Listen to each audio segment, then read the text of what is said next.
The following is an AI-based parody, created for satire and entertainment purposes.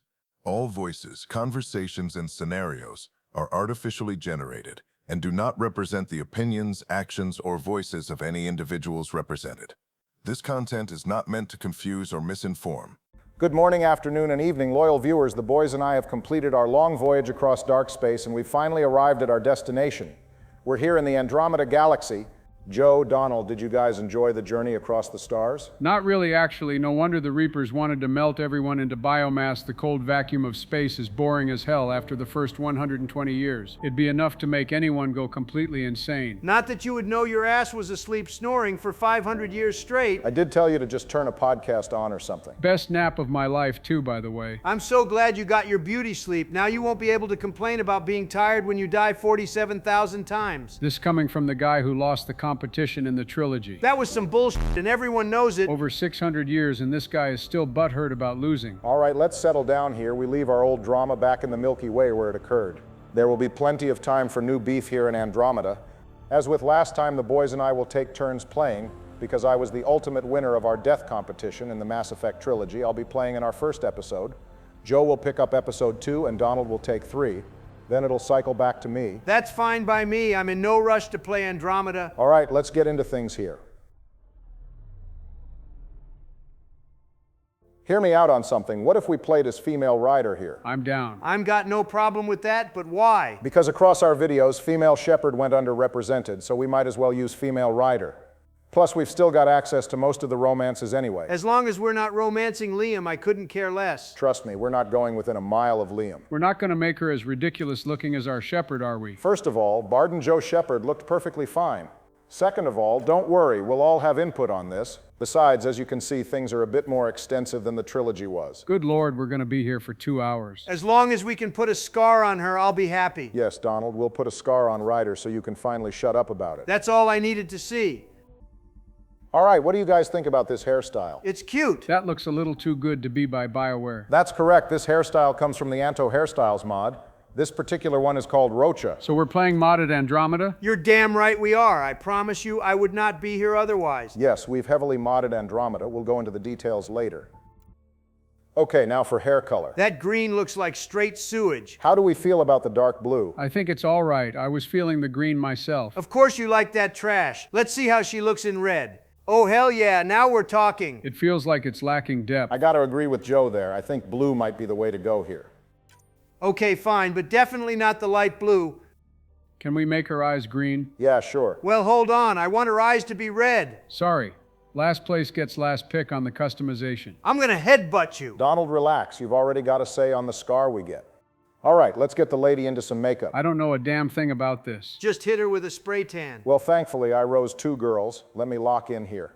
Let's give Donald his long-awaited scar. And this time Miranda won't be here to get rid of it. This man will not let go of this grudge. All right, unfortunately, we can't move or change the size of the scar, but there's a few different ones across our face that we can pick from. Hold up, go back to that one just below her right eye. Oh, hell yeah, that's the one. I'll up the intensity a little. Now wait just 1 second. She looks pretty good. Thank God our character is normal this time. I'm going to ignore the implication that Bard Joe Shepherd wasn't normal and move on. We should give her a tattoo. Nothing on the face. Her face is busy enough as it is with all the makeup and the scar. Do not cover my glorious scar with any ink. All right, our only option here is going to be the one that goes on the neck. And I think we'll just make that green to match her eyes. All right, I'm really liking what we're putting together here this time. All right, let's select our training. From top to bottom, we've got security, which corresponds to soldier, biotic is adept, technician is engineer, leader is the sentinel class, scrapper is your vanguard, and Pick scrapper. an operative is infiltrator. Didn't we get enough of Vanguard in Mass Effect 3? Hell no, we did not. Donald, you were literally the worst performing one of us on Vanguard. Yeah, so what? I'll be damned if I'm going to play Andromeda and not at the very least get to take full advance of the more dynamic gameplay. You guys, it legitimately doesn't matter if Donald wants to run it down mid with charge again. He can do that in his episodes by picking the Vanguard profile. We've all got the option to play things our own way this time around, so let's avoid any more arguments and drama around class decisions. All right, fine. Good, now we can really see who the best gamer is. Anyway, since I'm playing this episode, I'm going to pick operative to make good on the fact that we didn't really get to use sniper rifles all too much in the trilogy.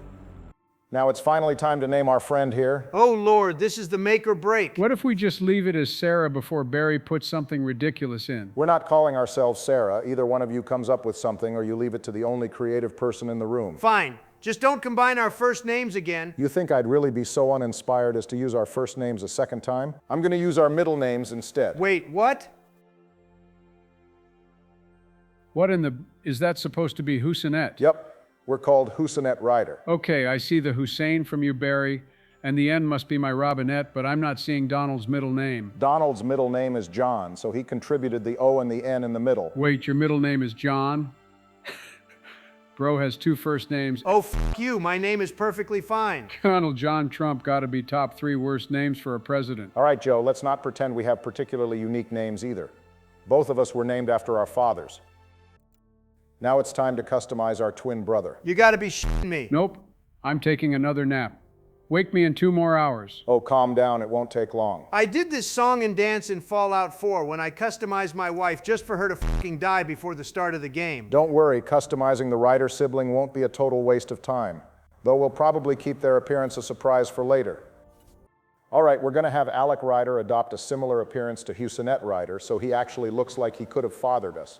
And as for our history, Commander Barden Joe Shepard was a man, of course. Does that actually matter at all? Not really, no, at least not as far as I can tell. It might have just been future-proofing for later.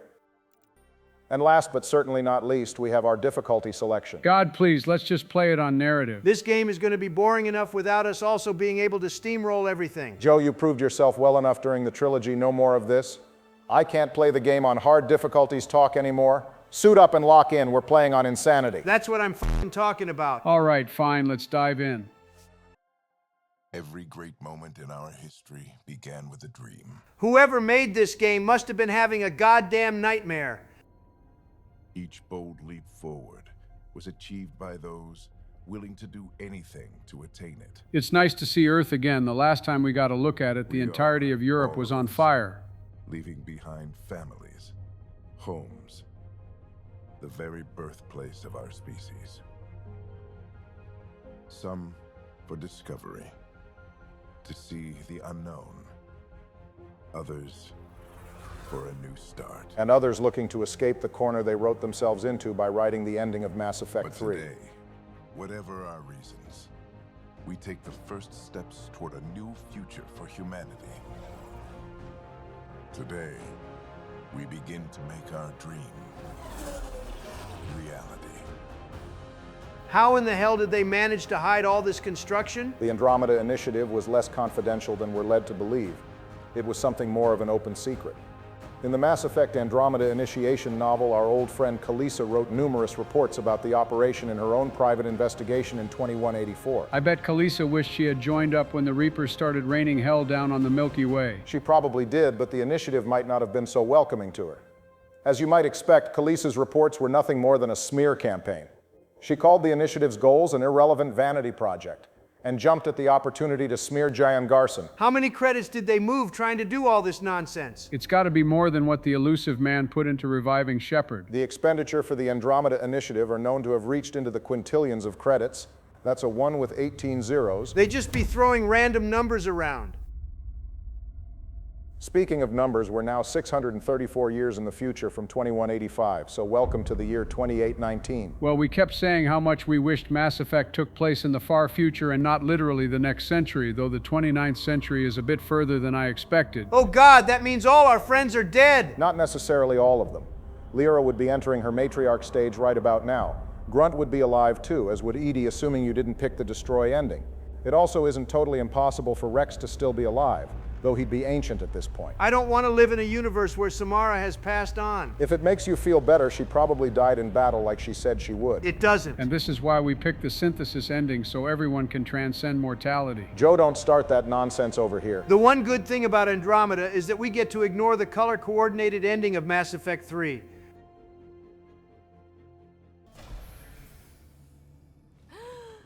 How nice of them to let us go into cryo with a full face of makeup. After over 600 years of leaving that on our skin would be completely f***ed.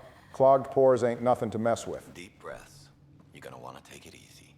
been taking it easy for 600 years. I wonder if this is what Fry felt like. Now that I think about it, we're not too far away from the start of Futurama. We're also now further in the future than the events of the Halo franchise. Halo Reach takes place in 2552. How about we get her a cup of coffee first? Of course, we crossed 2.5 million light years, but we made damn sure to bring coffee along for the ride. Trust me, the last thing anyone wants is someone waking up from a 600-year-long nap mad as hell that they don't have their morning coffee. Someone had better have brought the recipe for McDonald's chicken nuggets. Where the hell are we going to get the chickens, Donald? I'm sure we can find some avian species to eat. Everything tastes like chicken anyway. I'm glad you didn't default to saying we eat the Turian colonists. Good to see your character development has stuck through our journey in dark space. Of course, the Solarians would probably taste better anyway. I don't know why I didn't see that coming. Also, goddamn, the beautiful blue baddie nurse got it going on.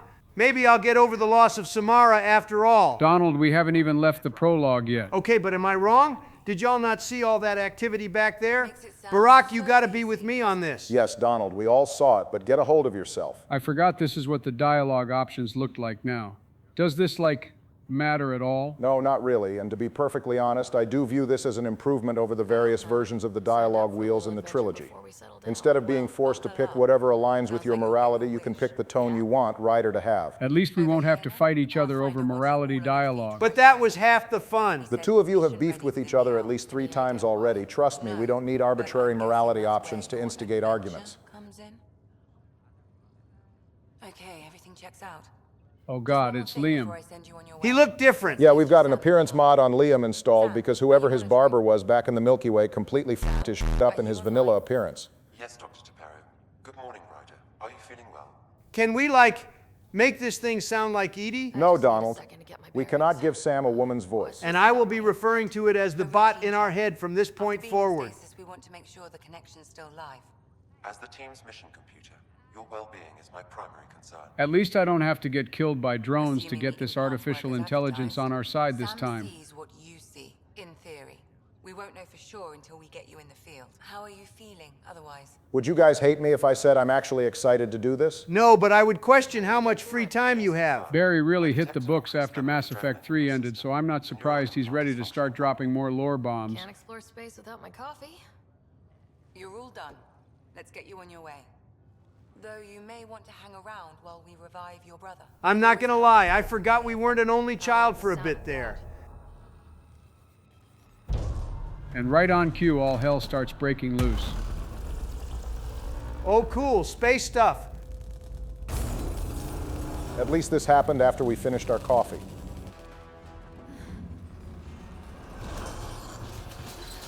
Leave it to our brother's cryopod to try to take us out. Just regular sibling stuff. At least this isn't as bad as the opening to Mass Effect 2. Engineering, report. Oh, thank God, you changed Cora's lame-ass haircut. Better outfit, too. No more, let me speak to your manager, Harper. Both the redesigns for Liam and Cora come from the Cora and Liam overhaul mod. Am I crazy, or does she kind of look like Miranda? No, that's just your imagination. Was black hair the only option you had to pick from? Well, no, there were other options. So you picked the one that just so happens to get Cora looking as close to Miranda as you could get it. We have a problem over here. It's Scott Ryder. Well, looks like we might be an only child now, after all. Ryder, is my brother okay? Scott's fine. His vitals are strong. See, Donald, I didn't waste my time customizing the twin. Yeah, but he's gonna be inside the pod for a while. To rush it. Sam?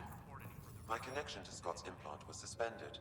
However, his pulse, respiration, and brain activity are all normal. So his name is Scott, and we're stuck with Husinette. I guess we know which twin was favored. Yeah, the one with the less generic first name. Then let his body regain consciousness naturally. He'll be fine. Glad to hear it. Thanks, Lexi. Keep us updated. Ryder, I'll wait for you at the door, whenever you're ready to go. All right, let's move on. Our Pops is waiting for us. Helm control, report. We're drifting. Tokyo drifting, one might say. First priority is stopping these outages. Mainline power's been knocked out. We're on reserves, Captain. They won't last. Boy, sounds like we're totally fried. What's our position? Unknown. We lost telemetry. Sam, we need eyes out there. He doesn't look like us at all. No, he does. Look, he's got the green eyes. It's either this or we look like we're adopted. Captain, the protocol's clear. In the absence of communication with the Nexus or the other arcs, we proceed to our appointed golden world. Solid ground. If it's even out there.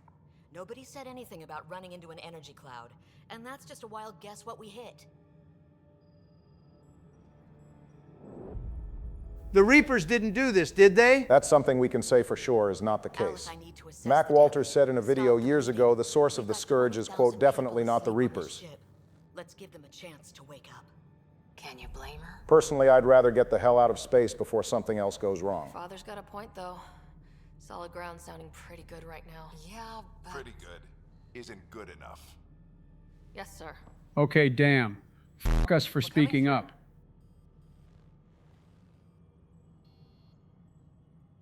My God. Ah, yes, the Category 12 hurricane looks welcoming. It looks like a bunch of the land is scorched to hell, too. New Earth, if we're lucky. We were seriously going to call it New Earth? Oh, fun fact time. Habitat 7 is located in the Erickson system, which is named after the early European explorer Leif Erikson. The other planets in this system are named after Ericsson's discoveries. Helluland, Vinland, and Markland are the names of the lands he encountered. These areas are believed to be Greenland and part of Canada's Labrador coast. Well, we made it 15 minutes before Barry started getting into the trivia. Can't change. It's been 600 years. Sam. The energy from the phenomenon is damping our senses. Planetary conditions are unknown. I don't think we need sensors to tell us that this planet is completely fucked. We're marooned. 20,000 souls adrift at sea. And when the power runs out and stays out, we need to know if that's safe harbor. Wait, there's only 20,000 of us? Yes, each ark carried 20,000 of their species. Is that enough for us to repopulate? Absolutely, humans have bounced back from worse. Besides, the Asari got free reign across each of the species. Well, wait, what about the Solarians? Aren't they overwhelmingly male? Well, they're frogs. They probably have like 100 of them all at once or something. Solarians lay their eggs in clutches that number in the dozens. Unfertilized eggs produce males, and fertilized eggs produce females. 90% of Solarians in the Milky Way being male is caused by nothing more than social rules that prevent all but a fraction from being fertilized. Presumably, the Solarian colonists here in Andromeda will have left these customs behind, at least long enough to ensure a stable population. I imagine the concept of Dalatrasis won't be a thing here. Thank God the last one we had to deal with was a total tool. My brother's going to hate that he missed this. Are all the riders adrenaline junkies? I guess it's in our blood.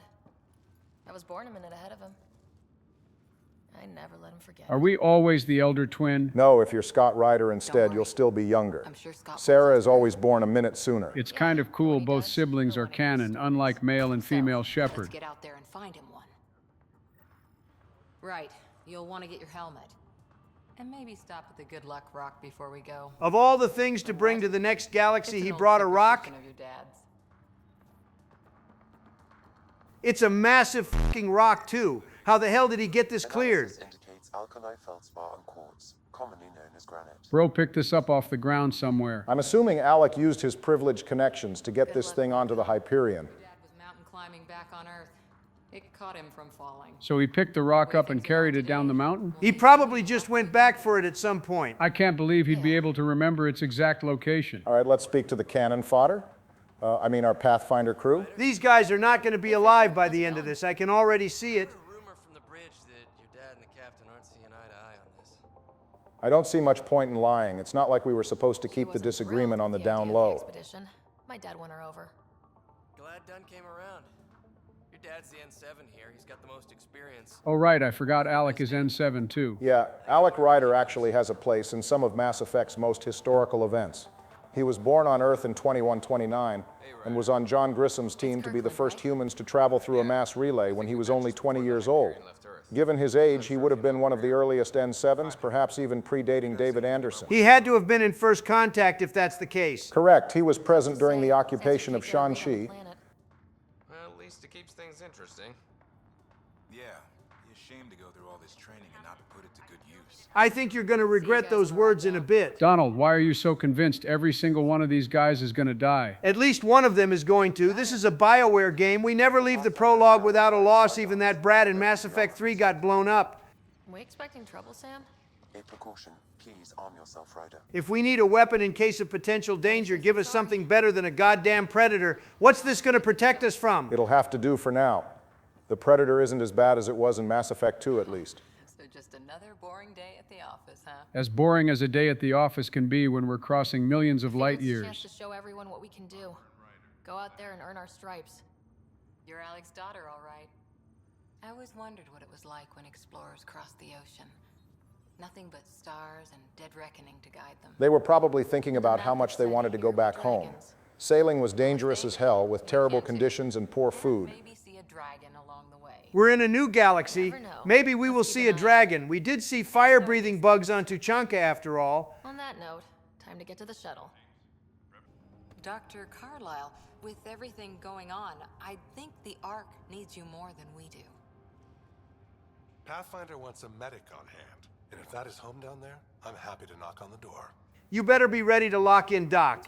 This is a prologue mission. It's going to go sour sooner or later. I guess our Ark getting caught inside a destructive bit of energy isn't sour enough. All right, team, button it up. We leave in 5. Sir, we broke out the weapons as requested. Anything we should know about? So you just get to keep your N7 armor even when you've been discharged. Who else is going to use it? Pretty sure the armor is tailored for the specific graduate. What happened? Your brother's strong. He'll make it. He better make it after all the time spent customizing him. Scott wouldn't want us to worry because of him. You're right. The mission comes first. Though, I doubt your mother would have seen it that way. I promised her I'd get you two here safely. Oh great, another Mass Effect character with a dead mother. What else is new? Okay, team, listen up. I chose each of you for the Pathfinder team, not just because you're talented and passionate, but because you're dreamers, like me. You probably should have factored talent a bit more into things, but go off, I guess. And then discovering what lies beyond. When people look back on this, and they will, they'll remember we didn't give up. That we kept dreaming. That our first few faltering steps in Andromeda were the beginning of everything they know. We only get one chance to be first. So, let's go make history. Wow, that was weird. What do you mean? It's just, we're usually the ones giving the speeches, except for that one time with Admiral Hackett, but this time we were the recipient of the speech. It just kind of feels like Alec is the main character and we're the side cast. One thing about the Ryder sibling you play as is that, unlike Shepard, they're a true blank slate. They have minimal history and minimal accomplishments by extension. Alec is definitely more like Shepard. He's already got the experience, rank, and authority. This is most likely a deliberate decision by the Andromeda team to further differentiate our new protagonist from the old. Turning to Vector 135. Copy that. We're on point. Wow, will you look at that? Whatever it is, it stopped the Hyperion in its tracks. It appears to be an unstable mass of dark energy. I guess throwing it in reverse wouldn't get us out of that. More likely it would shred the Ark in the opposite direction and kill everyone else still in cryo. Gravity anomalies detected. Hey, shouldn't we be buckled in or something? We're fine. What's there to be afraid of? I don't know the black tendrils from hell currently holding up our massive spaceship. Ryder, we didn't have a chance to meet back in the Milky Way. Name's Liam Costa, security and response specialist. And death flag raised. You'd think so, but we all know this guy is an actual squad mate. Sure beats reading the brochures. Beginning our deceleration. Planet's dead ahead.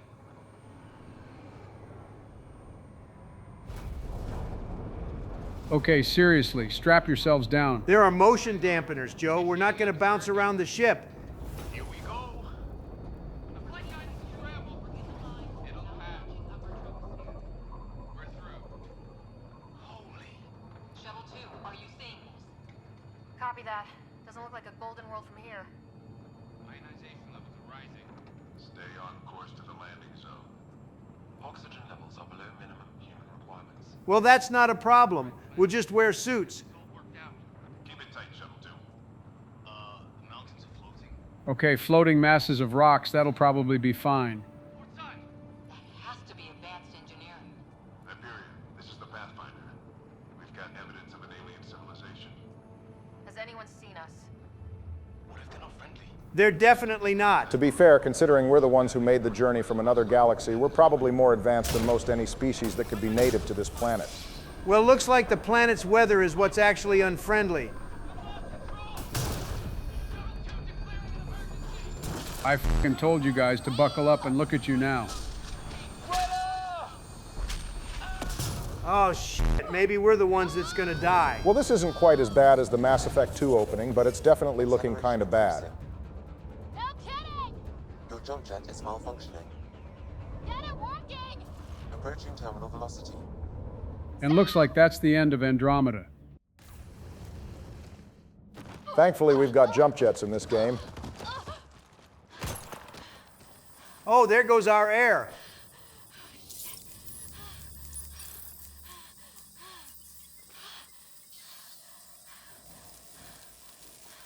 What the hell?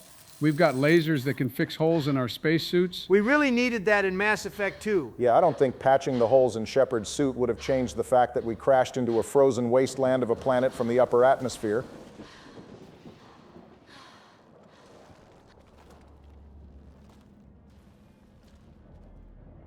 You know, the planet doesn't look that bad when you're actually on it. Yeah, if you ignore the fact that you could get smited by the wrath of God at any moment. And the fact that the air is poisonous. This is Ryder. Come in. Hyperion. Sam. Anyone there? Oh, cool. This guy made it. Sam's offline. Comlink's trashed. I'm surprised we aren't too. All things considered, that could have gone a lot worse for us. I don't know.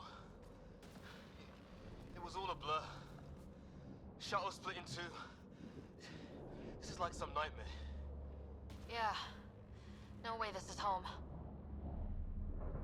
I'm telling you, we spruced the place up, turned the electricity down a little, and we've got a nice planet here. Looks like we're gonna find some high ground. See if anyone else is alive. We might actually want to get to low ground before we get completely vaporized by a stray lightning bolt. Ryder. All right, all jokes aside here, this planet is actually gorgeous. Mass Effect Andromeda released in one hell of a compromised state from its f***ed up animations, bugs, and graphical imperfections when it came to the character models. But one thing I never saw anyone say is that the game looked ugly. And sure enough, it is quite the sight to behold. I guess the mandated use of the Frostbite engine had to be good for something. Now on the flip side, we've got this whack-ass scanner thing. Yeah, I'm not feeling that at all. Unfortunately, we've got little option but to engage in constant scanning throughout the game if we want to have adequate research points for weapons and armor, which all three of us will want if we want to have our own play styles. But don't worry, we'll spare all of you at home the tedium that this game is full of. Yeah, but Joe and I have to sit through it. Look. Something flying around in the sky. Oh hey, look, some dragons. If I get up there, do you think I can get on top of one of them and tame it? I don't think this is Avatar, Donald. I was thinking more like How to Train Your Dragon. Those creatures in the sky are called manta. The Codex says that Nexus scientists believe they may come from worlds with high element zero deposits, giving it the ability to lower its mass enough to swim through the air like that. They have gas bladders that allow it to rise up and orient itself in flight as well. They're fairly large creatures, being roughly 30 meters in length, and they don't pose a threat to our future outposts. So you probably could try taming one if you want. All right, I'll put that on the agenda. Mind making some room? This dude already needs us to carry him. We have jump jets. Why was that necessary? Thanks. What the hell is that? It looks like death. I'd be really concerned about that causing some kind of radiation. It's not a hotel, that's for sure. Nothing around here makes any sense. New galaxy, new ways to die. Just not today. Verdict is still out on who's dying in this prologue. It's Fisher. Wait. Look. And it looks like it's going to be Fisher.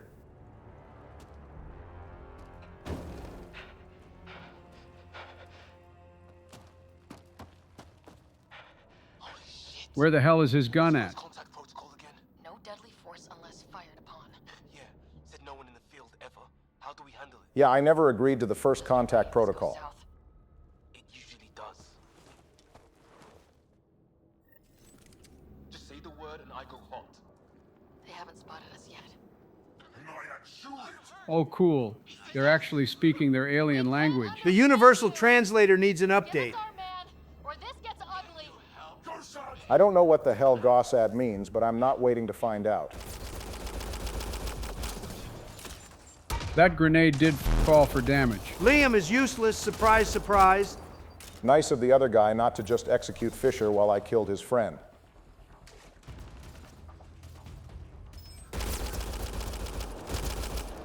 I noticed the enemies don't immediately lock onto you when you come out of tactical cloak. Yeah, this time enemies don't just hyper-focus us like they did Shepard. Yeah, Gossad, or whatever it was that guy said, really sounded like a threat. Starting to look ugly there. Didn't think we could take the chance. Well, you saved my life. It'd be a hell of a thing to survive the crash only to get shot by aliens. It'd be a hell of a thing to go into cryo for 634 years and then die to the first pair of aliens you run into. Nothing good the way they were armed. Well, I suppose we wouldn't be any different. Who says we'd even understand, or they'd understand us? It's a new galaxy. I guess it's too much to expect they'll play by Milky Way rules. I don't know. Based on what happened during the Rachni Wars, the Krogan Rebellions, the Morning War, and the First Contact War, that seemed like par for the course in the Milky Way. Where are the others? Gone. Kirkland and Greer went looking for help. And they just left you here alone. Damn, I almost feel bad for him. Can you move? I think it's broken. You guys push ahead and look for the others. How is his leg broken when his body armor is totally intact? Just find us a ride out of here. And take a few more of them out while you're at it. Is that Kirkland? Oh, hey, it's the guy who was talking about wanting to keep things interesting. I said I surrender. Oh, hey, he's fucking dead. Okay, I guess Looter Nairo is some kind of kill command. Those guys were way less restrained than the pair we saved Fisher from. So Kirkland is a goner no matter what, huh? Yeah, even if you shoot immediately, the aliens will just blast it.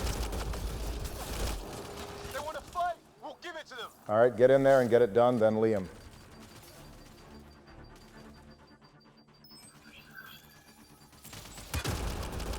All that bravado and we're the ones doing all the work.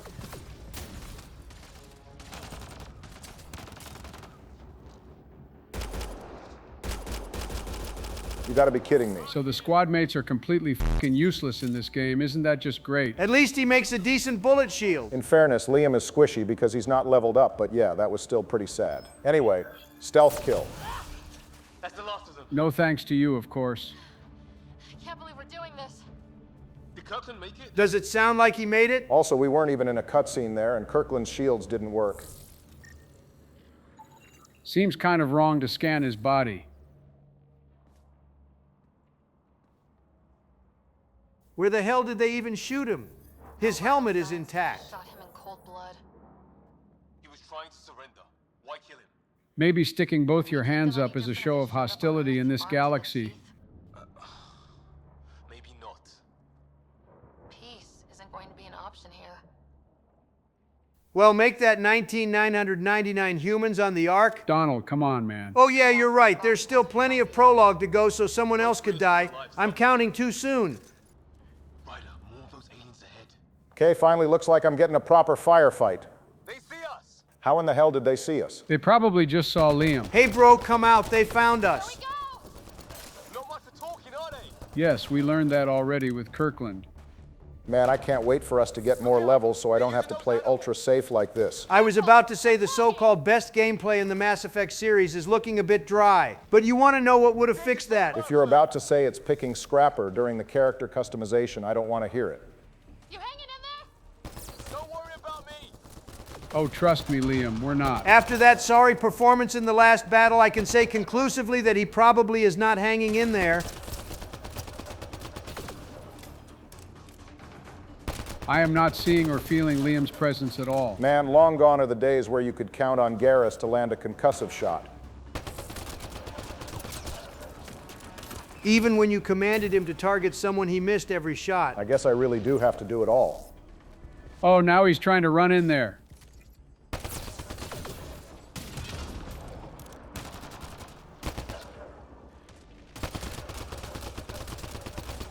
Well, thanks for your help with literally only the last guy, Liam. Man, I can't wait to get Drac. I was with a team that dug up Prothean artifacts. Female Ryder was a Prothean nerd too. Yes, Sarah Ryder was in a support role for Prothean researchers in the Alliance. crash site. Scott Ryder, on the other hand, was assigned to an outpost near Arcturus Station overseeing Relay 202. This relay is said to have led into a lot of contested space. So we're playing as relatively low-level grunts. Yes, but the twins aren't exactly cannon fodder like the two ladies that used to watch over the war room on the Normandy in 3. Sarah and Scott got a lot of informal training from Alec Ryder. Considering his N7 designation, that wouldn't be insignificant. Oh, I get it. They're Nepo babies. That's rich coming from you. Check that out. It's just a tree. This looks more like the golden world my dad was expecting. Dead animal in here. And some Looks like someone caught dinner for later. I'm pretty sure this is a Karkin, and you may not be totally wrong about it being lunch. They're apparently edible. nice with anyone. Well, maybe they're starving. If it's anything like plants back in the Milky Way, there are signs of cellular mutation. What a shame there isn't a fruit on it. Guess that makes it the alpha tree, huh? Yeah.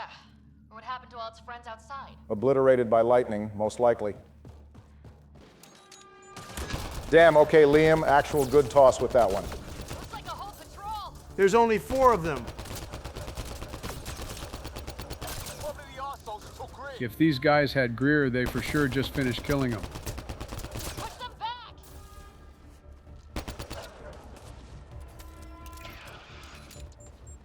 back. Airball. Liam, you can't be throwing lobs like that after I hype you up a little. So anything important in that direction? Just the base of the aliens we're fighting, which we could reach right now, but there's nothing to do. Liam will just tell us to leave because we're not equipped to handle it. That is to say, we don't have Alec with us. You hear that? Yeah, radio static. But like a pattern. We're heading up to save the last guy who was on the shuttle with us. Oops. You're lucky they decided to come find you instead of just shooting Greer. Wasn't this optional? What happens if you don't find Greer? Isn't that kind of obvious? If you never locate Greer before meeting up with Cora and her shuttle team, the mission will be marked as failed. Later on, you'll encounter Greer's corpse inside the alien base I mentioned before. The team will react to him, and you can scan him for some research points. Those research points are vital. Maybe we shouldn't have saved him. Thank God. I was tapping my mic, hoping someone would notice. You got lucky, buddy. Seriously, why did none of these guys have their guns on them? They killed Kirkland. But Fisher's alive back at the crash site. He's got a broken leg. Needs help. I'll check around for supplies, then head back. Despite what Greer says here, he doesn't appear to go back to Fisher. My dad's shuttle. Once you leave the cave or load an autosave, he'll vanish. If you double back to Fisher's location, you won't find Greer there. This guy said F that and got himself to safety. Some sort of structure up that hill. We sure are doing a lot of exploring and not going and finding our dad and his team. They'll be fine. We're on the Pathfinder team. This is what we're meant to be doing here. You mean turn it on? I feel like messing with alien bullshit we've never seen before isn't a great idea. What's the worst that could happen? It could blow up. Honestly, I'd like to see that. Yeah, from a distance maybe, not while we're at point-blank range. Some things never change, even when you're in a new galaxy. I was low-key hoping it would end up blowing up instead of just turning the lights on. And here I thought you were excited to play Andromeda. You were just a tad late on that grenade, Liam. At least this Mass Effect comes equipped with some bots for me to kill, and I won't have to hear any BS about how they're actually alive or whatever. Serious energy on the other side of that door. They're so crappy. The aliens did not appreciate finding us inside their home. They really just send their pets in to die immediately. I mean, we have killed a bunch of their guys now. They're probably out for revenge. Okay, I do not remember there being a weapon wheel in this game. Did you, not use any of the ammo powers at all? For what little time I gave this game, if I wasn't hitting charge in Nova, it didn't register. Okay, Donald, exactly how far into Andromeda did you get? I stopped on Vol. If that's that ice planet, then I stopped in the exact same place. I can't necessarily fault either of you for that. Planet exploration is high-key dog shit, and nowhere else makes that clearer than Vold. Don't worry, we'll streamline the process. Let's not wait around for more. All right, that's enough messing around. We better go lend a hand to our allies before they end up like Kirkland. Let's get in there. It looks like the second shuttle fared better than ours did. Yeah, probably because they actually buckled up and didn't get sucked out the window. I'm on it.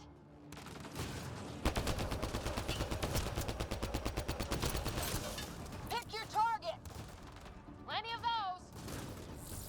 And now I go on a flanking maneuver. I got one. Bro was really proud of that. What did we ever do to them? We might have killed a couple of their buddies earlier. Okay, Liam, who the hell were you trying to hit with that? Because that was really close to me. Well, he only hit that rock anyway, so we were spared by his poor throwing arm. Hold on, there isn't friendly fire, right? No, I'm just messing around. How is everyone? Still in one piece. You got here just in time. Where's my dad? He went scouting ahead while we fixed the shuttle. Splitting up on an alien planet is an interesting decision. In fairness, Cora really should have been able to handle this. She is second in command of the Pathfinder team after all. Goddamn, not only is our dad cooler than us, we're not even his number 2, one of our squad mates is. Like I said, we're really playing a blank slate character. Even Cora has more accolades and accomplishments than Husanet Ryder does right now. And looks like it's time for round 2. Well, let's see you put that sniper rifle to work. You gotta let me get my bearings here.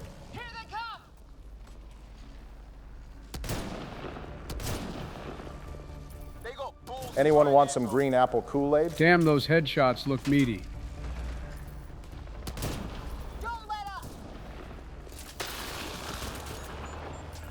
Yeah, you wish I was gonna let you throw that, buddy?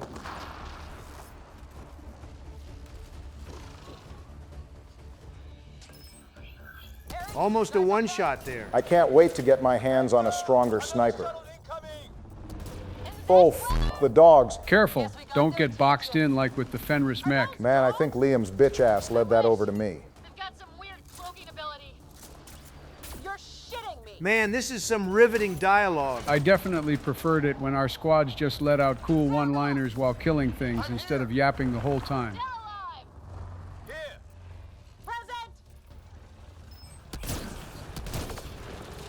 Did Liam just fucking die again? The machine gun guy wasn't even aiming at him, and he's on our side of the map. There's too many of them. Just keep firing. We can do this.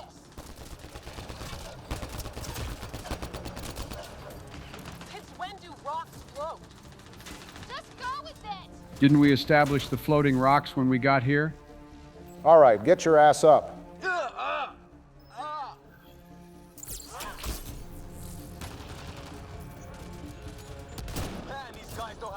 Yeah, unlike you.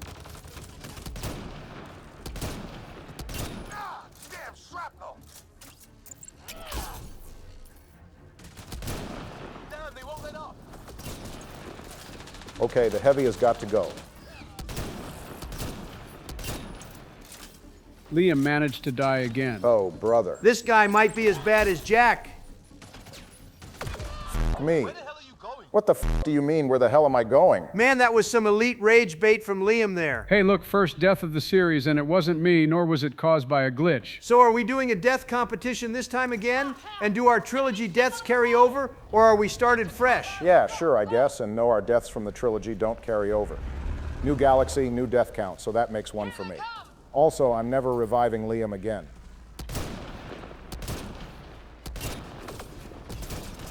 Is that cover ability you're using good? I feel like there's enough cover in the terrain as is. Unlike normal cover, Barricade will boost shield regeneration. I plan on doing a lot of flanking once we get deeper into things, and I may need this as emergency cover. Have either of you put any thought into the kind of skills you plan on using? You already know what I'm about. Donald, I'm going to offer you some advice because I think you'll find something a bit more viable than just slapping the Vanguard profile on. I'll take it under consideration. I'm going for whatever makes things easier for me. I have a suggestion or two for you too, Joe. You're being suspiciously helpful after we just established we're in competition again. I just want everyone to have a good time here. After extensively playing Andromeda, I'd like to offer up a new perspective on the game. Oh God, he's going to indoctrinate us into liking this. I trust Barry's gaming taste implicitly, so if he has something good to say about Andromeda, I'll hear it out. Though I maintain my reservations. Well, at least I'll get to kill more bots and some lame-ass aliens.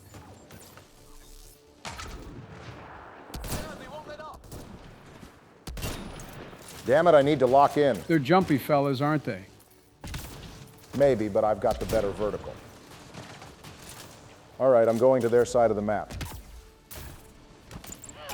Ooh, now I see what your plan is. It's going to be really good later on when I get the weapon feedback evolution that boosts weapon damage and accuracy. Bro has really done his homework. All right, got that over with?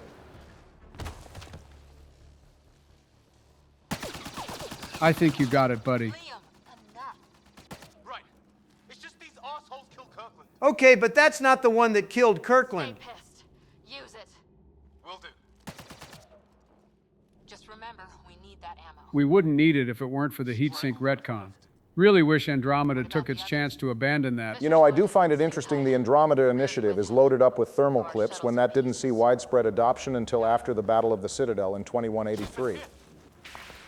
Well, looks like we're down 2 more people. The wrath of God cometh. Take cover! Take cover!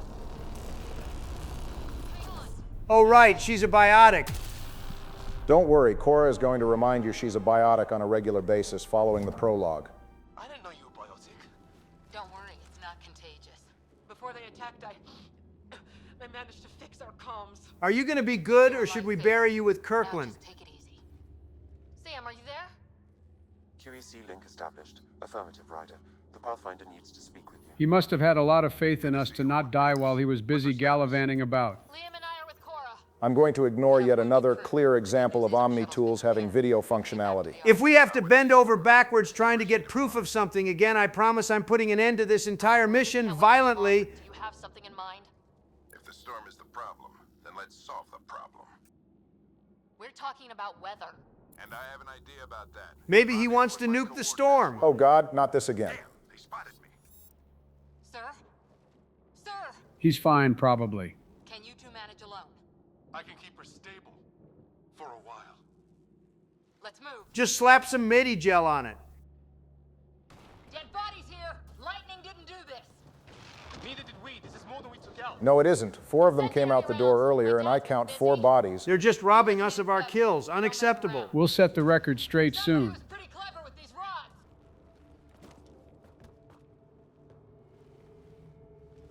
Sir, Hey, Pops. Stay low.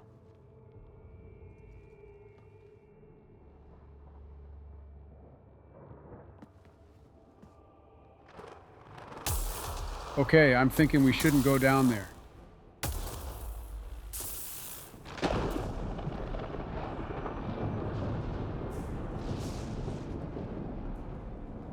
They're awful calm when Thor is up there wreaking havoc. Visitors, just like us. I don't think they're native to the planet. they're not. We found an abandoned lab, like they've been studying the place. Good work. You actually did some scouting. See, I told you our little side adventures would pay off. Remember that. Follow your gut. Anything for dear old Dad's Right now, approval. my gut says we're in trouble here. Sir, you said you had an idea about the weather? It's the dark energy cloud the Hyperion hit. It's affecting the whole planet. Interfering with that. The tower is caught in a feedback loop with the cloud. Together they're disrupting the entire climate with undirected energy. Maybe I should have one of those installed here on Earth. Knowing you, you'd completely f it up and accelerate the process. And I think if we can get in there and shut the tower down, The lightning goes away. and the shuttle can get us out of here, in theory.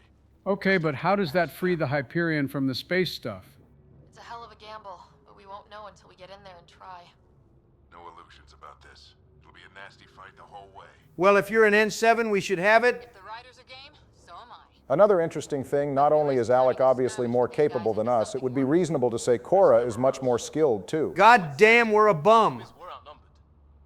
I've been working on that. We just need to change the math. I smell an explosion on the horizon.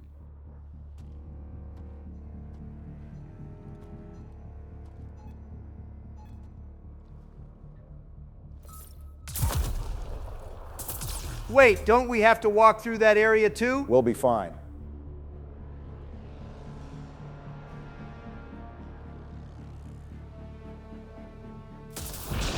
I thought we were about to see that one guy get cooked. Lucky for him, the lightning decided to take the barrier out instead.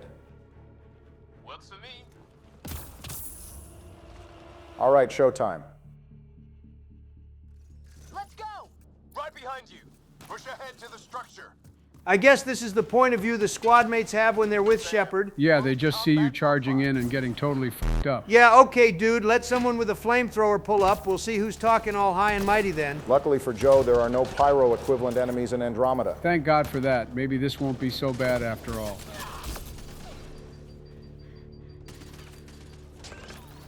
Oh, look at Harper getting in there. Look at Alec just leaving us behind. While we're here, it's probably a good time to go into the mods that are in play. Yeah, it would probably be good for Donald and I to know that. There are quite a lot of cosmetic mods like Cora and Liam Overhaul. We'll let those speak for themselves as they appear. However, for transparency's sake, I should say that yes, there are some gameplay mods at work here. You could say that would make the Insanity experience less organic, as one might say. Though these mostly just make the experience better, if you ask me. For example, the Evade cooldown reduction mod decreases the cooldown of the dash by 50%. We've also got the Better Squad mod, which increases the offensive and defense passive powers of the squad mates so they actually do some damage and don't die all the time. Hold on, you got a mod that makes them tankier, and Liam was still floundering like a dead fish earlier? Like I said, their defensive powers aren't leveled up yet. And trust me, I played vanilla Andromeda first, and if that mod weren't installed, I'm pretty sure Cora would have died when she charged earlier. It's really that bad? Bad enough that I find it intolerable. And of course, they're just shit that lets us have to deal with less tedium like the Tempest Superstore mod. So we can buy everything right inside the Tempest when we get it. For some reason, we aren't allowed to network to every store in the game, so we could buy everything on the ship, like in Mass Effects 1 and 3. Extremely weird oversight. There's mods to make research 20 to 25% cheaper. That's more to accommodate the fact that the boys and I are going to have our own builds, thus making the burden of gathering research points easier on myself. There's a quick loot mod, the massive inventory size mod. You get the idea. We'll just share the mod list later. As long as the mods don't spawn a Praetorian or anything. I feel like Barack should be more worried about that than you. We're not going to be spawning any Reapers, but I don't know. Maybe a Scion will show up, Donald. Not gonna lie, I'm glad you're playing snipers, because watching their heads explode is never gonna get old. I'm happy to entertain. Where are we going? All the way to the top. Oh, And that's a second death. We won't be getting anywhere anytime soon. I forgot to account for the possibility of there being more guys across that gap. Keep up. All right, let's try that again.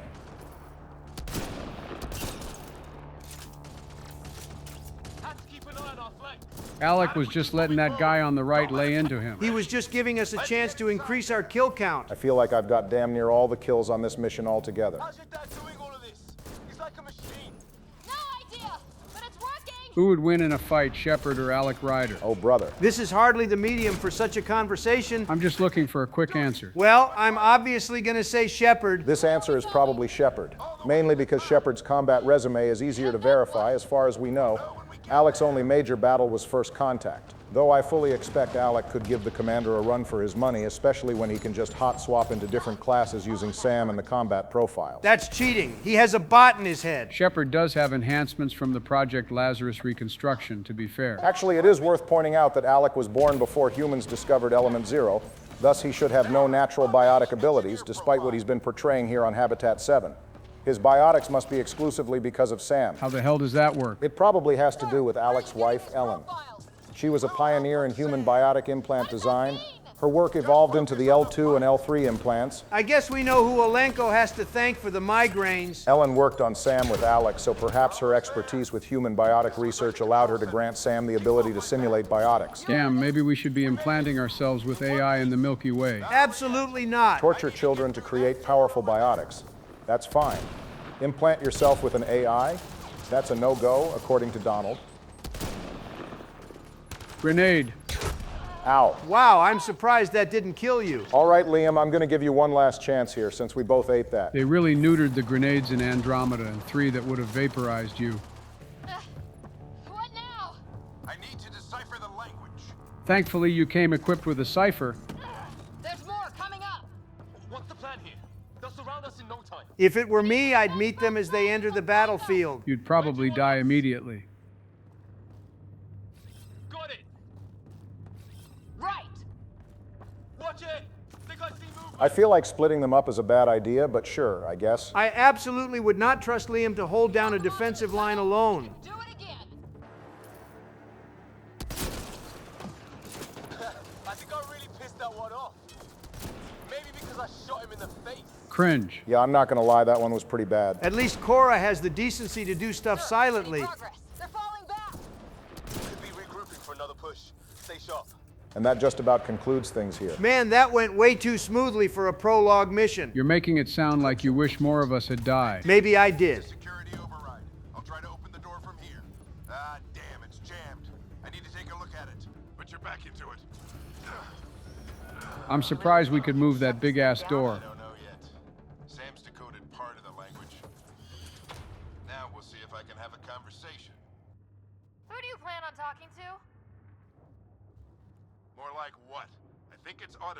So I take it the bot is the reason we're able to communicate with the aliens in this game. Yeah, pretty much. The translation software happens in real time seamlessly, so I figure Sam helps analyze the language's reading and writing and decodes it into everyone's native language so they can understand. Sam, begin translating. A moment. Case in point, Sam begins translating whatever Alec is looking at here. See now, if we had AI in the Milky Way, Shepard wouldn't have needed to almost die from interacting with the Prothean beacon. Yeah, but then we wouldn't have needed to embrace eternity with Liara and Shiala. We absolutely cannot allow for that.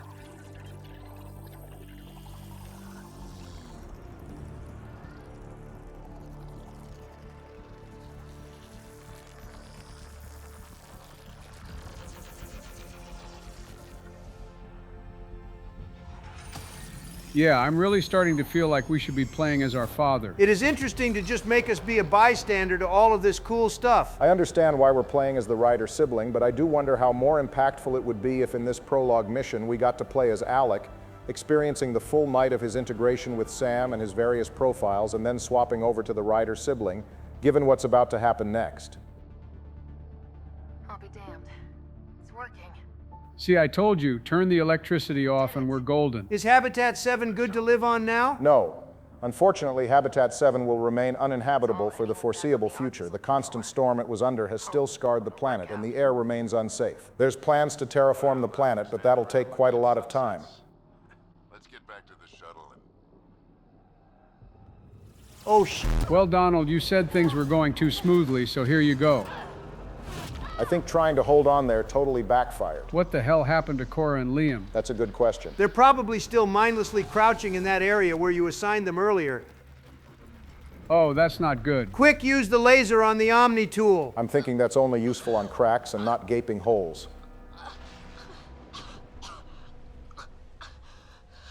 Repeat, we need an emergency extraction now. They're spinning up the shuttle. ETA is 3, maybe 4 minutes. How the hell did they not fall down here with us? Yeah, seriously, we could have taken Liam's helmet.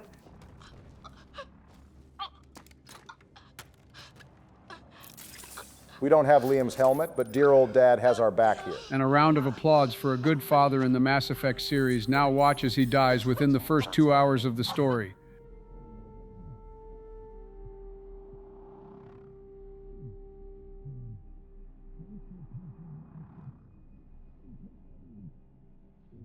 Make that 19,998 humans on the Ark. Donald, come on, man. What? The prologue is over? I'm definitely right now. And by the look of things, it's about to be 19,997. Damn, Ryder really has it rough. Shepard got to go through an entire game before dying and being revived. We couldn't even get off the first planet.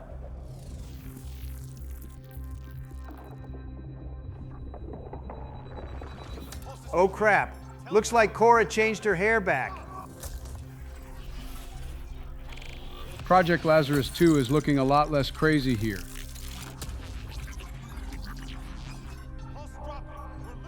I can't tell if we're about to live or die. It's a seizure. Her brain can't handle the connection. Get her to Sam node. So wait, is Sam killing us? It's more like Sam's attempts to connect to us so he can save our lives is taking a serious toll. Sam, what's the reading? Ryder's implant is... We must have been out a while because Liam's hair is looking crazy. Do it. There. Welcome back.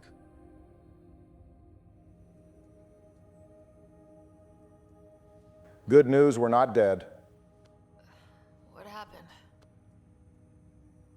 You were clinically dead for 22 seconds. Not quite as bad as Shepard, I guess. At least being brought back after 22 seconds is more realistic than 2 years. Then how did I make it out? Hey, you're still with us. Guys, get to Sam node. Ryder's awake. I take it Cora would be waiting here if you were male Ryder. No, actually, Liam will be the one waiting here, regardless of the sibling you're playing as. Look here. And here. My father. Where? Everyone looks real broken up about this. All right, I'll say it. The facial animations still look uncanny as hell. Like, sure, things look stiff in the trilogy, but they didn't look like animatronics. I'll say we barely knew Alex since he was so busy working or whatever. That's more interesting than us having a perfect Growing up with Dad relationship. was tough. He and I never really hit it off. But I know he could be distant. But he once said that when his time came, he wanted to go out among stars no one had seen before. 600 years just to die on the first planet. What are we doing in Sam Node? Sam is now part of you, in a way we don't entirely understand. It played havoc with your brain. Oh God, this better not be a cyberpunk situation. Your father authorized the transfer of Pathfinder authority to you. Shouldn't that be Cora? In theory. In reality, you're the new Pathfinder. In reality, the Nepo baby of the squad just stole your job, Harper. You can't be serious. What's the matter? I think you're up for it. You really shouldn't. We haven't the least bit the experience either. Alec or Cora have, but I guess we'll figure it out as we go. Going out there and doing it? I barely survived that last mission. Hell, technically I didn't. But you're alive and kicking now. You're not a quitter, that's for sure. It's all academic anyway. Sam's linked to your mind on a deeper level now. Trying to untangle it could kill you. Oh, great. We're part AI forever now. To start thinking about the next step. A lot of people are counting on us. Is the Ark still drifting? That's the thing.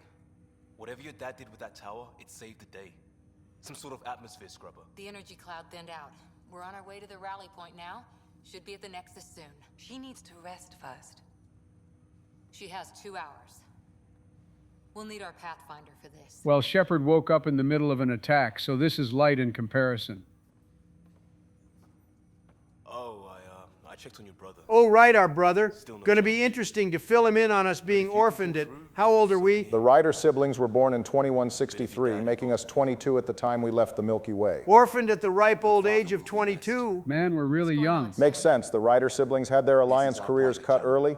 They probably enlisted at 18, got out of basic, got their first postings, and then everything went to hell. He never mentioned anything about that. It allowed me to know him better. It wouldn't be a private channel if he went around yapping about it. To lose sight of the goal. He said pain emboldens our resolve. He'd insist we grow stronger from his passing. Well, we don't have much of a choice. Meanwhile, back on Habitat 7. Oh, what in the villainy is this?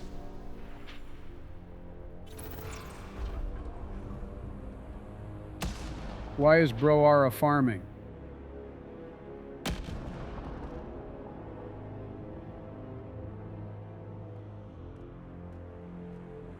Strutting like he owns the place, all right, bro. We see the fit.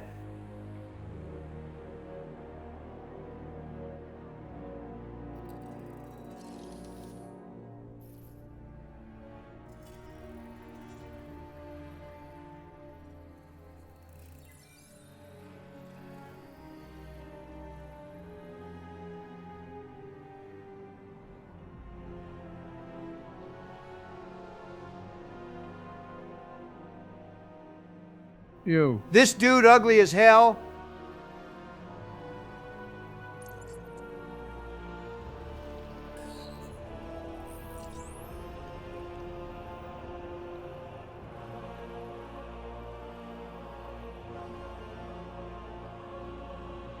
They're really dragging this scene. It feels like I'm watching an episode of One Piece.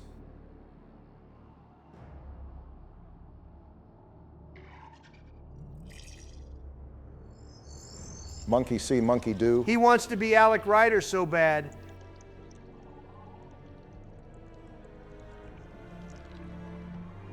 Yeah, sorry, buddy. You're not him. Pack it up. I think you made him sad, Joe. Jesus Christ, how long do we need to linger on these shots of him staring? Oh, he's mad. Ooh, I'm shaking in my boots. I'll swing that motherfucker around by that ring on his head. Ryder, good to see you on your feet. We're at the Nexus. Let's have a brief look at this game's citadel. It's the forward hub for the entire Andromeda initiative. The Asari, Solarian, and Turian arcs should be there too. That's a brave assumption given how bad things have gone. Let's hope they've had better luck. Starting our approach now. It's almost as big as the Citadel back home. I'm seeing a lot of holes in this thing. And none of the other arcs. Captain, I'm only getting their automated approach channel, not a live person. Well, like it or not, we're here. Take us in. This thing is nothing but bones. Yeah, let's just say things have definitely not gone smoothly for the Nexus up through now. Should have been finished by now. Could be worse. How? Habitat 7's a bust. We might have started a war with the first aliens we met, and our Pathfinder's dead. This better be rock bottom. Damn, we're a realist. Docking initiated.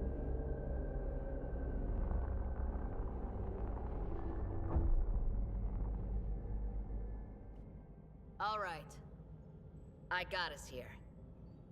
Good luck, Pathfinder. I guess Captain Dunn gets to kick her feet up and let us handle the mess from here on. Yeah, pretty much. That's about all we're going to see of her until the finale. And with that, we're at the end of the opening episode of Mass Effect Andromeda.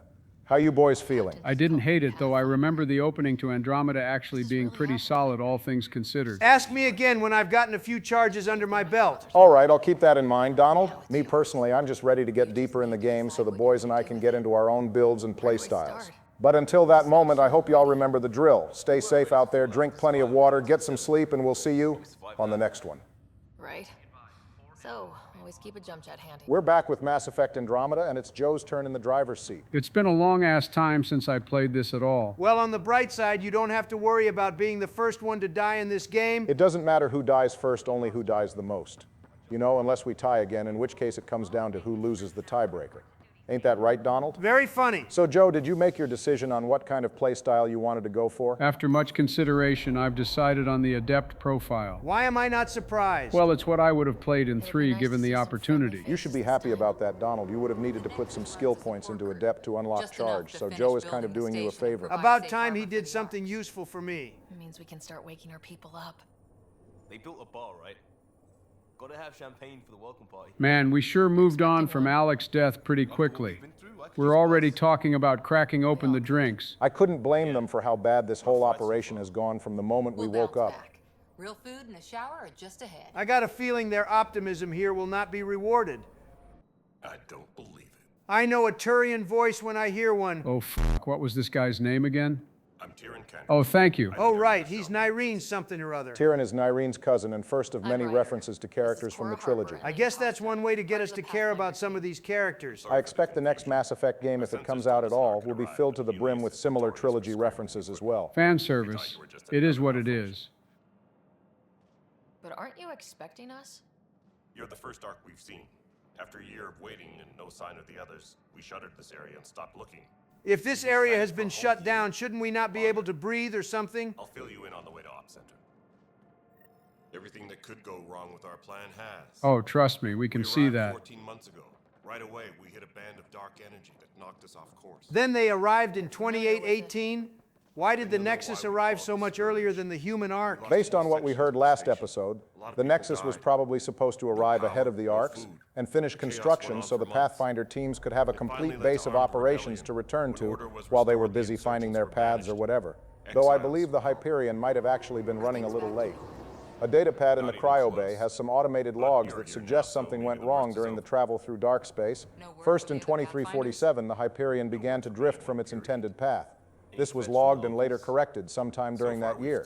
However, in 2497, a failure in the sensor arrays was detected and could not be repaired. That explains why we just flew directly into the Scourge. I'll check out the security situation.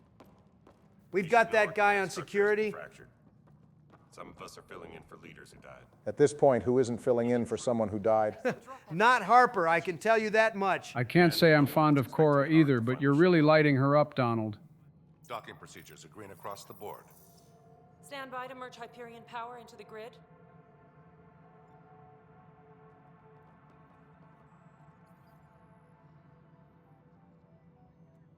The crew of the Hyperion. Whoa, what the hell? What's the matter, Joe? Wasn't that the voice of that guy from Telltale's Walking Dead? The one-armed dude from Season 2? I was going to say it's Prismo. Yes, that is Kumail Nanjiani, voice of Prismo from Adventure Time, and Reggie from Telltale's Walking Dead. I'm never going to be able to unhear it. We could use any supplies you have. Food, water, we're short on everything. This is Foster Addison. She oversees colonial affairs. Oh, now her I remember, the My Face is Tired lady. Where's the Pathfinder? Yeah, about the whole filling in for people who have died thing. You're not Alec Ryder. My father's dead. He made me his successor. Alec is dead. Why did Addison look more disturbed about that than we did? Please understand, the entire initiative is at risk. None of the Golden Worlds panned out. They're a bust, and there's been no word from the other arcs. Maybe the other arcs are late. If only that would be better than what actually happened to them. Our supplies are nearly depleted. Rationing bought us some time, but even that's running out. We need to find more resources, but that takes people, and we can't wake them up. Until they have somewhere to live. A golden world. Now more than ever, we need a Pathfinder. It now falls to you, Ryder. Are you up to the task? Well, it's either we're up to the task or we all die after a 600-year-long nap. I'm ready to step up and do what needs to be done. I can handle it. Youthful enthusiasm will only get you so far. Well, how far have you gotten, Colonial Affairs lady? That's no way to treat a guest. Oh, finally, a good character. One point you gotta give Andromeda is how they actually present the aliens.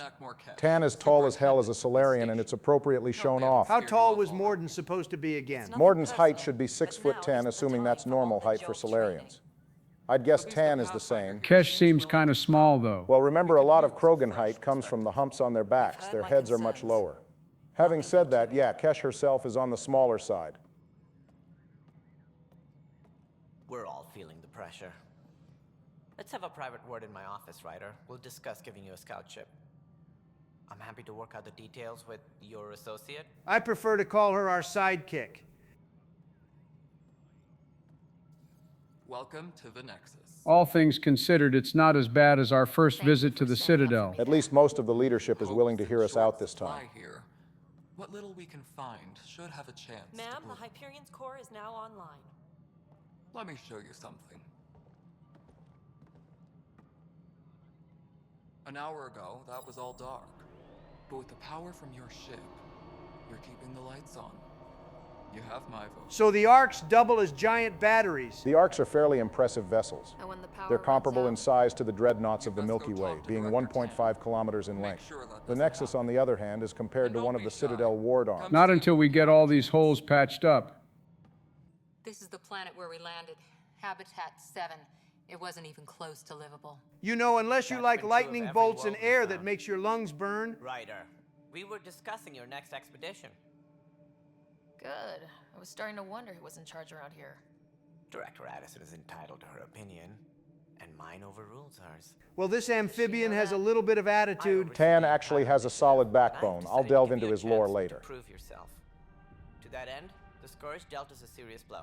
Whatever it is, our scientists theorize it's not natural. An artificial energy cloud? It wasn't here when we left the Milky Way, yet it rendered all the Golden Worlds unlivable. Then there's the aliens you ran into, the Ket. They're obsessed with alien structures we found scattered around the cluster.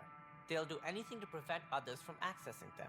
It seems murder isn't exclusive to the Milky Way. Well, why would it be? And now the challenge is to settle a world in spite of all that. This one here. Eos. How? You need to increase the viability of the planet so we can establish an outpost. Then we can bring more colonists out of stasis. The more colonists we have, the more resources we can gather to support the Nexus. Everything depends on it. There are 6 worlds we hope to settle. So 6 worlds minus Habitat 7 because it's no good? Found is unlivable. So how do I? A good Pathfinder would relish the challenge of solving it. Bro is asking us to terraform a planet on short notice. And if I fail, I guess it's no sweat off your back, right? You'll just look for another Pathfinder? I mean, if we fail, that's it. We all die. It's part of my job. Some of them pay off. Others... I got a feeling you're not much of a gambler, Tan. You need me. If I pull this off, maybe you'll look like the leader you pretend to be. But first, you have to succeed at being the Pathfinder you pretend to be. Oh, fuck. Damn, Joe, he cooked you. I told you Tan isn't a pushover. Yeah, well, he better hope I don't get the chance to Udina him. The coordinates for Eos will be in the computer. And when you have a moment, we should discuss the missing arcs. I was wondering about that. Oh, cool, I get ear-ringing headaches in the game, too. Something wrong? That's how you get tinnitus. Ryder, please see me and Sam Node on the Hyperion. Your implant needs attention, and we need to discuss a confidential matter. Don't mind us, the bot in our head is yapping again. I'm fine. Ryder, You may have a less than flattering view of me, but I want to express my condolences for your father. Oh, thank you. Okay, maybe I won't Houdini you after all. You're easily appeased. He played a key role in planning the initiative. I'm sure he'd be concerned that we still have several arcs. You can ask about them now, but we won't be dealing with any of the arcs for quite some time. Nothing certain. But tens of thousands of colonists are unaccounted for. We can't have that. We have to recover the arc full of Asari immediately. And the Solarian and Turian arcs too. Yeah, sure, but especially the Asari one. Sounds like the Nexus has had a rough time of it. Publicly, I would say we're more than up for the challenge. Privately, I can tell you it's been a disaster. Nice of you to be honest. Killed hundreds, many of them our senior leadership. Even the founder of the initiative, Gian Garson, is dead. Tell us about Garson Barak. Gian Garson is described as one of humanity's wealthiest and most eccentric entrepreneurs in the Milky Way, having made her fortune from a myriad of investments into technology. I bet she can't go band for band with me. Let's see you start up a journey to another galaxy. I'm sure it won't fail like everything else. I barely want to be in Andromeda right now. What makes you think I want to go there in real life? Something about hitting the Scourge. How did it play out? Criminal elements took advantage of the emergency and preyed on people's fears. Let me guess, that isn't exactly an accurate retelling of how things went down. Nope, not at all. The Nexus uprising occurring can partially be owed to Tan's incompetence, as well as the rest of the leadership in the Nexus uprising novel, which includes Foster Addison and Sloane Kelly. They're led by an outlaw, Sloane Kelly. And speaking of which, she used to be one of ours. Well, I'm sure we'll be dealing with her sooner or later. Sloane Kelly? She was head of security on the Nexus. She opposed the uprising at first, but eventually turned traitor and joined them. That was also kind of Tan's fault. How so? To quell the uprising, Tan has the rest of the Krogan released from cryo to stomp out the rebellion. Needless to say, Sloane did not agree with this, but that's a story for another episode. Good riddance. Whoa! The Krogan demanded a greater say in political matters. The last place you want them involved. Their muscle, nothing more. Good for fighting and lifting heavy objects. There's that good old Mass Effect spacism. We should have brought Ashley along. You're like 20 years old or something. Where's this beef coming from? It's common knowledge that they are a violent, ignorant Okay, damn. Bro is just mask off with it. Funny enough, the Andromeda Initiative did try to screen for this type of behavior from the colonist. During his application, Tan was asked if he had any prejudices that would affect his ability to serve the initiative. He wound up leaving the answer blank. But data forensics revealed that his original reply was, "Wait, you're letting Krogan come along." I guess he realized they might not let him sign up if he left that in. The greatest migration ever attempted. No one had ventured beyond the Milky Way before. As director of the initiative, are you in charge around here or what? If the others would allow me. They don't see me as the rightful successor. Well, you're not, right? Aren't you like a dozen rungs down the succession chain? In theory, Kesh handles the Nexus's physical operations, Kandros runs the militia, and Addison manages colonial affairs. I guess Addison doesn't have a whole lot to do right now. We can pick Addison's brain about how useless she is at the moment later. Each other until a decision is made. If we're lucky. It is maddening. What's their problem with you? I am not Gian Garson. Our founder was charismatic, eccentric, larger than life. Traits I cannot hope to mimic. She and her inner circle perished in the Scourge, some at the hands of the exiles. As far as I know, none of Garson's inner circle died from the Nexus uprising. Sloane, Kesh, and Addison had to pull Tan out of cryo immediately so they could use his clearance. I was next in line for the role. Damn, bro was 8th in line. He's even worse than Cora. Hang on, Deputy Assistant for Revenue Management? He wasn't even the main guy for finances. He was number 2. An accountant? Don't let that fool you. We are all capable of more than we know. When I was young, I was fascinated by the idea of exploring space. Accounting was probably just what Tan got into to pay the bills. His previous work experience is listed as senior consultant, advanced matrix-based accounting, while his hobbies were model ship building and travel. So how did an accountant end up being ahead in the succession chain before the colonial affairs lady and head of security? That's just the way the system sorted things, and it's not exactly weird. The Secretary of the Treasury is ahead of the Secretary of Defense. It could be that whoever Tan's superior was had seniority over Sloane and Addison. Tan probably did too. And we're rough on Tan, but he isn't the worst leader in the world, especially considering he woke up and found himself at the top while everything was on fire. Please investigate. Without the other arcs, the promise of the initiative can never be fulfilled. Also, we won't have any more blue baddies. We should expect? We had hoped Quarians would be part of the first wave, but before departure in 2185, we got word they had technical problems with their ship. It seems they're also bringing along Drell, Hanar, and other species as well. That sounds like a setup for DLC. It was a common rumor that Andromeda had DLC for the Quarian arc that was scrapped because of the reception of the game, but nothing official actually states that. Mass Effect Andromeda Annihilation, the novel that covers the events of the Quarian arc, was in the process of being written as early as 2016, which likely means any setup done in the game was meant to tie to the eventual release of the book. Give me the too long didn't read version. A virus named Fortinbras is let loose on the Ark by the captain, a Quarian named Kutsi Olam Vasquelasia. It takes a while for them to track down the source. The captain is injected with a retrovirus, thus turning her into a walking cure. And she's made to walk throughout the ship without her exosuit so everyone can make contact with her and become immune to the virus. But wait, she's a Quarian, surely that would kill her. Yep, but she was planning on releasing the virus on the Nexus to take out the leadership of the humans, Turians, Asari, and Solarians because she hated the old dominant races maintaining their power even in another galaxy.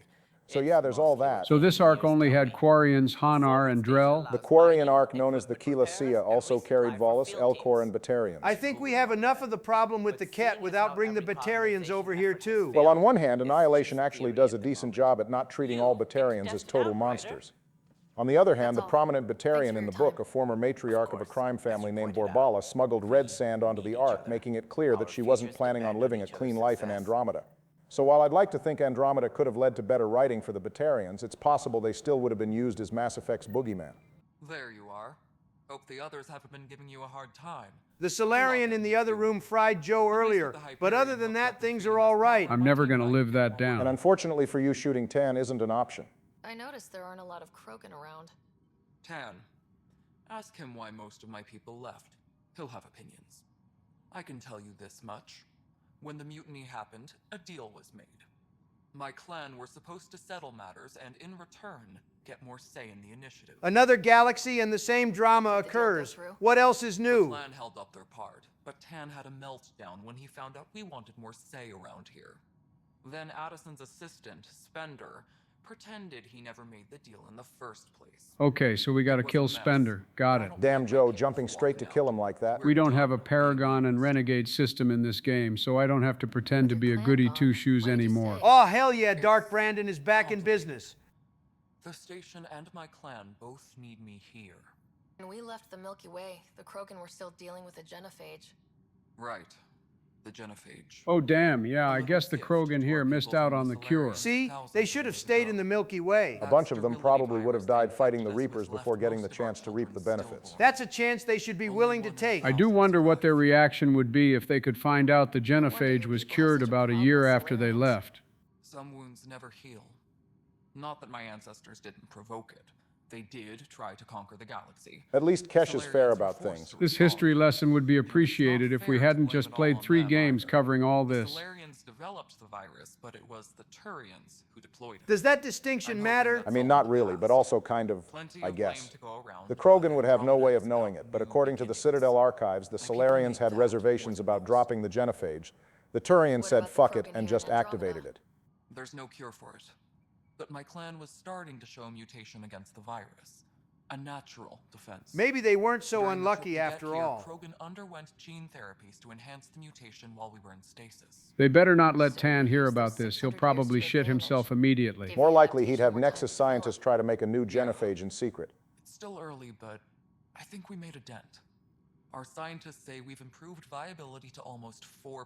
Barack, translate that. It's a fairly impressive 3,900% increase. Instead of 1 in 1,000 births being viable, it'll be 40 in every 1,000. Okay, now don't call me Tan for this, but is overpopulation not a possible risk? It'll probably be fine for the foreseeable future.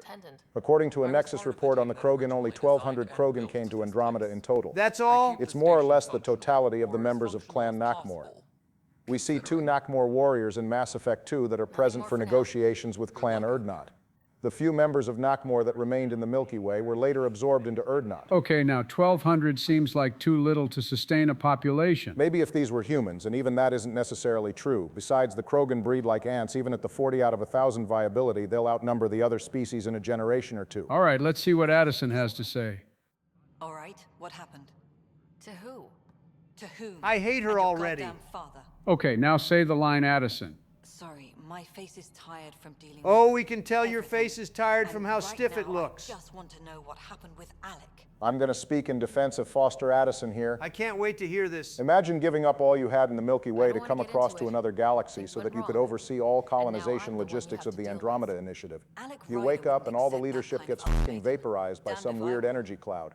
And now you're left playing second fiddle to a f***ass Solarian accountant. On top of all that, all of the golden worlds you're supposed to be managing are unviable, so you're left just twiddling your thumbs for 14 months as you watch this entire operation slowly deteriorate before your eyes. Well, when you put it like that, yeah. I'd probably space myself. But everyone else was in the same boat as her. In a way, yeah, but at least Tan held all the authority. Kesh still handled all the physical maintenance of the Nexus, and Kandros runs the militia, so he can constantly be preparing for trouble with the Ket. Addison was left with nothing but to be close to Tan.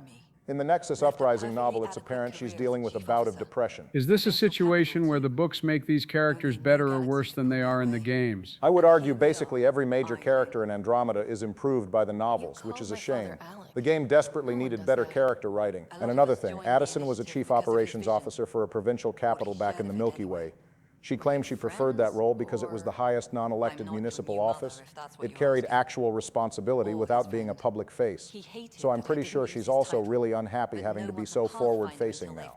Working logistics for the colonies would have kept her in a nice quiet office looking at spreadsheets or something. All right, I guess I can see why she's so sour with us starting out. You're not going to talk me into sympathizing with someone who starts a conversation by correcting me on my grammar. All I'm doing is relaying information. It's up to you to consider it.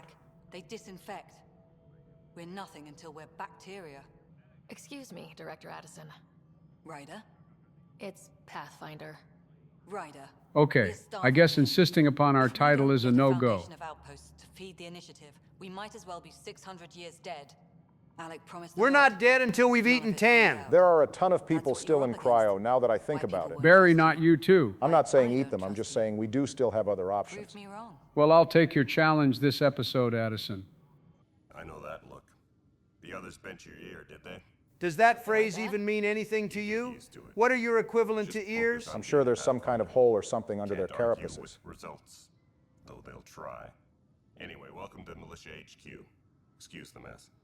This office fields militia work, Nexus security, and looking for the Turian Ark. The Turian Ark is priority 2. We got to find the Asari first. I feel like, given the situation with the Ket, we should look for the more military-inclined people first. Who knows? If you need anything, come see me, even if it's just a vent. Wow, what a nice guy. What brought you out here to Andromeda? I was tired of being the good one. The good one? The Kandros family is old military. There were expectations, you know. Was Kandros some kind of hotshot in the hierarchy or what? In his screening interviews, Tyrion states that he was named after an ancestor who captured a dreadnought in the Krogan rebellions, and he was expected to live up to the name.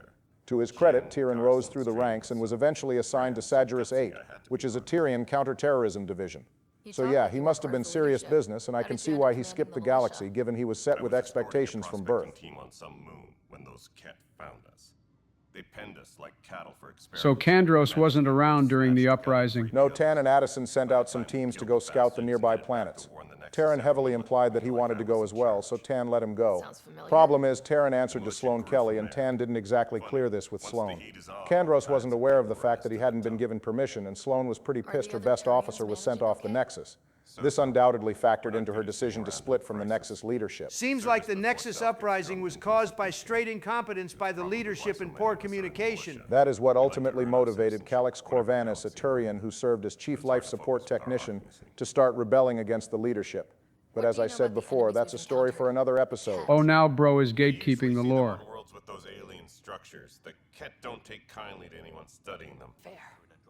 What's wrong? Why is Joe talking to this random lady? This is the beginning of a side mission called First Murderer. It's decent enough for an opening side mission, and I thought it'd be nice to cover. You're impartial. Hey Barry, am I tripping or is this Turian barefaced? Well, that wasn't very nice at all, Joe. Oh, you remembered the lore bit about barefaced Turians.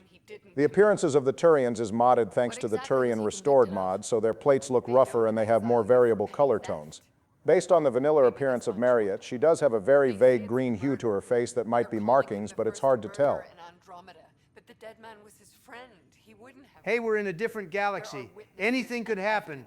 all circumstantial. At worst, it was an accident. It's kind of a bad look if you're already conceding it could have been an He accident. could give you the details if you were willing to speak with him. Please. Well, sure. Why not? I got a feeling this isn't going to go good for you. Oh, thank you. I'm sure the jailer will allow you a visit. Please, tell Milken I love him. Well, it only took a single episode for us to go back to solving other people's problems when we're busy trying to save the day. Help you? Why did it sound like we only got half of that sentence? Ah, our murderer. Wife's here all the time. Guess she told Okay, this guy definitely doesn't have markings. Again, in the vanilla appearance, there seems to be these vague green markings on Sergeant Aker. It's really hard to tell because his face is so pale and the green is so light. I really do not like what they did with Turians in Andromeda. If you look at the vanilla appearances for Nilken and Aker, you'll find them hardly different from one another, which is made worse by the fact that Tyrion is also roughly the same shade, too. So you're saying they really phoned it in with Turian appearances? Yeah, kind of, but that's why we modded the hell out of Andromeda. We were on our last legs, overrun by hostiles, our leader dead. Is this one of those expeditions Addison and Tan sent out? Can't be the ones from Nexus Uprising that happened 14 months ago. This must be some other attempt to establish a colony on So when he Eos. was killed, people assumed you did it? For good reason. He ordered us to regroup and counterattack. We were moving through a sandstorm. I saw movement, thought it was the Ket, and I guess I panicked and fired. Witness saw the A little bit of friendly fire. It happens to the best of us. Sounds like an accident. That's what I told them. Wait, you told them it was an accident? There's a recording. It's ugly. Everyone's certain I did it on purpose so we could evacuate. Only my word otherwise. So this guy isn't even denying that he killed him, just that he didn't mean to do it. I suppose manslaughter isn't as bad as voluntary murder? You're a Pathfinder. I'm sure Kandros would give you access. Maybe there's still hope. All right, let's see that recording. The Nexus versus Colonist Nilken, Evidence 7A. Hiram! They've seized the compound! Call for evacuation! We're not giving up, Nilken. We're taking it back. Taking it back for nothing, the planet isn't even viable to live on right now. It sounds like they're doing something else. Chill, Donald. Well, I think that about wraps that up. Not quite. Now we need to go have a talk with Tan. I wonder if his wife heard all that. I'm looking into the Nilken Rensis murder charge. And? I want to go to Eos and retrieve Chief Reynolds' body. That isn't usually. Well, we weren't trained, so we're improvising. First murder in Andromeda, and I'm impartial. So we're not counting all the deaths that would have occurred when the Krogan put down the uprising? Silly Joe, it obviously isn't murder if the government does it. Oh, right, of course. Will only bolster the case. The more certain we can be, the better. All right, but let's keep it quiet. I don't want people thinking we're reopening the case. I hope anything you find reaffirms what's been done. But Man, he really is hoping Rensis is guilty. Tan doesn't want to admit he might have gotten something wrong. To the murder scene. Good luck. That's all. All right, we'll conclude First Murderer next episode. For now, back to the main events. Hello, Ryder. Welcome back to Sam Node. You got some Advil in here? Hey, Donald, I've got some good news for you. You better not disappoint me. Clearly, my knowledge on Andromeda is still rather incomplete because it's been brought to my attention that Sam is in fact voiced by a woman. Wait, what? It caught me off guard too, but it's true. Sam, despite having masculine programming, is voiced by Alexia Travers Healy, who voices Calpurnia from Dragon Age Inquisition. What was he trying to hide?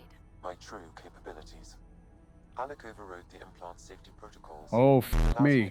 Now I can kind of hear it. Gotta give them points for whatever audio work they did here.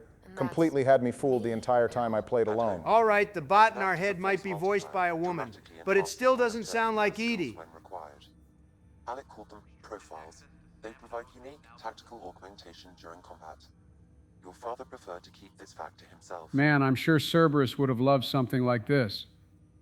I can understand. People might get the wrong idea. Super soldiers. A computer having control over a human. Providing an enhancement to the human. It is a symbiotic relationship that benefits both.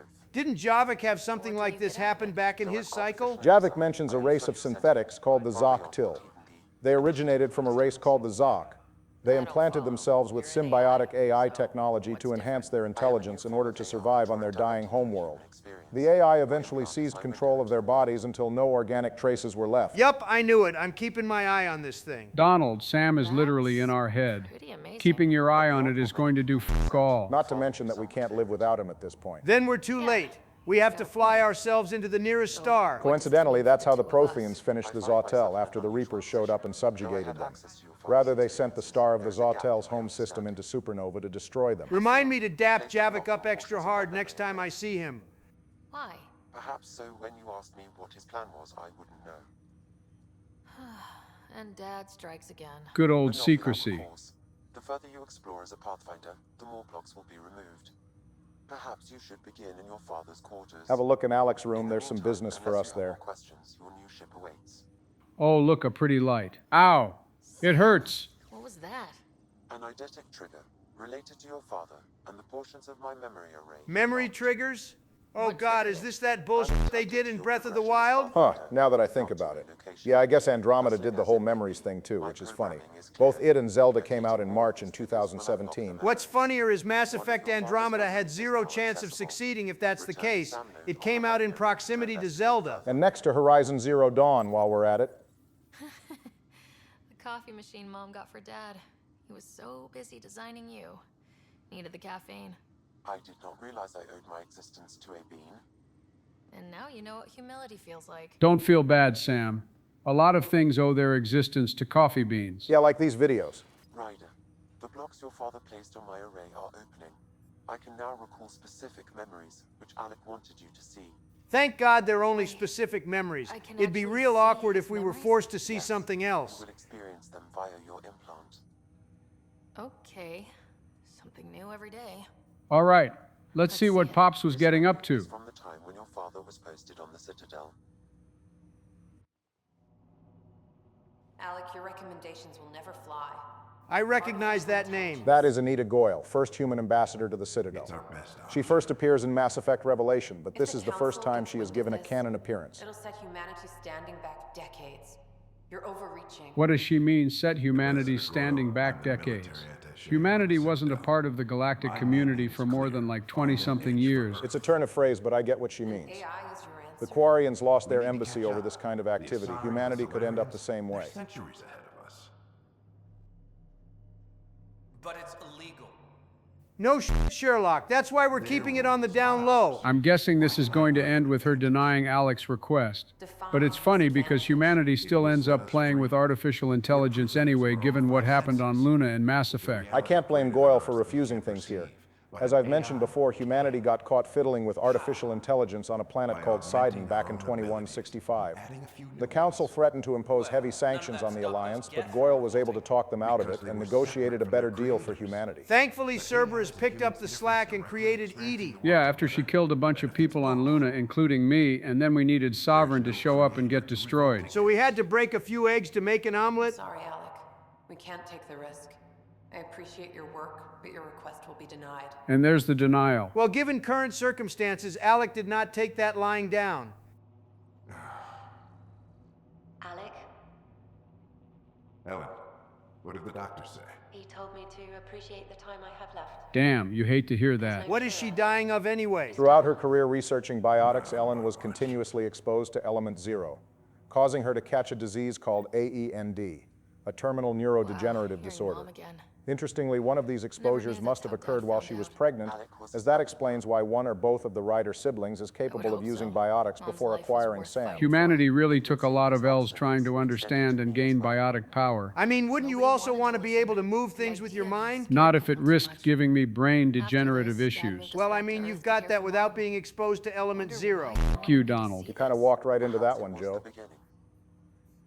Of what? Unknown. Private audio logs are now available in your father's quarters. Better go look at that too. Additional memories, but they are We'll acquire more memories as the series continues. We're done exploring the Nexus for now. Let's go see about this new ship of ours. It might be special, but does it come with a hot robot wife? No? I didn't think so. It's not like we could romance Edie anyway. That's not important. Just looking at her was enough. The way things are going, we'll be on our own out there. In other words, we're making this up as we go. We used to call that tactical improvisation. It's shorter to just call it At least bullshit. we'll be doing it in style.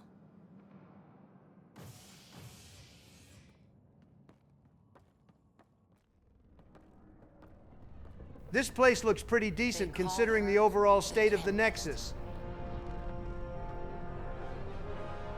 All right, I can't lie, that's a pretty sleek ship. Call me crazy, but design-wise, I f with the Tempest more than I do either of the Normandies. But which one has a Thanix cannon? You can't blame it for not having a Reaper-killing weapon. It's not a military ship. Correct. The Tempest is a scout ship with the express purpose of exploring worlds across the cluster to find suitable homes. What it lacks in firepower, it makes up in research capability. The Tempest has labs for studying new technology and biological samples. The med bay is also more state-of-the-art compared to the one in the Normandy SR-1 and 2. Let's pick it up a bit, people. We're 14 months late. All right, let me sit up and open my eyes here because my glorious tall drink of fine-ass Turian water has finally arrived. Bro, I really do not see what y'all see in Turians. Wait, holy shit, that stupid-ass visor is finally gone. Yep, you're welcome, Joe. And everything in between. I'm trying to get in between those legs. Oh, God, take his mic away. Well, goddamn, Joe, take the lady out to dinner first. Donald, I don't want to hear a peep out of you after the way you were behaving for 3 games straight. Yeah, but when I do it, it's funny. When it's you, I don't know, it just feels kind of sad. Hold it. You're not going anywhere. Looks like you'll have to say goodbye to your girl, Joe. Cora, turn this guy into a stain on the floor and let's keep it moving. Jesus Christ. Wants to see a complete report of the Tempest supplies, munitions, and crew. Director Tan overruled Addison. The ship's loaded out with equipment for outpost discovery, squarely under Director Addison's purview. Yeah, well, f*** Addison's purview. I'm down with taking Nix if only to give Addison a bigger headache. Let's see if that makes her face wake up. Came here with a family, didn't you? Son still in cryo? I could pull some strings, get him to the front of the line. I'm pretty sure that's up to us. Really? Yeah, really. Oh yeah, I know a deal that will not be fulfilled when I hear one.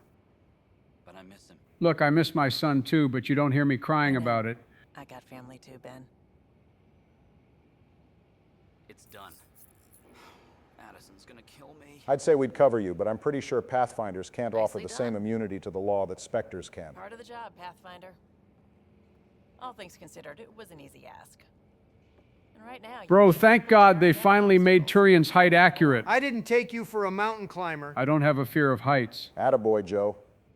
everything's state of the art. Labs, sensors, Let's go. The hot doctor is on the ship Plus her too. crew, of course. The best in their field. Ah, glad to see you looking well. You'll note that the crew of the Tempest is on the small side. Oh yeah.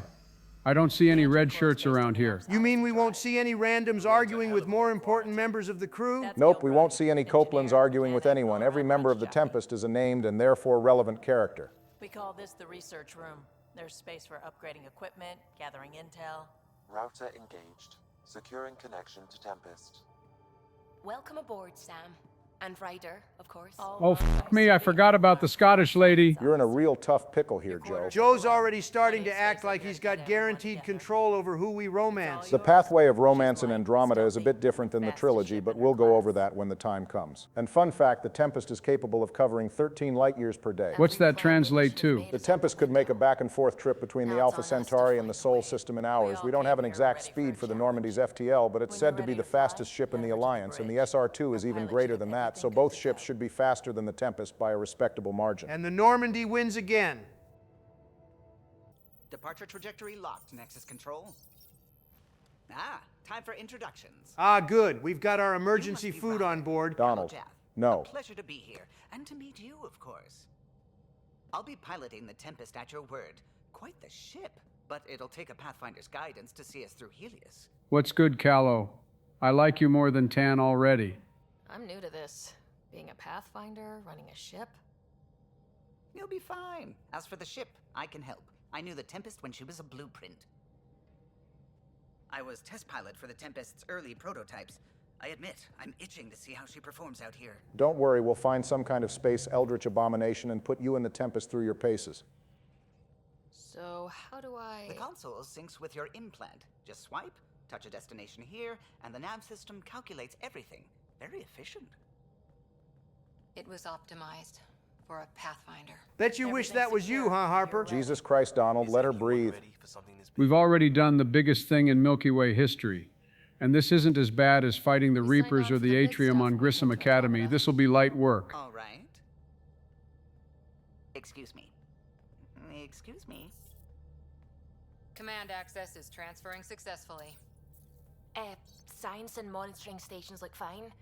Lexi's reporting in. Helm is green. Gil reports the drive core is online. This is it, Ryder. The Tempest is yours, unless you've got something to say for the log. Oh shit, it's time for our first speech. Choose wisely here, Joe. Try not to botch it like you did in Mass Effect 1. Things seem bad, but we've already beaten the odds, and we'll beat them again. You know it, I know it, so let's show them what we've got. Holy f***, that was weak. Nah, that one wasn't on me. The delivery was soft. Well, Ryder isn't Alec. We've never held a leadership position before and haven't been in a position to need to give rousing speeches. We'll need to earn the confidence to speak proudly at the head of the ship, but until then, we've got a planet to go settle. To Eos, then. What would have been our Habitat 1? 2 failed outposts put an end to that idea. Wait, they've already tried colonizing this place twice? No wonder Addison is so bitter. You know, it seems like a massive oversight to not have a Pathfinder on the Nexus.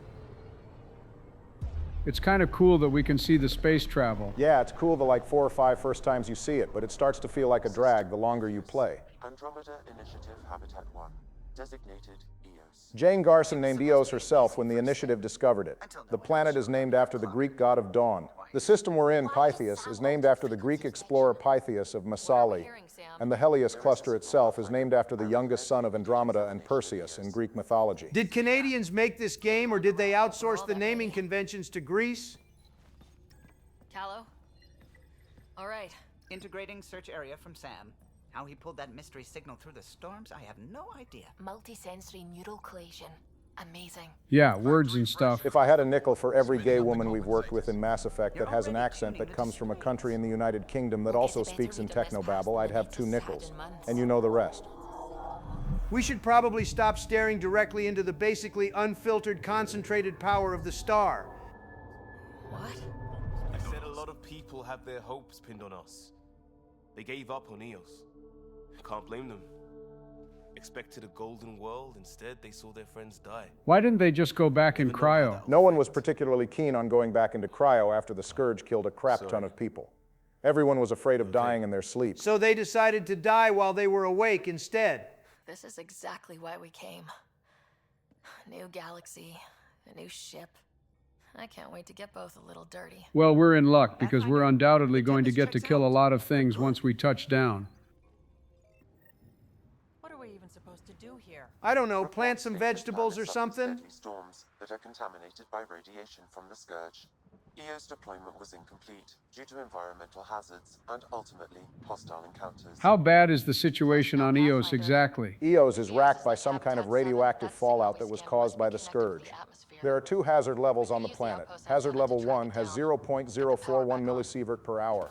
This is a low level of radiation. This wouldn't cause problems in the short term, but could lead to serious health issues in the long term. The hazard level 3, however, is much more lethal, being at 55.765 millisievert per hour. So in layman's term, we die if we try to live here. Yeah, pretty much, but don't worry, it's more likely the occasional 130 kilometer per hour gusts of wind will kill you instead. And if that doesn't do it, the Ket will. We would have been better off on Tuchanka.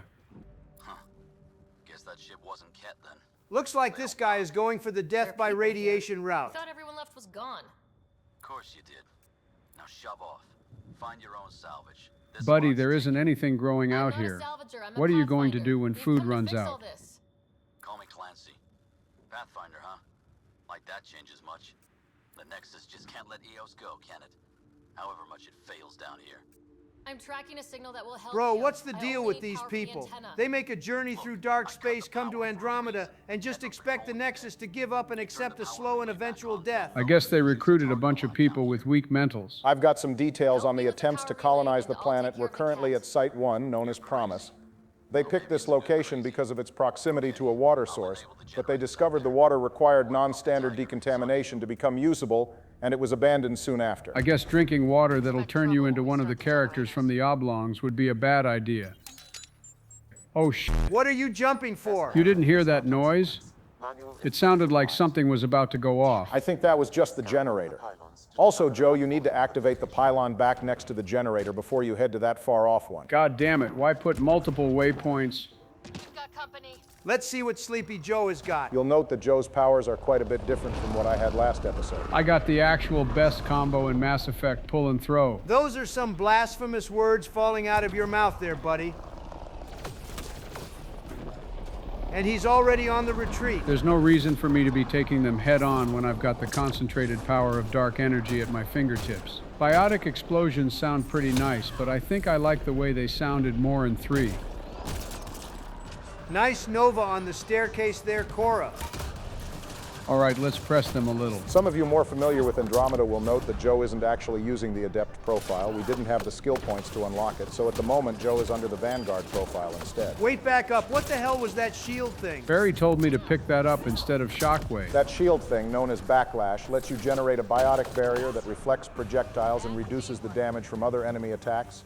You can also use it as a parry for melee attacks. I figure I'd advise Joe to pick up a little bit of defense instead of going all in on biotic offense. Well, that parry thing will be useless. Joe will never land one. Okay, just because you said that, I'm gonna prove you wrong. You took down all those Ket? Sure, use the power relay. Hell, take whatever you like. You're welcome, buddy. You would have probably died a slow and lonely death on this planet, you know, if the Ket didn't show up and get you. A ride? Shuttles aren't fun in these winds. You need wheels. I think they kept a little something in storage. Oh no, a vehicle in Mass Effect, this is gonna blow. I think you'll be in for a surprise. Won't be enough. Hope you're smarter than we were. We're heading to our shuttle. Keep this up. Maybe next time we'll find more than just salvage around here. Oh shit, my fault, Callow. Ooh, you're in trouble. Putting your boots right on top of our brand new ship. Truly shameful behavior.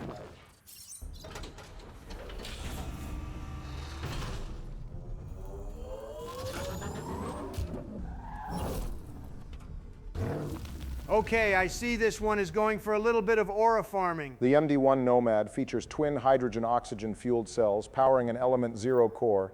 It has independent suspension for each wheel and interchangeable 4- or 6-wheel drive.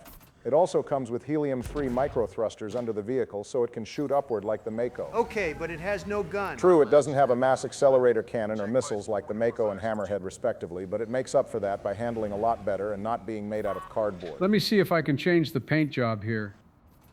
Now that's a little better. And speaking of a little better, I'm surprised how decent it is to drive the Nomad given BioWare's, I'll call it questionable history with vehicles and mounts. Well, it's quite simple, really. BioWare Montreal really locked in when it came to getting the vehicle in Andromeda just right. After all, driving was one of the weakest points of the trilogy. Are you being serious? Oh, sorry. No.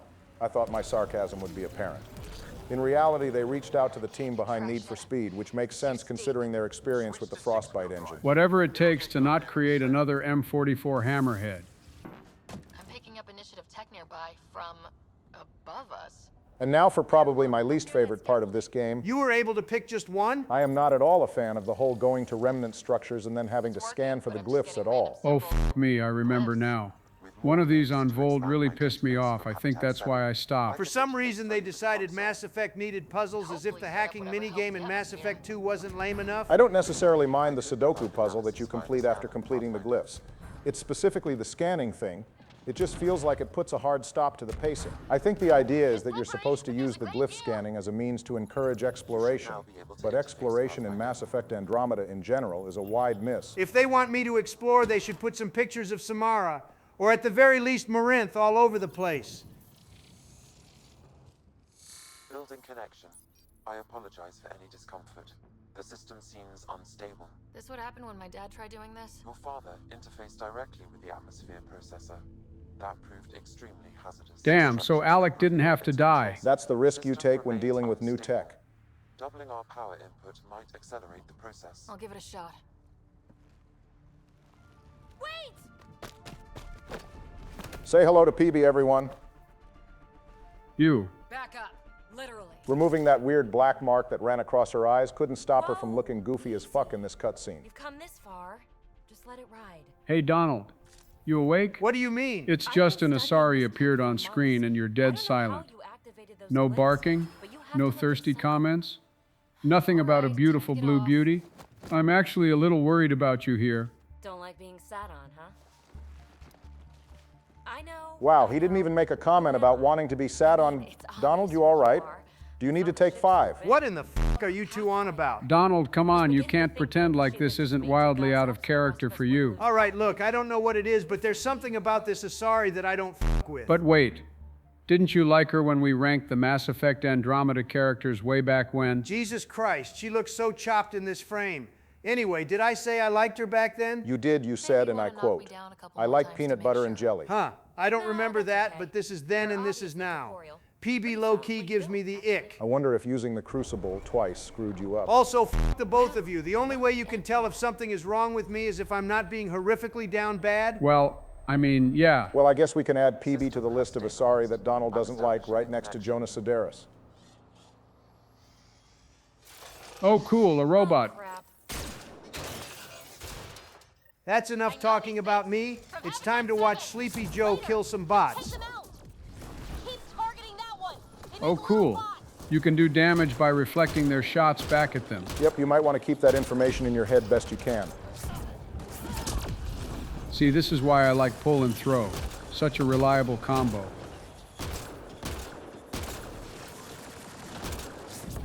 Seeing Cora charge things is making me want to play. You'll get your chance, Donald. Just wait.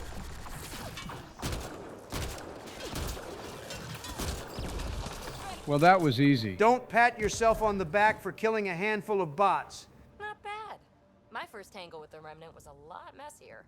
The Remnant?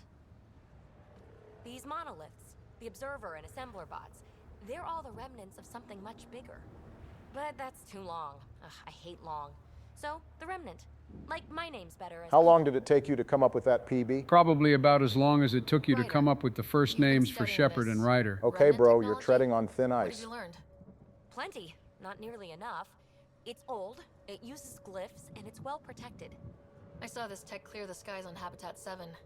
We're hoping it could do the same for EOS. Keep in mind, it almost killed us and did kill our father on Habitat 7. Maybe. Fits the model. All Remnant tech is connected. You interfaced with this monolith somehow, and now it's pinging the others. If you wake them up too, they must lead to whatever master switch might fix the radiation. It's a good thing we ran into an Asari nerd who cares about this stuff. Man, I miss Liara. Sure. Just don't piss off too many observers. Here, take my nav points. I've got to figure this interfacing out. Just be careful. This planet's all kinds of strange. When they sent the first colonists down here, everyone was so excited.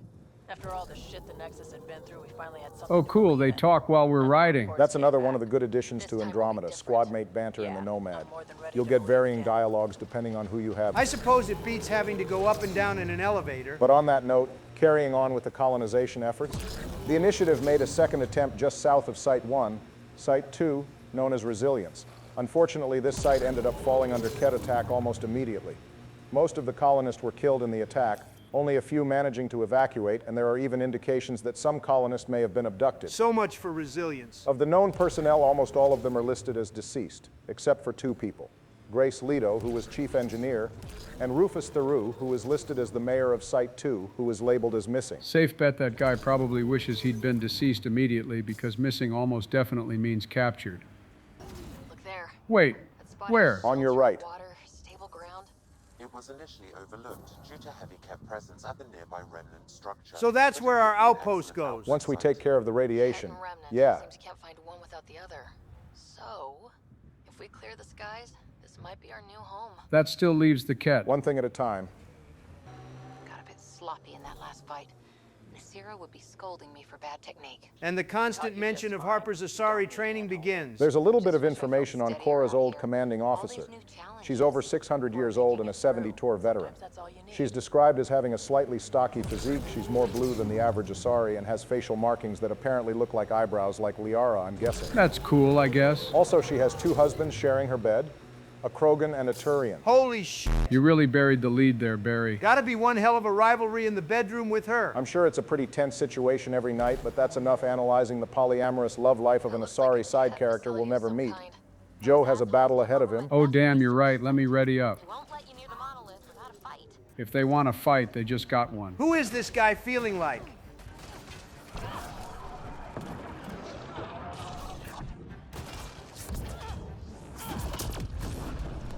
What the hell was that second explosion that killed the Wraith? Joe is on his chosen profile now, the Adept profile.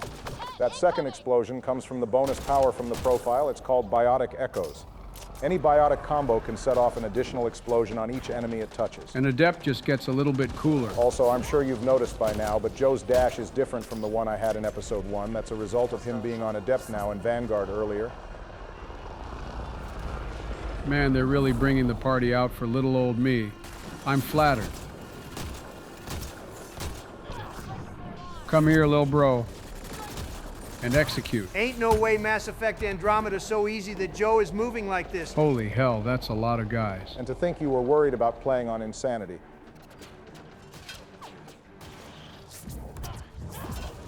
Oh, I did not expect that guy to go flying like that. Team Rocket's blasting off again, ass death.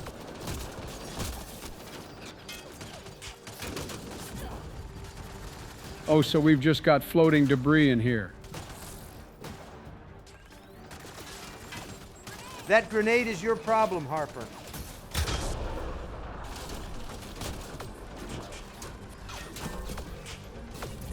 How the hell did that throw not hit? Tossing it into the generator didn't help. Oh, f me. Forget Cora being hurt. Joe's the one that went down. I knew it was too good to be true.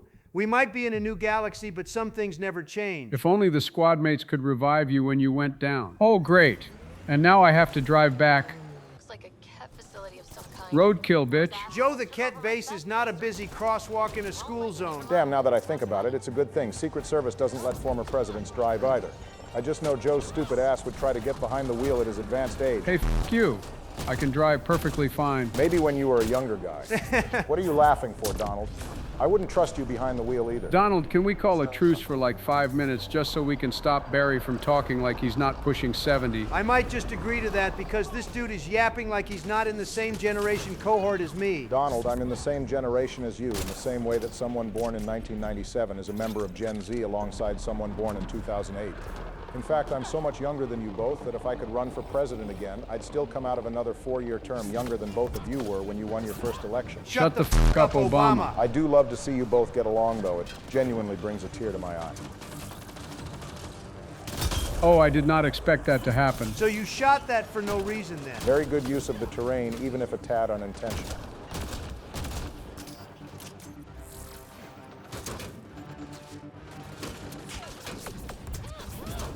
So long, Gay Bowser. That dude was still alive up there.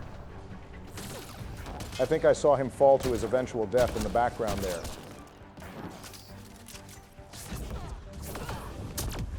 And I think that just about does it. That one death was just a little hiccup. Nah, I think there's an enemy left. One of the guys you sent flying must still be alive. Welp, time to reload the checkpoint. No way, this is not happening again. Lucky you, it appears he landed nearby. He really should have just cut his losses and ran away. Joe, you sent that guy flying hundreds of feet into the air. I don't think running away was much of an option. Let's get to it before there's any more Ket.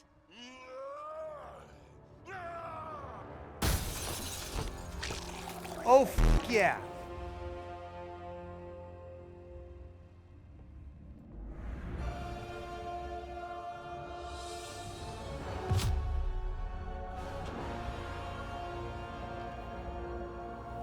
Finally, a good goddamn character. I'm surprised you like Drac when you stopped playing at Vold. Do you even know his story? Do I need to? He's a Krogan. Well, how about that? Donald has more unconditional love for the Krogan than he does the Asari. That was pretty cool. Well, yeah, guess it was. Still haven't told me who you are. Don't eat me, please. He can smell your weakness, Joe. Vetra, what are you doing here? I'm with the Pathfinder. That Pathfinder. A friend of Vetra's a friend of mine. Good thing Vetra was here to vouch for us. If you don't bring Vetra, Drac will obviously still stand down when you introduce yourself as the Pathfinder. But he's noticeably less friendly. Forgive me if I didn't just trust a stranger from the Nexus. They haven't exactly treated us Krogan well. We're still repeating mistakes from the Milky Way and Andromeda. Checking out these monoliths. The Ket seem pretty interested in this one. Looks like you cleared it out for us, though. No, the f he didn't. Most of those bastards were outside the base. I'm the one that killed them. They think they're safe. But they're just waiting to die out there in space. Yeah, well, he's not wrong. Seriously, what was their plan for if we never showed up? Now, taking out Ket bases, fighting ground troops. I know what they can do. It's not pretty. We haven't even seen the worst of it yet. You know, Drac, we could use someone with your skills. Tempting as that is, Vetra, I'm a little too old to be carrying humans through a fight. What are you talking about, old man? Did you not hear me throwing Ket into the next star system out there? Well, Drac has no reason to want to work with us. We're not some well-known warrior that he would have ever heard of. Because I'm getting bored and the Ket are getting stronger. Seem particularly interested in this alien tech. Remnant? Yeah, that. Yeah, that name you never heard of because PB came up with it. More to shoot. Try to keep your head out there. Well, he's charming. I'm gonna make him eat those words later. What a shame Grunt isn't here to eat that. I read your dossier. Dossier, huh? Fancy. So, what's it say? That's classified. Uh-huh. Don't start something you can't finish, Harper. What the hell are they beefing for? Not starting anything. I'm military, you're not. Wait, I thought all Turians served. Vetra never got the chance. She left Palaven when she was young. Wouldn't it have been kind of cool if Vetra was the recon scout Garrus fought with? That's not the only F-word Garrus did with the recon scout. That would have been a cool callback, but it would amount to nothing more than fan service. No, this can't be right. All that fanfare for an empty room? Well, time to pack it up and go back to the Nexus. There must be. Do your Pathfinder thing. You know, PB, Liara is the one who used to do the thing that would help us figure out what to do. Oh, you're good. I'm just like that. I don't know what else to say. And I make it look so easy. That's a long way down. Can't tell how far. We have jump jets for a reason.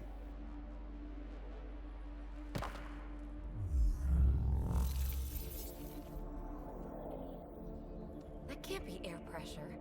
Electrostatic? Gravitation. Magic, it's magic. Oh, you idiot, PB. That wasn't the front door. This is.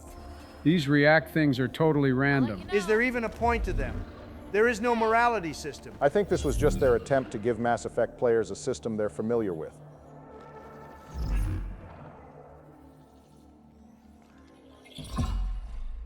You could have stayed up there, Harper. The three of us have it. Another gravity well, and that's new. It's a fucking cube. That thing PB picked up is a part of a side mission called Remnant Data Cores. There's 11 of these things across the game, but you only need 9 of them to complete the side mission. What's the reward? Will this lead us to some clue about the hidden lore of Mass Effect Andromeda? Could it unlock some kind of armor or a special weapon? You get 1,330 experience points. Oh. Damn, even the Firewalker DLC in Mass Effect 2 would get you that weird Prothean orb thing. I try not to be super harsh on the lack of rewards or narrative payoffs for the side missions in Andromeda, because for all we know, the Remnant Data Cores could have come back around to be super important had the Mass Effect Andromeda series gotten another game by now. After all, if we judged Mass Effect 1 on its side content in isolation, it wouldn't look too great either. Yeah, who could have guessed that getting Gavin Hossel's data in Zoo's Hope could cause a ripple effect where if we kept Conrad Werner alive, we'd be able to get some bonus contributions to the Crucible. Comm check. It's, well, you know who. We read you, PB. Stay in touch. They dug this place through solid rock. Look up there. Must be how they kept it from collapsing. I got to admit the atmosphere of the vaults is pretty solid, and I like the art design. On this point, at least, I can tell they were trying to return Mass Effect to its sci-fi roots here. What is all this praise of Andromeda in here? Where am I right now? Hey, I told you I was going to come at this from an angle of charitability, and I'm in full agreement with Joe here. Mass Effect Andromeda hits the sci-fi themes better than Mass Effects 2 and 3, which come off more as action games. And it can even hang with 1 in certain ways. For example, the nearby liquid has a hazard level 3 electrical current at 204 amps, which would be extremely lethal, which is why it eats straight through your suit's life support and basically cuts through your shields and health in seconds. This might seem like merely a gameplay hazard to keep the vaults engaging, but it also plays into the technology here as well. The fluid in the aqueducts is called ferrofluid. Its application must be for cooling the vast and powerful electrical components necessary to run something powerful enough to influence a planet's entire atmosphere. Details like this is what science fiction is all about. Okay, but does this help me pull the hot doctor on the Tempest? No, I'm afraid it does not. I appreciated the analysis, Barry. Well, I mean, I kind of tuned the last half of it out because you be rambling sometimes, but I appreciate it all the same. This is going to be a long series. You are the one who set this up.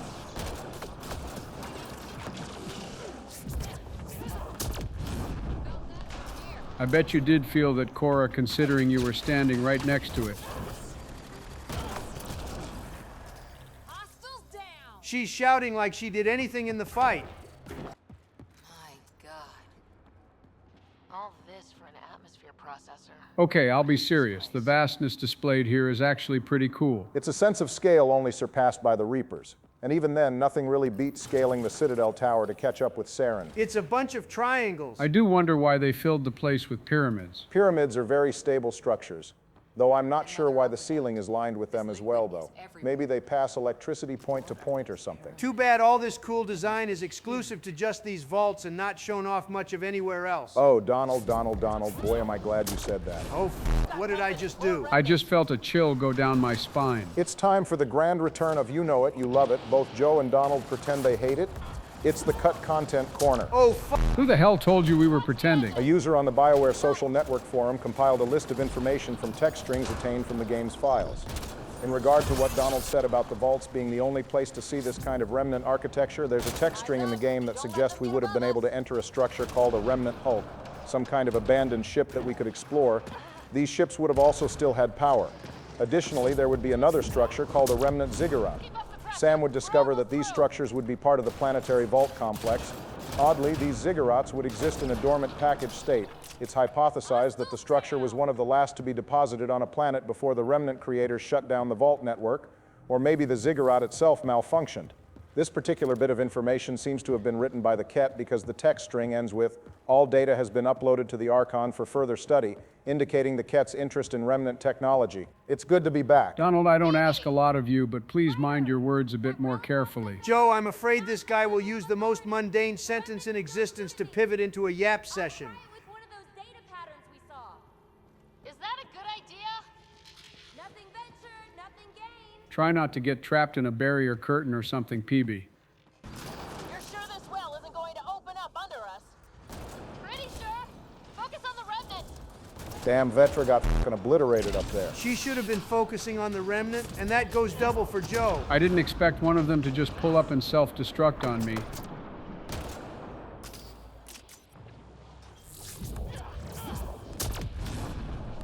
Oh, it must have been that turret up there that killed Vetra. What turret? Oh my God. You're lucky that Harper was holding the aggro. You sure about that? Thankfully, this waist-high wall fully blocks the power of this hyper-advanced... Ow! So much for that.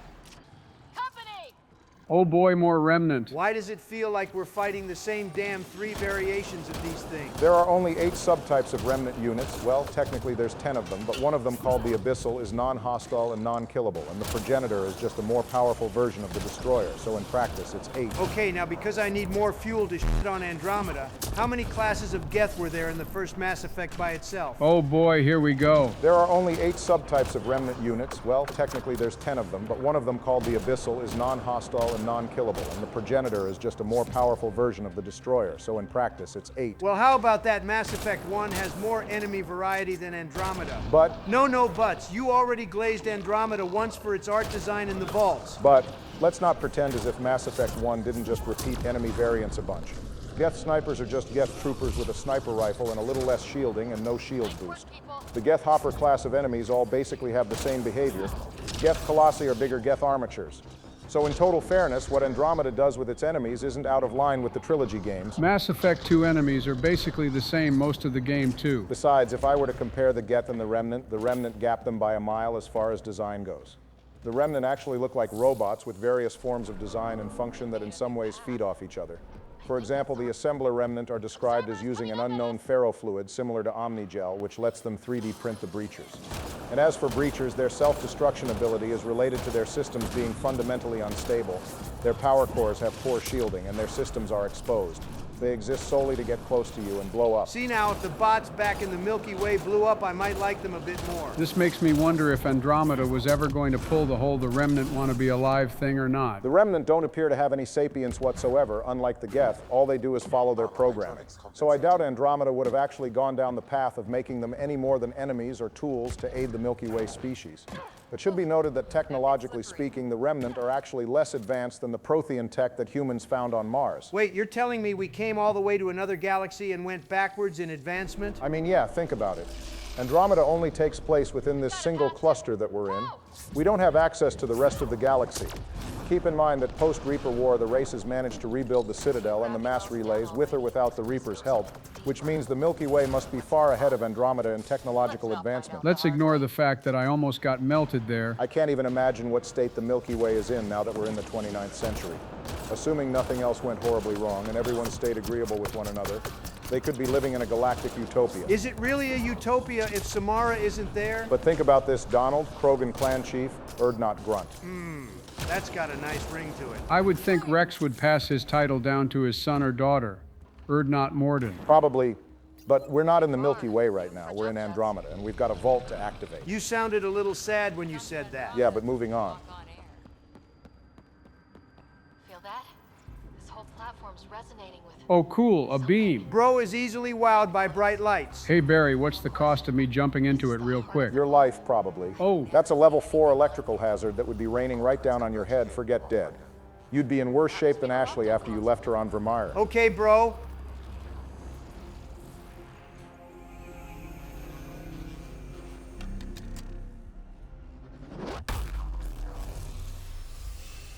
All things considered, this went a lot smoother than it did on Habitat 7. Did you learn nothing from the Citadel DLC episode when you spoke my death into existence? Huh. Any thoughts, Sam? Unknown, though it appears related to the lockdown. An in-depth study may reveal its purpose. The system lockdown is disabled. The vault and the atmosphere processor should return to full operation. Ryder, you fixed the lockdown, didn't you? The whole place is lighting up. Power readings are off the chart. Really off the chart. But if it's back And right on cue arrives the black smoke of despair and agony. Things are never simple.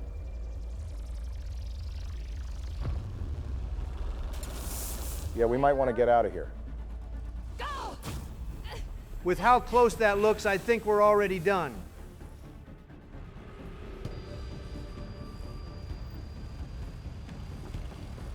Ryder is not moving fast enough for me. Ryder runs like those people who never did anything in gym class and then tries to run again for the first time in 15 years. Oh sweet, some delicious fumes. Oh no, really, Harper? I was planning on stopping so we could get a whiff of the purple flames and smoke, but now that you've told us to keep running, I guess we'll keep going. It would be wise to escape Ryder. Thanks, Sam. The back seating for the run for my life is deeply appreciated. The bot is lucky we needed to stay alive. We're almost clear. Where are you? Peeby, this bus waits for no one. What in the ski-daddle was that maneuver?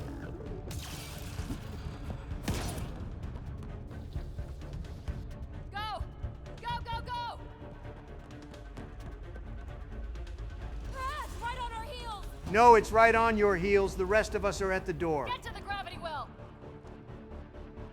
Shit, it's sealed. Try to get something under it. Why the hell did we even run past the control panel? Console is attempting service reconnection.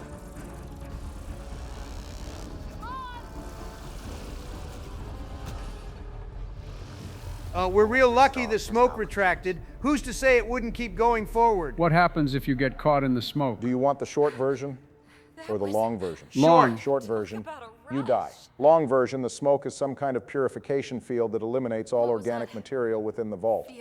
As Ryder and the gang are organics, they would probably get dusted like that plant we saw earlier. Maybe one last scrub before startup? This place is full of surprises. Nothing like outrunning death. Outrunning death at a leisurely jog. Or reactivating a huge mysterious vault. Nice going. Atmosphere processor is online, recovering last console activity. Is that the Helios cluster? Yeah. There we are. That's Eos. Something happened. Because we restarted the system? If that light is us, then...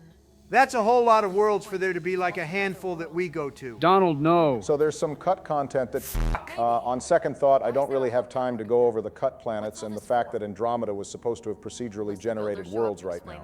I'll have to save that for another episode. We've been given a reprieve. Yeah, but just like death and taxes for people that aren't me, Barack's cut content drops are inevitable. For a council team that was seeding some ice planet's atmosphere, trying to melt the ice caps. To help it support life. That first processor we saw was making things worse, but maybe it malfunctioned. Is that what these builders were trying to do? Make worlds habitable? Even terraform a whole cluster? You said the Milky Way was more advanced, but I'm pretty sure they weren't terraforming whole clusters like this. Remnant technology is said to be about 400 years old, which would put the beginning of all this stuff at around the 25th century. The Milky Way is probably further ahead. Or maybe the galaxy's just advanced in different directions. Mark it on our charts. We need more to go on. Let's head up to the surface. I could use some fresh air. Look at that sky. How?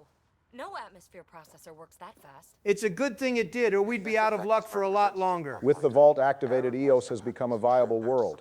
The radioactive particles in the atmosphere are being stripped away by some unknown means according to the Codex. And the temperature changes are calming the planet's high winds and moisture levels are improving. I can't say I'd be happy about waking up out of cryo and being sent to what looks like Arizona, but it'll have to do. It changes whole planets. Let's go slow. We've got a lead. Sam marked it on the charts down there. That site is active, whatever it is. Who knows what we'll find there. You want to come along? Well, I guess any Asari is better than no Asari. You've got a key to their technology.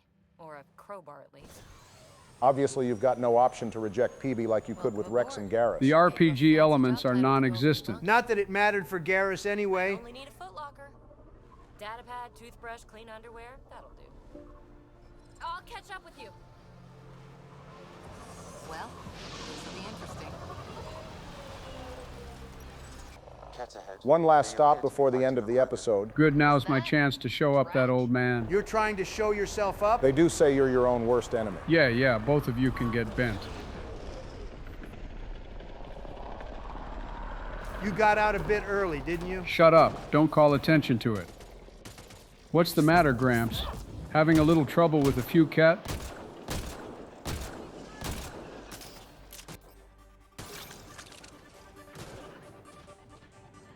What the hell? You open the console, Joe. Yo, I'm completely serious, Barack. That's gonna be really fucking annoying if it happens again. Yeah, that's my fault. I should have taken care of that. I'll have it disabled next episode. Man, that was all that had you pinned down. You're losing a step in your old age, Drac. Ryder, about time you joined the party. We're right behind you, buddy. Get off your radio. Oh, look, a dropship. Let's see who kills more. You're lucky the AI is abysmal because I know Drac would outgun you. Damn, Cora really went in on that. Maybe Harper has the heart of a vanguard after all. Oh yeah, I'm digging the consumable ammo powers. Being able to use any ammo power you want, regardless of class, is a nice addition. Yeah, it's nice to have all these options, but it feels like you lose out on a little complexity. Part of Mass Effect 3's and even 2's gameplay was taking advantage of your class's strengths and accounting for where you were weak. Wow, an actual decent critique from you, Donald. I can see where you're coming from there. Andromeda offers us the opportunity to experiment and play our own way, but that does have a trade-off.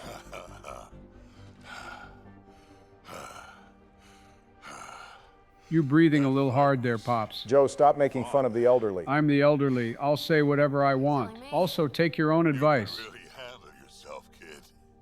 And I hear you're the one to thank for clearing up the sky. Had your number all wrong. Hooray, he likes us. Hooray is crazy. So, the clouds parted. These Ket look pretty keeled over. Maybe us humans can pull our weight after all. Hey, Barry. What's up? I just noticed our ponytail is clipping through the armor in cutscenes. Joe, you bastard. I'm never going to be able to unnotice that now. Compliment. What do you say? Want to help us do some good? You know what? I'm gonna ignore my gut and join up. This fight was good, and we can do it again. And before you go saying you don't need a Krogan, believe me, you do. Holy hell. Something Andromeda actually got right over Mass Effect 3. It realized we need a Krogan. No offense to James, of course, but he's not a substitute for a proper Krogan like Rex and Grunt. Who the hell is that? Grace Leto, she was one of the people who was at Site 2 before the Ket attack. She went back into cryo, but left audio logs of the various landmarks on Eos. All right, let's get this outpost up and operational. This is where we'll build our new outpost. A real beginning. Prepping deployment order. You must choose what purpose this new outpost will serve. The Nexus doesn't get a say? Resources are at a crisis point. Protocol states this judgment call falls to the Pathfinder. Oh God, we're leaving this up to Joe? You could build a military outpost, focusing on defense and militia training. Alternatively, a scientific outpost could advance the initiative's research and discoveries. Unfortunately, this is the only time you actually get to make this choice. It doesn't come up for any other outposts for some reason. I say scientific. Aren't we here to explore? I say military. There's too many threats out here. Be advised that the first outpost placed by a Pathfinder will be a statement in itself. Fair or not, your choice will represent the initiative and its intentions in Andromeda. Consider carefully. Well, we are an exploratory operation, right? We came here to study, not to fight. And it would probably be better for us to use our limited resources to improve the climate of this planet and the other planets we live on to make them more hospitable to not just us humans, but to the other Milky Way species as well. That seems more important than just beefing up our military. After all, with all the Turians joining up with Kandros, the militia is built up enough.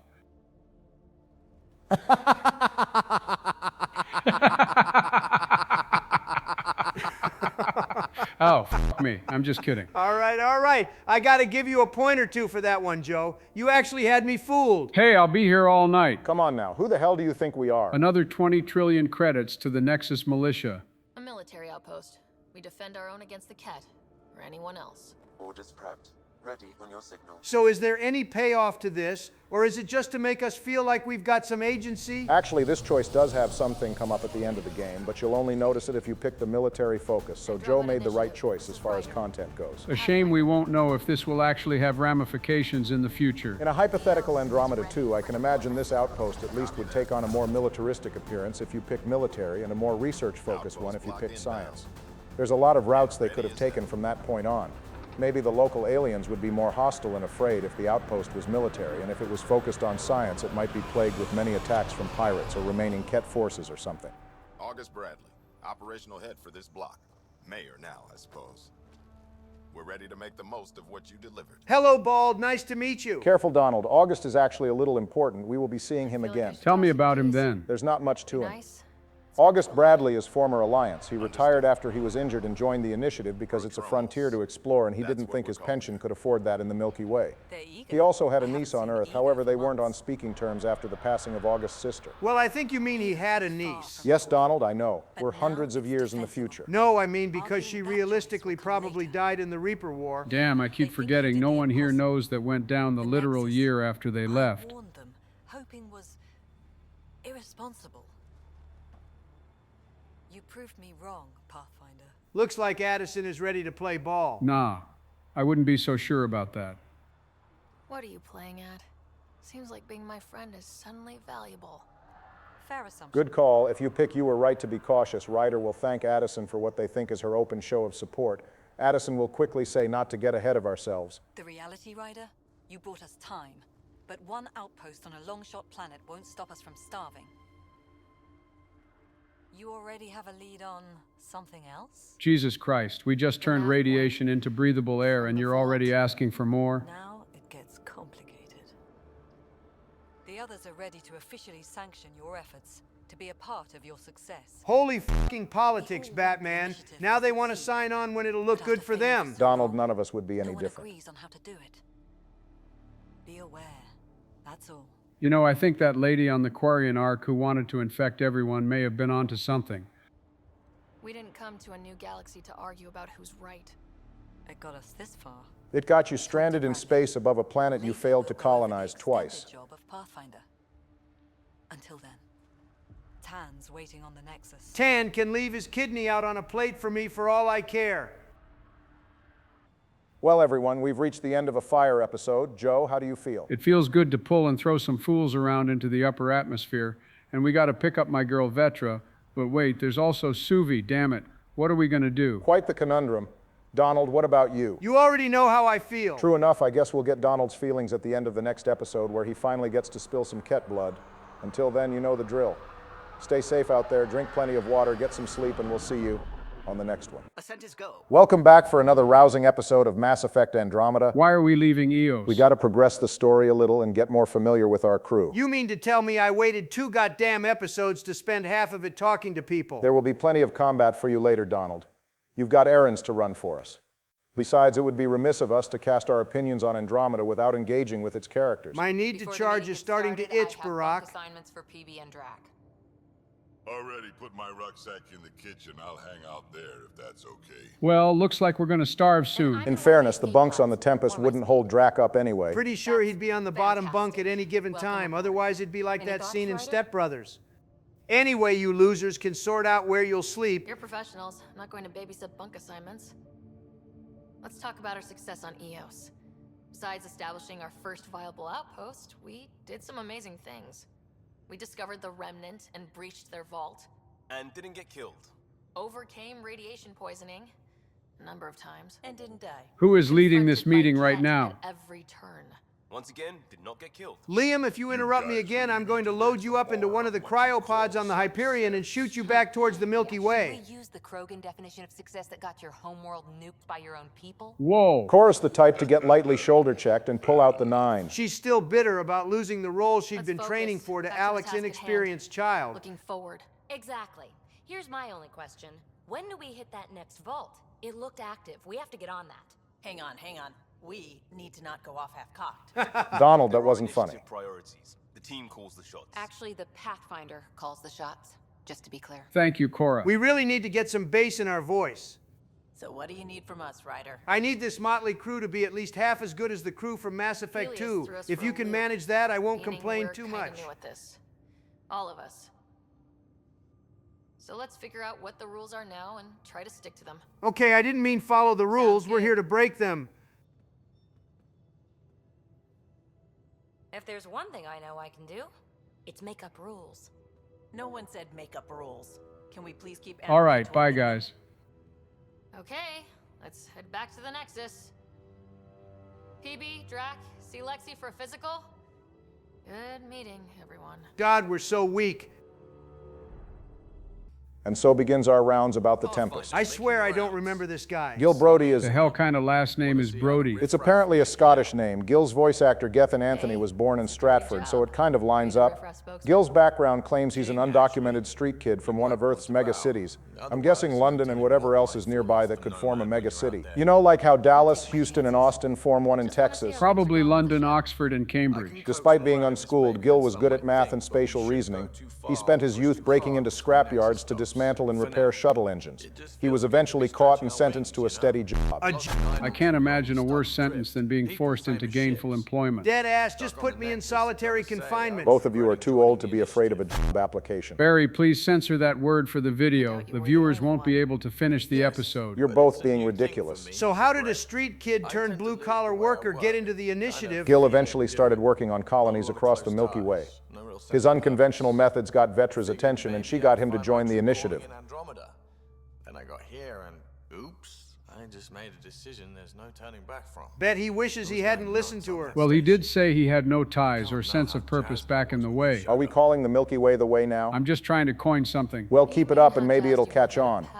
Anyway, Gil was raised by a single mother, but things must have not been particularly great. Wow, for once there's no bad dad in the picture. They're just totally absent instead. Take a drink every time a prominent character in the Mass Effect franchise has a not ideal relationship with two parents. You just killed every single person that's watching this.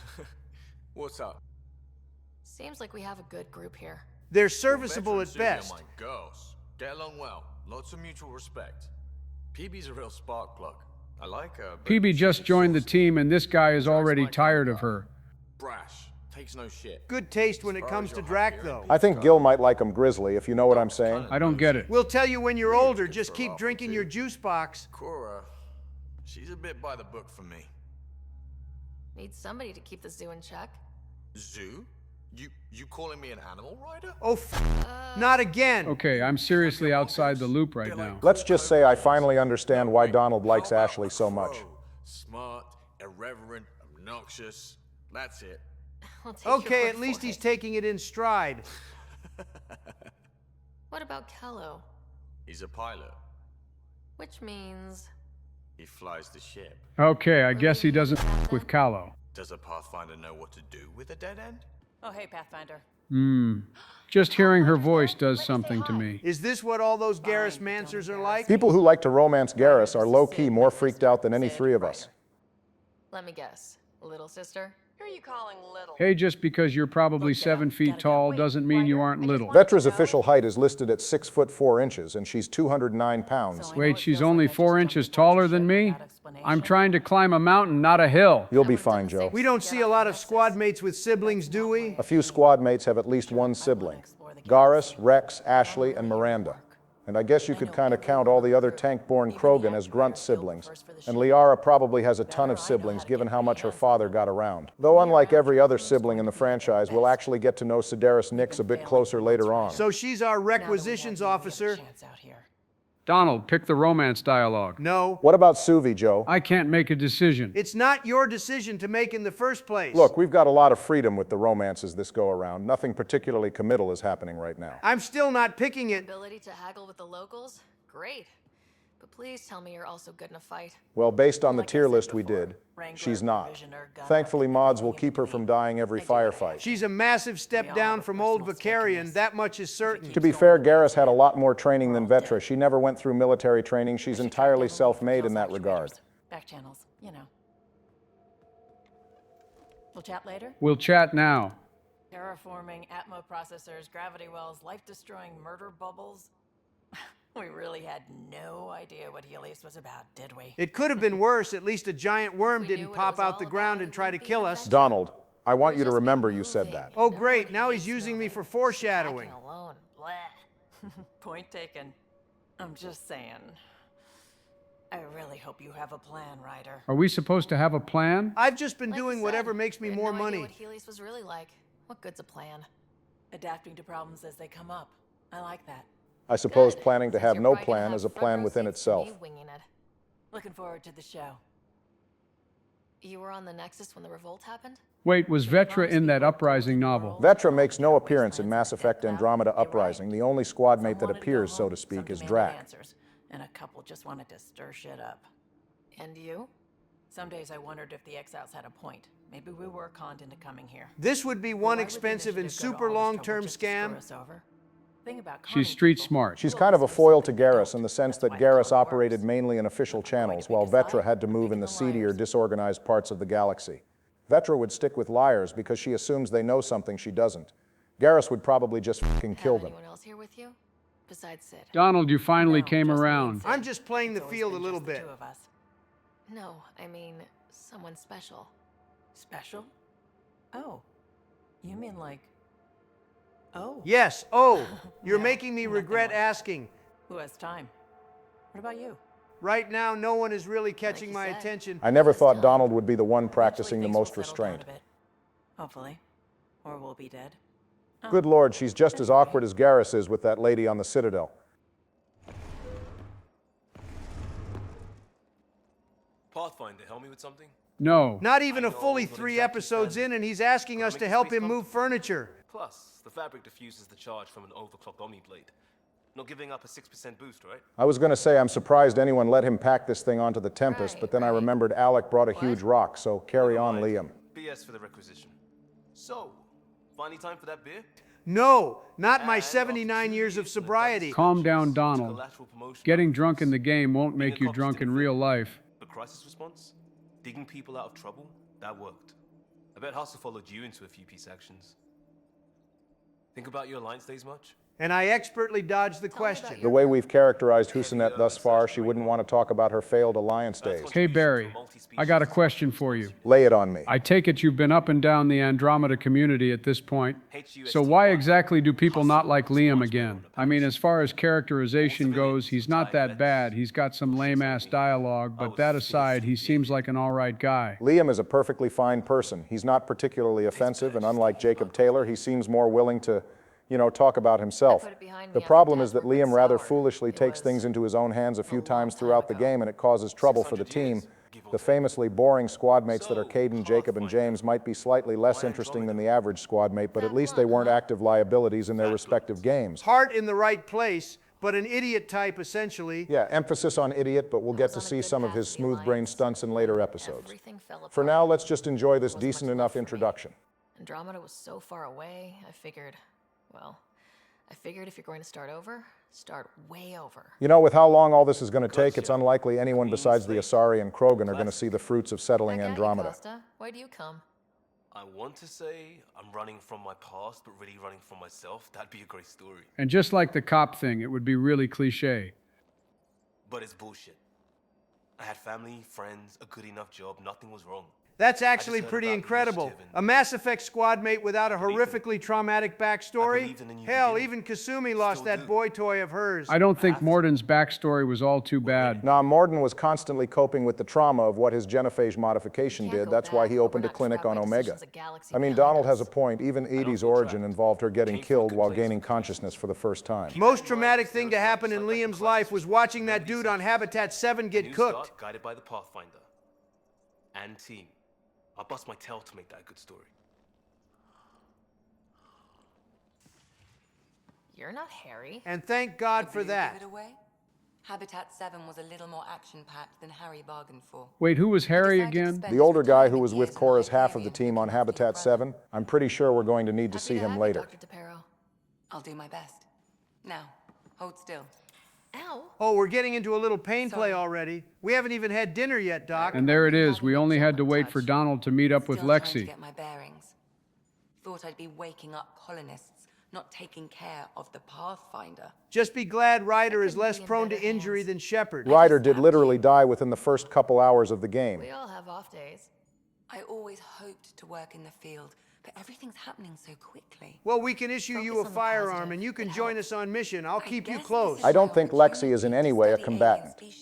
Unlike Liara, she seems to be exclusively an academic. Aboard the Hyperion would be difficult, but here... Yeah, getting you a Ket body is going to be pretty hard when a basic pull and throw combo sends them miles away. A live subject would be better, but I'm not greedy. Why do you care about the cat? Harry didn't tell you?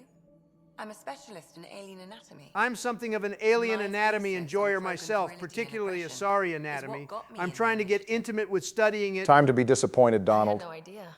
I'd love to hear more. Over dinner, maybe? Oh. Thing is, Ryder, you're not my type. I thought about warning you, but I thought it'd be funnier if you got rejected. I need to be able to look at you clinically without distractions. Well, I can respect her reasoning there at least. What is it Barry said? Dating in the workplace is like eating where you shit.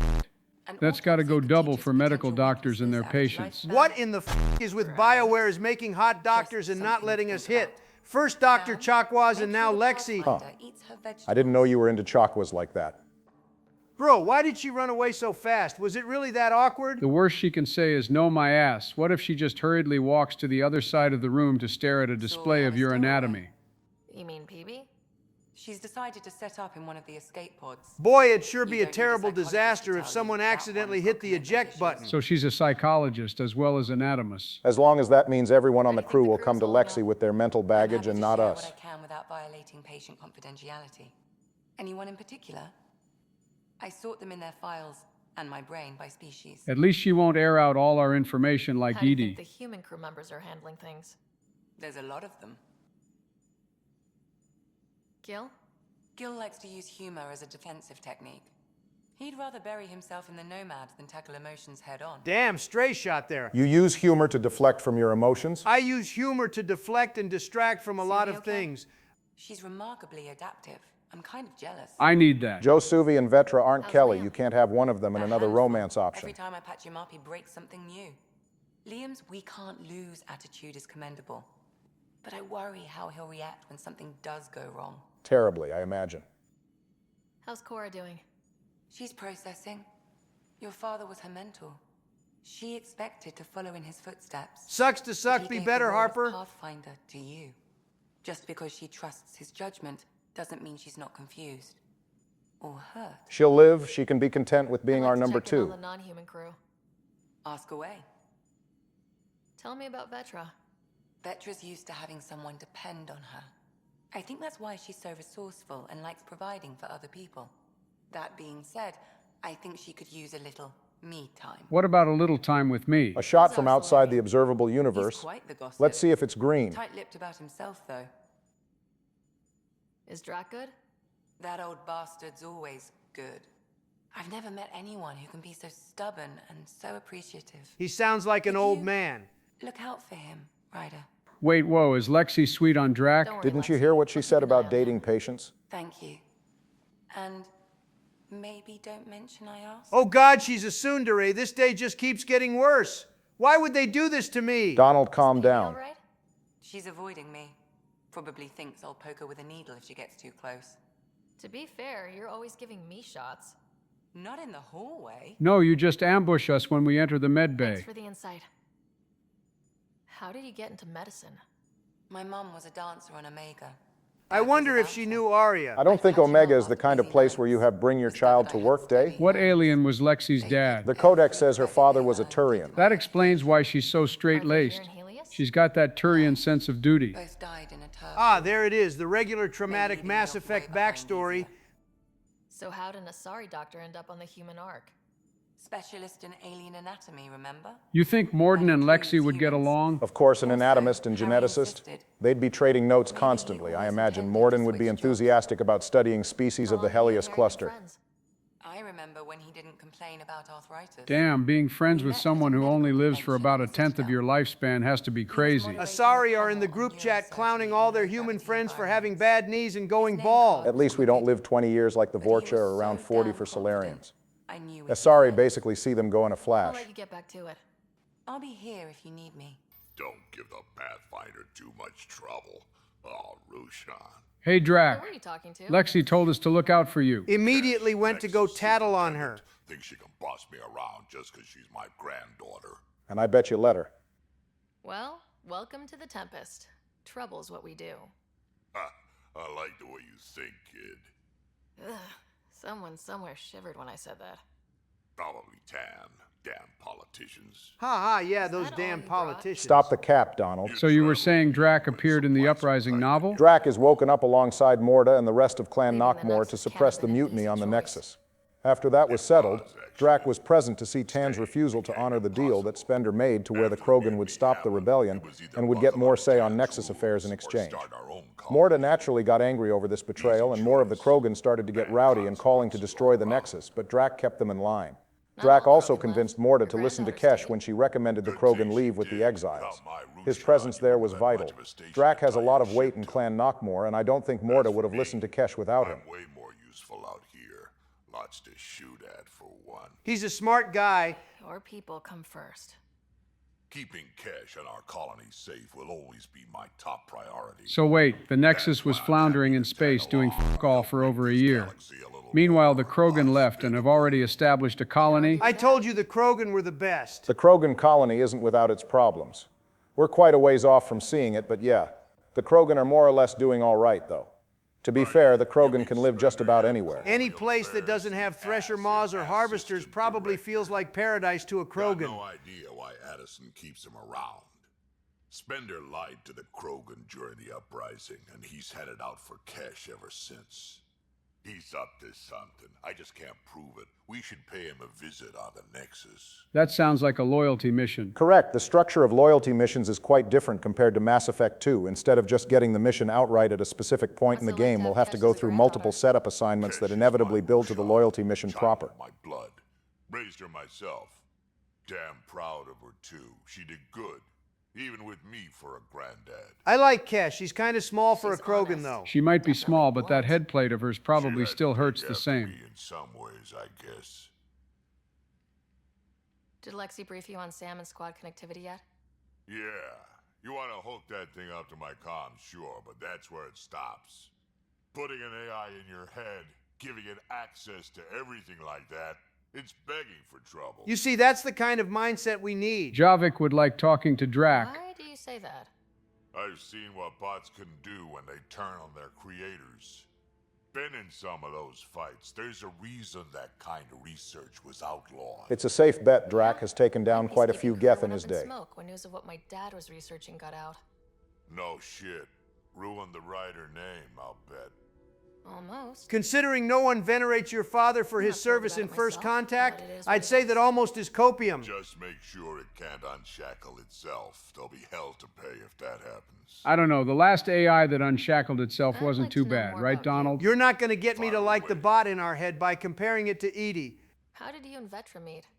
Huh, that's right. Your father brought you into the project pretty late, didn't he?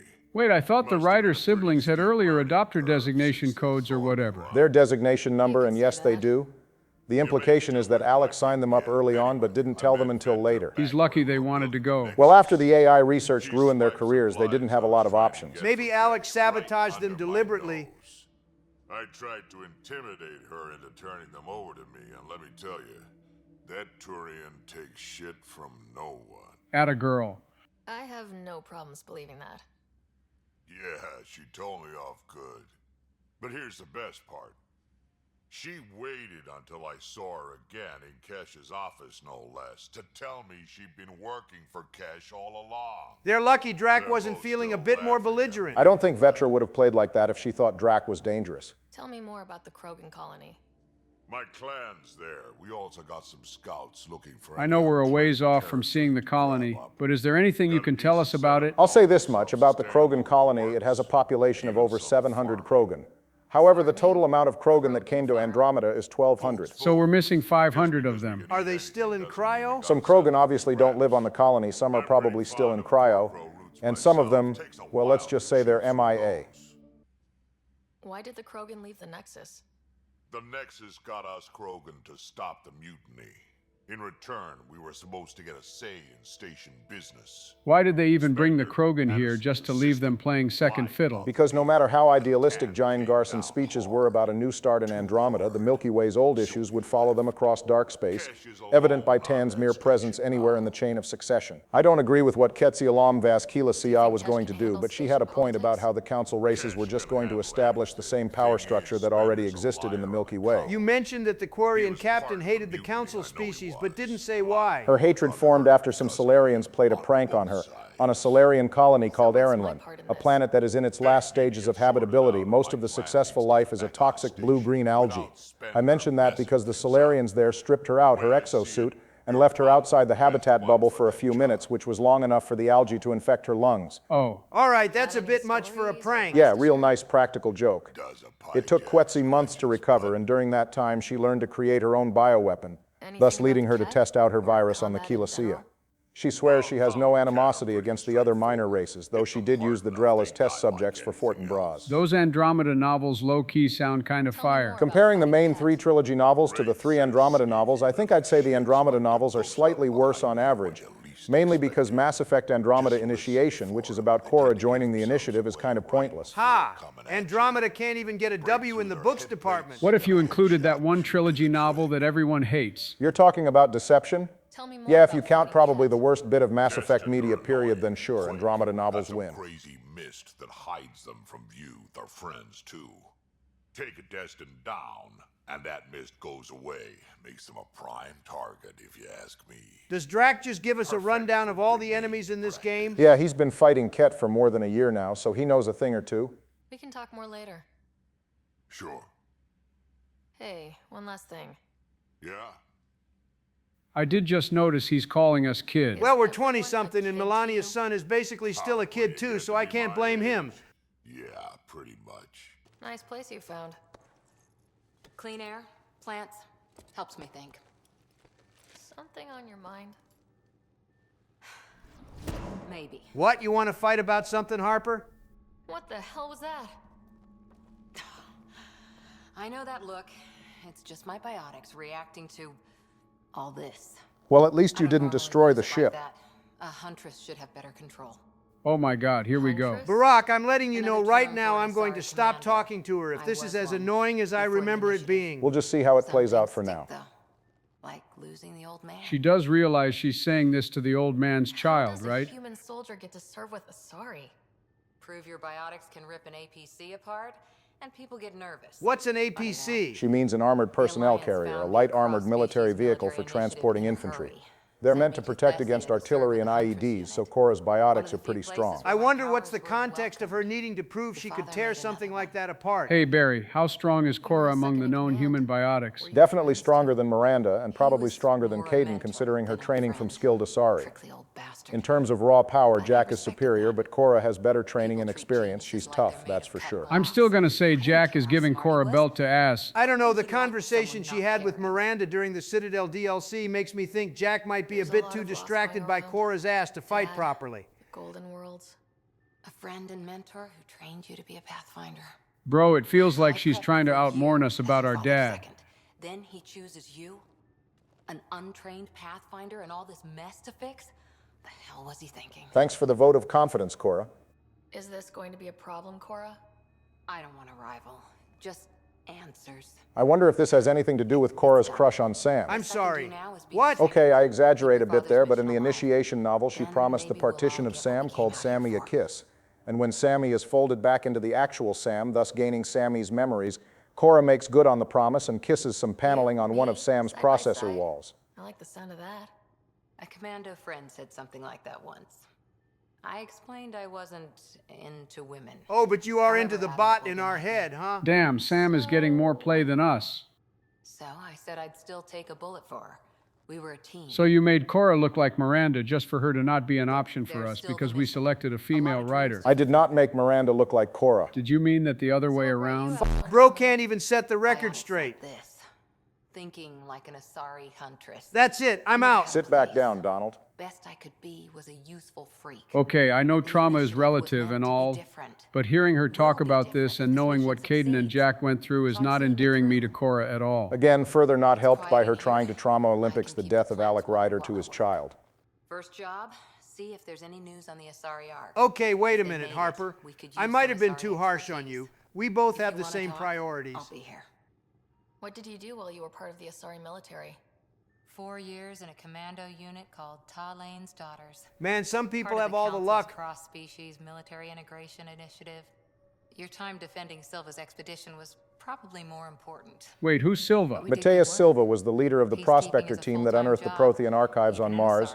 Sarah Ryder was on a support role for a team of Prothean researchers, which included Silva.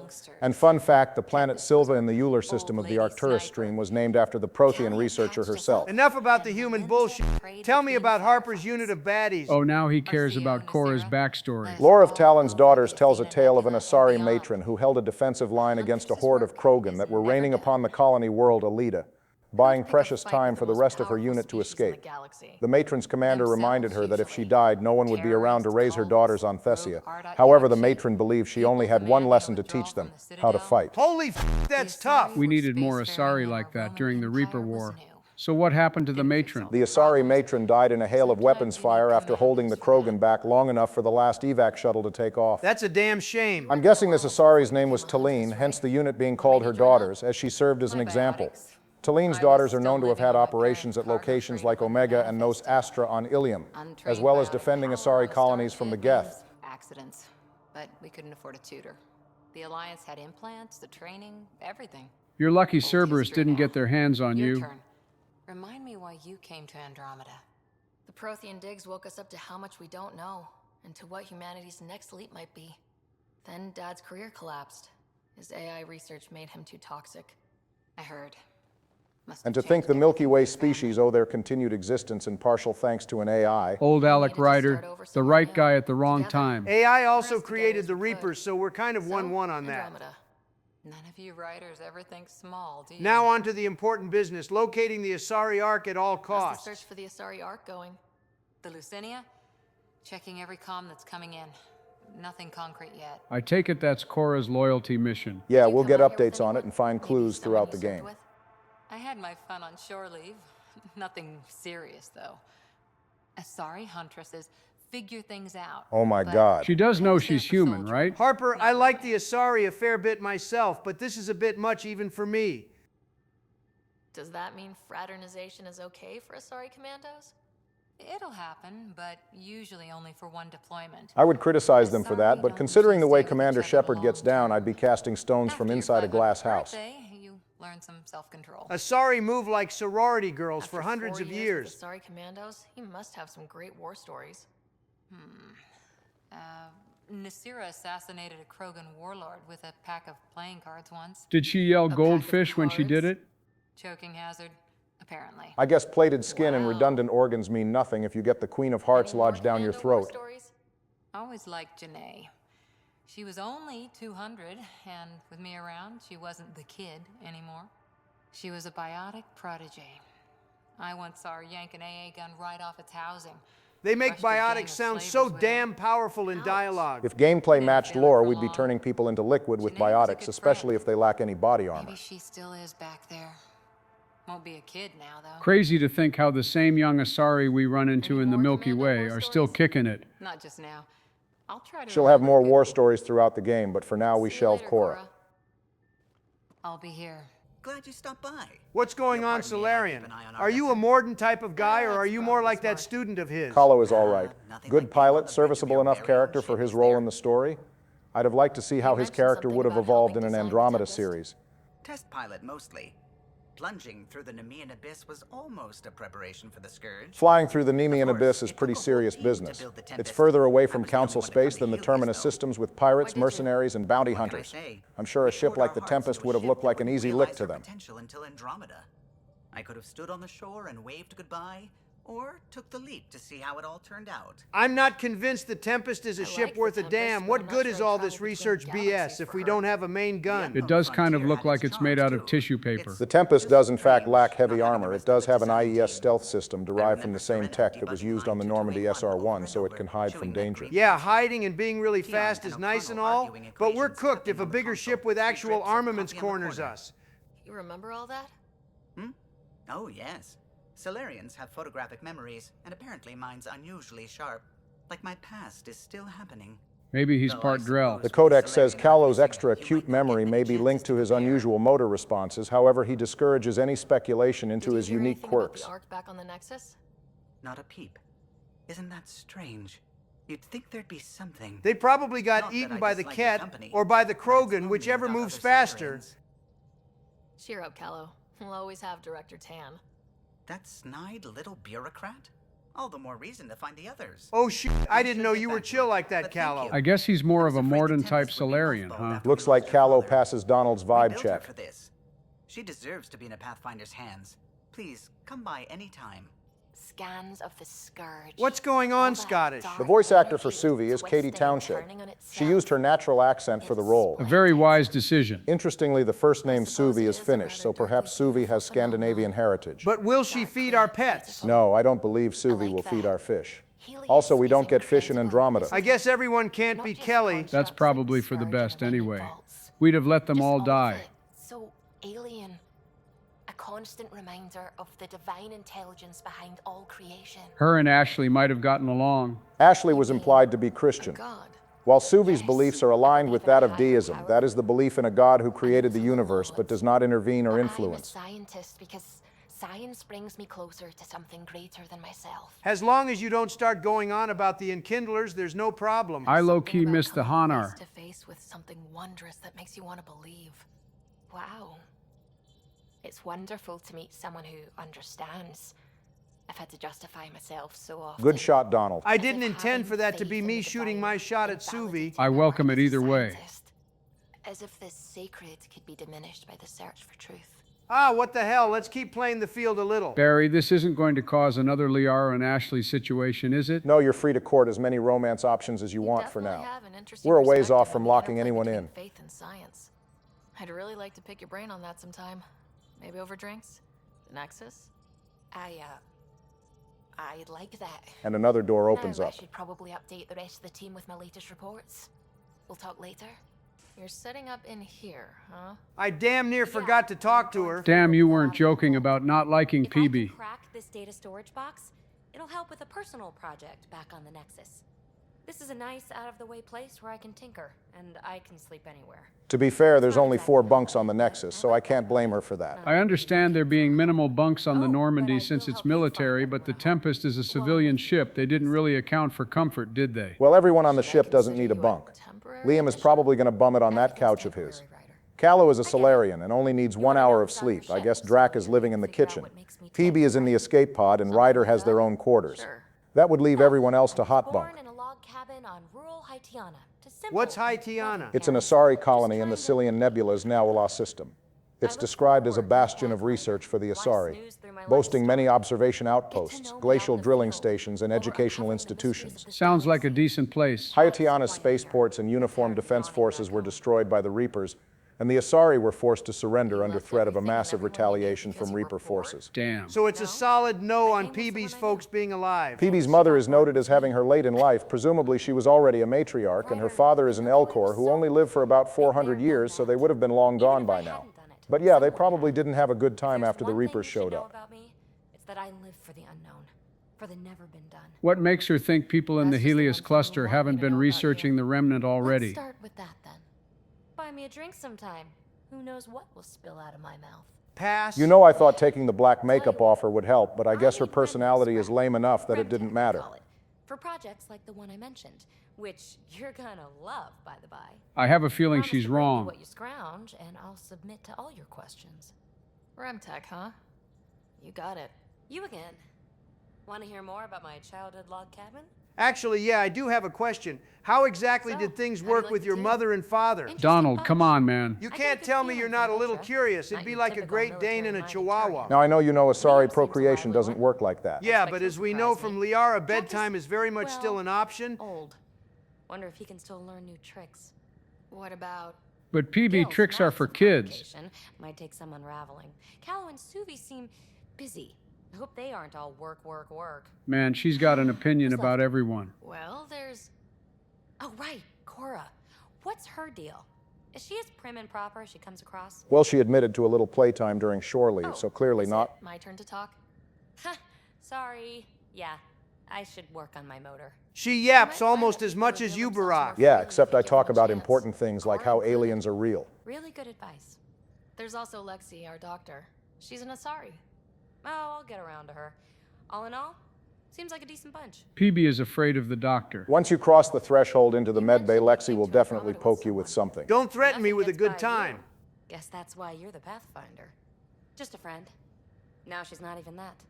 It's better to venture into the unknown without restraints or entanglements. Coming over to a new galaxy just to end a friendship is wicked work. In fairness, PB's friend is a pain in the ass. And I smell a loyalty mission set up. What was it like for you on the Nexus?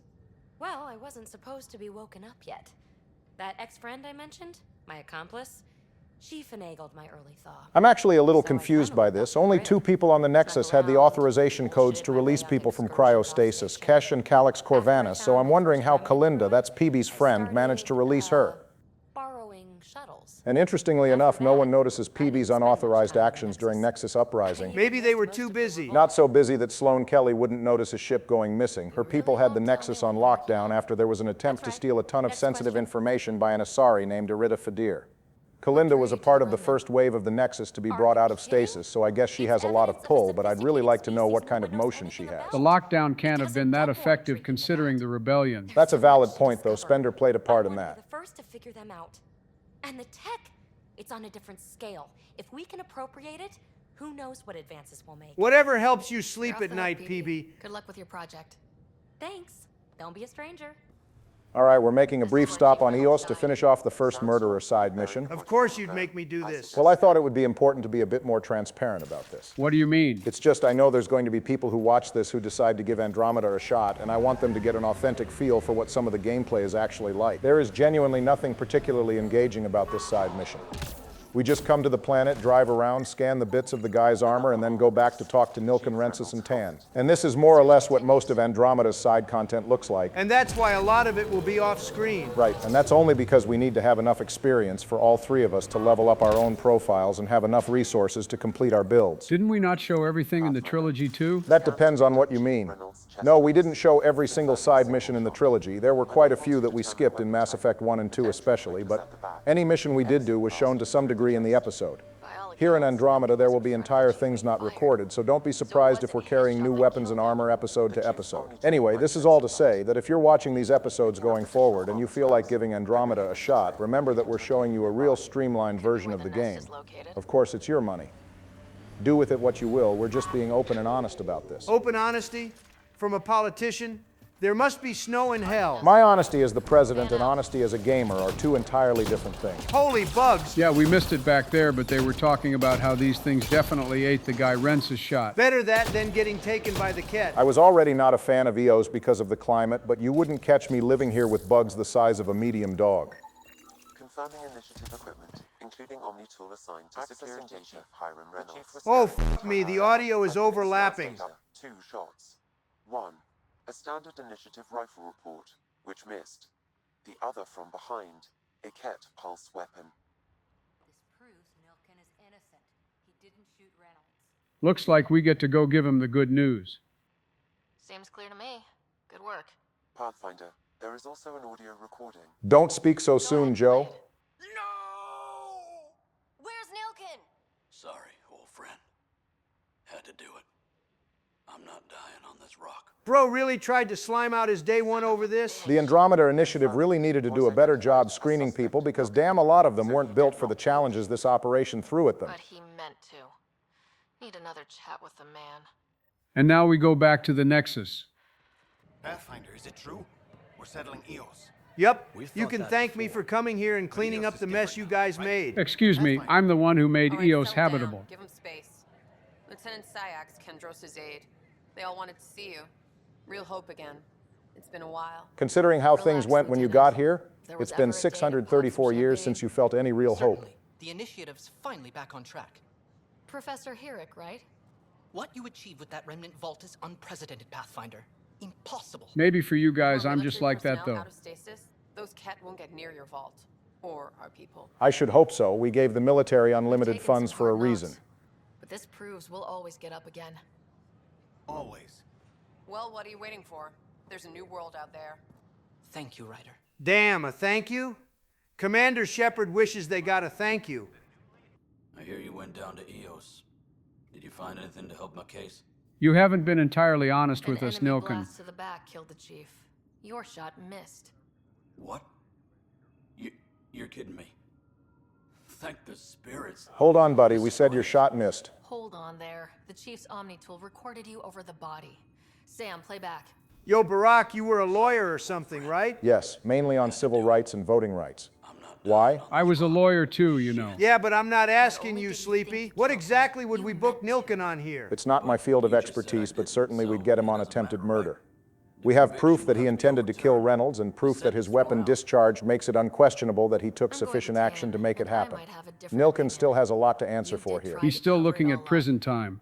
Doubly so because Reynolds being called chief implies a level of status within the initiative that would influence the sentence. Damn, maybe I should have hired one of you. I prefer to be paid for my work, Donald. Damn, no homie discount? Homie discounts are for haircuts and oil changes, buddy. Also, I really don't think you want either one of us representing you. Our DMs are a treasure trove of evidence against you. I'll remember that the next time the two of you need to borrow money. You're the last person I'm going to for that. Whoa, wait a second. Who is this? Maybe this day won't be so bad after all. I could use your help.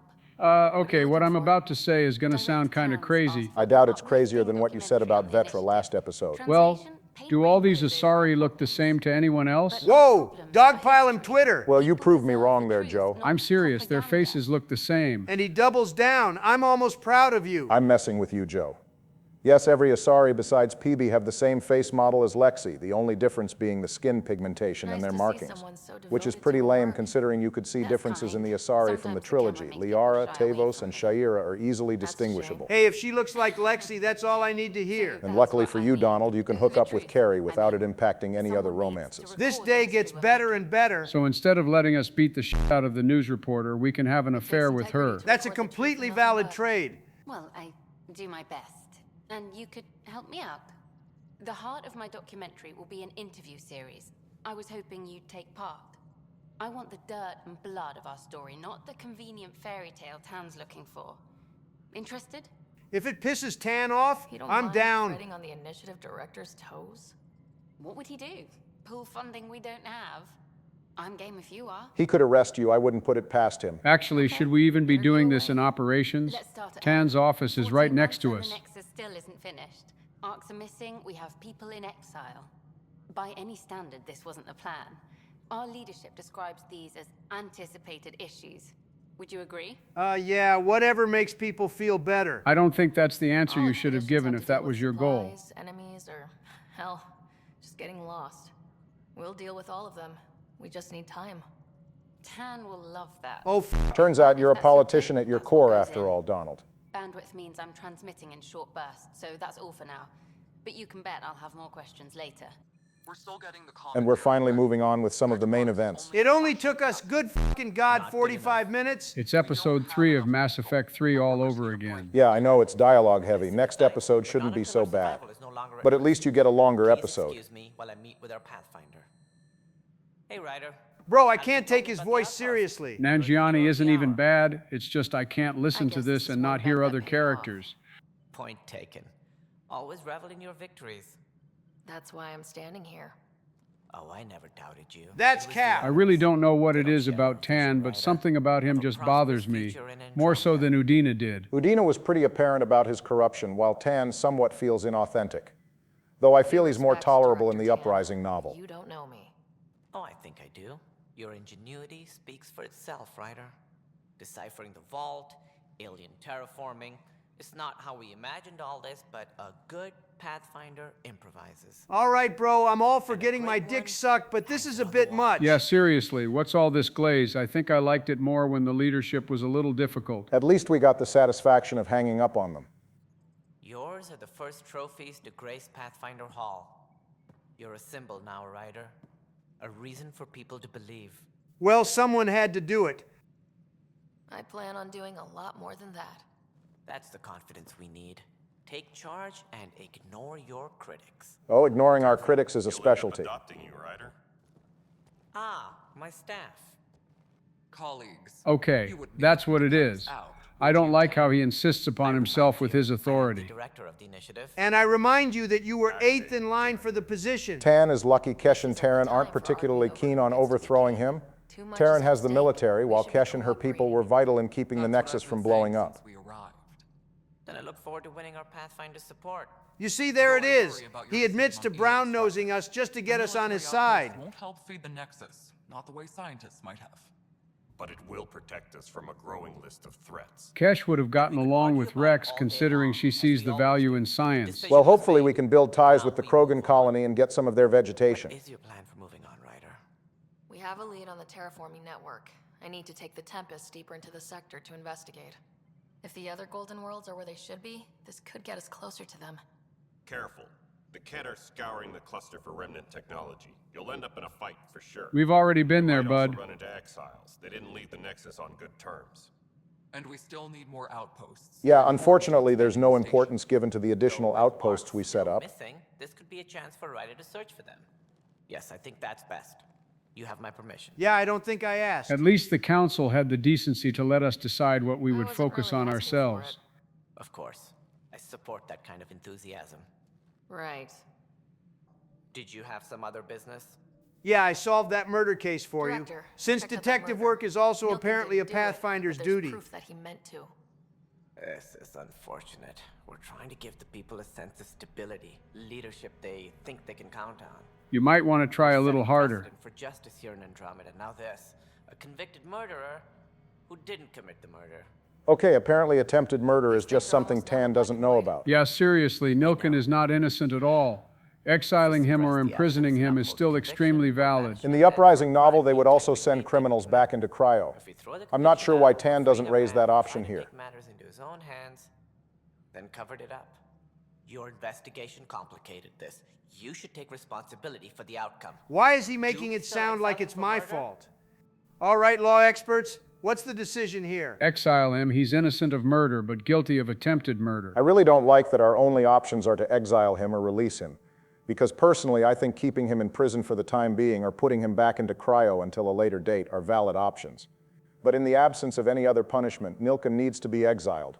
Releasing him is just crazy. Sounds good to me. He's got to earn his way back into the initiative. He intended to They kill the exiled chief. people He for pulled the less during trigger. the Why'd uprising. you done it? Banish him. Agreed. Sometimes we must rule with our hearts.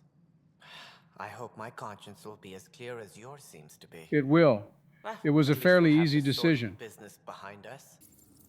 What's on here, What Sam? am I doing back in the Pathfinder quarters? We forgot to do something last episode. We've got a little cameo. The day is finally here.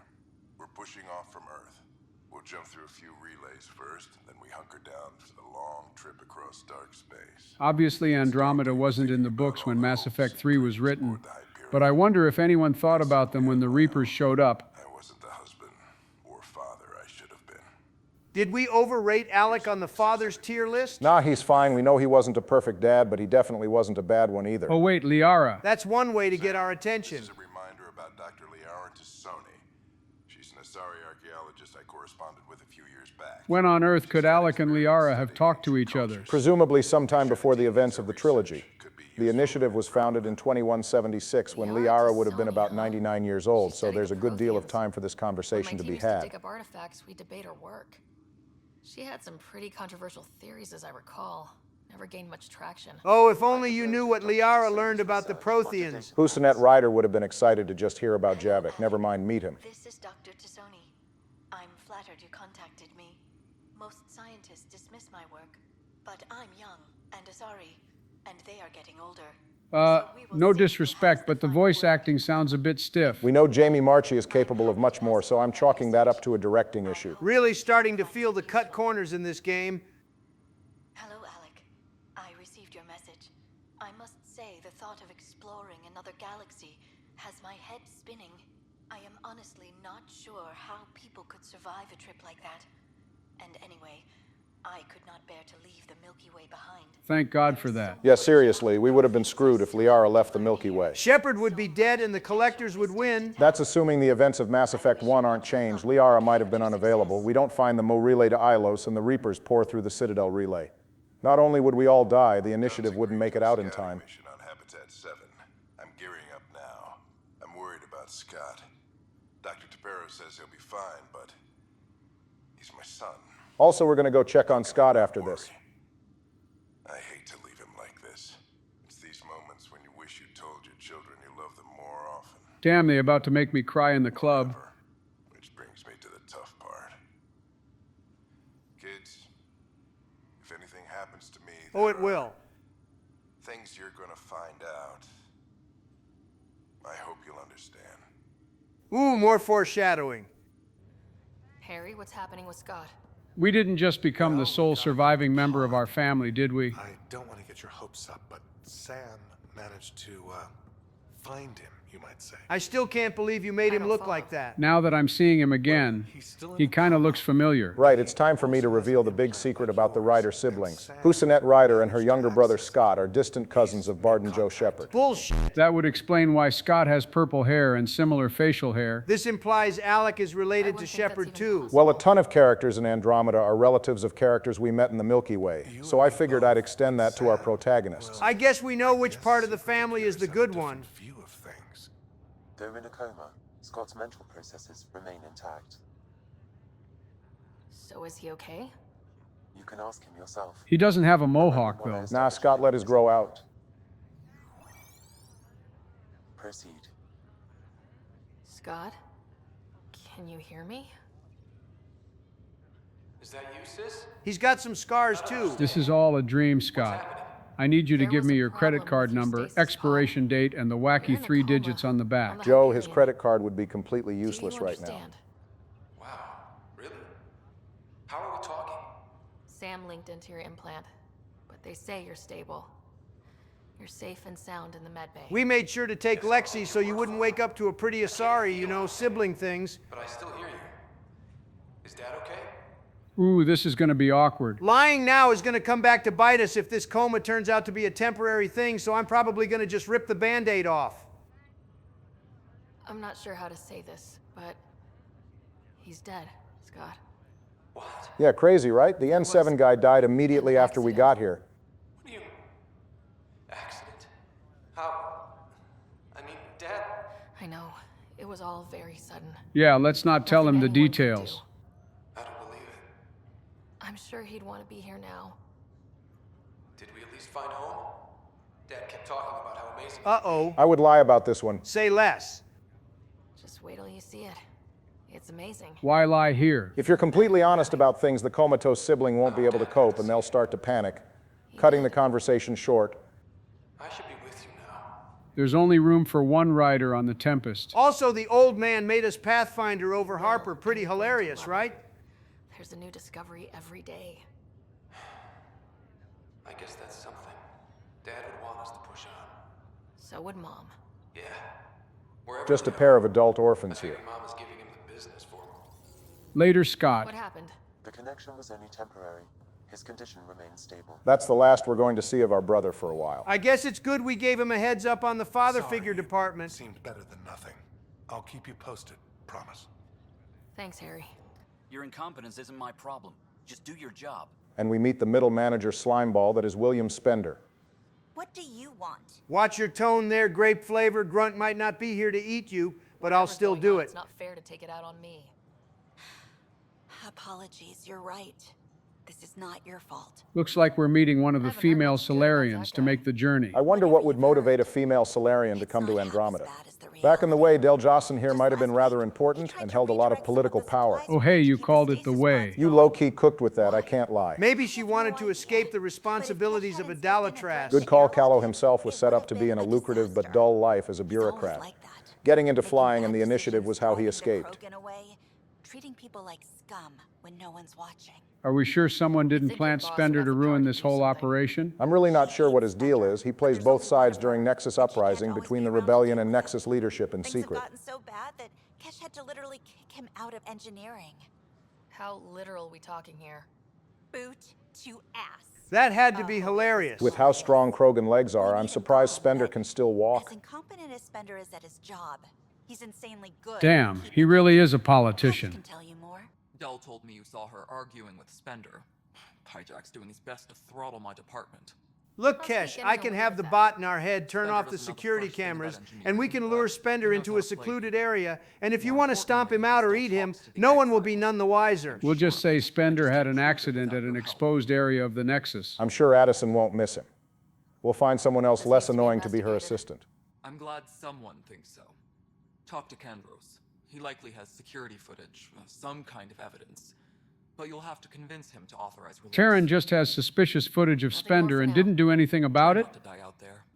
Ryder, we exiled the prisoner Nilken. Oh right, Tough forgot decision about based on that. what you uncovered on Eos. His wife, Mariette, insisted on going with him. Damn, she loyal. She has a limit. If you choose to release Nilken, he can be found in the cryo bay asking to be put back into stasis. Apparently his wife left him after the truth came out, and everyone still treats him like a murderer, so he wants to go back to sleep until things smooth over. I guess we did him a favor? That depends. What happens if he's exiled? I'll let that answer itself in due time. You know how things get around here. Do you know where Spender was during that time? Why Spender?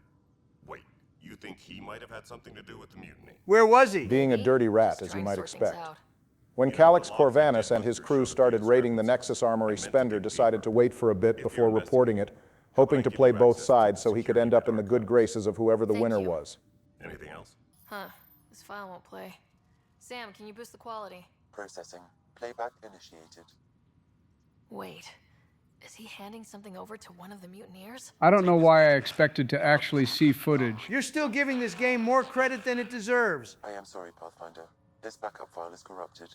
The audio tracks are heavily degraded. Someone may have deleted the original, and this version was restored during a system-wide reset. Spender is good at covering his tracks, I'll give him that. No one is the least bit wise to his nefarious acts. I cannot restore any more audio. The location appears to be Kadara. How do you figure? In common parlance, lip reading. Oh crap, you can't hide anything from this bot. From any current data. It appears mountainous and populated. We're a ways off from seeing Kadara. Before I can confirm, I will contact you via my node. All right, let me go press Spender a little bit. Let's go confront Spender. The mutiny went as well as you'd expect. So much violence. Then, after nearly destroying the station, the Krogan asked for more power? Good riddance. You and Tan must get along swimmingly. It bears reminding the Krogan only wanted more power because Spender offered it so they'd stop the uprising. Apologies if we met before. I Why is Bro Running wearing the Google Colonial Glass? Affairs? I thought you were the assistant director. That's right. Assistant to Addison.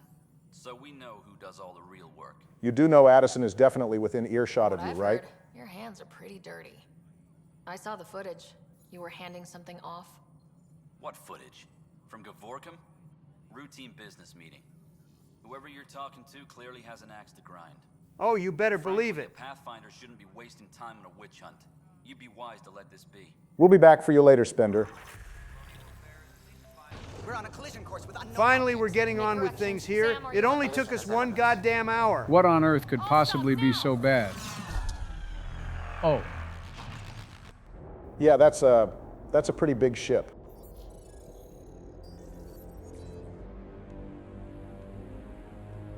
Cat ships, a dozen. No, more. Hey, remember what I said about us being cooked if a bigger ship with actual armaments corners us? Donald, this is really not a good time to be saying, I told you so. We'll scan them back. I'm just saying that the Normandy's response to being scanned wouldn't be scan them back. It would be making the enemy ship a new asshole using the Thanix cannon. Where is the one who activated the remnant? god damn, he's as ugly as always. Why are you speaking English? Oh yeah, that too. And mind you, we heard the Ket speaking whatever their language was back on Habitat 7. There is no attempt at an explanation for why the Archon is suddenly speaking clear English to us. Maybe the bot in our head is translating. Sure, it's just they don't explain when and how Sam has done this for an alien language he's barely encountered up to now. I won't explain what you can't understand. You're not sovereign, buddy, just explain. I have almost regained control of the ship. I need a few more seconds. We should ask him where his nose went. You can't take a ship full of people just because you feel like it. Who do you think you are? Okay, Ryder. Look at you getting a little bit of bass in your voice. This day marks the beginning of your greatness. Oh, what? Are you going to help us ascend? You're just a Dollar Tree harbinger. Sam? I have plotted a potential course through the Scourge. Do it. Okay, let's see how fast this ship really is. The T-shaped ships are an interesting choice. Report. Enemy destroyed. Damage to aft sensors. Scourge got it? Yes. These motherfuckers can't even drive.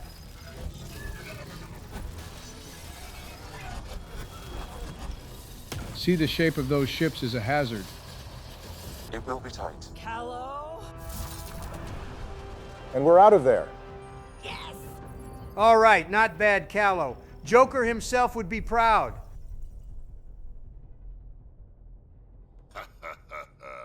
Nice work, kid. Yeah, but who the hell was that guy? Just another op to smoke. Down here. You need to find us a port now. Great. Where'd we end up anyway? Sensors are damaged, but I think we're at the vault's coordinates. Good thing we didn't end up at an empty star Go give system. it what you can. We're setting down.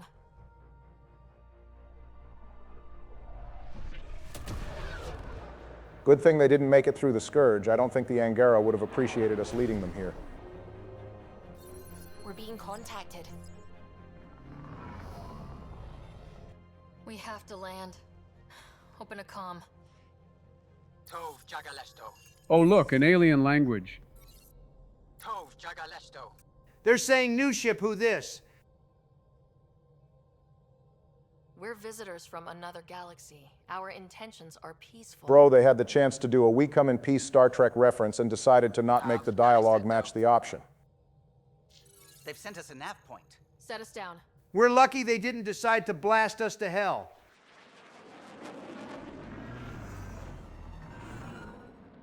Oh, that part of the planet looks nice. Yes. Look at that. Oh yeah, it's open real estate here. Donald the Angara are not going to let us take Aya. We'll just kidnap their leader and find a guy who will play ball with the initiative. This does look like one of the nicest locations in the franchise. A ton of waterfalls. The Solarians would love this. We need in that vault. We need this planet. Please, you're not really going out there on your own. Well, someone has to. Can't afford a repeat of last time. I'm the Pathfinder. First contact is on me. Actually, maybe we should send Harper out there just to test things. If this goes badly, if I get eaten alive, even if it's hilarious, please destroy the vids. Yeah, I really don't want that immortalized in our new history in Andromeda.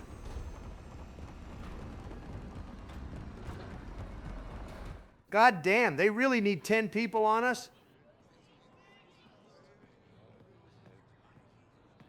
We're lucky they recognize raising your hands as a sign of surrender and not a sign of aggression. Funny part is we could definitely cause a lot of damage with a biotic attack. Need me to take my shoes off?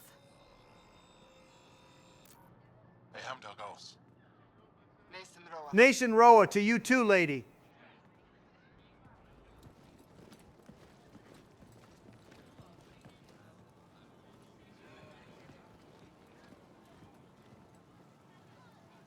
I'm Paran Shai.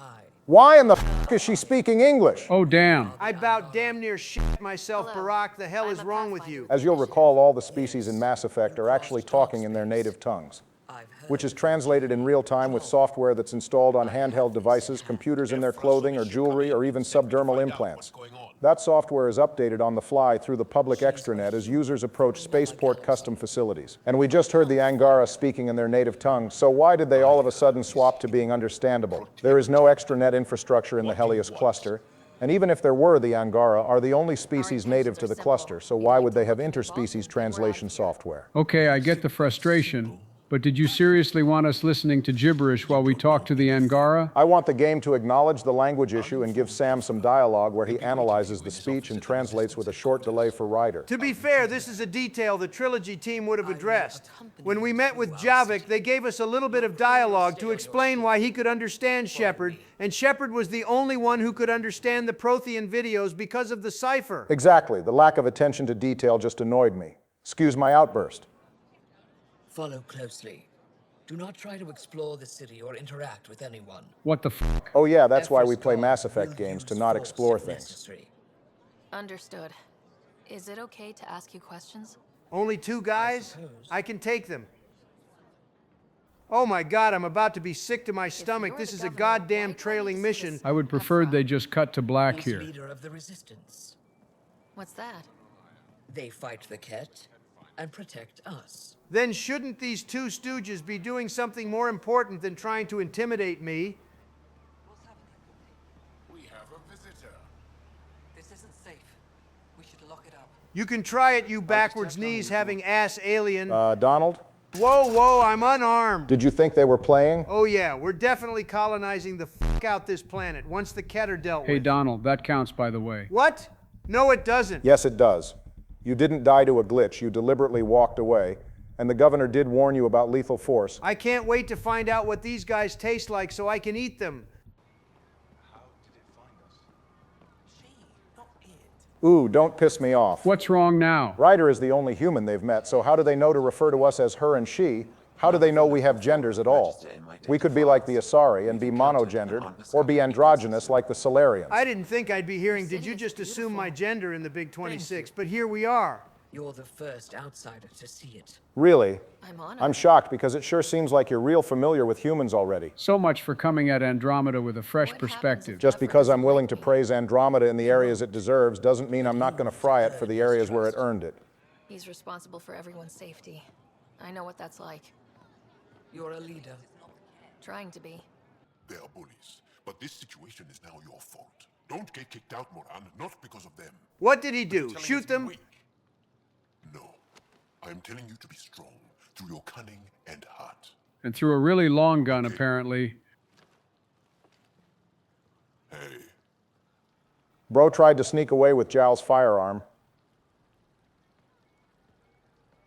It really is the best one in the Resistance.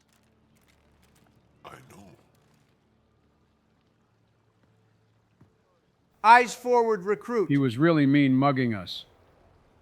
Our experience with the Ket makes us naturally distrustful of all aliens. Not distrustful enough to blow us out the sky when we entered your airspace. Then you really do understand. When the Archon came to Helios, he demolished our sovereign state.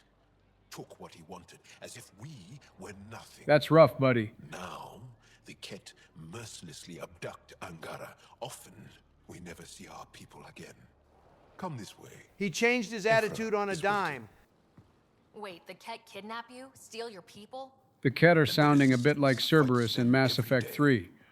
With everything we can. Is it attrition? What are they after? You should save your questions for Ephra. Is that code for I don't know? I won't lose fold. Ephra, this is one of the aliens from the Milky Way. Why did he say Milky Way like it was a slur? Pathfinder. It's an aggressive move coming to Aya. Oh, you think this is aggressive? Wait until you see what I have planned next. We're bold enough to come to Andromeda. I need to be at least that bold to save them. Huh. I guess he liked that. So, Pathfinder, never mind how you even found us. Why are you here? On a hostile planet we call Eos, I explored an ancient structure, a vault, and brought it back online. It stabilized that planet's environment. Remnant. Recent intelligence supports that claim. I guess they picked up on PB's name for the AI technology There's a here. vault on Aya that's different. I need to look inside. You're right. There's a vault out there, but it was shut years ago and the entrance hidden. We can't help you. The Moshai could. She's our most revered scientist and elder. She knows this vault. But now the Ket have her. I'm sensing a quid pro quo on the horizon. She's lost to us. And you. Well, we're the protagonists, so she's not lost to us. There must be another way. How can I convince you? Can I offer help? Arrogant. I don't know you, let alone trust you. Why would I want your help? Okay, well, f you then. Last time I offer any help. I feel. Ephra, what this alien says is extraordinary. The Moshai would want us to be brave and not let this chance pass. Joel, you talk too much. That's code for you're right, and I don't like it. Alien, I'll be your eyes. I know you can spare me. Go if you want. But when she tries to kill you, be prepared to strike first. Wait, can these guys read minds? No, that isn't one of their abilities. Were you planning on killing Joel? I don't know, maybe. I gotta kill something, though. All this talk is killing me. It's gonna be cozy, so I hope you like people. Oh, good God. Yeah, that was really awkward. Worse than when Javik left us hanging. I hope I don't regret this. If something like that happens again, I think we all will. Stars above. It's you. Stars above is right. Who are you? That's Evola Carger, curator of Aya's repository of history. She's also a potential romance option. Maybe I won't be so sad over Lexi not being romanceable after all. Hear me out on Avella. No. We're not romancing a non-squad mate. I don't think that's up to you. For what it's worth, I think Avella is all right. Nah, she's more than all right. She's low-key more attractive than Lexi, and this is me saying this. Wow, that's some high praise from you, Donald. But what about Vetra and Suvi? What about them? Sure, Suvi is cute. Her accent is sweet on the ears, but I'm not feeling it like I am with Avella right now. And I've been clear that I don't think Turians are attractive. Also, and I think the audience will agree, you owe me a romance. I don't owe you anything. We left that drama in the way. We might have left that drama behind, but it looks like we've got a new one brewing. Why are you acting like you're not going to involve yourself? I was actually just letting you two fight it out for the content before I let Donald know that Avella is straight. Elite level rage bait, Barry. I like to have a little fun around here too, you know? Don't listen to a word Barack says. All he does is lie. I actually didn't lie. I said Avella was a romance option, and that's true. I didn't say she'd be one for us. But with Remnant patrolling the area, we can't. What was she asking of us again? Actually, I wasn't paying attention either. You weren't even listening to the lady talk. Avella thinks there are Angron artifacts hidden on the various planets of Helios, and she wants us to go looking for them for the repository. Yeah, right, history girl. I'm not about to pretend I care anymore. Agreeing to play a female writer really backfired on you, Donald. To be fair, that wasn't my intent. With an outsider? I know what people say about you, but I don't agree. I think you're here to help. I am. Now's your chance to prove it. You want to earn Aya's respect, right? Recovering our past will go a long way. Right now, the only thing I'm interested in doing is taking Aya for the initiative. Not that I agree with Donald's desire to take Aya, but it would be a good planet. It's like half the radius of Earth, but it's a tropical world, and it's hidden by both the Scourge and Helios's black hole, so the Ket can see it. However, it's a sovereign Angron world, so we need to respect the first contact protocol. When has sovereignty ever stopped us from doing what we wanted? Never. Exactly, moving on. Your ship is... Why are you laughing? All of a sudden, he cares about the Tempest. Wait till you see the inside. I just noticed how much smaller the Tempest looks from the outside, like it's obviously way bigger when you're inside of it. I'll introduce you to the rest of my crew. I'm just saying, as far as first contact goes, at least that went better than the last one. At least no one shot at anyone. That's not exactly true, Joe. Donald did get domed earlier. Oh, right. Forgot about that. And now we have another mouth to feed, whatever he eats. Actually, what does he eat? Their food is in the form of a paste that is said to smell great but taste foul. Did the translators not work? I might be great at rage bait, but nothing is better rage bait than this game actually calling attention to the translators, as if Jal wasn't speaking perfectly fine to us before he got on the fucking Tempest. Let's remember that there is Pathfinder team protocol. Don't think I got that handbook. Ryder, we followed our best lead here, and now we don't even have that. We literally have an Angara on our ship. Offered to do what he can to help us access the vault on Aya. How do we do that when we're leaving the planet it's on? That's a fair point. Jal? Seriously? Harper, you wouldn't be doing any better. Stop yapping. Ryder's right. There's an Angara right here. Let's hear from the new guy. For once, Liam is the most sound person in the room. Stop aura farming and talk, damn it. About 80 years ago, the Archon and the Ket arrived in Helios, and the horror began. They declared war?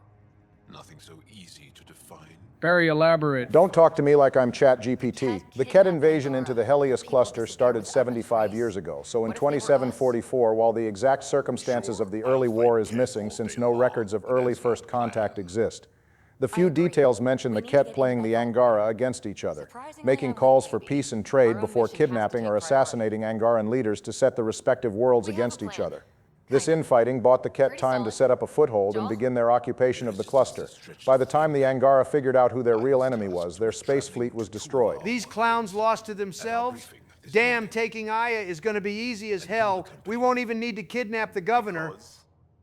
Because then Ephra will see you as trustworthy. You want that. Jal's told me about these two worlds, Havaral and Vold. Oh god, not Vold. Before the Scourge disaster, Vold was a thriving planet of billions, a shining center of technology and life. And then the Fire Nation attacked. It's the center of our ground war against the Ket. Our resistance base is fighting Ket Command for control of the planet. And looks like we're the one who's going to have to be the deciding factor. Is the birthplace of the Angara. It's started to degrade, to become wild and dangerous. We suspect Remnant. Now we're talking. Just for that, I'm not bringing you to Havaral, PB. Lost contact with our scientists. Still don't get how any of this helps us. I do. Help us, or rather help me, and I'll vouch for you, right? Because Jal wants inside Aya's vault. I don't know why it took the team so long to figure that out. This squad ain't too bright. Smartest person on the Tempest is in the med bay. Don't know yet. Yo, why the f is she so weak? I picked yes it is, so she would assert herself over the team, and she's talking about some I don't know yet. For both planets. Let's do this. Why is this Pyjack here? Did Drac lose his lunch? That's a pet we picked up on the Nexus. We picked him up because the researchers on the Tempest want to see how various species adapt to shipboard life. His routine is simple: no food past midnight, no baths or showers, and limit exposure to solar radiation. Why no food after midnight? It'll turn into a gremlin if you feed it after midnight, so don't let it trick you or we're going to have a real problem. Already made yourself at home, new guy? Jal. So, we haven't had a chance to talk alone. You comfortable in here? I wouldn't be eager to talk after that handshake situation back on Aya. You are aliens.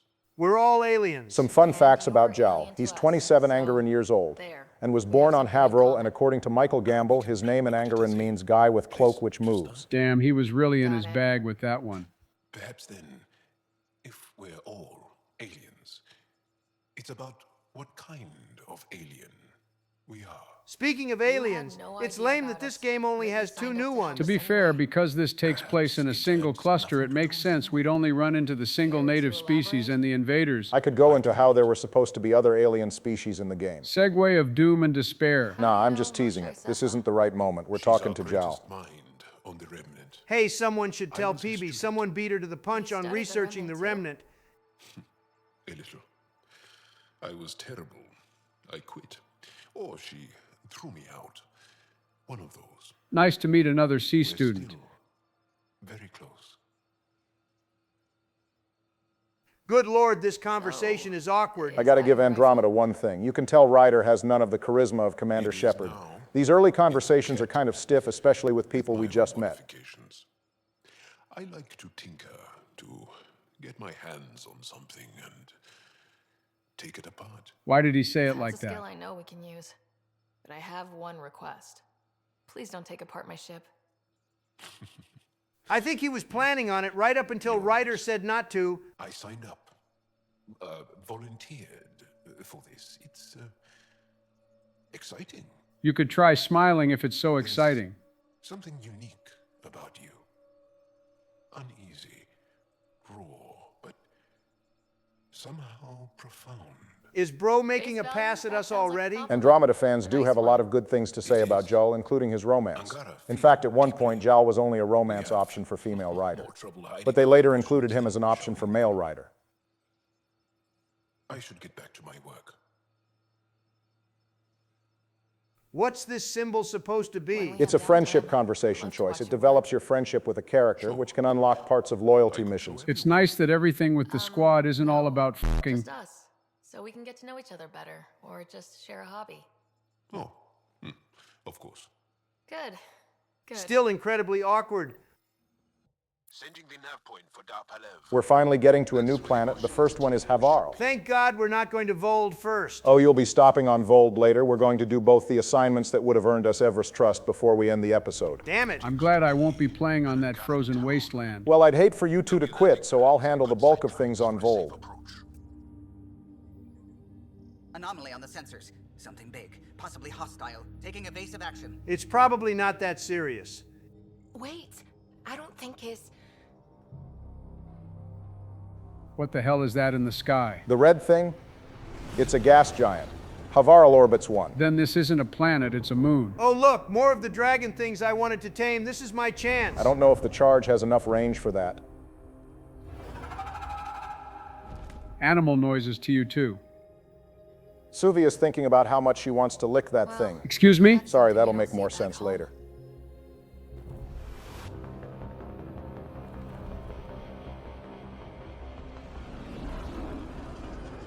Living on something that orbits a gas giant has to be crazy. I'm no astronomer, but there would be risks of being tidally locked to the gas giant and radiation from the planet's magnetic field.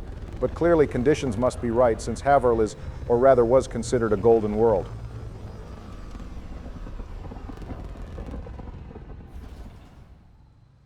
Jarl, what are you doing here, in the company of these people? At least she didn't call us an it. This is Pathfinder Ryder, from a long way away. Ryder, Kirin Dals, lead scientist at Darpalev. Nice planet you've got here. How much? Donald, you can't ask to buy any planet you want. Yeah, you're right. Just give it to me. Is Havarl even worth the trouble? It's a good enough planet. Havarl has lush jungles, but for the time being it's non-viable because plant life is showing maladaptive, unsustainable growth patterns, suggesting something going very wrong with the planet's ecology. The plant life is hazardous for consumption. They were caught in some kind of remnant stasis field, frozen in place, unresponsive. Oh, a shame we didn't bring Liara. We could reminisce about how we met her. Remain steady and neural patterns resemble those exhibited in deep sleep. We subjected them to various stimuli, injections of Kachari, nothing worked. Did you try using a mining laser? She's worked at the remnant tech inside a vault. Or so she says. Ocean of fish, one will have gems in its mouth. Interesting proverb. Sounds like finding a needle in a haystack. Skepticism aside, the monolith is not far from here. See what you can do, but be careful. We don't know what triggered the stasis, and it may happen again. Watch out for Rokar and Garen fanatics that hate aliens. That means you. That's the best thing you've said to me all day, new guy. I need to shoot something more than bugs. It'll be nice to get a better look at Donald's starting build. I think you'll all be in for a bit of a surprise. I'm sure some of you noticed back on EOS, but Donald is not on the Vanguard profile. I took some of the things Barack said under consideration, and now I'm about to pop off.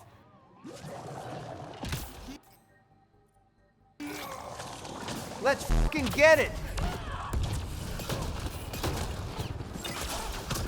Damn, that Galorn was just minding its own business. And now it's minding its own business in the dirt. Hold on, am I tripping? Or was that Sentinel's tech armor? It was.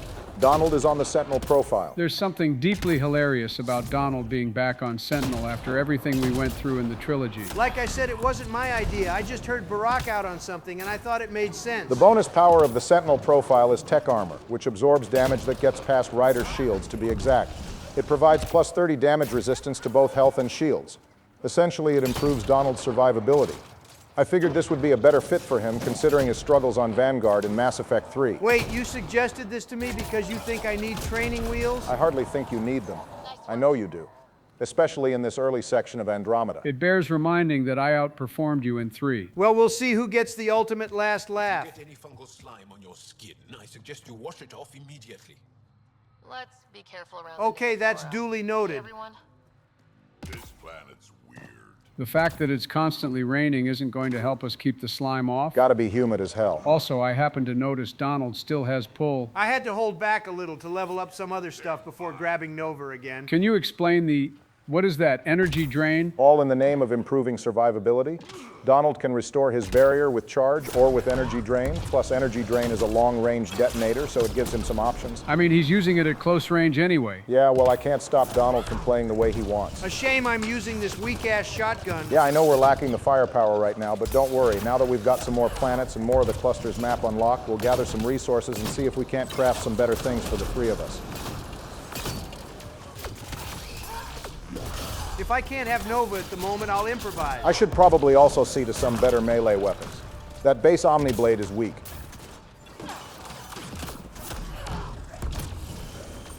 I saw that, Donald. Saw what? I saw you crack a smile just now. You're having fun. You're imagining things. We weren't imagining it when you shouted, "Let's f***ing get it," earlier. I didn't say that. That was AI. Found them. The researchers caught in the stasis field. Well, they don't look too bad. Luckily for these scientists, the stasis field slowed their metabolism so they didn't starve or die of thirst. Oh, hell nah. Skip. Reading off the monitors and... Scatting stars. What the hell is scut? Sounds like an expletive. Well, yeah, if I was frozen mid-sentence and then came to just to see an alien I'd never seen before, I'd start dropping all types of f***s and shits. Hey, Barack, I get now that Sam can probably translate the Angaran language, but why can these Angara understand us? Donald, you're trying to get a rise out of me. A little bit of payback, that's all. You remember getting frozen? Frozen? I don't understand. We were just working on the monolith and then you appeared. They're lucky we showed up. Who knows how long they'd have been stuck like that. Maybe you're right. Oh, I feel a head splitter coming on. Interesting way to describe a headache. We should make sure they return to the station. Who knows what lingering effects they might suffer from. What do you mean, gray, spiky aliens? Was that really all I had to do here? Yeah, as far as getting Everest trust, we'll come back to the vault later. Survey of the area and saw them before the freeze. You mean Turians? You saw Turians? Damn it, no one wants to rescue the Turians right now. Looks like the Asari will have to wait. Thank you for saving my team. You weren't lying. Kieran told us everything. She even had pictures. I apologize for the indifferent welcome you received from me earlier. I barely noticed it, to be honest. Don't worry about it. You had no reason to trust me. The last aliens you met were Ket. To be honest, you're being far too kind of us, given how recently the Ket invasion began. Sam should convince Ephra you're an asset. Rescuing a small team of scientists is really all it takes? These people gotta be desperate. They didn't make us form any alliances between them and the Rokar or help make one of their planets more habitable. Man, we've got it easy here. Stop Havarl's decline. Havarl's decline? This will take time to explain.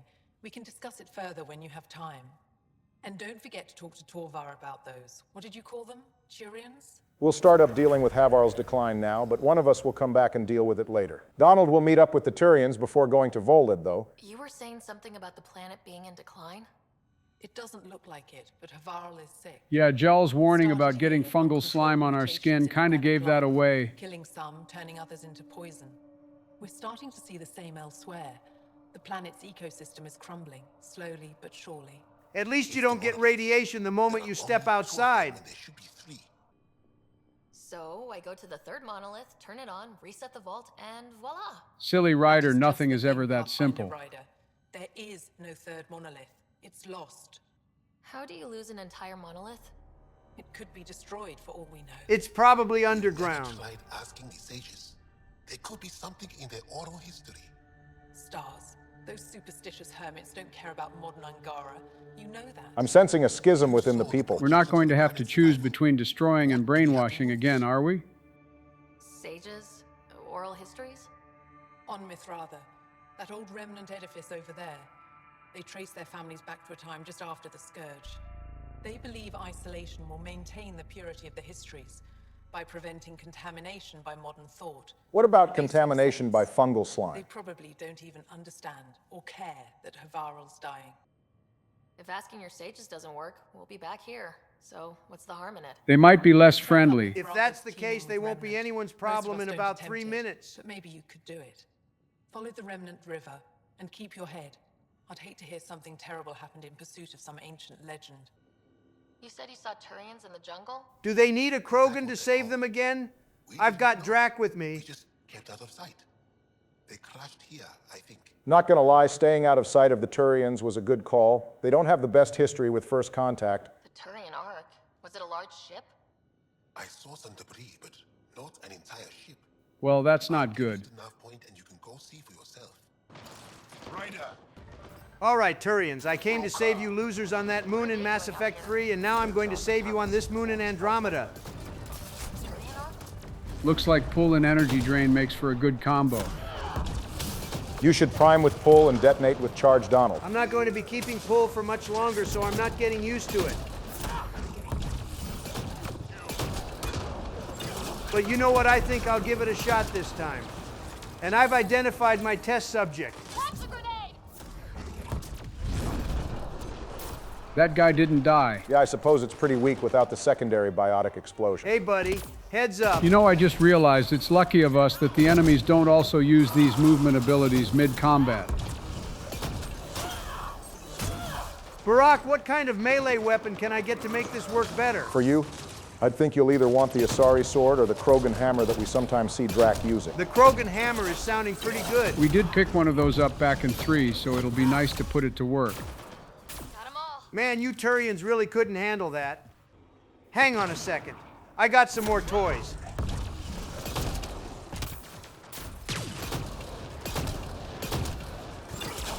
The way energy drain causes fire combos looks really crazy. Just standing there minding your own business and then you get lit on fire a little and then blow up like Krillin on Namek.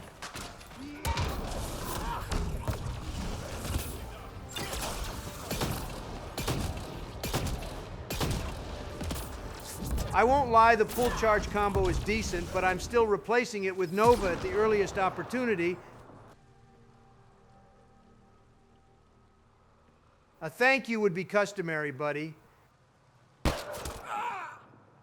What the hell did that guy think was gonna happen? He probably wasn't thinking at all. Shot to the gut. Painful. Brutal. I like him. I appreciate the help back there. Name's Avitus Rix. Sorry if my methods seem extreme. Civilian life is trying. I keep forgetting this is supposed to be a civilian operation. Military? A Spectre. Special tactics and Oh, a Spectre that isn't Shepard or the Vermeer survivor. I guess this guy is gonna die. There was that Solarian dude from 3. He stayed alive as far as we could tell. Jordan Bow. But Donald is right. Most of the Spectres we meet either end up being killed or being evil, so we end up killing them. Hell, even Caden or Ashley could die in 3. Where's the Ark? No idea. Had to break out of my own damn stasis pod. A fall like that should have killed you. Those pods are sturdier than they look. If only Shepard had one of those. The population is still missing, including Mason, our Pathfinder. Sam hasn't transferred to me, so he's alive. Just don't know where. Missing in action in this situation may as well be as good as dead. Knowing Mason, he's out there looking for me. Mason dedicated his life to Andromeda.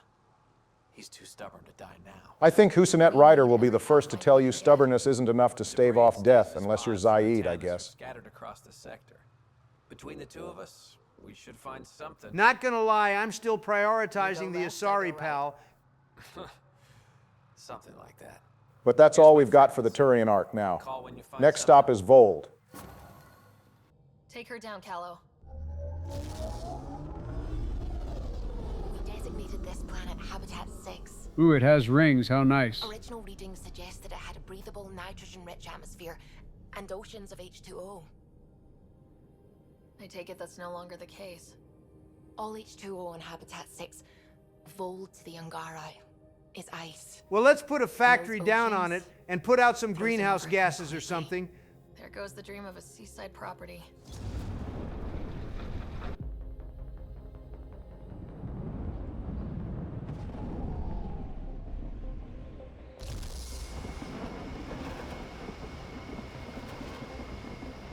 That's a pretty intense blizzard.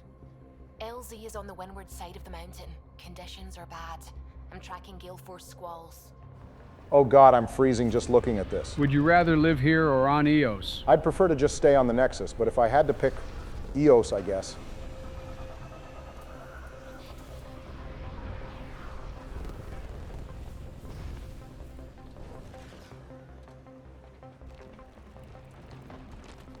Oh, All right, Callow, we praised you on your flying earlier. Don't fuck up with the parking. The last thing we need is to crash and burn on another frozen planet.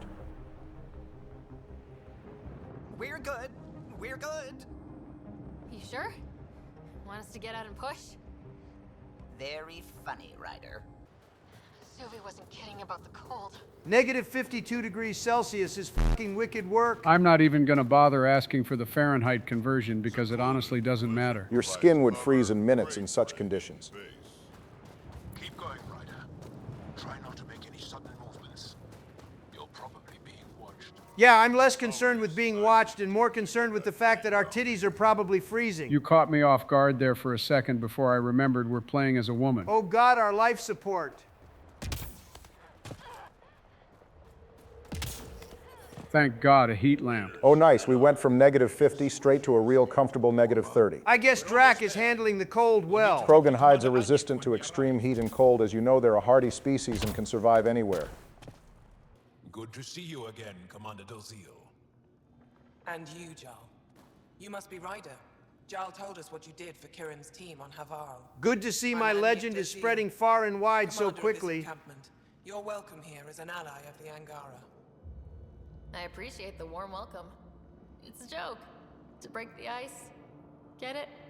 Warm welcome? Tripling down on the joke was not the play at all. Probably a translation thing. Or it was just a bad joke, but at least she didn't try to shoot us over it. Obviously, if you come here before visiting Havarl and solving their issue, Enjik will be a lot more wary of Ryder. She'll threaten to kill us at the first sign of betrayal. And Zhao's referral is the only thing that lets us into the base. She also won't engage with us any further until we do something for the Resistance. Our main problem is a lack of fighters. Hell, if all you guys need is another fighter, I'm down. Go to the post that overlooks the valley. Nothing happens on Vold without our lookouts knowing about it. Whoa, didn't mean to sneak up on you. Dude, I don't think having our helmet off is the play. Well, the pair of Angara here seem fine. It seems the Angara may be resistant to the cold, as some of them actually prefer living on this godforsaken frozen wasteland more than they like living on Aya. Actually, on that topic, what kind of special traits do these guys have? Ooh, I'm glad you asked. One thing about the Angara is that they're immune to capsaicin, which is used to spice most foods. So they're the ultimate Ghost Pepper Challenge contestants. On the flip side, they find that methylanthranalate, which is a flavoring agent used in candy, gum, and grape soda, and is also used to create floral and fruit-smelling perfumes, causes a burning sensation. Okay, so we know what kind of fragrance to not use, but do they have any special powers? Sort of. Angara naturally produce an intense bioelectrical field and can control it. This allows them to communicate with each other. Also, interestingly enough, the Angara are dependent on electromagnetic radiation that stars produce. Lack of real or artificial sunlight causes them to go dark. Wait, are these Titans? Maybe we're the ones who need to worry about being eaten. This going dark condition weakens the Angaran immune system and their bioenergy. Prolonged lack of sunlight can lead to a coma and ultimately death. Damn, it's a good thing we're not like that. Every young person would be dead because God knows no one is touching grass these days. Isn't this place basically always blanketed in a snowstorm? And it was permanently raining on Havarl. How are they surviving? There is some sunlight breaking through, but in the absence of adequate sunlight, they can supplement their intake or provide artificial sunlight sources through powerful ultraviolet lamps, which I believe were those heaters we passed by earlier. Vold got for us? Ket activity appears to be centered around this large central command post. And looks like we'll be taking that down. Intelligence, the base coordinates all Ket military efforts on Vold. and taking it down will cripple their operations. In theory. However, I was about to say, why don't we just blow it up before I remembered the Tempest has no main gun? I recommend a more cautious approach that starts with the investigation of smaller Ket installations. Sounds like the talk of a coward. We should charge in Dick first. Has that ever worked out for you? It's not about working out, it's about sending a message. Who needs help. We could visit Tekix, a larger and more established Angara Dar that is nearby. Sounds good. Thanks, Sam. Pathfinder, Vold's temperature range is fixed well below freezing. Yeah, thanks, Sam. This is the kind of cold you can taste. We know it's frigid. The use of the Nomad. I advise against prolonged exposure to the cold. Got it? Don't crash the car. Good thing I'm driving right now. Joe might find a way to flip the Nomad or cause it to clip through the map. Fall through the map one damn time and no one lets you forget it. You fell through it twice, so Donald does have a valid point Got our here. work cut out for us. Let's get going. An entire Ket base. People have been talking about. Some say we can't trust you. But if you're here to fight Ket, that's good enough for me. This here is the mission we would have needed to complete to earn Ephra's trust had we decided to not go to Havaro first. They take our families and we never see them again. Anyone who fights against that has to be better than them. A bottom line I can respect. Fight them. I know the location of the labor camp where they took my uncle.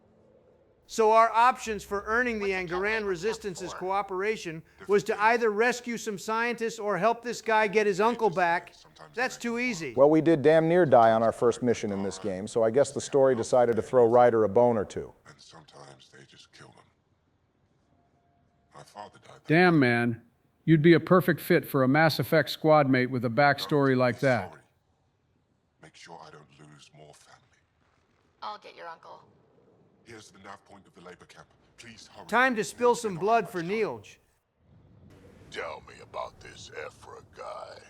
He's special. A unique, once-in-a-lifetime leader that... Holy Glaze! The glaze is valid based on what the lore says. Prior to Evfra's joining of the Resistance, there were multiple disparate movements all trying to fight the Ket separately. Evfra joined the Resistance with the intent of shaping it into a real fighting force after it failed to protect his family from the Ket. Evfra gained his reputation when he led a raid into a Ket slave labor camp and liberated hundreds of Angara and destroyed an entire battalion of Ket. It was only 4 years prior to the arrival of the Nexus that Evfra managed to unify the various resistance movements under his leadership. Dude, it sounds like the backgrounds of some of these characters is more interesting than the narrative of the actual game itself. Honestly, he kind of sounds like Javik. It definitely sounds like an interesting basis for a game. I mean, right now, I don't feel particularly motivated to destroy the Ket, beyond the fact that they're in the way of the initiative's goals. Whereas Evfra and many of the other Angara have a much more personal motivation here. I feel like we should be playing one of them. Let's find Neilj. All right, everyone. Watch me get to work. This ought to be good. Careful, Donald. This combat section is long, and there are enemies all over the place. What you mean is I finally get to really cut loose after all that goddamn dialogue. Nice of you to free the prisoners first. I just so happened to head this way. I didn't know the first thing I'd see would be their containers.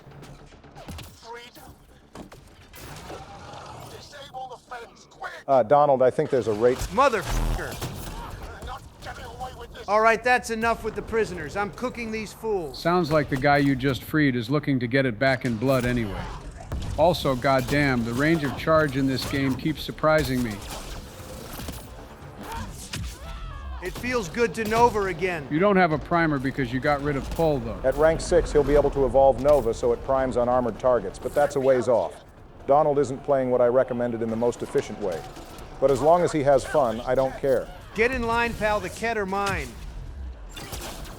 Ooh, goddamn, that dude went spinning. And on what you mentioned earlier, Joe, the lack of a primer isn't terribly bad now that Donald knows there's a weapon wheel he can use to apply elemental ammunitions. A Ket dropship coming to deliver more food?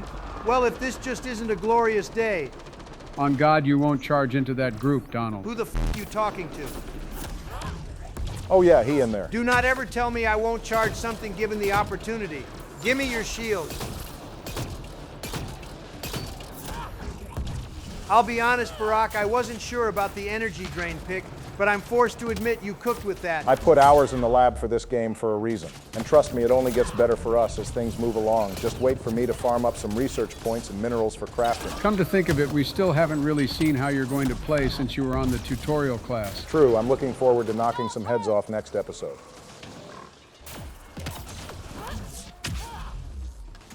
Oh God, the mist. Drac did warn you about the Destined earlier in the episode. God damn it, I can't even target it. But now I can. Your ass is mine. Why use a grenade for a Destined when you can just become the grenade? Oops, missed one up here.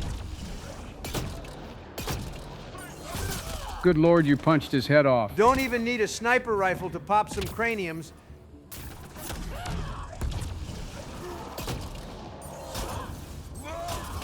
Drac tried to help you jump that one. I appreciate the help. Unfortunately, the enemies are just too squishy for us to wombo combo them.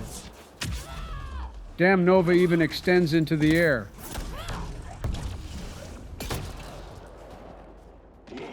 Wait, it's over? I'm afraid so, buddy. Well, that's a damn shame. Someone had a good time and he just doesn't want to admit it. Just in time. Would have given us another day at most. No thanks for Rana's jabs. Yeah, no problem. Try to get yourself captured again so I can kill more Ket. The lady back there was rage baiting the Ket. I can respect her for that, especially because it's not me they captured. Your nephew, Skiat, was trying to get you rescued. Good boy. He's got potential, Nild.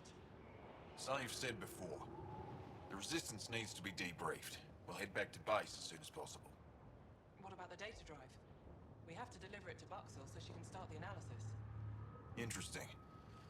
It seems we have to depend on our rescuer for more than a rescue. You're gonna have to pay me for this one. Drive to Tetchix. If we work together, no time will be wasted. How important is this? It's a part of a pretty good Helios assignment, so we're definitely doing it, but we'll skip past driving back to Tetchix. This will probably be addressed next time. On Dragon Ball Z. I'll go there as soon as I can. Perfect. Buxel will be in her workshop. I hope we meet again, under better circumstances. We won't, in fact. Nilj will depart on a mission without even bothering to message his sister. Well, hopefully he doesn't die out there. Bitcoin channels are ready, Pathfinder. Okay, let's chat with Evra to conclude things here. Commander? That's not Shepard. Joel's been keeping me updated on your adventures, your good deeds on our behalf. Did he tell you about all the Ket I killed? That's a really vital part of the story. It's probably less than he's killed, to be honest. We'll rectify that later. But your true agenda is clear. To explore Aya's vault. Giles says you want to help find the Moshae. Why should I let you? Would you rather we let her die? Bro is just playing hardball. Beginning of a strong relationship. Keep your promises, and little by little our bond might grow. Surprisingly diplomatic of you, Donald. I'm in a decent mood right now. Facility on Vold. Why special? These facilities are protected by a dynamic shield tech we haven't been able to crack. We're close, but its ability to adapt outstrips the speed of our current processors. Pathfinder, adding my processor to that program. It just so happens we have a supercomputer in our head. Ephra, I can help. Respectfully, this time you need my help. Respectfully, the Angara don't need anything from you. We take care of our own. You know, except for those scientists, the guy at the labor camp, and your family. And there goes the diplomacy. Thank God they can't hear us. AI? Of course, that makes sense. He's physically connected to me, so I need to... Well, I want to go. It was risky, to be honest, about your AI. Honestly, I didn't think anything of it. Nothing really changes if you choose not to reveal Sam. Evra will ultimately relent and allow Ryder on the mission, claiming that he cares about the Moshae too, and that he's not dumb enough to turn down help. Stay strong and clear. Goodbye. Giles said he wanted to see you. Jel will have to wait for next time. Well, Donald, you finally played. How was it? I guess I had a decent time, but only at the end. All that dialogue drove me crazy. He's just too proud to admit he had fun without trying to be negative about it. I'll take what I can get. Next time I'll be back in the driver's seat and we'll handle some things on Vold. Until then, stay safe out there, drink plenty of water, get some sleep, and we'll see you on the next one. Welcome back for some more Andromeda, and this time I'm bringing you some real gameplay. What do you mean by real gameplay? I mean, this time we won't be looking at an hour of yapping and yapping. Expect a lot of combat. If I were planning the itinerary, that wouldn't have happened. That was a fancy word for you, Donald. So what was the plan again? We're going through Vold, right? We'll be handling the major missions of Vold up to rescuing the Moshae. But before we get to that, we got to clear a few conversations. So much for all that combat. Just a bit of patience. Hostiles, ruined worlds, no home in sight. Everyone's getting toasty. There was a 2-hour argument yesterday and no one even knew how it started. What was the argument about? It was probably Gil and Carlo arguing about the Tempest or something. movie night.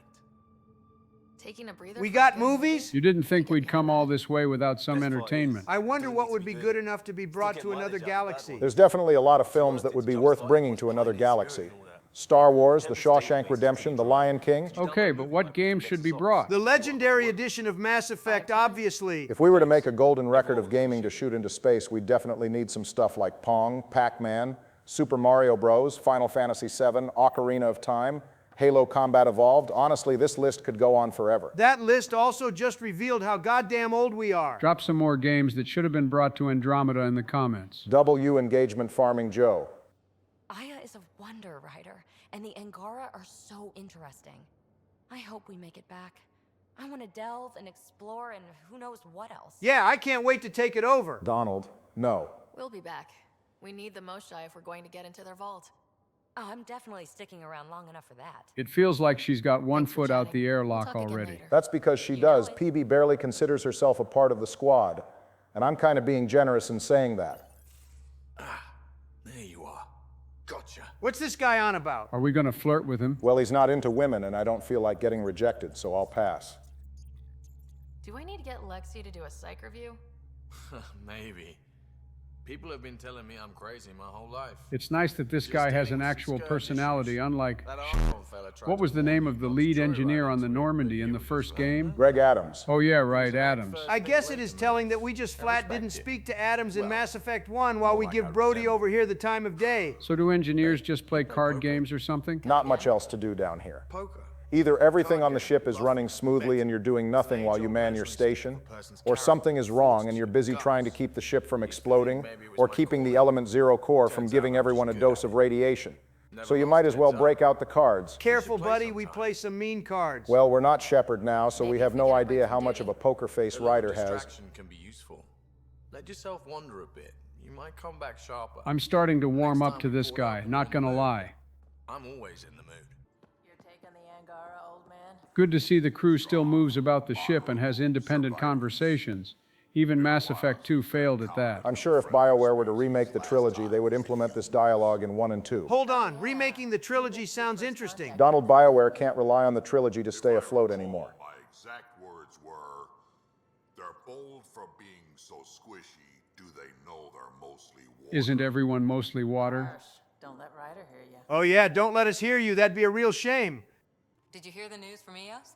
Asari refugees showed up at the outpost. Barack, we have to go back to Eos. This isn't the right time to return to Prodromos. Maybe next episode or the one after that. It depends. But I don't want to wait that long. I find it kind of odd that what appears to be Korra's loyalty mission is about the Asari Ark when we have an Asari on the Tempest. Well, we know how Korra is about the Asari, but yeah, PB doesn't seem particularly concerned with the fact that her people could very well be dead. Does it really matter?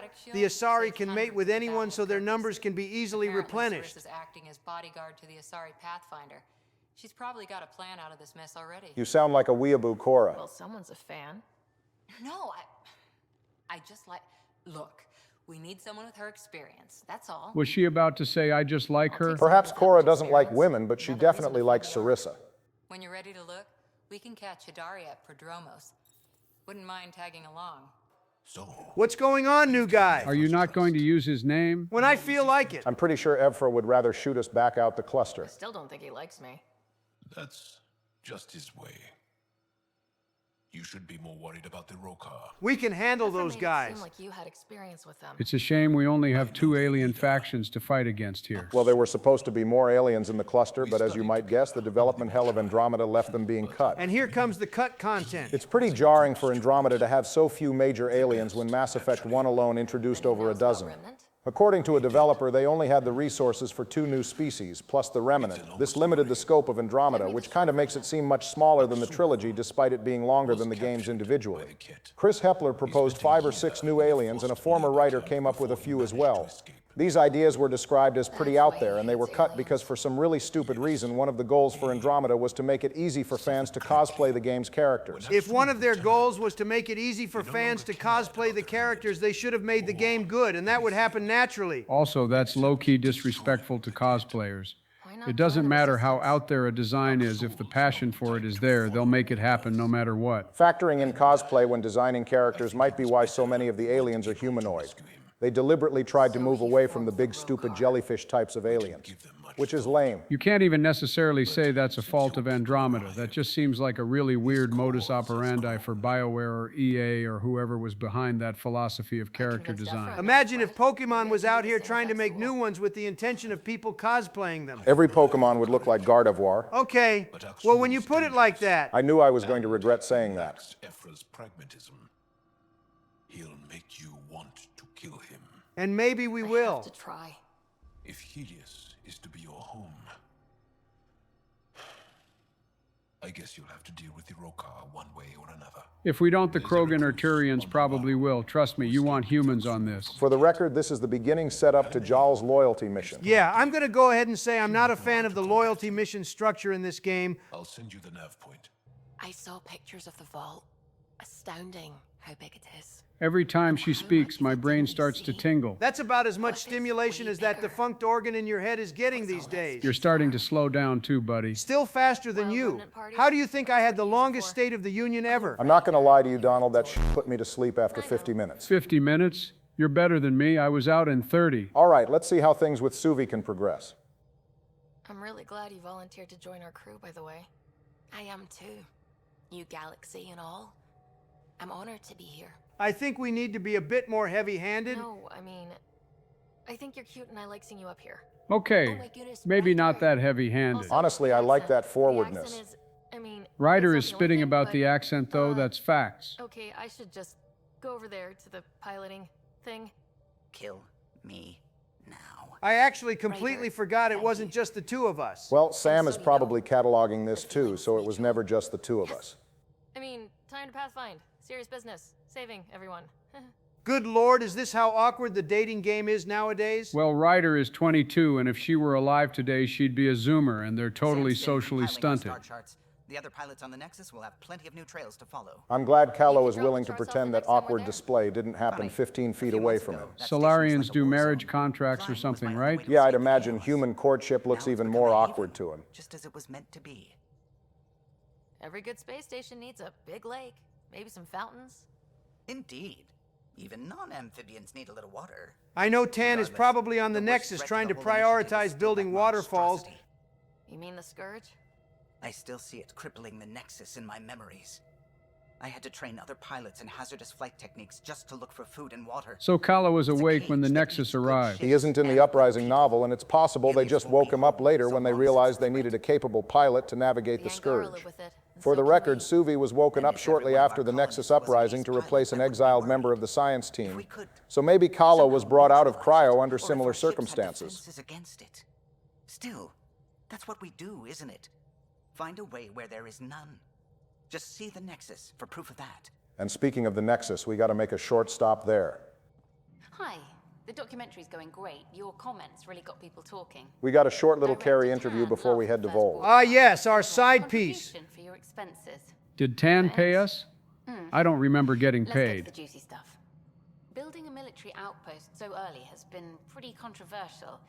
Kandros approves, but others say it paints the initiative as a conqueror. Trust me, building up the military is the single most important thing. Nothing else matters. Unrelated, but Secret Service was driving me around earlier, and we hit the fattest fucking pothole ever. Someone should do something about that. Our leaders are hoping that too.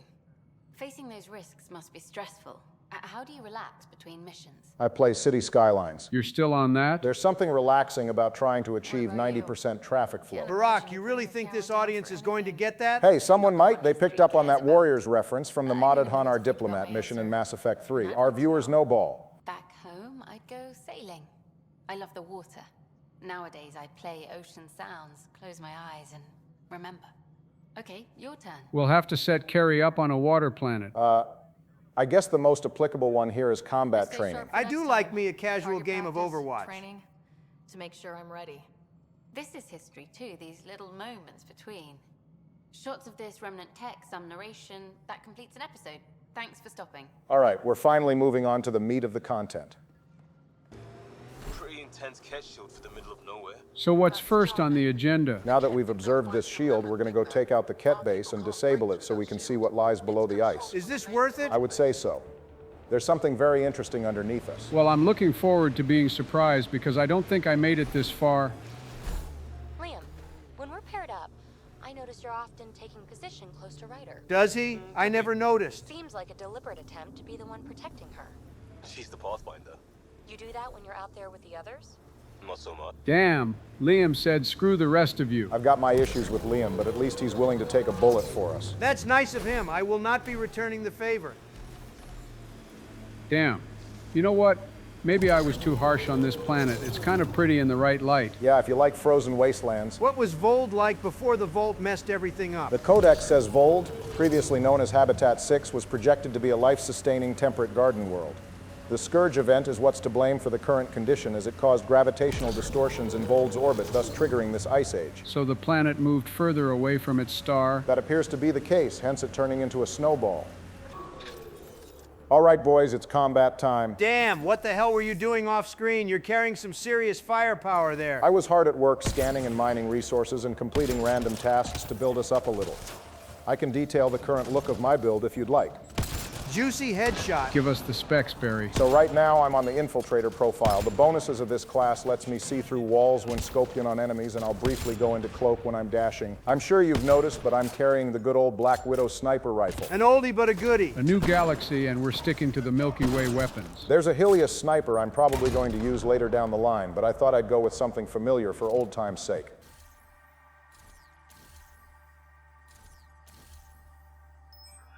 Holy fuck. By the way, what's that armor? It's the Ket helmet, the Maverick chest, Ket legs, and Ket arms. The Ket armor raises weapon damage, and the Maverick chest increases headshot damage, spare ammo, and weapon damage. Wait, what was that just now? What's wrong? Your health bar took a hit, but your shields weren't depleted. Oh, the Widow I'm using has the bioconverter augmentation on it. It's arguably the best one in the game. When your ammo clip depletes, instead of needing to reload, it'll drain 5% of your health and reload the full clip. So reloading is totally optional, is what you're saying. What the hell, that's broken, and I want it. Yes, but as you can see, I reloaded manually because you can be killed by the bioconverter if you're not careful. And don't worry, Donald, everyone will get a bioconverter. There's basically no reason to not use it.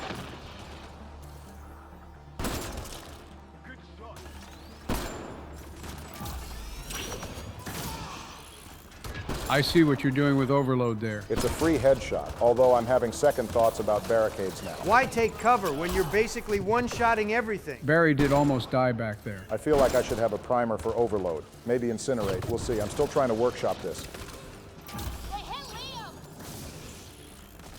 Not gonna lie, a primer and detonate combo would be pointless when the weapon you're using is doing most of the work anyway. True enough. The Black Widow still got that dog in her.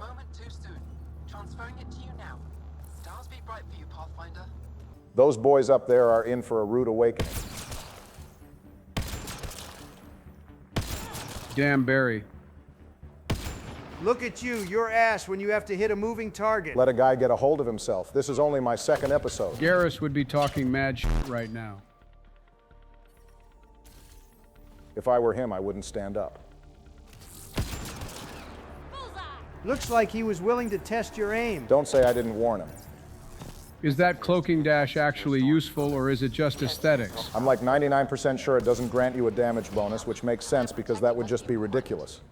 I have noticed that dashing can break the enemy aggro off of you, though, so it's useful in a pinch. The profile-specific dashes look mostly cosmetic either way. Actually, the Explorer profile dash lets you dash through things. If the opportunity allows for it, maybe we'll show it off. Extra frosty. Pathfinder, I recommend you head toward the primary tower. I was going to make fun of how lame that dialogue was, but the squad mates ignoring it and Sam carrying on with business as usual beats anything I could say. What was that you were saying about me being ass at moving targets, Donald? Bro hits one lucky shot and wants a pat on the back. You're no sharpshooter, pal. I'm actually surprised you're not doing any jumping. What do you mean? He means the last time we saw a sniper in action, you were jumpy because you'd been shot at. Hell, it was so bad it basically single-handedly got you to switch up on the Turians. Rest in peace to Joram Talib. Why are you rest in peacing an anti-human alien? That dude can rest in piss. And that was yesterday's news. I'm over that now. The security terminal has locked down access to the Ket Tower. The terminal is protected by a force. They're really throwing a lot at you for this base. The Ket base is the command center for their Vold operations. Naturally, it's an important place for them. There are some terminals that give us a window into how the Ket view their Angron captives. One of them is titled New Stock, where the sender describes how they captured a new stock of Angron, many of them meant to be sent to work camps, while some others are for, quote, higher purpose.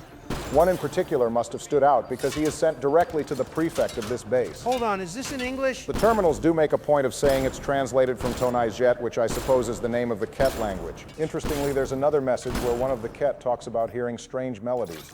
They have half memories, and they remember playing music to Smiles in a warm room once upon a time.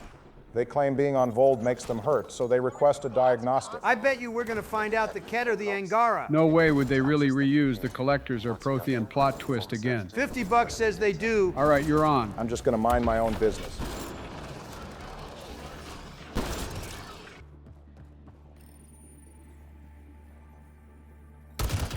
Ow. We'll tank a point-blank explosion, but God forbid we get shot one time in a cutscene. Oh, shit. How did that big bastard get the drop on you when you're the one with the cloaking power? PB, you can go ahead and stop counting. Gravity being gone doesn't matter if his head is vaporized.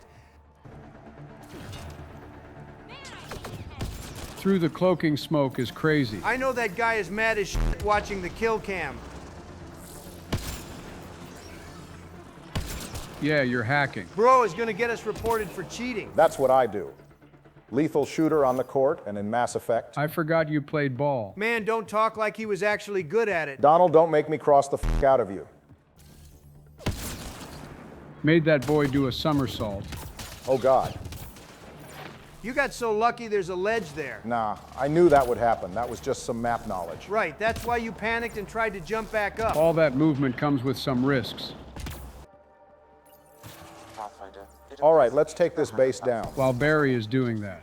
Did you see those new Pokemon starters? Another generation, another zesty-looking water type. I think Gekla looks perfectly fine. I'm just worried about that Pomeranian dude. Why? I thought you'd like Pombon. If it stands up, we're gonna have a problem. Oh, that's why. Yeah, I can get that. The switch up from Torracat to Incineroar gave everyone PTSD, and you're all afraid of something learning how to walk on two legs. I don't think it's the walking on two legs. I think it's the fact that these starters look like people.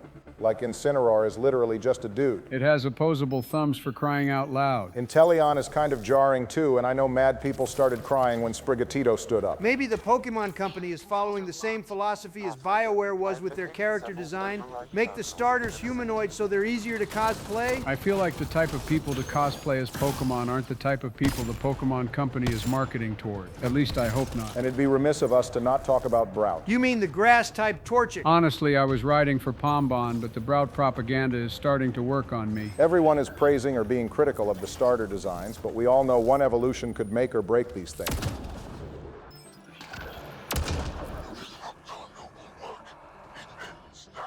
I think someone is angry with you. What the hell is that guy? That's one of the classes of Ket enemies called an Ascendant. They usually serve as mini-bosses for the game. This one in particular is called the Prefect, as it's one of the high-ranking Ascendants that's in charge of a major installation like this Ket base we're in. It also looks like its model totally broke. Crazy that this game still has problems. Now, to be perfectly fair, we ran into quite a few bugs in the trilogy too. You'd know all about that, Joe. That's true. I haven't fallen through the map yet, so that's a point to be granted to Andromeda.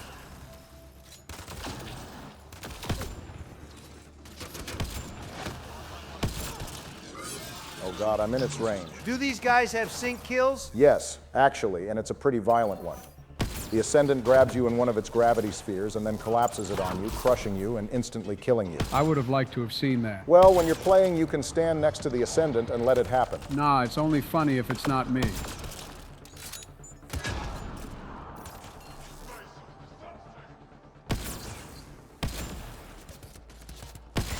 Shooting that orb looks annoying. Yeah, fighting these guys is a lot like fighting the Praetorian in Mass Effect 2. You get it just within a couple of shots and it puts that annoying barrier back up. Honestly, the way they move, they're just less intimidating Banshees. Much easier to kill when you have a decent weapon too. Let's disable that barrier. There. Let's hope that stops them. Ket base down and viability for Vold is looking good. I forgot we needed to make this place survivable. What's our next stop? We're going to see what lies below the ice the barrier was covering.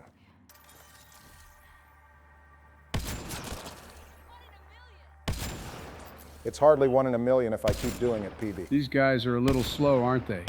You dome one of their guys and they just don't react. This might actually be a little too easy. Yeah, I'm thinking we're not supposed to be packing something like a Black Widow right now. I mean, it wasn't difficult. I just farmed up the rewards from the cryopods and the Apex Strike Team missions. Is the multiplayer in Andromeda any good? I don't know, I didn't play it as I was getting familiar with the game, but from what I can tell, it's more or less the same thing as Mass Effect 3's. You play as the various alien species and face hordes of enemies with your squad and complete objectives. Though the Apex missions do appear to tie into the main events of the game a little. The first one is about Drack's missing scouts. According to Drack in the briefing, he and his team were sent out by Nakmor Morta to scout the cluster to see what it had to offer. They were out looking for plants, some salvage, and to kill some bad guys, but then at some point Drack's team went missing without a word. He assumes it was Ket. This alludes to something that happens later down the line in the game. I guess we know where some of those missing Krogan wound up. Multiplayer isn't necessary for the game like it was in 3, right? No, you can totally ignore it if you want, but the rewards for completing Strike Team missions will make resource gathering a lot easier in the single-player campaign. How many of these missions are there? There's 32 of them. Also, weirdly enough, you can play as alien species that don't make an appearance in the actual game. Namely, there are 2 Batarian classes. Not really sure how that makes sense, but whatever. Sam, do we know how long this place has been trapped in ice? Angara researchers hypothesize over 500 years as a result of the Scourge event. So that would mean this place got iced over not too long after we left the Milky Way. That blows. Now that I think about it, how did we know these habitats would be habitable from the Milky Way? Shouldn't there be a light delay or something? I'm surprised you knew that. I'm not that damn stupid. Come on now. Right, sorry. It's explained at some point in the game, but I'll break it down here. In the Mass Effect Discovery comic series, which builds up to the events of Andromeda, there's this Geth structure called the Colas Array, which was made up of 3 mass relays joined together with Reaper technology. The sensors on it could be used to form a faster-than-light telescope capable of observing intergalactic distances in real time. It was thought to be a myth by the migrant fleet, until a Quarian named Shioleth Vaznavara discovered it on the edges of the Perseus Veil during his pilgrimage. So he jumped aboard and somehow avoided detection by the Geth. Shio pointed the array at Andromeda looking to find a new home for the Quarians, and he downloaded the information he got and shared it with the Andromeda Initiative. So wait, shouldn't we have known the Angara were here then? Donald has a point. Surely they would have monitored signs of life or something. Perhaps the array wasn't that detailed, and I should note that Shio's initial readings were incorrect, so he and Tyran Kandros had to go back to fix them. They probably just didn't detect any signs of intelligent life. I guess it wouldn't matter anyway. The Scourge threw everything off while we were asleep. Also, we kind of just glossed over it, but what do you mean the Geth managed to conjoin 3 mass relays? Yeah, I don't actually know what to make of that. When could they have even done that? I guess sometime in the 290 years since the end of the Morning War, they isolated themselves behind the veil so no one would have been able to keep tabs on them. I'm just trying to figure out where they pulled the other 2 relays from. The Perseus Veil only has 1. I think you mean 3 relays. The Perseus Veil's relay is still intact when we go there in Mass Effect 3. Oh yeah, you're right. That makes its construction all the more confusing. And more importantly, how did they move them? I wonder if that array will be relevant if and when the next Mass Effect game exists. People were talking about how Andromeda might be involved. Maybe 3 relays put together lets us communicate or even travel between galaxies. That kind of depends on how they handle the endings. Remember, the relays are damaged in all 3 of them. Yeah, but we repair them in all 3 too. Well, is that array thing even hooked up to the rest of the relay network? The bots had to have scooped up 3 dormant ones from somewhere, or someone would have noticed. That's actually a good point. Well, if we ever get around to seeing it, maybe it'll be elaborated on, or not. I'm as hopeless on the subject of the next Mass Effect game as ever. Where the hell is this guy going? I guess you spoke to him too quickly. Is anyone really interested in what he's going to say anyway? He's just going to talk about how he's happy to be free and about their time being prisoners, so moving on. Let's finally get to the bottom of what lies below all this ice. Everyone okay? No one crushed by falling ice? Yes, and look, we're in. It's a bunch of domes and a weird glowy thing in the center. If this thing explodes, I'm going to be pissed.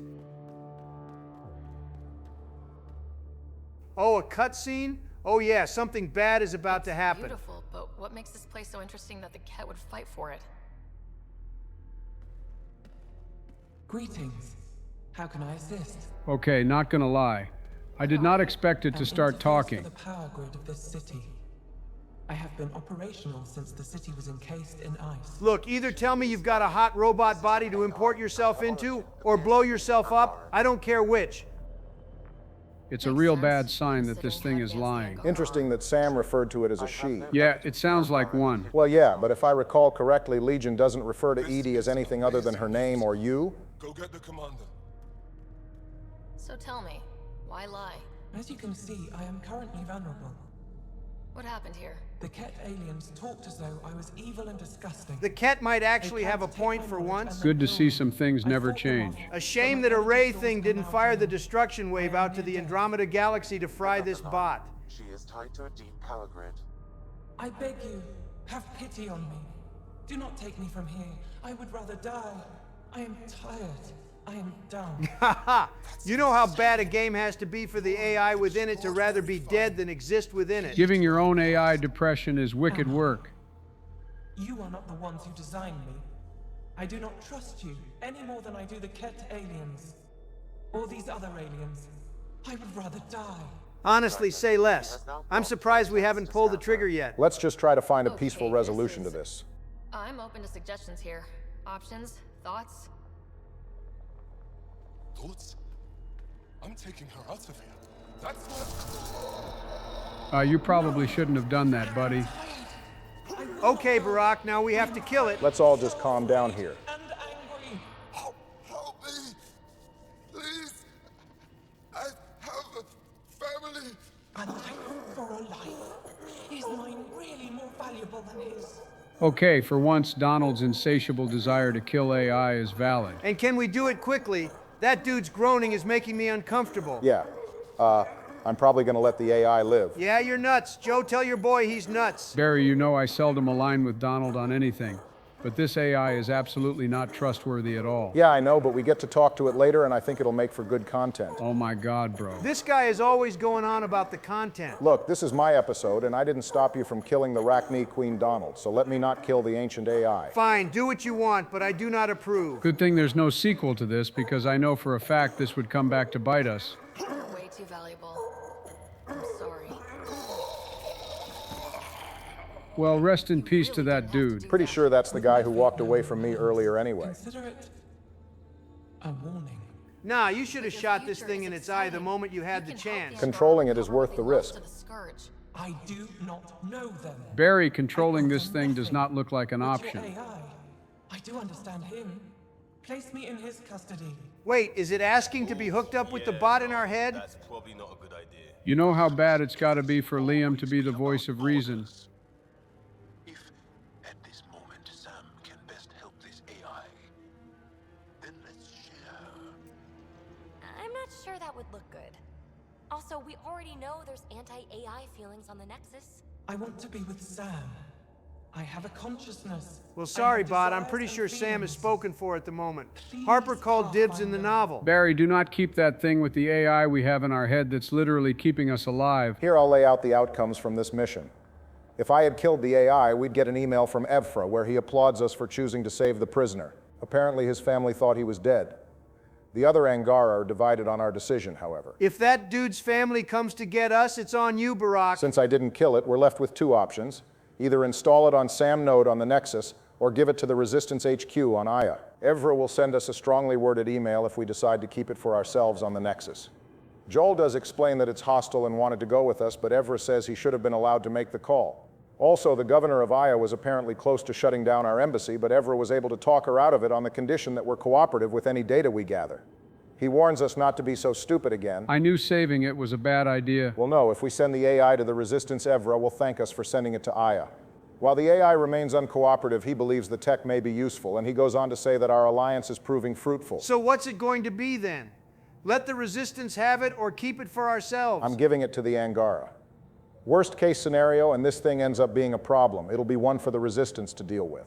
Who knows, maybe it'll free up Aya for us to take at some point. You sly bastard. Now you've piqued my interest. And if everything works out, who knows, maybe the AI will be of aid to us. She belongs to the Angara. Contact Commander Doziel and Evra. At least the Ket didn't get her. Okay, team. What's next?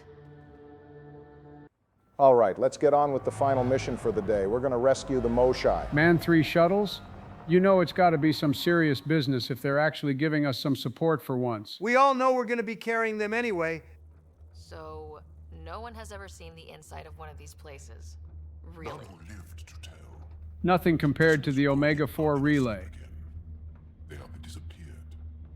But haven't you staged rescues before? Sure, we've liberated cat work camps, but never these facilities. The inside of these Angaran shuttles look very similar to the Milky Way ones. Man, I was really hoping you didn't point that out. Believe that the cat take important Angara from here to their home cluster. What? As slaves? I guess. Death is better. As Saren's age-old question goes, is submission not preferable to extinction? The Mass Effect trilogy makes it clear the answer to that question is a resounding no. Hell, the refusal ending of 3 being painted as a happy ending further drove that point home. Submitting to the Ket is no different than submitting to the Reapers. It's extinction either way, so you might as well die with your gun in your hand and your feet on the ground. Bars. Okay? But Pathfinder, no one joins the Resistance to stay safe. All right, you know, one thing I appreciate, how the old dialogue animations from the trilogy are still in this game. That Lady Angara just did the old walk forward, nod your head, and look to the side. Wait, you seriously remember all the little dialogue mannerisms? After you've played the game enough, you start to notice them. I'm a big fan of when a character is trying to assert themselves and they point at the person they're talking to, point their thumb back at themselves, and then point back at the other person again. I like it when someone is talking and then they rest their elbow on one hand and then kind of cover their mouth with their other one. Oh yeah, I remember that one the most from when we meet Morden on Omega. I was thinking about all the times Hackett and Anderson do it when we're talking to them in 3. If I ever develop whatever brain damage that causes these two to intimately remember the little bits of animation the characters have whenever they're talking, just go ahead and lobotomize me. It's all right, Joe. We know you're a fake fan. It's only a matter of time before you start noticing them more and more. You'll be with us too one day. Hold on, I see you. Are we sure Barack isn't a Prothean? Because he keeps landing headshots on invisible things. Well, he is African too, so it might be the case. My dad was Kenyan, not Nigerian, but yeah, maybe I'm just built different. Well, you missed one shot back there, so you're not that crazy. Well, some of us can't rely on auto-locking biotic powers. He's got you there, Joe. Donald, that applies to you too. All right, let's go. Owen, Skelv, you're on me. Charging up the overload is so cool. Is that what makes it chained to people? Yeah, good for multiple targets. Yes, incredible. Well, the Resistance is having a good time. You'd think they'd have security cameras or something. We kind of waltzed in here for free. Wait till I tell my brothers. They'll be so proud. They're talking about this like they're on a field trip. Maybe the Angara like a good fight. The Angara are said to be very free with their emotions, so their candor here makes sense. They're genuinely having a good time invading this Ket base, and they'll make sure everyone knows it. Also, they're getting to get it back, and blood against the Ket for once. I've stared at the outsides of these places so many times. I can't believe we got in. Too bad that ancient AI was in Ket hands until recently. They could have gotten in a lot sooner, assuming it's as powerful as Sam. No one wants your new glory pal. Hey, Sezik, find a cat console. Hackers are way into the heart of this place. Huddle up. Weren't there more of them? Maybe they ran off or died. You have the best chance of finding Moshae Sefer. We'll attack head-on and provide a distraction. Try not to get slaughtered. Good plan. Who gave that Angara an Avenger? And why does that one have an Omni tool? The pair of you are trying to set me off. Maybe, maybe not. Is it working? No, the both of you. Stay in radio contact. And good luck. At least they didn't ask us to lend them one of our squad mates. If this went down like Vermeer, who would you leave behind? One thing I know for sure is we wouldn't let you make the decision. If it played out like Mass Effect, it would be between Cora and Liam, and I'd probably leave Liam. Not even because I like Cora more or anything, it's just Cora's more useful being a powerful biotic and our official second in command. Yeah, we're gonna go ahead and knock Harper down a peg. Drac is our second in command. Did Cora do something to you, Donald? He just doesn't like that there's a bigger Asari simp than him. Whoa. Sam, what is this? A decontamination protocol. The chamber is sealed until the cycle runs its course. Thank God it's a decontamination room and not a kill everyone room. Considering the decontamination room on Noveria literally lights the Rachne on fire, we're getting off lucky.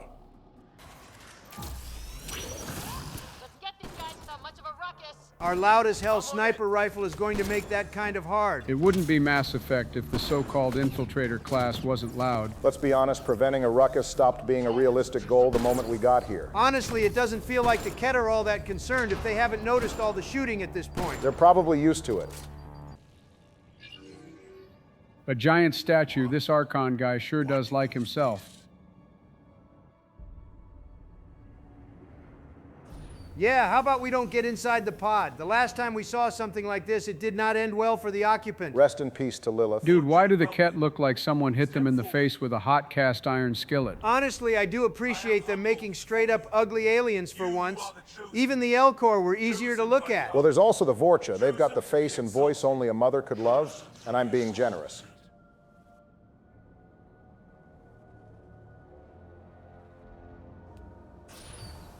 Well, I hope our friend here didn't know any of these guys. What? Why aren't they resisting? I'm smelling indoctrination. That's some crazy cult shit down there. Those Angara look like they're in some sort of trance. Maybe they're playing a sour yellow note. She's not down there. But maybe in one of those... Okay, it's kind of creepy that their eyes are open. It's as good a lead as any. You wanted a distraction? We just set our plan on fire. It's not a literal fire, is it? Looks like it is. I'm starting to warm up on these new aliens. They're about their business. Looks like you have a boss call. Explain. We've been breached. I will defend the temple. Wait. Is the Most High among these? No. It awaits final exaltation. Then proceed immediately and bring it to me. I'll give the Archon one thing, he's on top of his affairs, barely any time at all, and he responded to the alarm going off. Final exaltation? What's final? What are they doing? Final sounds like it's final, my boy. You better hope we find your teacher. Let's do everything we can. Thank you. That wasn't the plan.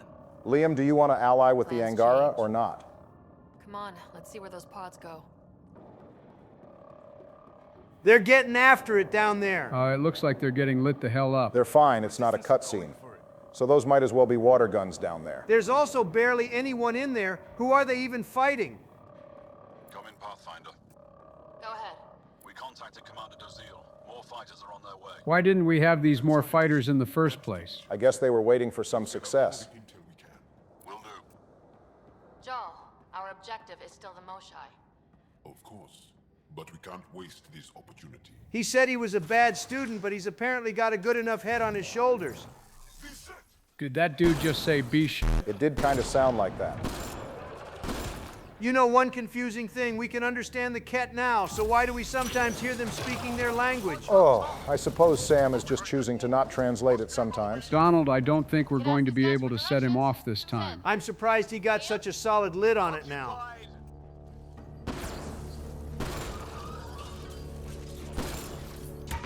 I got to admit, Liam cooks those grenades the perfect amount of time. You're lucky he's not an enemy because you'd be having a bad time. Thank God the grenades are less oppressive in this game. Beyond the main chamber now and continuing our infiltration.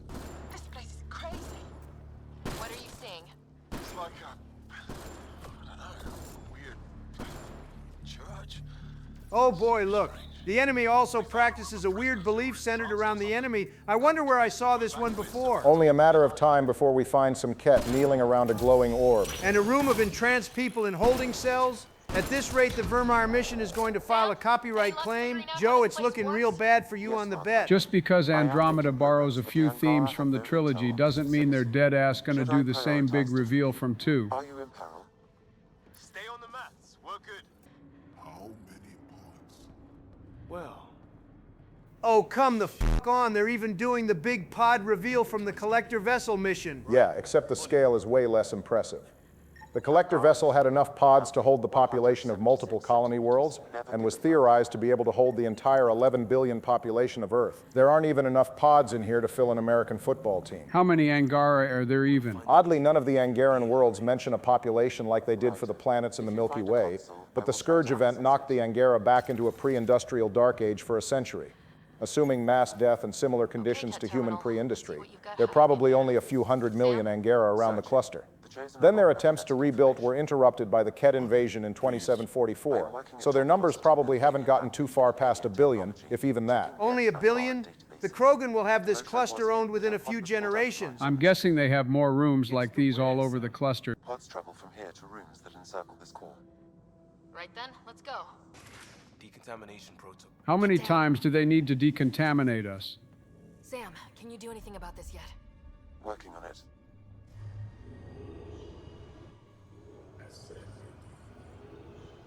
What bullshittery is going on now?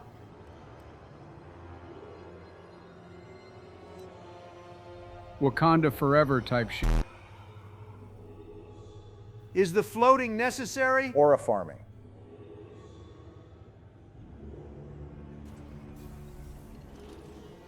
Good grief, he's naked. They didn't have the balls to show us what the Angara are packing downstairs. The nurse right after swearing the needle isn't going to hurt when she's vaccinating you. Looks painful. What, are they injecting him with the Venom symbiote?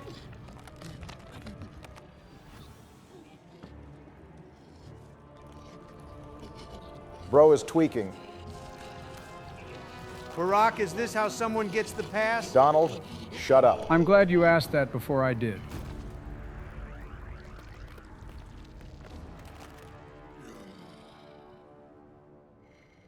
Ring, ring, ring, ring. Ring, ring, ring. Joe, you might want to pick up your phone. Why? Because I fucking called it. Pay up, buddy boy. Fine, whatever. Joel, I like you, buddy, but I'm already firing my gun.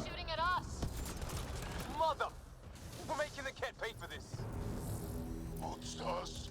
Villains! Time to die! I'm pretty mad too, Jal. I was hoping for better than this. So effectively, the Ket and Angara are just the Andromeda version of the Collectors and Protheans, but somehow the Ket are uglier than the giant four-eyed bugs. Plus, they don't have any aura whatsoever. Okay, everyone good? Nice of the Ket to generate something that hides their equivalent reproductive organ. Serious hell. I mean, come on. I've seen some serious crap, but this is straight up evil. Well, we saw something like this on Pharos, and Vermeer, and the Collector Vessel, and the Collector Base, and on Omega, and on Horizon. So we're kind of desensitized to it at this point. Joel.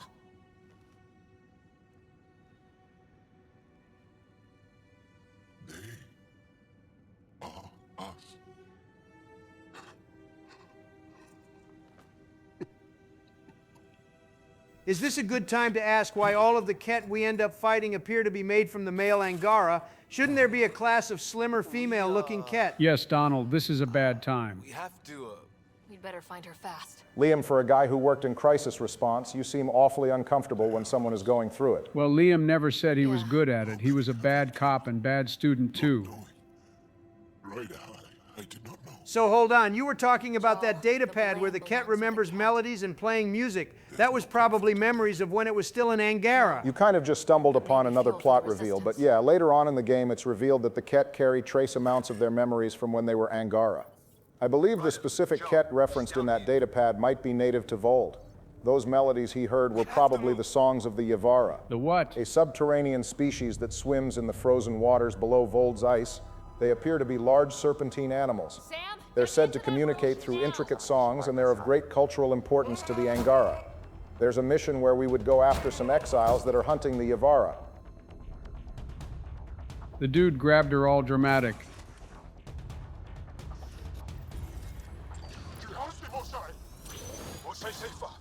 We're coming for you. Honestly, I can see why Joel wants her back. She was low-key kind of bad. She's not romanceable. Never mind, I don't care anymore. Also, I'm pretty sure Jal just wants her back because she's his respected teacher. I'm pretty sure she won't be the least bit interested in us anyway. All right, let's go save us a damsel. There she is! I see her! They're getting ready to leave! Don't worry, Jal. We've got this. So the Ket can't all be Angara, right? Some of these guys have to be other aliens. Correct. The Wraiths are exalted Chalarian, the animals we encounter on Eos and Havarl, as well as Vold. This is evident by the fact that both have natural cloaking abilities. There's a data pad in the Ket base that names the Wraith as the chosen beast of Helios. The Ket picked them as their first species to be exalted. The bigger dudes with the machine guns are Angara, though. Yeah, the Anointed are Ket. They appear to be chosen that are tasked with more crucial battlefield roles. We have no clue what the Ascendant class of enemies are supposed to be, though, but they're clearly not Angaran. Their powers are totally different, and they don't look the same. How do the Ascendant float around like that? Element 0? Yeah, they have Element 0 in their armor. The description also says they have control over the electromagnetic force thanks to electrocyte-like formations in their cells. They apparently use equipment to control and amplify this power, which I'm guessing is that orb floating around it. I don't mean to interrupt you, but Jal has been dead for a bit now. Oh, he is? All that rage he had to rescue his teacher and it got him killed. Damn shame. It's about to get Barry killed, too. I'm totally fine. I just noticed there isn't any way to heal on command in this one. Yeah, you either have to restore your health with those health pack things in any given area, or you'll have to rely on passive health regeneration. Joel must have run up and gotten flattened immediately. I'll go revive him, and hopefully he doesn't get me killed.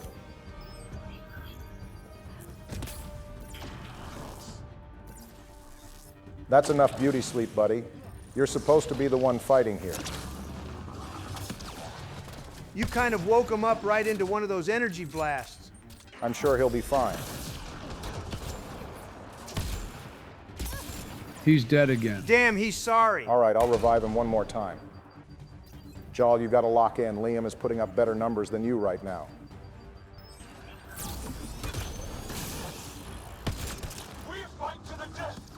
No way he died again. I think I know what's happening. Joel is using his Avenger Strike attack on the Cardinal, and it's getting him killed immediately. What's that? It's a power where Joel cloaks himself to strike an enemy from behind. Clearly, it doesn't work particularly well on enemies that can manipulate the electromagnetic force. Didn't you say the Angara also emitted electrical energy or something? They produce a bioelectrical field, yeah. Are the Ascendant Ket not also Angara? I can see why you might think that, but nothing says so. Am I tripping, or is this thing a woman? What makes you say that? Its voice was higher than the other Ket. Ketiv have no visible distinctions between male and female, though it's said that the ones with higher pitched voices are considered female. If I remember correctly, that prefect I killed at the first Ket base had a deeper voice. Makes me wonder why some of the chosen and anointed Ket don't have higher voices unless female Angara turn into something else.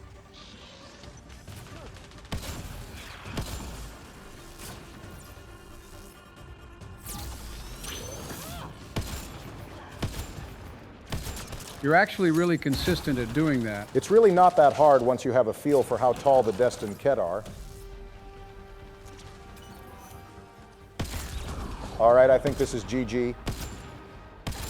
The new guy was totally useless the whole time. The poor guy just realized he's been killing tons of his own people. Can you blame him? Well, now that Liam finally died, I guess not. Something told me I should have brought PB and Drac, but no, I had to give Liam and Joel a shot.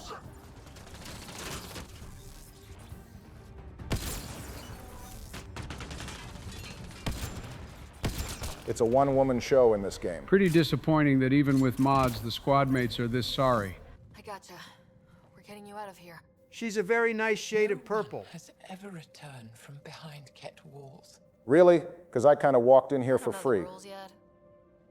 Anyway, this place is on alert. We have to get out of here. Now. I'm not the only one here. They took the entire cell. Vitals are bad. Her immune system's been decimated. A shame the Quarians aren't here. We could put her in a suit. You will not take it. Didn't I shoot you in the fucking head? How are you alive? Why even hold it at gunpoint? Just blow it, move off. She's coming with us. Wait, I want to know why the Archon. Arrogant simpletons. This is a gift. Who are you to deny it? If the gift makes me look like you, I think we'll pass. These chosen join with us to become great beyond your ability to understand. Like them, I was once wretched, and the exalted DNA of our great Archon entwines with mine. Glazing a man's DNA like this is nefarious work. As they do. As one day, you will. All right, Husanet, now's your chance to actually be assertive. Except I'm gonna fuck your shit up. How's that for great? Okay, a little better. Multiple inbound Ket cruisers. You will all be exalted. Sam, is there an off switch to this horror palace? I've accessed the EM field. I can overload at your command. You promised you would get our people out. Oh, right, I did promise that. There's no time to open hundreds of pods, let alone help the Angara inside. Wait. Damn, Liam, you're Leave cold. my sacred temple intact, and I will open the pods of the chosen. Take them. Just leave this holy place standing. No. Even if I die here, this place must be destroyed. We can come back to destroy it. Let's free these here now. Okay, I was gonna say blow it the fuck up, but the new guy raises a good point. Why don't we just grab all his guys, leave, and then spin the block next episode? Our compatriots are also here. Our fighters, our scientists, our strength. Yeah, so I'm going to keep it a buck. There is no real reason to not save the Angara here. Destroying the facility kills a bunch of captive Angara, it upsets Jaal, and the Moshai pays some lip service because you did what she wanted. There's also a better payoff to choosing to save the Angara, so I'm going to go ahead and do that. All right. Release the Angara below. Enact emergency shutdown. Release all the Chosen. Jaal, have the Resistance free as many as they can before the Ket arrive. I will, and thank you. I thank you too. I see you. Yeah, go ahead and don't get back up this time. Not likely. That was anticlimactic. Was that the payoff you were talking about? Yeah, if you decide to blow up the base, the Cardinal will try to attack and Jaal will put her down instead. So wait, why exactly are we not able to just evacuate everyone and then blow up the base again? They said some Ket ships were on the way. Yeah, what he said.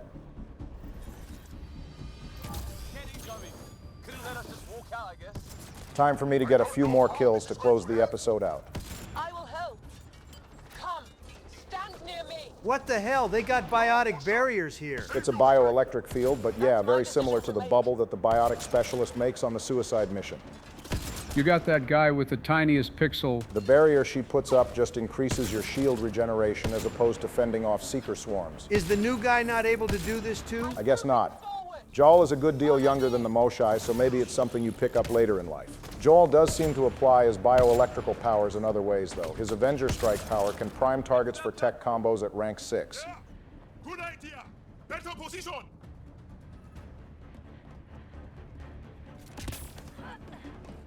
Looks like we're holding a control point. Come in. You have the Moshai.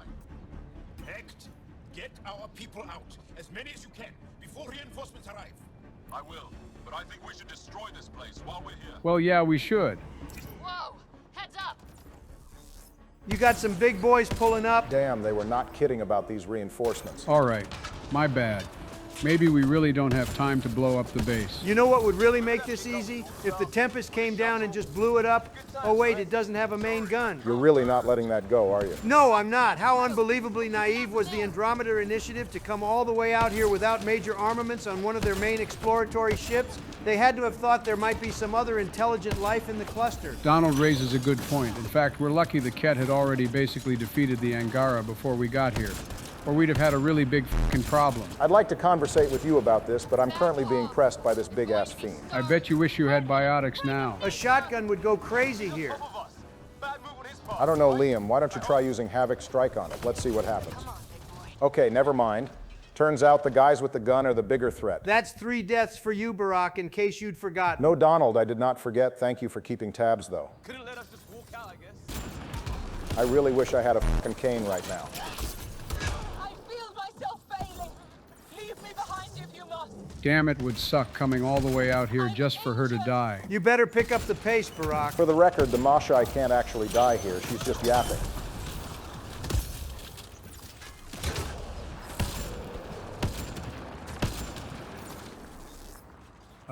Looks like the big guy is leaving. I guess he had enough of Barack tickling him. Well, good. He can live. I'm going to start killing the guys that killed me.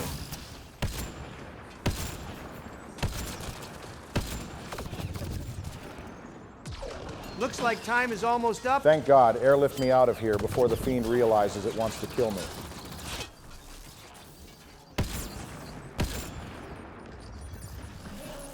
Looks like he was going to cut off the escape route. Damn, they pressed you fast. Well, how about you get here? I'm the one waiting on you.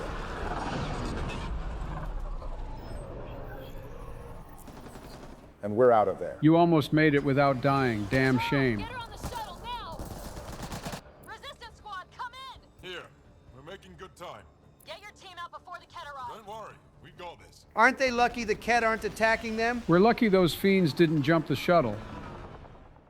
Had we destroyed the facility, we'd fly away watching it blow up, ashamed to miss out on an explosion. But killing the Cardinal myself was worth it. I'm sorry we fought. What we saw will set our cause on fire. I would think it would cause an existential crisis knowing your own people are becoming the Ket. Well, the Angara already hit rock bottom once. It honestly can't get much worse for them. Lexi, can you give us a minute? Sure thing. But go gentle. She's in a fragile state. Did she just call me frail? Fragile. Same difference, to be honest. Giles says you're a pathfinder from the Milky Way. Do you feel up for a talk? Ah, so now you value what I have to say? Is she really holding a grudge? Yeah, kinda. She is much happier with you if you destroy the facility. Not that it matters. She's still cooperative either way. That choice really felt like it was just an attempt to pay lip service towards Mass Effect RPG roots. What's the purpose of all that? They call it exaltation. They believe that those they exalt are given a great gift. I don't know. The process looked like it was incredibly painful. At least when the Geth turn you into a husk, a massive spike shoots through your body, so you probably die near instantly. I can't. It's a complex genetic construct, an interchange of traits that the Ket use to advance their species. So they steal genes. But why? Reproduction. Sounds like the Asari bonding process. Yeah, except for the part where Asari just meld with people and pop out their own offspring instead of turning their partners into more Asari. Also, the Asari aren't ugly. I hung immobile, tormented, never sleeping, brought to him on a whim. He showed me remnant tech and beat me when I wouldn't speak. Oh no. Remnant, of course. Looks like PB has a rival. He's obsessed. Like you are. Yes, Jarl told me. You rescued me hoping to get into Ai's vault. I guess not listening to you earlier isn't endearing you to our cause. Far. We'll die without a place to settle. These remnant vaults may be the key. A key to help both our species prosper. I feel for your people in a way that you clearly do not for mine. What's her damage? We saved a whole bunch of them from that facility. I didn't even want to do that. Thank you. Well, she's helping us anyway, so it doesn't matter. Thank goodness our actions don't have consequences. I'm happy to answer any other questions for you, Pathfinder. Anytime. That time will have to be next episode, as we've reached the end of this fire one. Honestly, good to see some combat after all that dialogue in episode 3. My next episode better not be like that again. We'll see Donald, but next time we're back to Joe, and hopefully I'll be able to get him into his own build. But until then, you know the drill. Stay safe out there, drink plenty of water, get some sleep, and we'll see you on the next one. So, have we been standing over her this entire time? This would piss me off if I was trying to get some rest. I don't remember if she says anything. Just need to rest up a bit while I recover my strength. Well, I guess not. Get the episode on with then. We'll talk to the Moshai another time. All right, Barry, what am I doing here? First off, we catch up with the crew, then Joe is going to make a quick return trip to Vold because we have an important mission there we need to address. After that, we'll set up the outpost, and then Joe will make a return trip to Eos. Holy filler episode. Hardly, there's some important stuff to talk about. Pictures of the exaltation chamber. Hello again, Vetra, my dear. They're using some Angaran-made medical equipment. Could be a lead. I just want an edge on those Ket bastards. If they ever got their hands on Sid, well, imagine if it was Scott. Scott would probably get himself into a coma Scott's again. old enough to take care of himself. I figure we'd feel a bit different considering Scott is a grown adult and Vetra's sister, I think, is a kid by Turian standards. My father left and I was, well, her age now. Based off what Vetra has said, Sid is probably under 15. That can't have been easy. Had to. I waited forever for our father to come home. He never did. And that's another tally mark on the bad dad chart. Man, someone in BioWare had to have serious daddy issues because this is ridiculous. You just know that someone is going to have an absent or shitty dad if the next Mass Effect game comes out. They're in the writer's room right now drafting up a complete character and then adding their dad likes to kick puppies. Sort of thing never goes away. Not for you, not for the ones you care about. I don't want to not come home one day. That was a pretty serious thing she just talked about, but I'm about to riz her up anyway. Strong, smart. It'll take a lot to keep you from coming home. Strong, smart, but maybe just lucky. Luck runs out on you. I won't. Whoa! That was a lot better than what happened with Suvi last episode. I don't think blushing is something you can see on a Turian's carapace.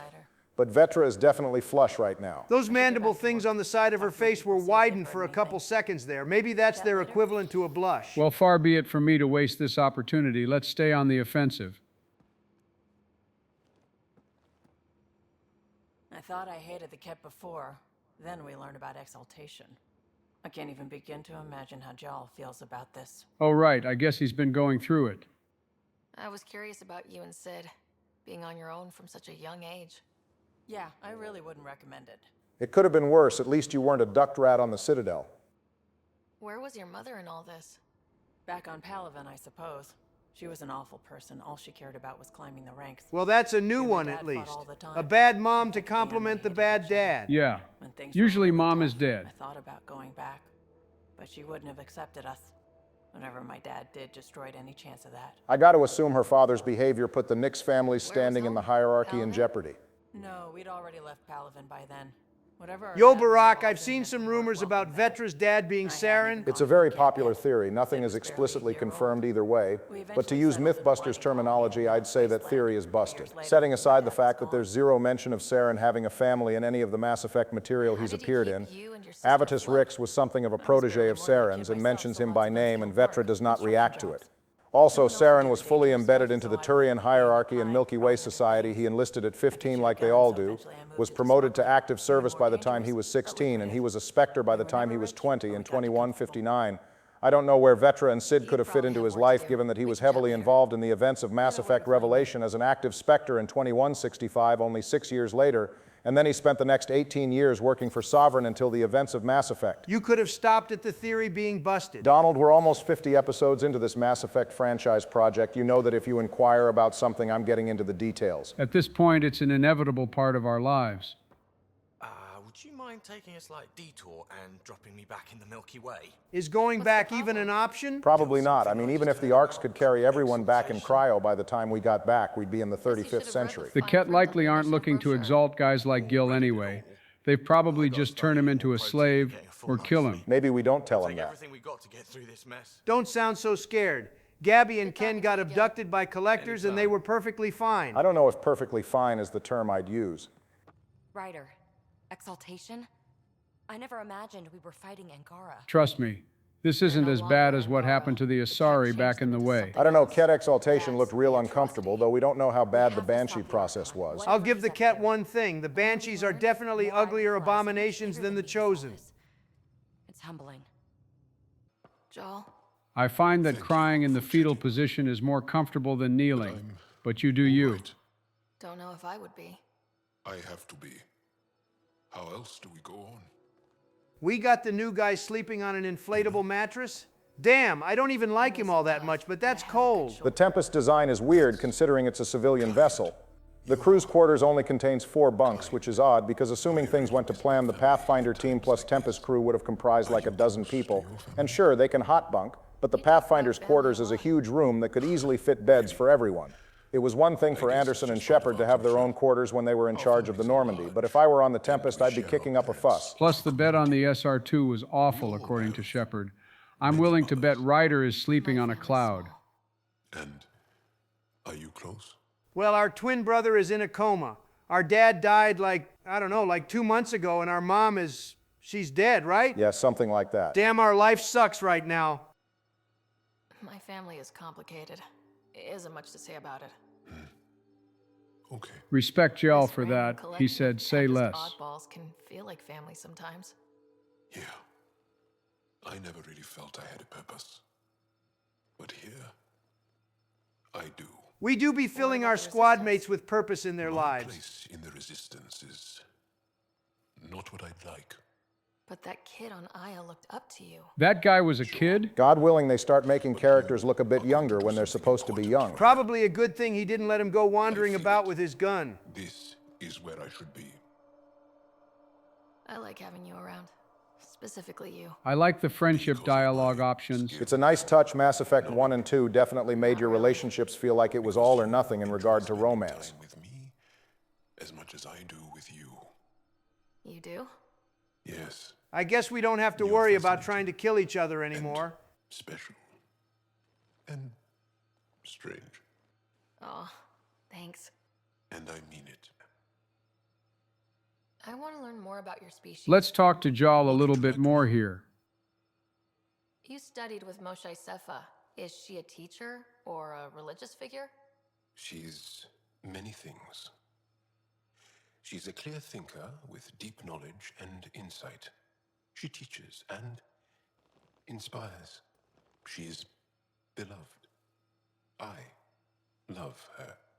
Really? So one of those professor-student things? Whoa, easy. Those will get you into some trouble. Joey Romance Tally, who, at least according to the Quarians, we are the ship captain of... That would put her birth year at 2704. We aren't given an upper limit on Angaran lifespans, but considering the Moshai seems fairly fit, the incident with the Ket aside, I'm assuming they live similarly or longer than humans do in Mass Effect. The essential tenet is, after we die, we are reincarnated. Didn't the Solarians have something like that too? The Wheel of Life, as Morden calls the concept, which he compares to humans' Hinduism. There was also an ancient Solarian religion that centered around 3 stones of life, Mo Zeba, Mo Zeno, and Mo Zayevs. Wasn't there also one that the bots basically gaslit the Solarians into believing? Yeah, they tricked the Solarians into believing that some stars, when viewed from Karshan, formed the face of a Solarian goddess, which resulted in a bit of violence. The Geth do a bit of trolling. A firm believer. How long have you had electromagnetic capabilities? How did they evolve? No idea. Well, that was anticlimactic. Honestly, it's nice that someone on the crew isn't an expert on their biology. That's disappointing. No biology at all? How do your eyeballs work? An internal lens focuses an image onto the retina where it becomes electrical impulses that are deciphered by the brain. Nerd. You took my sarcasm as an invitation to show off. Worst part is that was more or less correct. Can you tell me about your family? Assuming you have one. You know how dire things gotta be to ask someone about their family and then add in assuming you have one? Is someone bringing us snacks and drinks? I could go for a bite. Your family's that big? I have one true mother, Sahuna, and more than 5 additional mothers. I guess Jawl's many mothers makes up for the lack of them among the other squad mates. And cousins, all raised together. So, like, when you guys start dating, do you preclude the siblings and cousins you're not actually blood related to? Or do you just stop calling each other siblings and cousins when you catch feelings? I smell a 12-episode anime. Taken or killed by the Ket. We never found his body. Well, given what we learned last episode, there's a good chance he's been one of the Ket. Good news is we probably didn't kill him ourselves. I guess.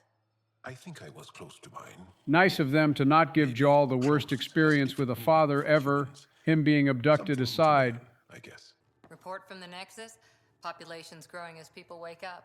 Lots of hopefuls waiting for a home.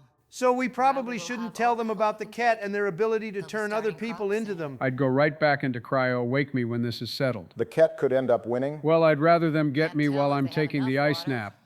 Too much. I grew up on a little cargo freighter. Only saw gardens and vids. She's gonna kill those plants if we leave it up to her. I daydreamed about planting a big rose garden when we No offense, Cora, but roses are high-key overrated flowers. Michelle likes them, pink ones specifically. I don't mean to knock her taste, but roses are like the default. Defaults exist for a reason. Am I supposed to know my wife's favorite flower? Probably, assuming she has one anyway. Jill likes white gardenias. After I left the Asari Commandos. You know, Cora, this was a perfectly normal conversation before you brought up the Asari Commandos again. Why? The initiative would suit you better, was all she said. Seems kind of, Being a huntress I don't know, seemed to be reckless. fine, but It's not like she told Cora to switch up her career by serving with the Alliance or trying to become a Spectre. Nistria told her to go join something that she'll never be able to come back from if it blows. Given that there was no guarantee this whole thing would even work, she basically sent Harper off to die, which is hilarious. She must have been a terrible huntress. According to the initiation novel, Nasira referred Cora simply because she believed the initiative could make use of someone as biotically capable as her. It doesn't seem as though she hated Cora, though. Nasira arrives to visit Cora when she's comatose after her near-death experience rescuing some survivors of the Quiet Eddie incident. One of the other daughters tells Cora that Nasira sent her away because she knew Cora wasn't totally interested in the team, even though she would have been content to stay as long as she was able. That's nice, but again, she could have recommended that she go to Grissom Academy to help teach the kids in the Ascension Project or anything like that. I'm just saying there's a huge gap between leaving the Huntresses and traveling 2.5 million light years away. You made me wonder, what if someone had told me that's okay? No one is going to ever convince me that being able to warp fucking solid metal with your mind is a struggle. What was it Joker said? Being able to move crap with your mind is not a handicap. Okay, now to be fair, a lot of biotics do actually have serious health complications. Sure, but Cora isn't one of them. She doesn't even get migraines like Caden. Yeah, but having people tell you to not use your naturally acquired talents over and over again because they don't understand it probably isn't easy either. That's why the Ascension Project existed back in the Milky Way, so that human biotics could be understood.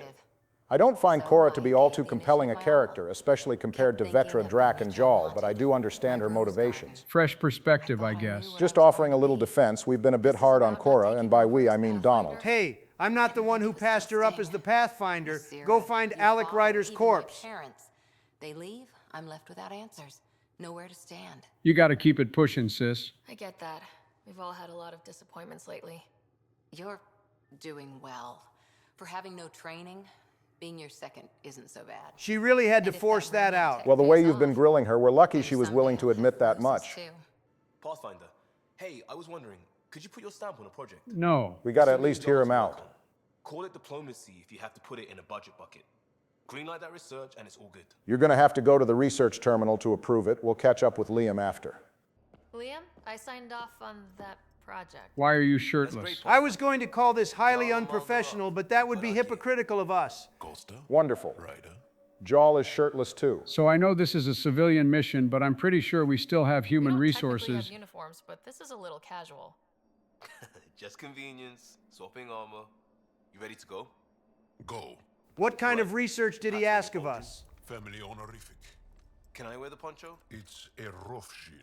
He needs his Rofchin. Why? That's how we know he's the important Angaran. It's personal. You're not allowed. If I'm not mistaken, the new guy is bottomless. No way is he in here swinging meat right now. Do all humans look alike? Some of you sound alike. That was well parried, Jal. Liam almost got you into some trouble. I am very confused about what this is. I thought this was about armor. Are you deliberately trying to offend Jal? Of course he is. That's the point. Asking stuff diplomats leave out. Armor for answers. Easy, Costa. Just because we didn't bring social media here doesn't mean you can't still get canceled. I am sorry. Was this not sanctioned? You weaseling Adi. Nevertheless. Jesus Christ. I told you he wasn't wearing anything down there. So, like, did he just walk out the tech lab buck-ass naked in front of everyone and no one said anything? Would you have tried to stop him? I would have at least tried to tell him there's probably cameras all up and down the Tempest, and we can't exactly guarantee video isn't sent back to the Nexus. The fact that Liam is still wearing pants tells me he didn't tell Jal to come in naked and that it's a misunderstanding, which still begs the question, why did Liam not say anything? Well, Liam did say the goal here was to learn how to insult each other. Maybe Jal thought he could unsettle him by showing up naked, and Liam just didn't take the bait. Look, normally I'd be fine with this type of thing, but we went 3 games without seeing any ass at all because Joe sabotaged the Ashley romance, and because we can't see what's under Tally's suit. I'm not pleased with the fact that the only cheeks we've seen are in this game, and from an Angaran at that. Read the mission briefs. This isn't good, Ryder. The Archon's dangerous. I've seen people like him before. I'm not really afraid of him if I'm being totally honest. We'll figure him out. Pride will get us all killed. This ain't the time for it, kid. That wasn't pride, Joe's right. The Archon barely registers as a threat. Problem is, he can follow through on it. That exaltation the Ket do, it turns people into slaves. Yeah, well, it's not indoctrination, so it's a lot easier to fight. Someone like him you take out fast and hard. Get the leader, the rest will follow.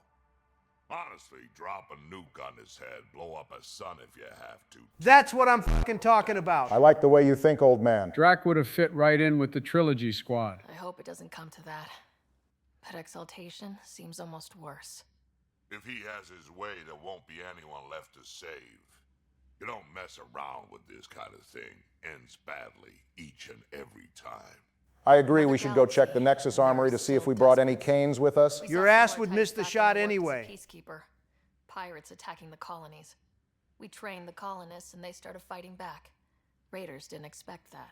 It's nice that the Ryder siblings chime in about their personal experiences. Scott Ryder says basically the same thing, but instead of peacekeeping duties, he mentions being on security at a relay. But I've got you and everyone else on board. True enough. Never underestimate a small, capable strike force. That's usually what wins the day in this franchise. Plus, I'm willing to bet they have no experience with Krogan or Asari. Everyone's got a plan until they get tossed by dark energy. So when we take him down, let's make sure he stays down. Callow, settle down. If this isn't a good reason to get excited. Did we miss a party? What's up? You guys aren't fighting, are you? Why would I fight with my best friend? Best friend? Oh, Callow. Just a couple of nerds up here. Man, it's a bad look for Joker that he made friends with the Normandy's AI before she had a hot robot body, while Callow is best friends with Suvi. Your outpost Prodromos is really going to make it. When do you want to head back? Well, that's already on the agenda. But we need to balance our priorities. Why? Just saying, if I'd created a thriving community in a brand new galaxy, I'd want to visit. It's not as if much changed there. We're only going back to kill some Ket and for a little surprise to end the episode. What do you mean, surprise? Joe, it wouldn't be a surprise if I told you what it was. More to explore? Yes, but there's been a rise in Ket activity as well. Figures that we're not the only ones to benefit from the planet's improvement. Might be nice to see how it's doing. Almost like a vacation. We gotta find a way better planet than Eos to vacation on. Well, you're the boss. Just say the word. Hello, Gil? When are you cleaning up that repair on the sensor console? I'm not. It's a redesign. A redesign? Without a trained crew? I'm trained and it's working great. Don't be so uptight. I'm sensing a little drama. Okay? No. Fine.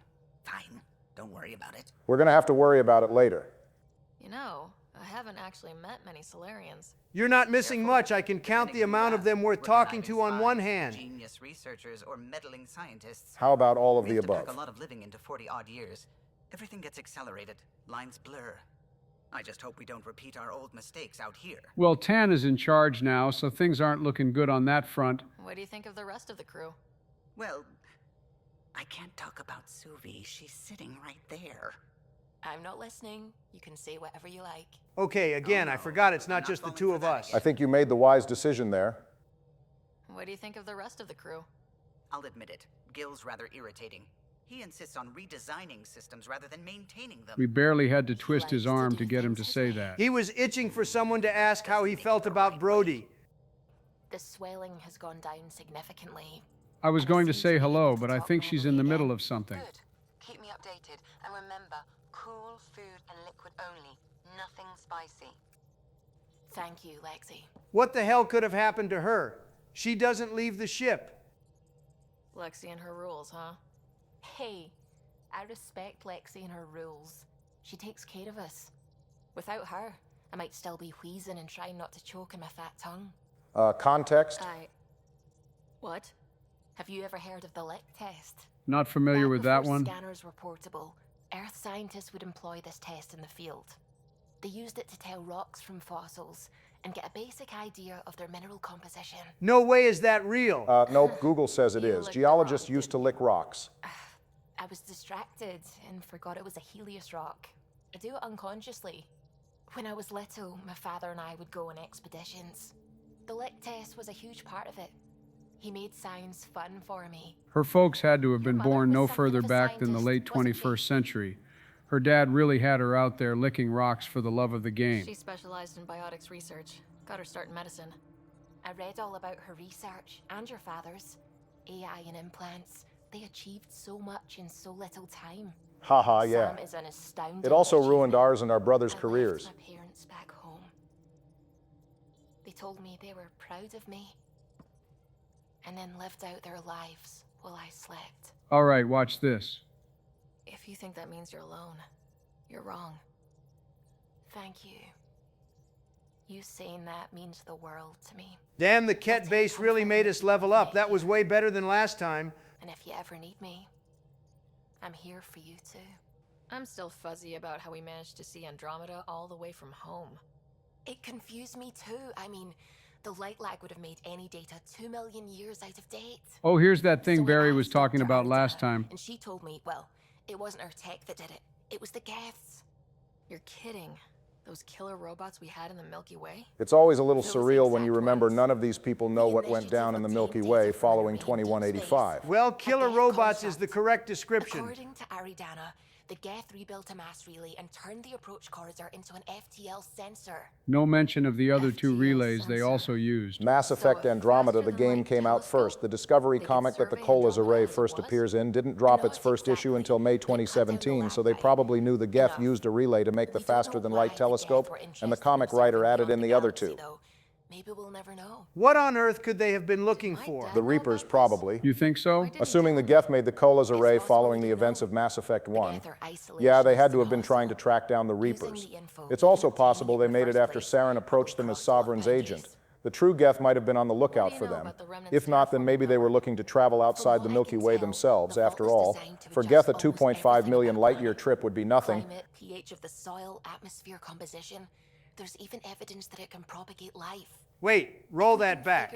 The vaults can make life? She said there's evidence of it. If there's evidence the vaults can propagate life, then it definitely has created life. I know foreshadowing when I see it. That it's artificial. Someone put it there. Or they did something that caused its creation. We don't know why. That's still a mystery. And it's a mystery that may in fact never be solved. My parents were both scientists. My home was ruled by rationality. You know, usually this kind of teenage rebellion happens in the opposite direction. Say that while other kids found Batarian music. Batarian music? No son of mine. I don't know, Batarians might actually sing rather well with the way their voices sound. Especially when I got into molecular biology, physics. The patterns I kept seeing over and over again. They were like an artist's watermarks. I kind of get what she means. Ever look at a snowflake up close, like no way nature made this by random chance. Well, maybe you need to brush a bit more often if you keep licking rocks, Suvi. Sounds good. Rylus? All right, we're moving on to the meat of the episode. Why are we talking to this aesthetically pleasing-looking Angara? She sent us an email about some information about the Ket and thinks it might be of interest to us. This better be good. This is actually like an important mission. It's under the Allies and Enemies tab in the mission window and carries on throughout the game. This is the first step of it. Not just Emoshai. So many people owe you their lives. Glaze? She is right. We could have left the Resistance to get blown up last time. Your raid on the exaltation facility sent the Ket scrambling.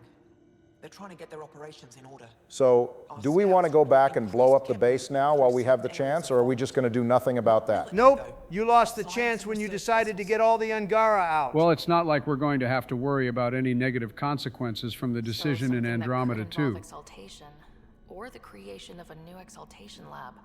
Well, that's what I thought. Either way, Ket organizing means trouble. We don't have the tech to break into their bases. Maybe we should lend them their own piece of SAM. Okay, we're allies with the Angara, but we're not that damn close. Also, we gave them that other AI. They better just figure it out. Thank you, Ryder. I'll send the nav point immediately. Rylus was right. Lots of signs of Ket activity. There's about to be lots of Ket bodies, too. You talk loud, Sleepy. Let's see if you can back it up. Joe should do well this episode. He's got some new toys. I see a new gun. It's the good old M25 Hornet, and you'll note it's different from the gun we're familiar with. Yeah, hold on. I'd swear this wasn't automatic. It's not. It's a 3-round burst Cerberus submachine gun. And it still is. I got Joe the automatic fire system augmentation, which will change any weapon you apply it to into an automatic weapon. Hold on. You're telling me I can auto-fire the Claymore here? Yes, but don't attach the augment willy-nilly. It'll decrease your weapon damage and accuracy by 40%, which will mess with the Claymore's killing potential. It works well for guns like the Hornet because it has an insanely high damage per second that's only limited by its burst firing mode. Remove the burst fire and you've got something serious. Also, Joe, I'm only going to warn you about this once, so listen up. All right. You have a bioconverter on, and the Hornet fires so fast that you'll be constantly reloading and thus chewing through your health bar. Allow me to repeat, the augmentation can kill you, so pay attention. Thanks, Obama. Is the scope to compensate for the accuracy drop? Yeah, since Joe is playing something of a caster build, it's better he can fire from long range. Joe is also wearing some familiar armor. The N7 chest, legs, and arms as the Helios helmet, which specialize in increasing biotic power damage and shielding, and overall power damage and weapon damage.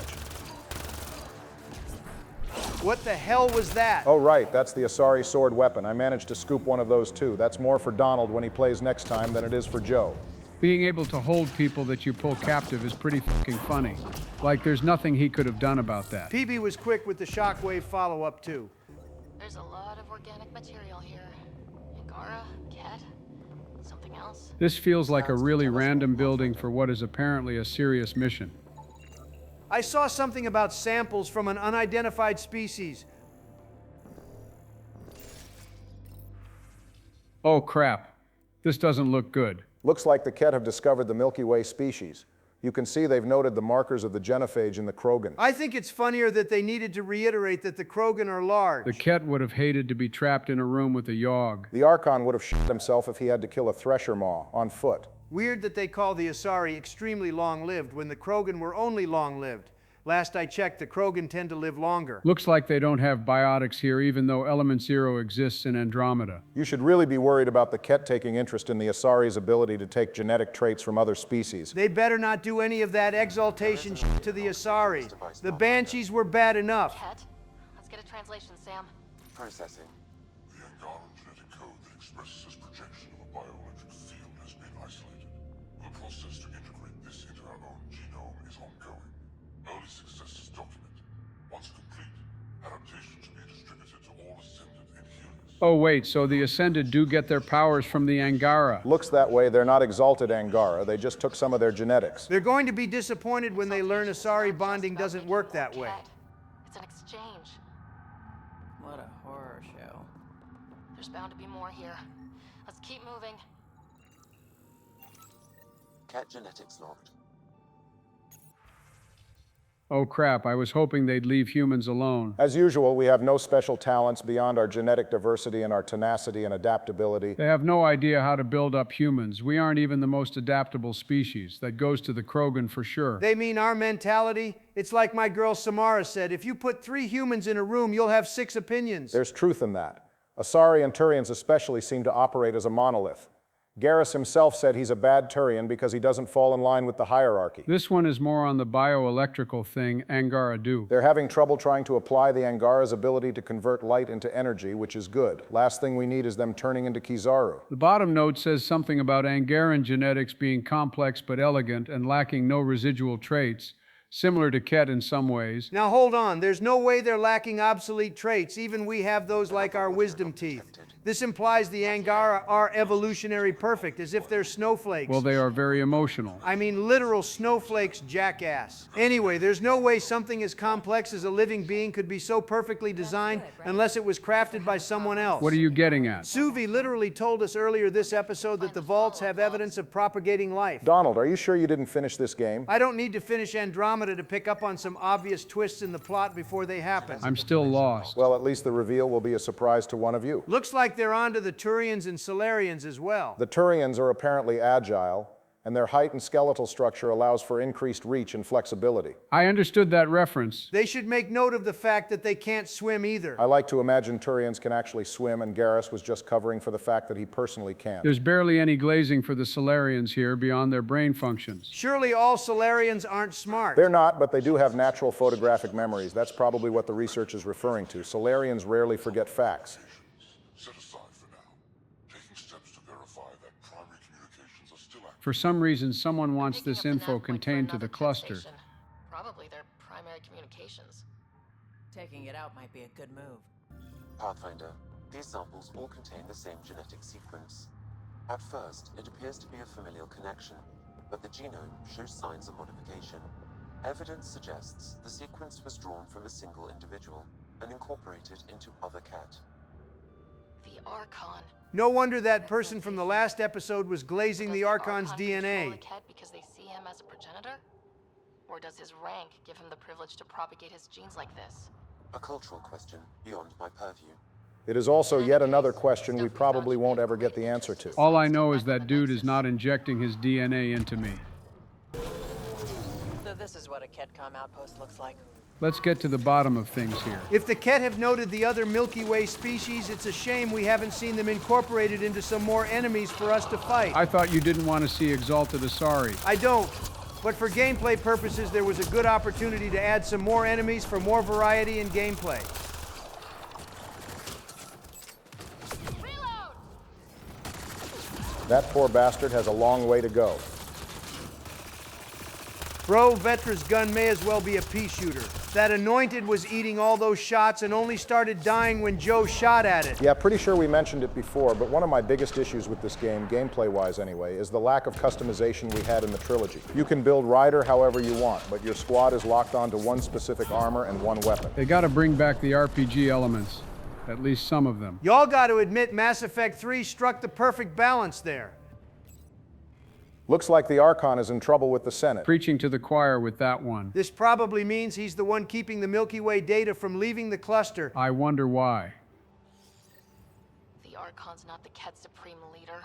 There's more like him, all over Andromeda. According to the terminal, the Archon is nothing more than a campaign leader, and he answers to a Senate. He's probably not even close to the upper echelon of power. I'm seeing why we're doing this. This is setting up the existence of the greater Ket Empire. Which we'd be horribly outmatched by.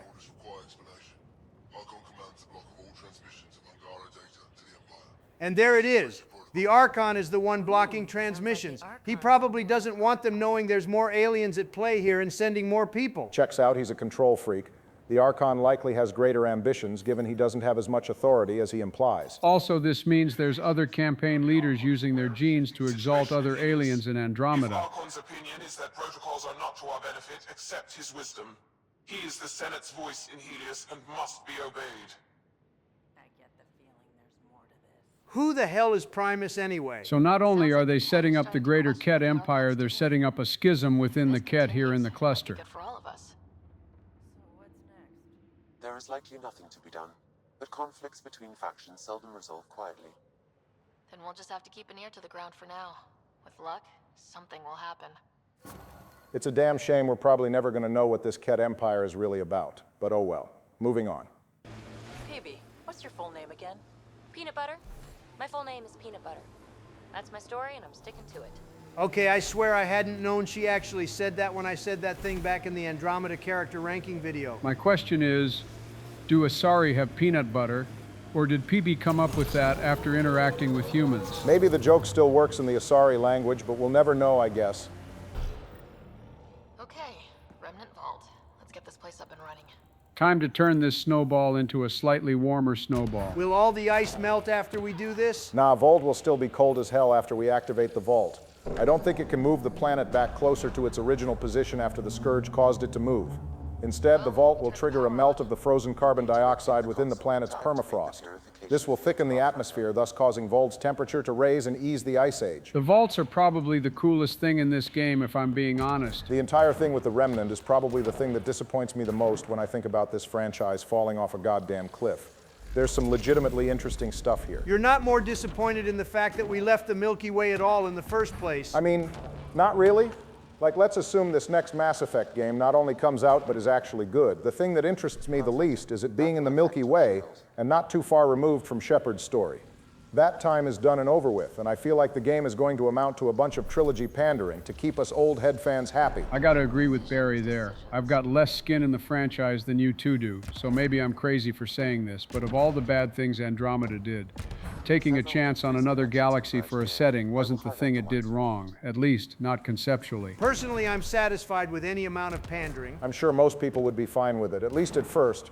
My worry is what happens to the Mass Effect franchise when it can no longer count on the trilogy's history to carry it.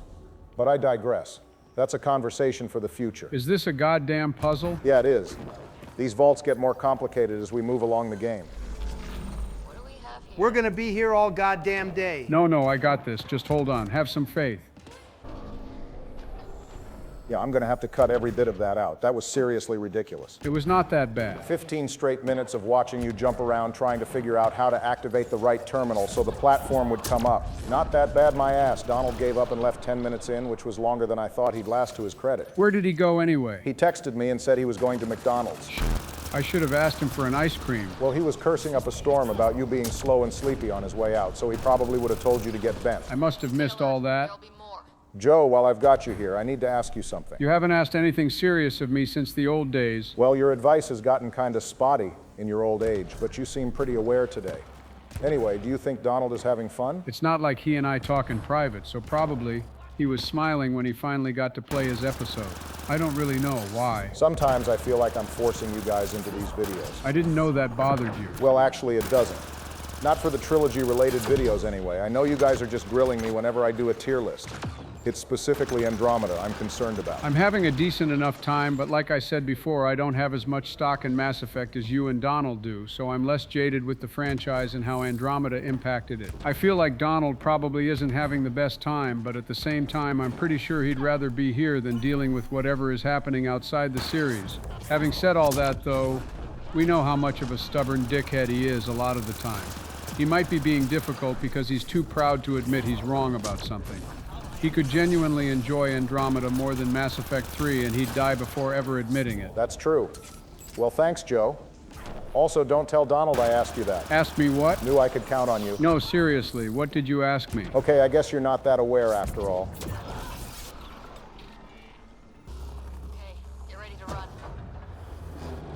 There is no goddamn way I was gone that long and he still isn't out the vault. Bro, calm down. We're running away from the murder smoke right now. Enjoy your meal? Yep.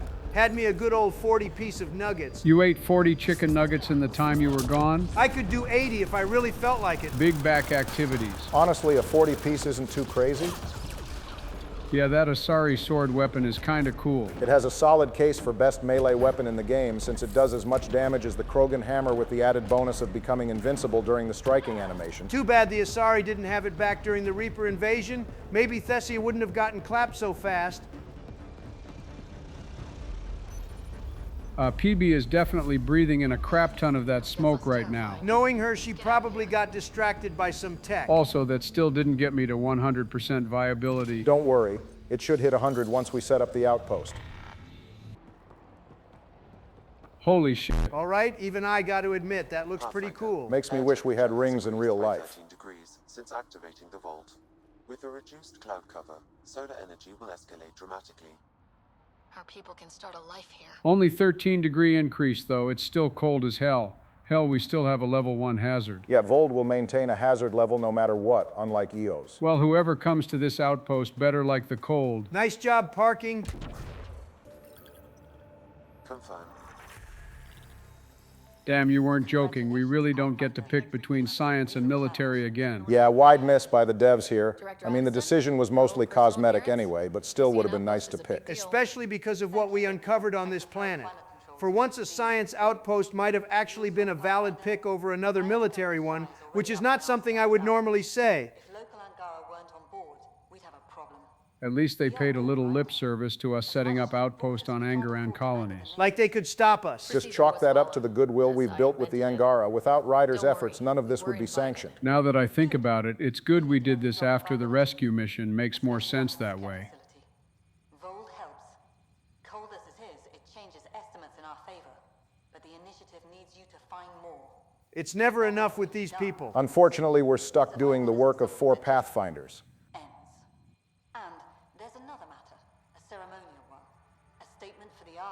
I think I recognize the legend of Ryder taking shape. True, we've got quite a few accolades under our belt now. We're still green as a leprechaun. We're not her until we can command a crew meeting. Address them, Pathfinder. What did this mean? As long as we don't mention the whole exalting thing, this should be fine. Vold is a hard world, but it's not without life. It has history, people. It was worth fighting for. We're not walking into the unknown. We're joining something, and that is better than we hoped for.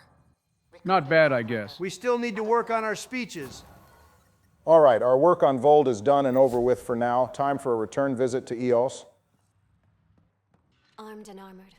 Good for you. Remind me why we're talking to this Asari. She said she had intel on the Asari Ark. Of course you remember that. Lieutenant Harper, we're looking for the Asari Ark. So am I. Watching the skies every day. Praying they survived the Ket. If those Ket hurt a single tentacle on their heads, I'll shoot them into a star. Pain is involved when you get burned. What happened? The Ket chased our Ark across the cluster. But these weren't their regular soldiers. They were hunters. Elite killers. Man, maybe the Hyperion was the lucky one after all. We did kind of run into the Scourge, which wasn't too great, but at least our only casualties were Alec and Kirkland. A bridge officer, Sarissa something, gave the evacuation order. Hundreds of people, all trying to flee. It was... I guess they didn't make it? Where could we look for the Ark? We lost track. But they launched a ship to help evacuees, and her crew would know. You'd have to find her.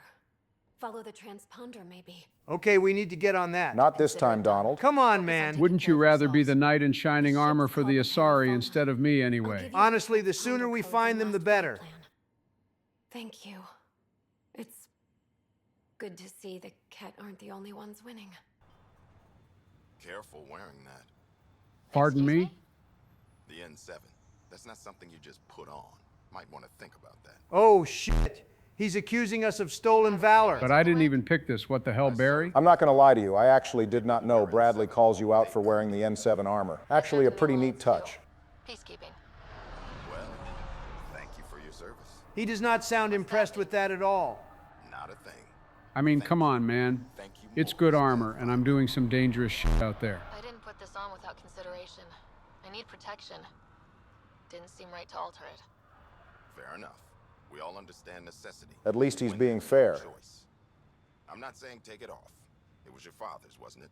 That'll get you a pass from most people. We stay out of people's grief. Well, thanks, I guess. I'm not sure how to feel about that. Well, to be fair, I did shoot Conrad Werner in the foot for doing something like this back on Ilium, so I can't exactly say Bradley is wrong for checking us there. After all, Husanet Ryder is not N7. We don't have any of the training or experience.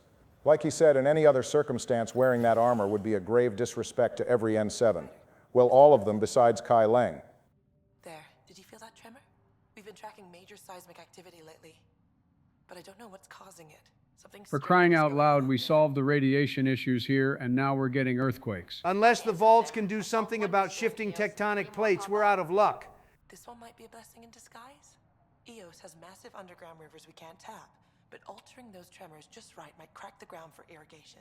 Don't accidentally flood the place. Would be perfect. All I need is someone to place them. Please? Okay, fine, but only because you said please. You got it. Just tell me where to go. I've marked out the areas where the tremors seem centered. Trigger the hammers there. Why did you tell me to go to this quest marker? Our friend was calling from a Ket bunker? That's why we got a call from someone in the base here while I was resource hunting on Eos, and we need to address it. It's dark as hell in here. Well, well. Glad you decided to show. Hello, second bald man on this planet. Abso-fucking-lutely. Oh, this is Zaid's son. Did the last name give it away? No, his swearing did. Yay, another trilogy reference. We should start a club. Eos is the perfect spot for it. Planet's a Ket magnet. I've been tracking them down, marking locations to target.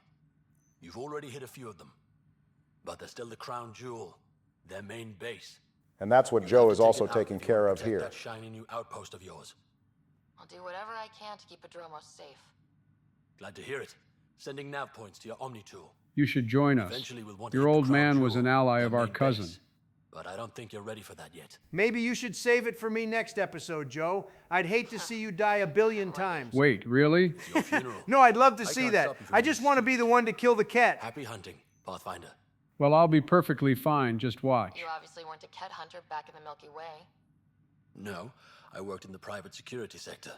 Pay was good, but the job bored me. Being bored and deciding to go to another galaxy is a pretty crazy way to look for thrills. The Andromeda Initiative is probably filled with people who are in the middle of a midlife crisis. Hell no. My mom died when I was a kid. Never met my father. Okay, well, that's how you know he's from the way. He has a mom who is dead and a father who is absent. In Zayed's defense, it's totally possible he doesn't know Bane Masani exists. We don't know if he gave me his name means Zayed named him or if Bane's mom just gave him his father's last name. Honestly, no surprise that Zayed's offspring is in exile. Planet hopping implies this guy has been around Helios, but in what? A shuttle? Didn't like how they played God, deciding who woke up when. The reason Collex Corvanus started the uprising is because the Nexus leadership, that is Tan, Addison, and Sloane Kelly, hid for 2 weeks the fact that a mission to look for habitable planets had totally failed to produce results. After they announced the failure, Addison does say people will be forced back into cryo by Sloane's security team, but that on its own didn't spark the uprising. Collex hijacked the station's intercom and told everyone to resist, and that's when the uprising started. This Collex guy sounds pretty important. Well, he's the reason the exiles exist, but he's dead, so it's not like he appears in the game, but there is mention of his fate in the Helios News Service announcements. I gave up questioning the damn things. Better to just put a bullet in their head. Your father would probably be proud of you. Stay safe, Masani. That's the goal. All right, it's time for me to get to work. Hey Joe, you know how we've been bullying the Ket rather easily through now? Actually, I was just about to say this game is easy as hell. Well, this would probably be a good time to tell you that the enemies in this game scale with our level, so these enemies are tougher than the ones you killed our first go. That means the training wheels are off. Let's see what you're really made of. Just watch and learn. You know, I was thinking about how the Ket were researching the Milky Way species, and I was wondering what they might think of the aliens that aren't here. They'd probably just want to eat the Hanar. If Javik is to be believed, they make great appetizers. Based on how the Ket view traits they value in aliens, they would probably be interested in Hanar's ability to secrete a natural toxin and their apparently strong limbs. Actually, now that I think about it, Hanar are aquatic. How did the initiative plan on getting them here? Drac just got fucked up. They mention in the Annihilation novel that they did have trouble figuring out how to get the Hanar into cryostasis. What about the frogs? The Drell. Actually, I wonder about that. There are some terminals in this Ket base, and in one of them, a Ket is begging for help because they keep seeing flashes of their memories to the point that they'll end themselves to make the vision stop. I have to imagine Drell's eidetic memory would make controlling Ketified versions of them difficult. In fact, it's possible that the exaltation process may totally fail to influence Drell minds altogether. Well, they can always try to isolate whatever gives Drell their memories and pass them along. I wonder how they'd handle Kepra syndrome. They'd probably make note of it and only send Ket versions of the Drell to arid worlds, so they don't waste any troops. On the topic of diseases, would the Quarians even be of any use? If the Ket operate anything like the Collectors do, they would probably find the Quarians' weakened immune system too debilitating. I fear that if the Ket got their hands on the Quarians, they might use them in their labor camps instead. What about the Geth, though? You can't exalt synthetics, so if the Archon can't convince the Geth to ally with him, they'd probably just end up fighting. Yeah, sure. Until a math equation in their head makes them conclude allying with the Archon is worth it. Also, that was a breeze for me. We'll see how things go going forward. The poor Volus would also probably be used in labor camps until none of them are left. Their need for suits would probably make them undesirable to the Ket. That and their loud as hell breathing. You think they'd like the Batarians? It would be ironic if the Batarians ended up being put into Ket labor camps. Realistically, the Batarians would be turned into more infantry like the Chosen. Ooh, you know what would be scary?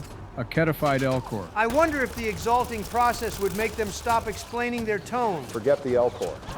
A Ket Yogg would be a nightmare. We'd still box it. Knowing how smart the Yogg are, it would only be a matter of time before one of them ended up at the top of the Ket Empire. Ah yes, the old operative Ketchlu strategy. The Vorcha are probably a low-key sleeper pick for exaltation. Actually, now that I think about it, the Kilasia did not include Vorcha. You know, I didn't even catch that when you first explained the Quarian arc. Damn, they told the Vorcha they could get bent. Well, to be fair, the Vorcha were extremely new to the Milky Way Society.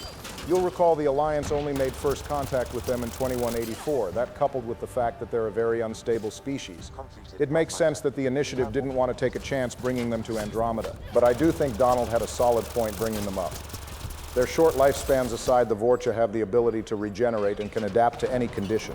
They develop thicker skin when burned and bigger muscles in high gravity. And they're immune to disease because their cells move to an affected area and mature to alleviate the issue in only a week. Even if they don't exalt the Vorcha, isolating their adaptation ability would be smart. Light work, no reaction. Not too bad so far. He's just getting carried by your preparation. Barry is crafting your build too. Don't play with me. Oh, we forgot about the Rachni. We've got enough giant bugs in Andromeda as it is. Ket Rachni would be scary. I mean, they're frightening enough. If this is their peak capacity, then this is going to be a really short battle. Honestly, if there's any species the Ket shouldn't mess with, it's the Rachni. They breed, well, like bugs, and they have a hive mind intelligence. I wouldn't be surprised if a Rachni queen turned into a Ket could take over other Rachni Ket forces. So basically, they're lucky we only brought the humans, Solarians, Krogan, Asari, and Turians. They're also lucky the Andromeda Initiative wasn't a more militant operation. The Milky Way's forces would absolutely give the Archon and his fleet massive problems. Another one of the terminals in this base will mention the Ket, noting the arrival of the Initiative from dark space, and they're worried will be a threat to their enlightenment. Apparently the highest one, who I'm guessing is the Archon, doesn't see worry, but the Ket who wrote this message sees pain and war in the future. They recommend a team of their most trusted begin elimination of the Milky Way species. I hope those most trusted aren't whoever exists in this base, because I'm cutting them down pretty fast. Someone's getting overconfident. While we're on the topic, there's one more message on the terminal that shows us the Ket are kind of fed up with the Archon. It says that the mission to hunt for remnant myths is foolish, especially because those creatures, or the Milky Way species, seek to oppose them. They're tired of digging around for what they think is BS on this planet. Of course, they still can't help but glaze the Archon. They don't blame him and say that the Remnant has poisoned his mind and needs to be destroyed. Weird how they're kind of indoctrinated but also retain their own opinions. I'm pretty sure these messages aren't written by the Chosen or Anointed or any other foot soldier level Ket. They're probably written by the Ascendant leader of the base, who appear to be more individualized. If those guys had any balls at all, they would usurp the Archon. Well, that last mission I completed hints at something like that happening.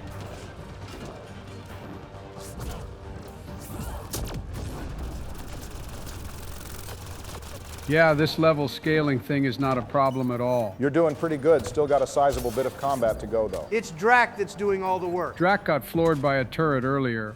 I'm not hearing it. Also, Drac was right about small strike forces. The Angara have been struggling against these types of bases for ages, and we're just walking right in. Home field advantage is doing them no favors here.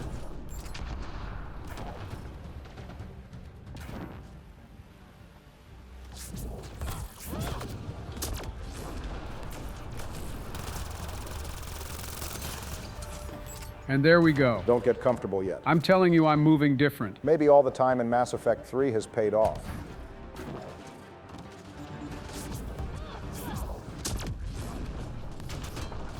Pathfinder, reinforcements will arrive soon. Good, more fresh food. Oh, wait. Yup. I knew it happened sooner or later. Joe dying after you said that is a real bad look. I thought I would duck down into cover, but don't worry, that won't happen again. There. Let's hope that stops them. All right, maybe I won't let the reinforcements show up. Probably smart. The Ket would continuously arrive in waves if you allowed the alarm to keep blaring.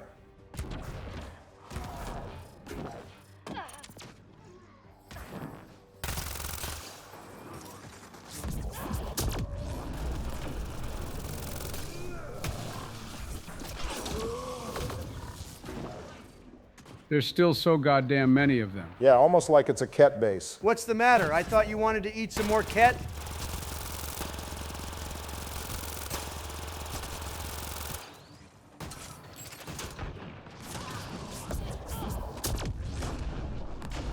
Actually, now that I look at it, they really are tougher. Those secondary explosions were killing the enemies last time we were on Eos. Yeah, things won't be so free anymore. What the fuck? Huh, I did not notice that guy at all. You guys smell that? It smells like another trademark Joe Biden fumble. Fuck you, Donald. Oh my God, I have to start from all the way back here? Yeah, the autosaves are pretty strict compared to what they were in Mass Effect 2 and 3. I knew it was only a matter of time before we saw that good old Sleepy Joe return. No, absolutely not. That's the last time I'm dying here.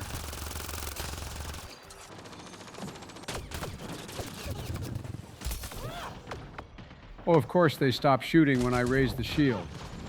Joe. Damn it. Looks like Mass Effect Andromeda has gotten real hard for you all of a sudden. What's worse is you're going to have to do all of that again. Why in the hell would they go backwards in implementing checkpoints? Specifically for my entertainment, maybe playing through Andromeda won't be so bad after all. Oh, maybe that's what this was missing the whole time. Joe getting bodied so Donald could laugh. I'm glad I can be a source of entertainment for all of you.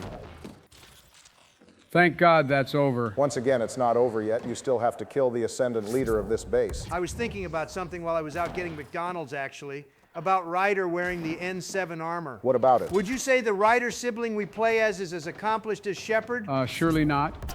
Shepard has 3 entire games of achievements, including all the stuff from their origin. Yeah, duh.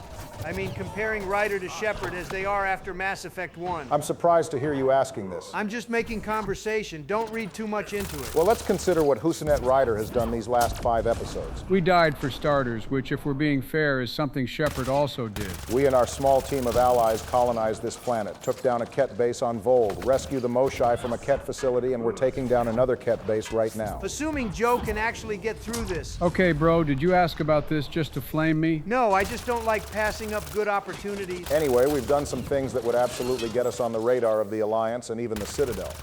Taking down these Ket bases is about as impressive as Shepard's achievements during the Blitz. We've still got a long way to go before we can be considered on Shepard's level at the end of Mass Effect 1, though. Stopping a Reaper invasion is a tough one to match. Well, how about we add another Ascendant to the list of achievements? This is like the one thing I do like about playing as Ryder. We're not the living legend, we're becoming it. It does make the journey feel a bit more personal. which is impressive considering this is the only game we've got. Now, if only everything else about this weren't so subpar.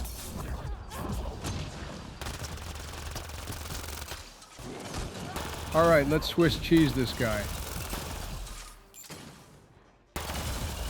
The DPS on that gun is crazy. I know I'm the one that prepared it, but even I didn't realize it would be making quick work of the Ascendant that fast. And Joe is on Adept.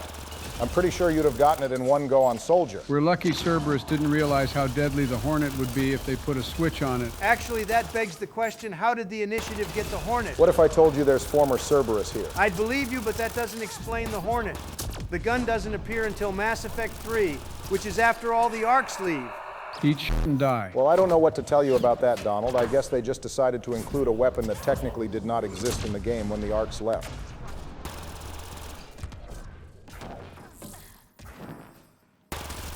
All right, that's finally done. You only had to die 3 times and redo the same section each time. All right, so now I'm setting up those survey hammers. Yeah, but looks like we're gonna have to kill these guys to do it. Let's just talk to them first. If you say so. But be ready for a fight. A Pathfinder, huh? No need to ask if you're a friend or foe.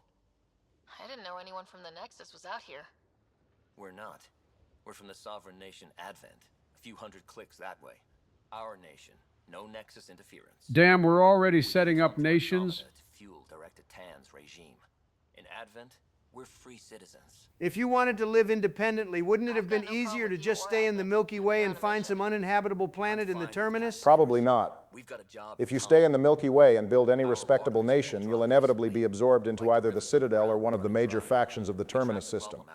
The Nexus might have a slight head start on Advent here, but they hardly have the means of stopping them or any other proclaimed nation from setting up somewhere on Eos. They're a few miles out from Prodromos, so there probably won't be too much overlap to cause a problem. Our survey showed a massive natural gas deposit nearby. Your hammer taps that instead. We mine the gas and trade it to your outpost. Everyone wins. Hold on, natural gas. We need some of that right now. I don't have an issue with this. Our outpost can manage with the water it has. Nah, hold on, Sleepy. Think about it. We tap the rivers and divert the water, thus making Advent dependent on us. And then later on, we hit the natural gas and we hold full control over it, and we're the ones that trade it to them. You might be onto something. Of course I am. We hold the resources, and if Advent gets rowdy about it, we shut down their share of it. Okay, you're right. Can I still hit the river? Yeah, you can. You'll be given 2 quest markers. Just go to the closer one. Barack, I'm a little surprised you're not arguing against this. You shouldn't be. I don't disagree with this at all. It's not like Andromeda 2 exists, so we won't see any ramifications for this decision. And even if we did, so what? What are they going to do, fight us? I kind of wish I'd just told him to get bent if we were going to do this. Why? You betrayed me in Mass Effect 1. You can betray this random-ass NPC. We're colonists and pioneers, not scumbag raiders. Respect our borders. Won't be a Yeah, okay, buddy. We're putting an outpost in your territory within the year. You have trouble with the Remnant back home? Remnant? Those robot things? We see small ones from time to time. If they're here too, maybe they're all over the planet. The flow's moved, but we can tap the underground rivers from here. Don't worry about those other guys. They'll find more water. Probably not, but hey, that's not our problem. That would help Advent, but we can't do both. Okay, what now? One more hammer before your big surprise. All right, this better be good. This should finish the job. Everyone ready? Hold up, why did I just enter a cutscene? Holy fucking shit. It's Calros. Not quite, but it is a giant worm.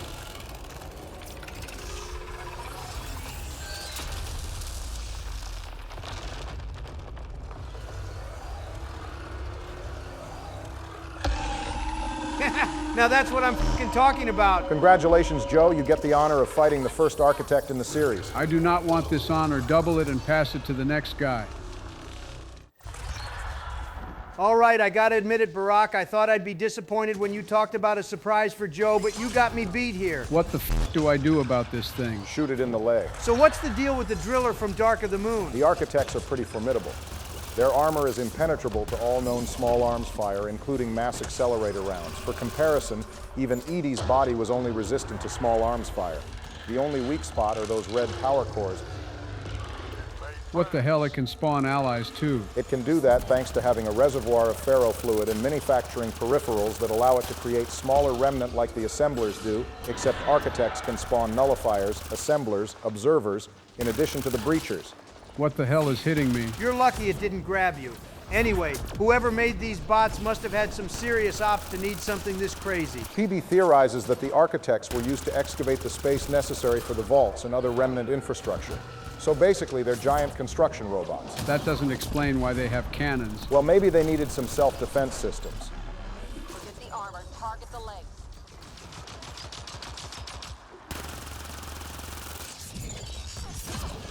Oh, cool grenades too. Yeah, this thing is a war machine. Construction robot, my ass. Smart going back to the forward station to heal. Not if it nukes our ride. Thankfully, the Nomad just doesn't exist when we're not in it.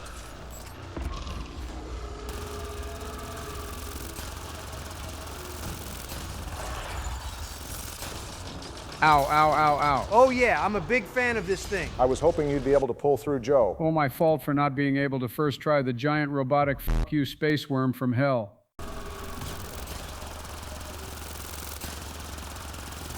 Boom. Get bent. Read the upper right corner, buddy. You gotta do that 2 more times. God damn it. Also, Joe, if you die in either of the next phases, you're gonna have to redo it all from the start. Absolutely not. I am not spending the rest of the night on this. Why is it flying? They fly thanks to multiple element 0 cores. If it was made to excavate the ground, why would it need to fly? Probably for transportation across the planet, potentially even through space, so they can be moved to other locations.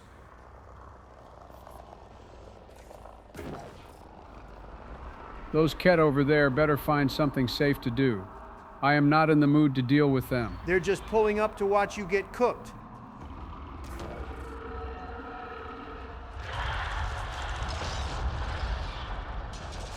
And now you shoot the legs again. Is that really all this is? Yeah, pretty much. That's whack. Yeah, now that the hype of a giant transformer shooting up the ground is worn off, this seems pretty dull gameplay-wise. It, like, needs something else. It's the fact that it doesn't really require all too much movement. Like you have to dash around to avoid the grenades and that shard attack. But other than that, you're free to stand around and lay into it until you bring its health down. Raiden from Metal Gear Rising would run up there and cut its cannons off and then throw it into the air. I knew this would take 1 billion years, which is why I made sure to get Joe a gun that could output the DPS to take the Architect down.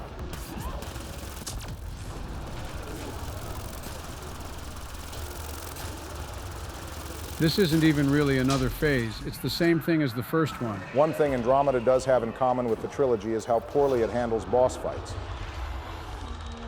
Did anyone else just see Harper running into frame but backwards? Yeah, that actually really weirded me out for a second. Something else that's weird is the survey hammer prompt still being visible.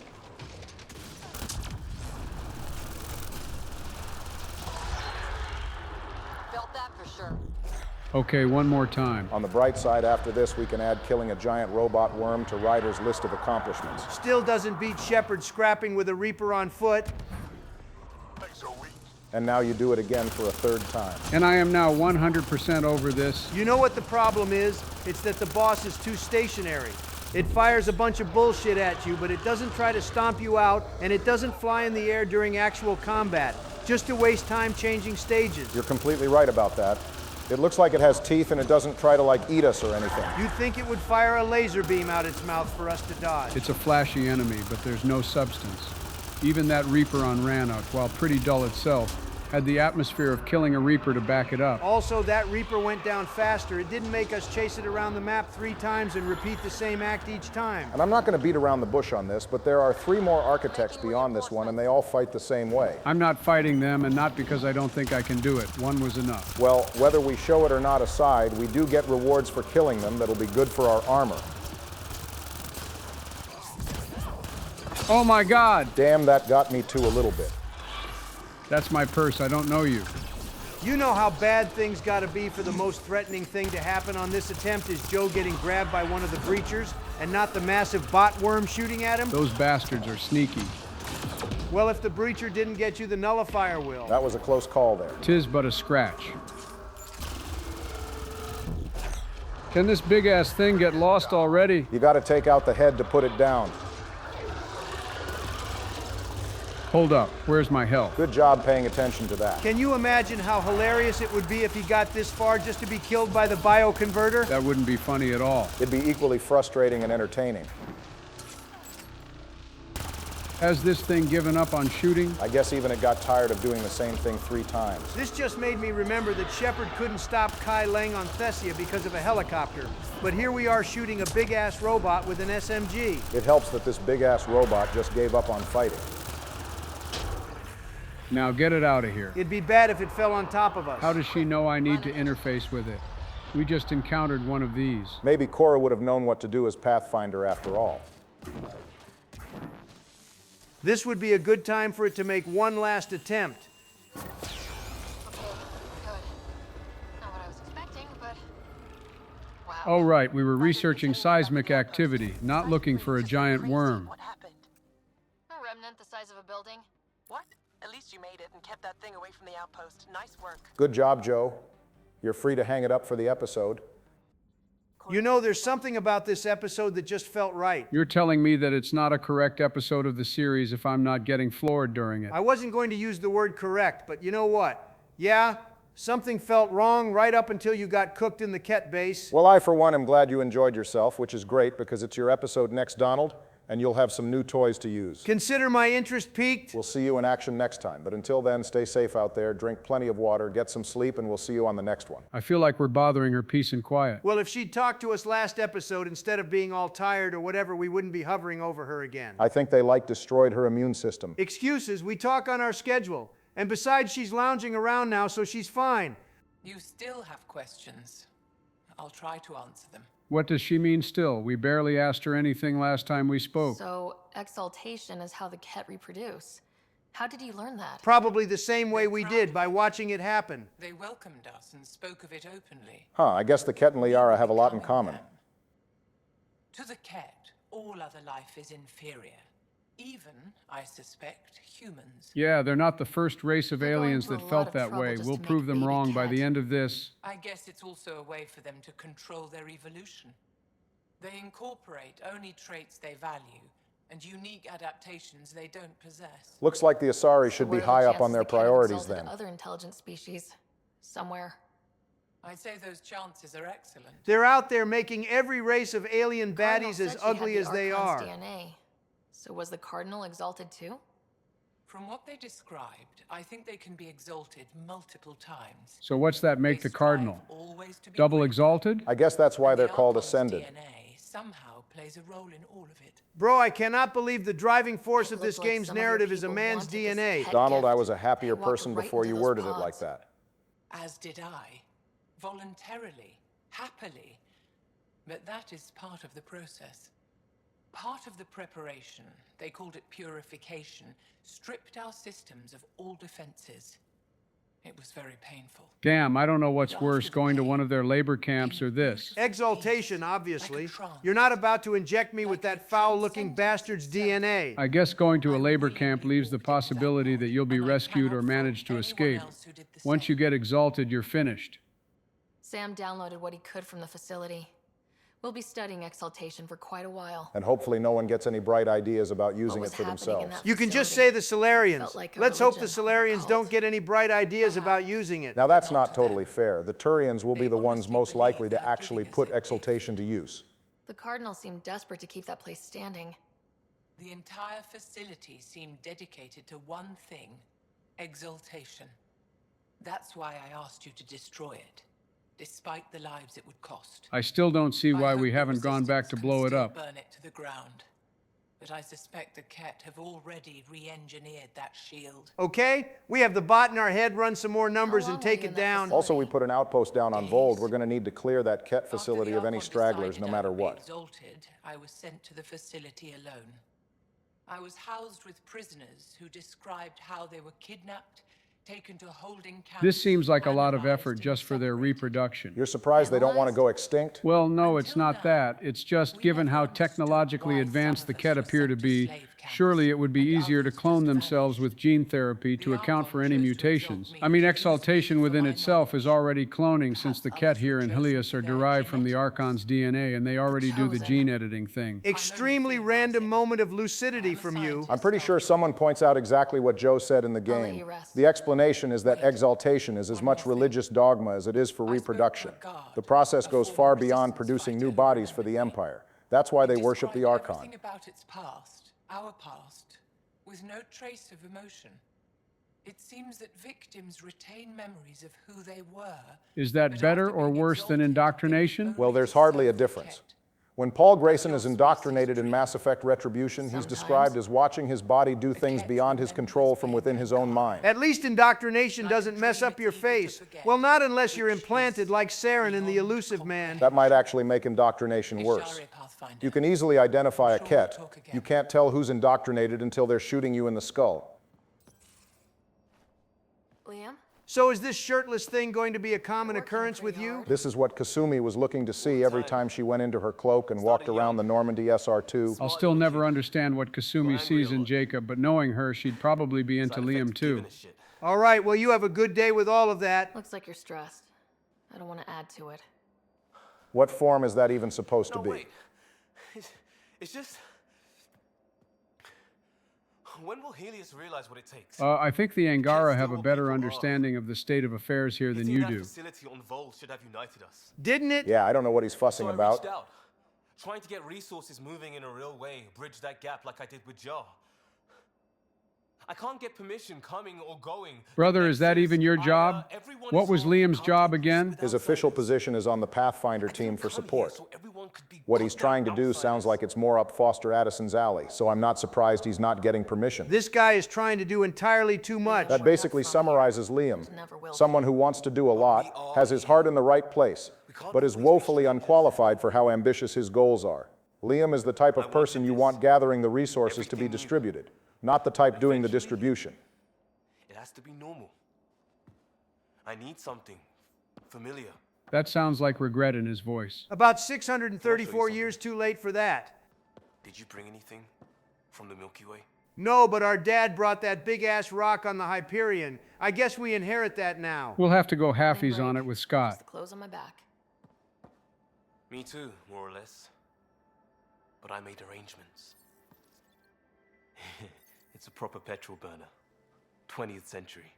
British. A 20th century car in the 22nd century is crazy. Barack, identify. How do you expect me to identify that car when there's no visible logo and when the image is in like 144p? I don't know. I figured you'd have done some research on it or something. Well, I tried, but nothing came up. Maybe there's a proper car guy in the audience who can take a guess. If that car is operational and in good shape, Liam's family might have been sitting on gold. Yeah, for a museum or for some rich asshole to admire. In a world of flying cars, that thing is useless. 2.3 million years at standard light speed. The important thing is, it's coming. And always will be. Surely it's going to hit something. Realistically not. Space is big and empty. The odds of colliding with anything major is low. Assuming they actually aimed it straight to Andromeda Liam's car, will probably make it. More realistically, whatever they stuck it to is going to drift and fly off in some other direction. 600 years ago. Truth.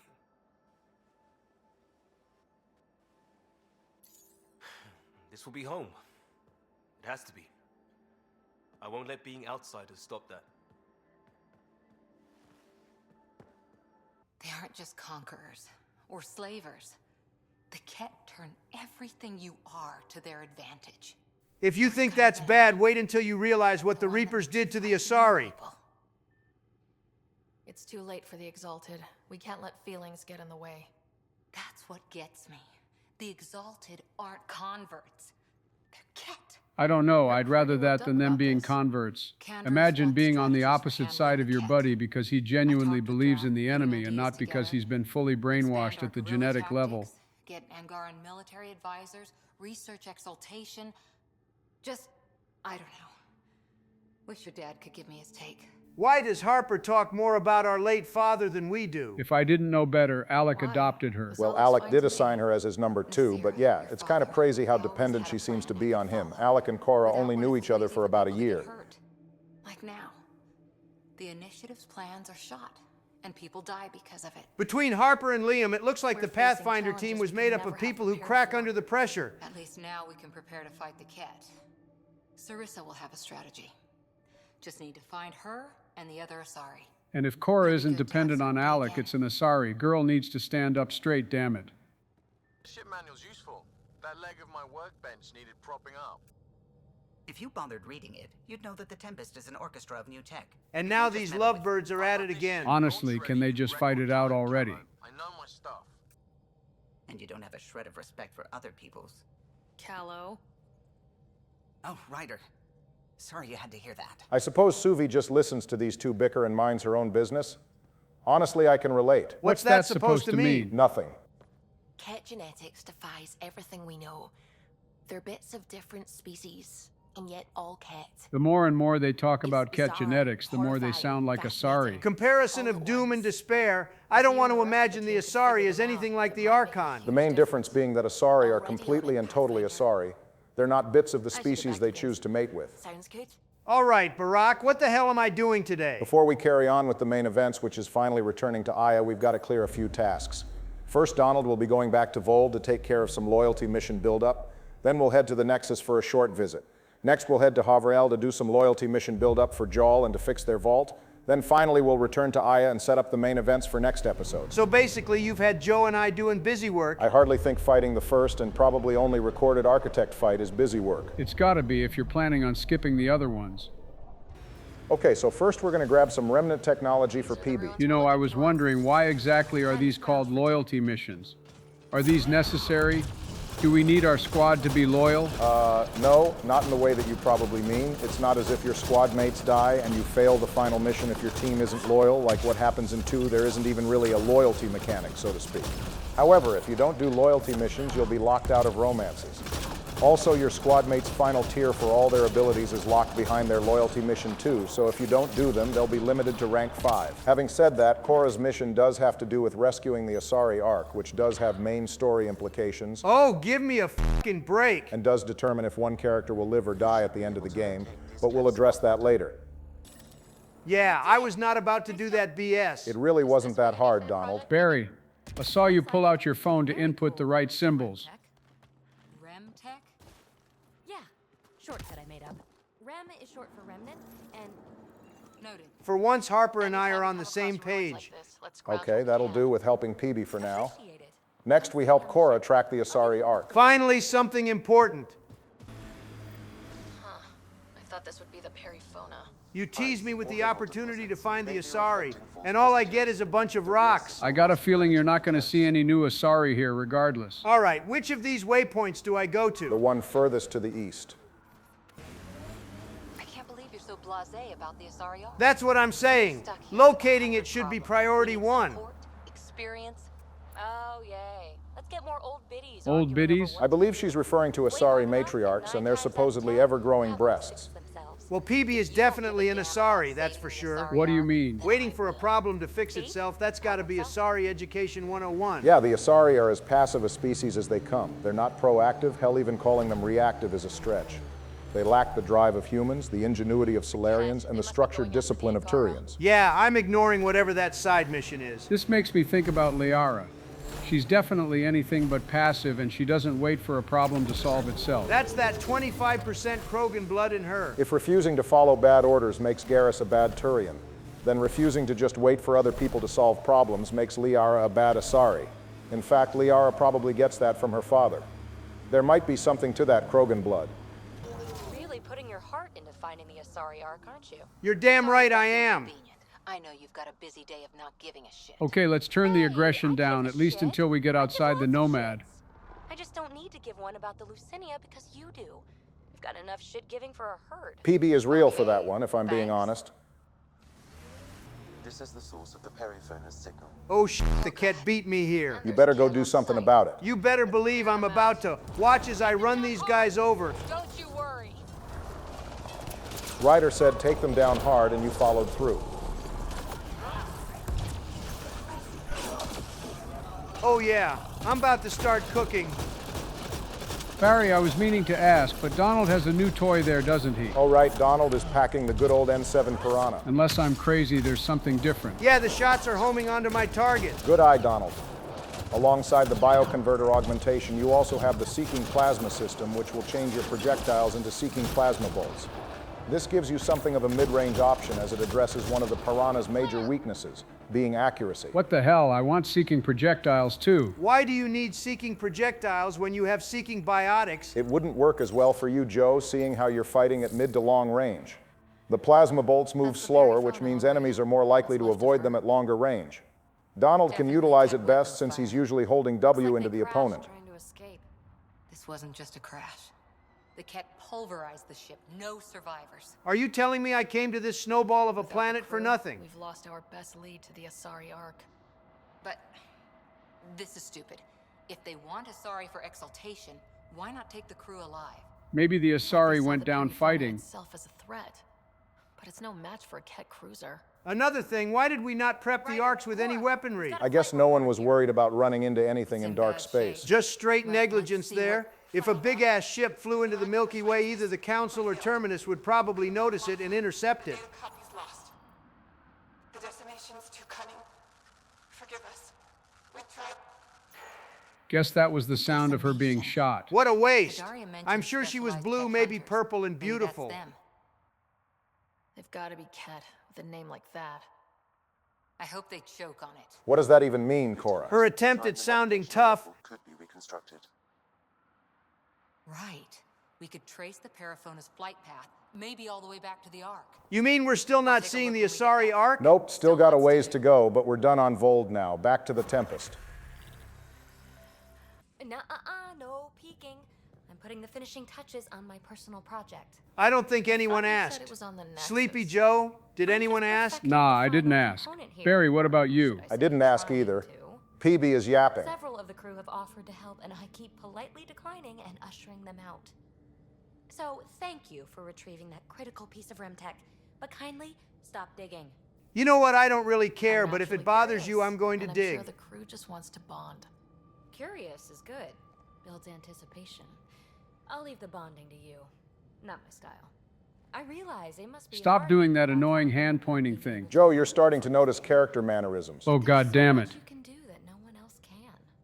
It's safe to say that you, my friend, are one of a kind. You know, I thought I'd start to warm up to her since she's an Asari and all, but I'm really not feeling it. PB is surprisingly divisive, maybe even more so than Liam. I think a lot of people take issue with her kind of just doing whatever she wants. Well, I mean, everyone kind of does that on the Tempest because Ryder has no aura, but PB is really in your face about it. The general apathy towards the Asari feels like it should be a character arc. Well, we're going to get a look into why she's like that towards the Asari soon enough.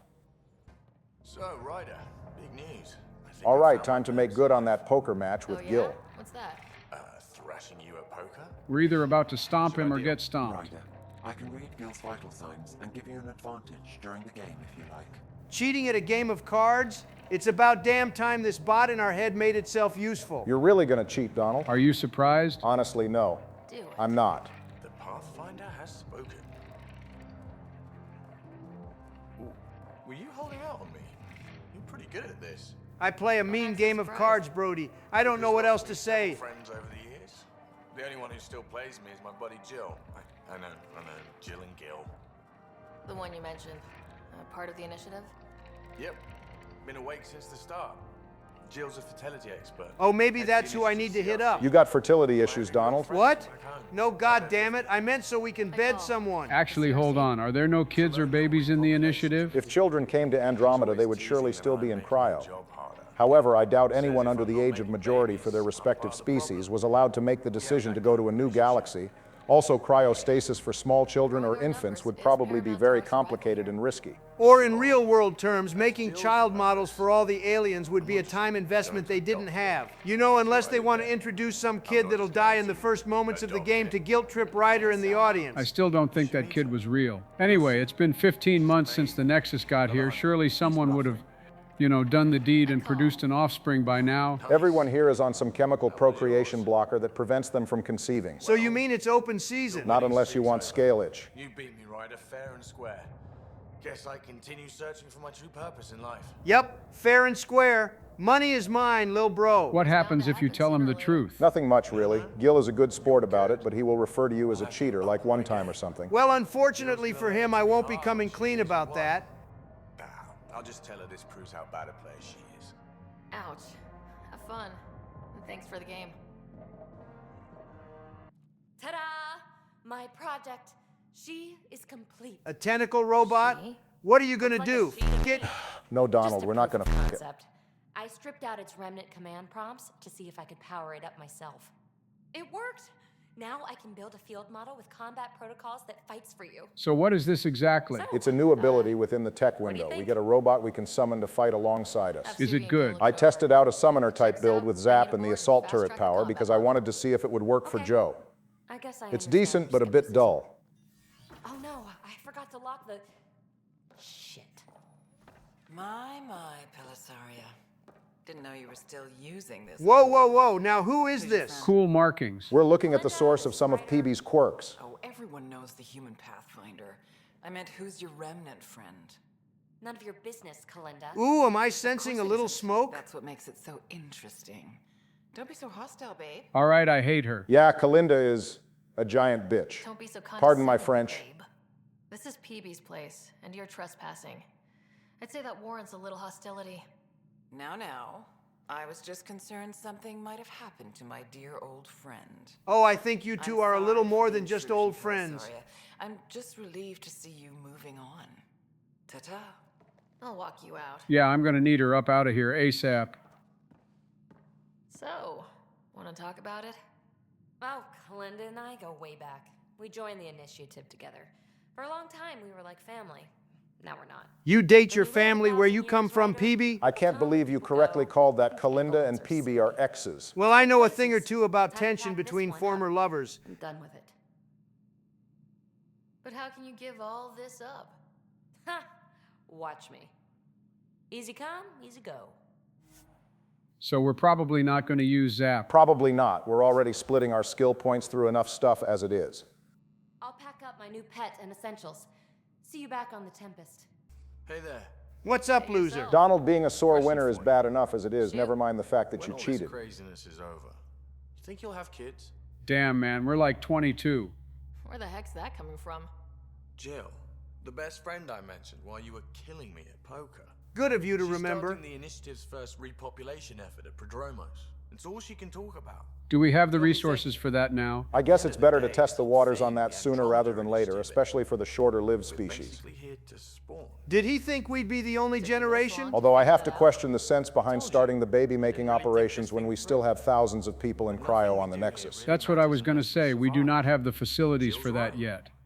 At some point soon, we better get busy making babies. For humans, we've got about 150 years before we're out of people. Just a glorified dating service. Damn, maybe there's hope for all the perpetually lonely members of Gen Z after all. We just got to plan a journey to another galaxy. You just shot a solid percentage of our audience in the chest. They'll be all right. Also, is having children even an option for Gil? Assuming adoption is off the table, I guess he'll offer up some baby batter. Barack, with all due respect, calling it that was worse than if you just said the actual term. I wouldn't know. His gun moved on before I was born. Oh, brother! Is this another character with an absent or bad father? Someone in BioWare genuinely had daddy issues because this is simply ridiculous. I am convinced they're going to have it said that Jacob Taylor abandoned his kid and Bryn if Mass Effect 5 comes out because they literally cannot help themselves but write this plot point. If that happens, I'm going to have to interfere. In a way, that sounds like my dad. And apparently we're no better because we're also picking the Alec is a bad dad dialogue. I'm just picking what BioWare offered up. He died for you. Yes, but the other decisions he made kept him at a distance. Regardless of the dialogue we picked to frame Husinet's relationship with Alec, he did kind of screw our career. They brought us into this world. Maybe that's enough. No, it's not. There's like a ton of other stuff to do beyond bringing us into the world. What's next now that I'm done conversating with the riffraff? Next on the checklist is heading to Havarl to start Jaw's loyalty mission activities. Ryder, Thaldia lives near here. She's our best lead to finding out truth. Is killing all these people up here also our best lead to finding Axel? If Jarl said no, would that stop you? Absolutely not. And my first blood will be this goddamn bot. I didn't get to talk about the armor Donald is wearing earlier, but he's wearing the Hyper Guardian set of armor, which boosts max health and shields. Good for Donald, since he's really flying in there with reckless abandon.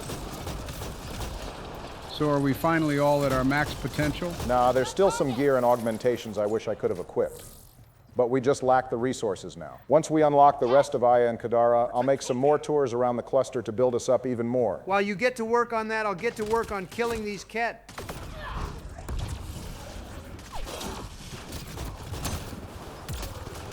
The melee is weaker than I thought. I suppose it would technically be better for Donald to be on the Vanguard profile if he's going to be using the melee a lot, since the Vanguard class comes with a melee damage bonus. Though he'll have to sacrifice some of his durability. I'll stick on this for now. I'm making quick work of these fools. I think Thaldir is sufficiently protected. Her buddy on the floor here, on the other hand, there's no helping him. Rokar, you died fighting. Better that than being exalted or being sent to a labor camp. Watch over Thaldir. Locked. I'll override it. Hopefully they don't shoot us in the chest when this door opens.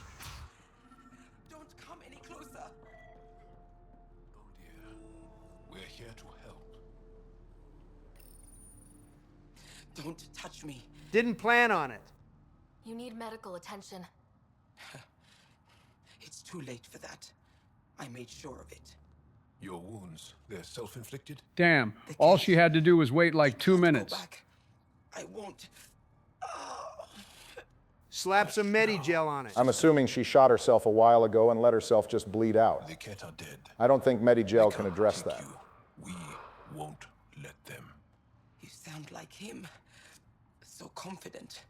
So sure. You mean Axul?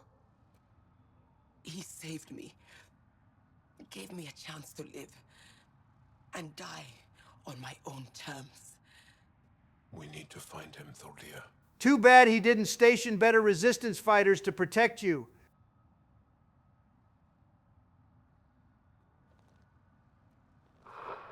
I'm guessing there's no preventing that. Nope, and funny enough, she dies before she can tell us where Axel went.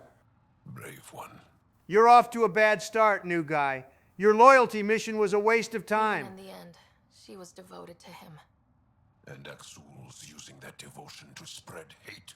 Does someone need to kill that guy? I don't know, maybe. I'll probably do it if the opportunity is granted to me. Well, you'll have to wait a while for that, as that'll conclude things for Joel's loyalty mission for now. She's always had a blind spot when it comes to Axul. Come on, let's go.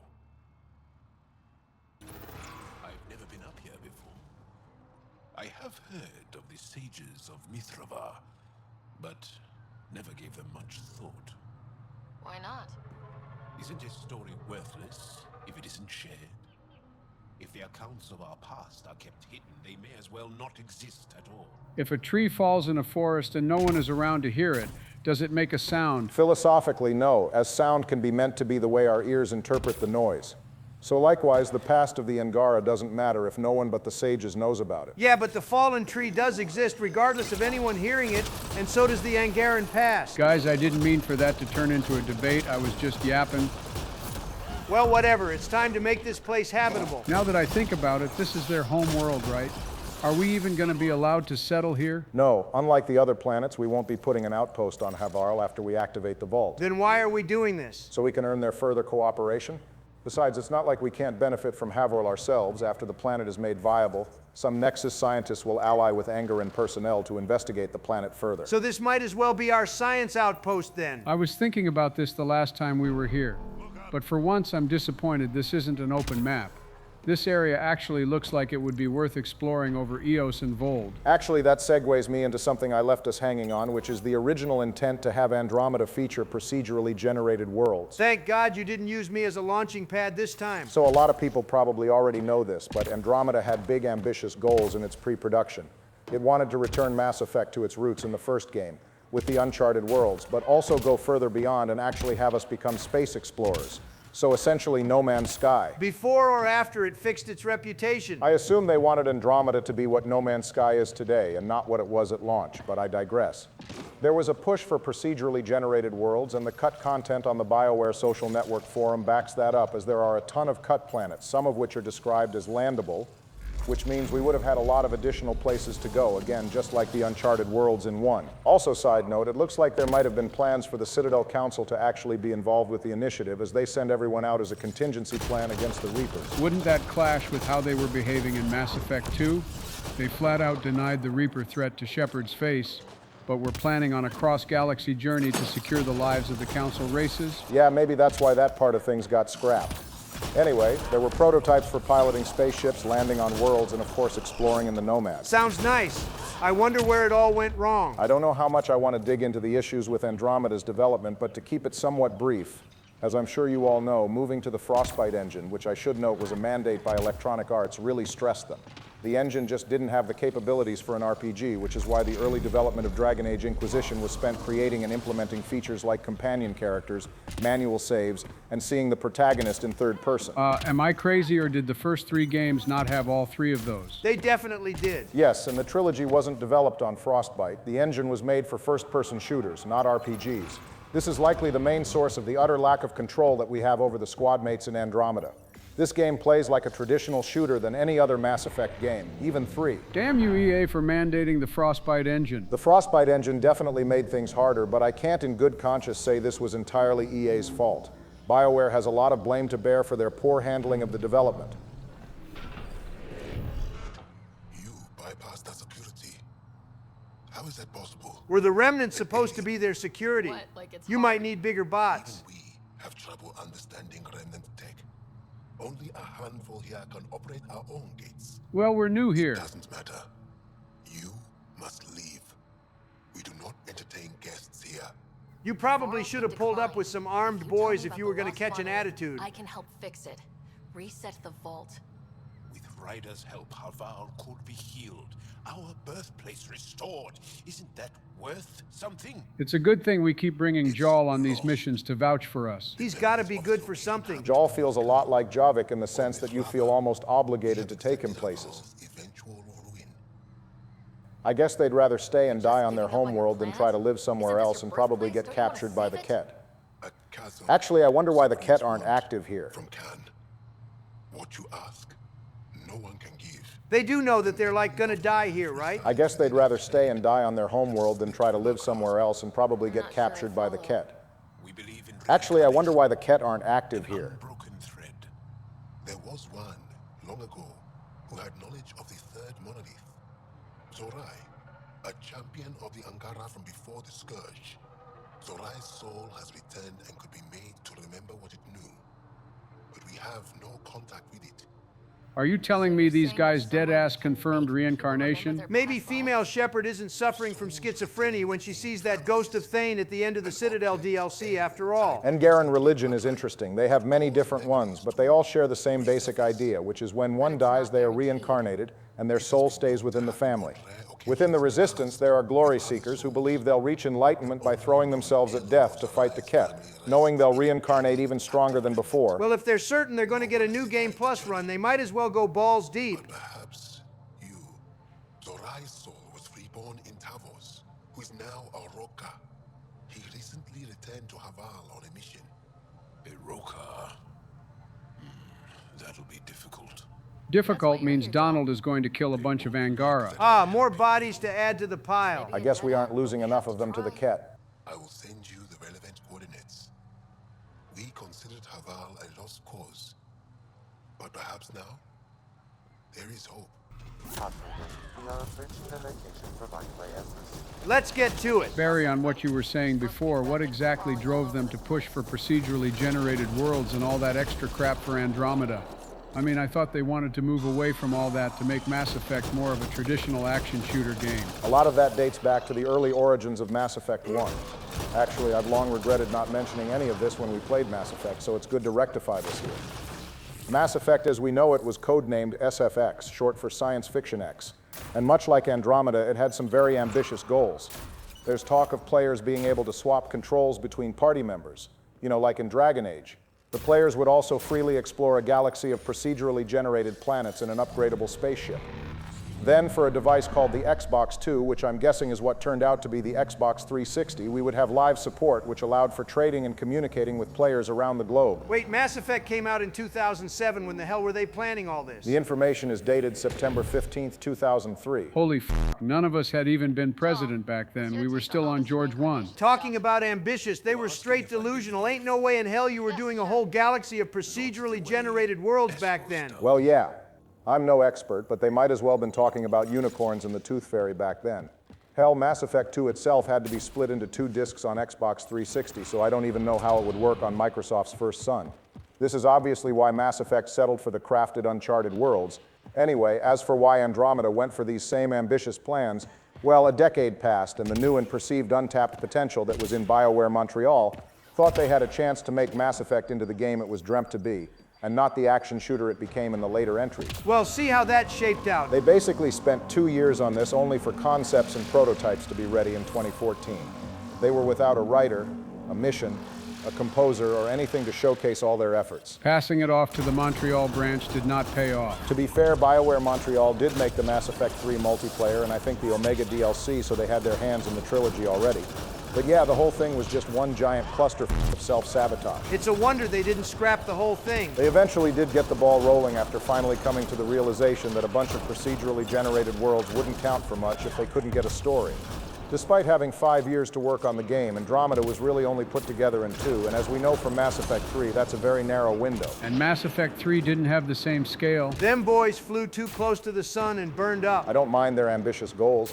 As a Mass Effect 1 stan, I would have welcomed the genuine space exploration, but they just lacked the proper management and resources at the end of the day. Perhaps that shines some hope on the outlook of Mass Effect 5. That's a good one. I mean, they're clearly taking their time with it. Sure, but they were taking their time with Andromeda, too. I'm as hopeless on the matter as the rest of you, but who knows? Maybe being backed into a corner will make BioWare lock the f*** in, or maybe they'll finally get taken out back.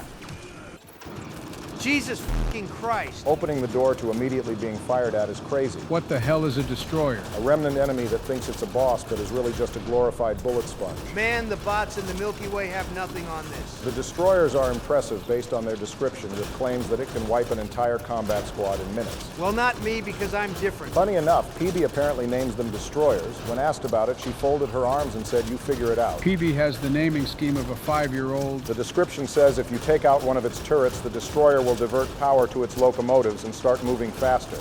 This is reflected in gameplay, as it does literally get a movement speed increase as both turrets are blown up.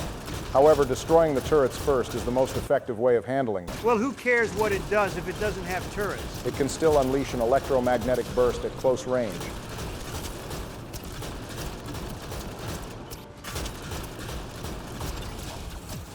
That thing is starting to get kind of close. Good. I also get more lethal the closer it gets. Looks like Jaal just died again. What the fuck are you doing back there, Drac? Ignoring that robot trying to scratch his face off, it seems. I think Drac might not be able to go through the door. Son of a fucking bitch! Don't talk about Drac's mother that way. Hey, something like this happened before, right? You might be recalling to the section of Feros Donald played back in Mass Effect 1. I have to start from the goddamn beginning? Yeah, it doesn't feel so good, does it? You might be recalling to the section of Feros Donald played back in Mass Effect 1. When he was clearing the Geth out of the tower, Rex got trapped on the other side of the door and he was forced to fight them with just Liara. Funny enough, the Krogan squad mates did it again. I give my heart to the Krogan, and this is how they repay me? What the hell is Jaal doing? He's breaking it down. I'm thinking they didn't spend enough time making AI companions for this game engine.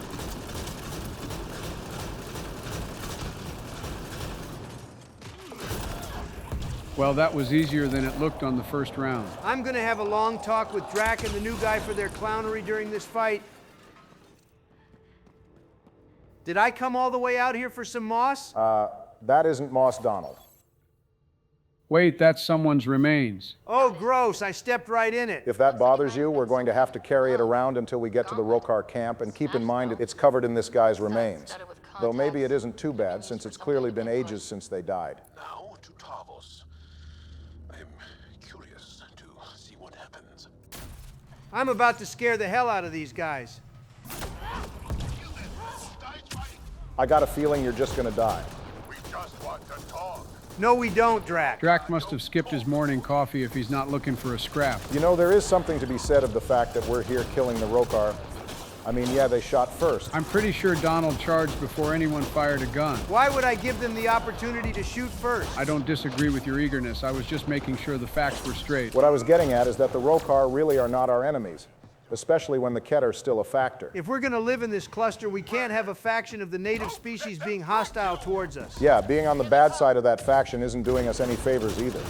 We're lucky the Angaran resistance doesn't seem to really care all too much about the Rokar for whatever reason, because we're killing a lot of their brothers and sisters. Well, their families are huge. What's a couple of siblings when they have 15 more at home?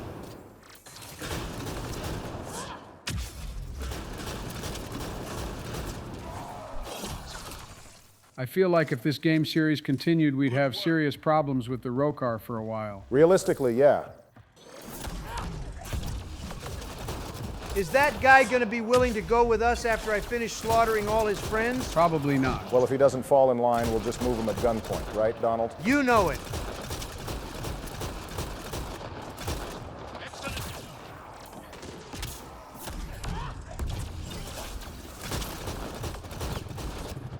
Okay, that was a huge whiff on the melee. Yeah, that's one of the problems with the Asari sword. The dash move can miss if it doesn't read whoever you're attacking properly. It happened earlier on Vold too, but I guess you didn't notice. Barack, I want that Krogan hammer by the time I play next. I should be able to get that. I want a new toy too. I will find something for you too, Joe. Any other requests? Yeah, the Claymore. Oh, I probably should have said this to you earlier, but the Claymore is not in Andromeda. Get me off this game. Donald, you barely even used the Claymore when it was an option. Yeah, you're a bit late to be calling for help, buddy. I wonder why he wasn't out there fighting with his friends.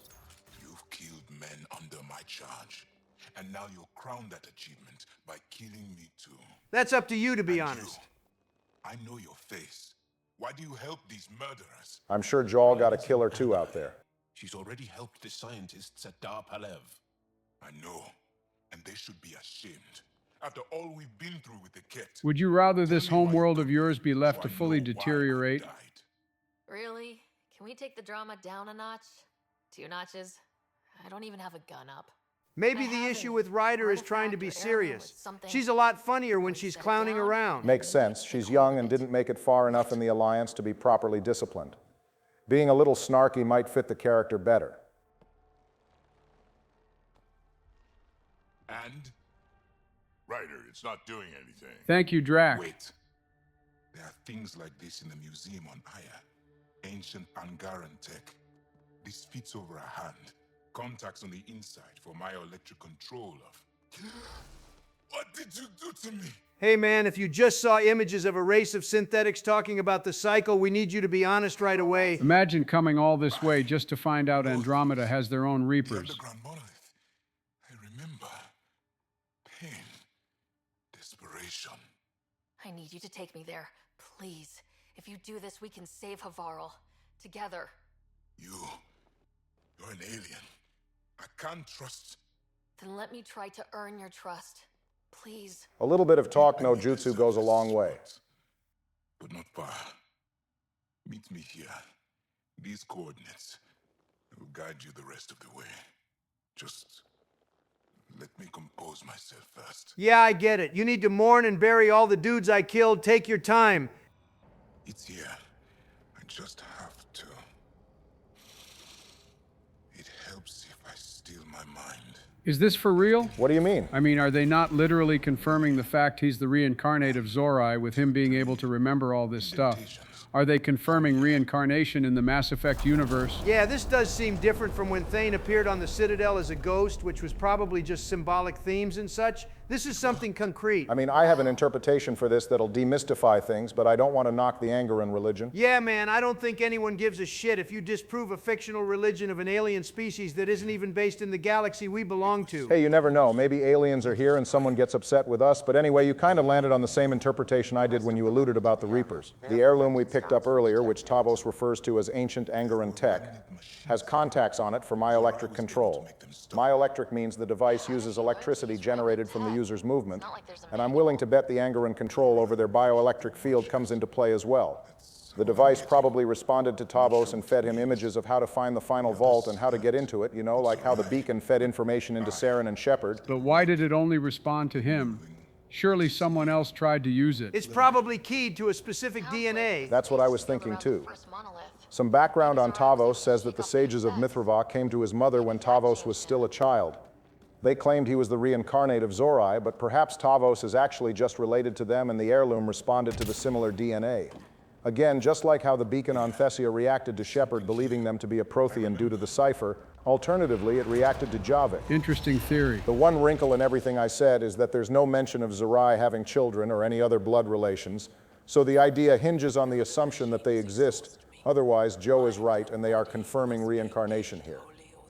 The Codex will make note of this after the mission is complete, claiming that the encounter with Tavos has provided scientific evidence for the Angaran belief in reincarnation. However, further investigation is needed before any definite conclusions are drawn. The sages got it wrong. Zorai was a woman. That was a voice. My voice. Congrats, bro. You're one of the girlies now. It's yours. It's always been yours. I could provide analysis via the scanner, Pathfinder. Organic matter, ancient, reads as Angara. This is a 10 out of 10 bleed out spot. Not gonna lie. Before she could get to the third monolith. This was me. I would like to spend some time here. Man, good thing we didn't kill him. We would have had to wait who knows how long for him to reincarnate. Come on.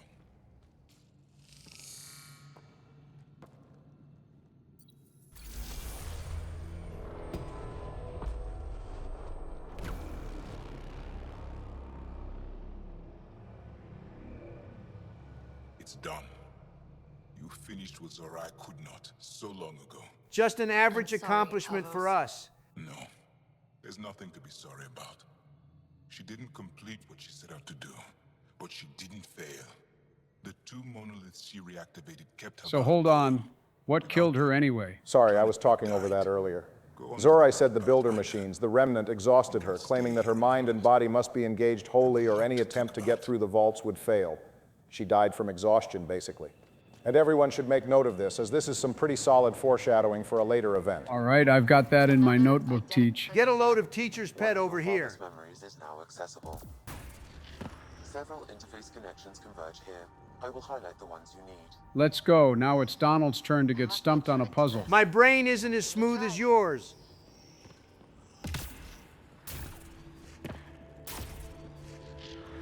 Have you figured it out? Yeah, these are numbered by those pillars and orbs. I need to do them 1 to 4, I'm guessing. Yup, you got it. Man, that's way easier than what I had to do on Vold. Tell yourself whatever helps you feel better. All right, let's get this over with. For real, though, this vault is pretty short. Well, we did need to do a whole build-up quest to it, including going into another remnant structure for Zorai's remains, compared to Vold's, where all we did was just activate it and walk in.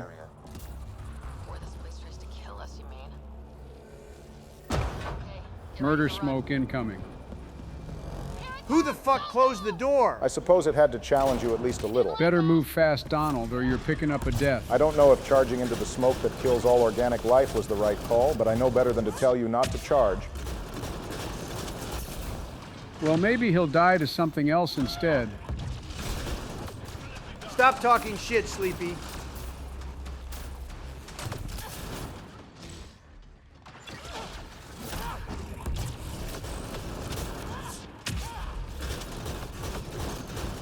The smoke is getting kind of close.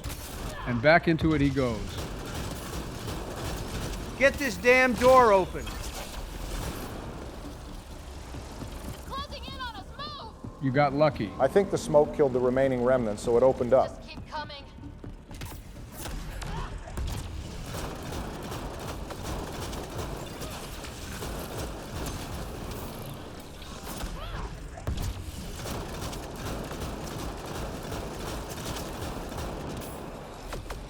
All right, screw this. Let me out of here. Well, good job, Donald. Havarl's fault is up and ready. Only 75% viability, though. That will go up with more tasks done for the area. I don't know if there's anything else major here worth showing, so this might just be it for Havarl as far as the audience is concerned. I'll pass by here to get it to 100% later. That's not a jest. The vault going through a reset about this. Come back to Palab. We've a lot to discuss. Pathfinder, the organic life on Havarl has begun to stabilize. It appears the vault is performing biological Yay, I repair. saved the Amazon rainforest. I told you the kidnapping would pay off. Pathfinder Ryder, you have done something remarkable here today.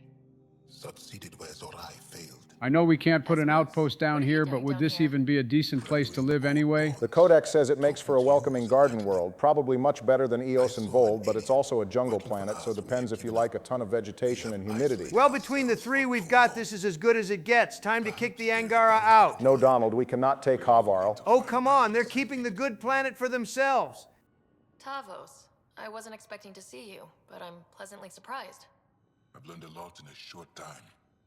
The Rokar wants simple solutions, but nothing is ever simple or certain, is it? I wish those that were killed could have realized this. But after everything I've seen... He does remember that we killed them, right? Shut up, Joe. Don't point that out. With how connected the Angara are, it's a wonder more of them don't hate us for killing their potential brothers or sisters. Then again, they seem to have a negative view of the Rokar. Maybe one day we'll find the truth buried deep within our superstitions. What do your projections say? Is Havarl going to be safe? Looks like Kieran doesn't fully believe in the reincarnation thing either. It would be pretty incredible. It's got to be a memory transfer thing. After all, the Asari can do it too. There is some space here at Dar Palev, and we'll need extra hands to monitor Havarl's situation. Will you extend an invitation to your people? We'd welcome anyone who can help. Fine, we'll sort out territory acquisition another time. I have some numbers to analyze. Can you believe it? For the first time in years, they excite me.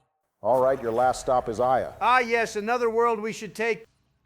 Stars and skies light our way. Stars and skies light our way. Is that supposed to be a greeting? It's a mouthful. She's the Moshai. Hopefully they didn't mind us holding her for longer than we really needed. Welcome home. I never thought I kind of like their version of a handshake. Good if you're worried about people who don't wash their hands. Resistance and the Pathfinder, I wouldn't be here. For the record, I found her. Found her, rescued her, nursed her back to health. You guys owe me a lot, like a planet. Pathfinder killed a Ket leader. We have a lot to celebrate. I promised to lead the Pathfinder to Aya's vault. I completely forgot about the vault. Joe, that's the main reason we rescued her. Take your time.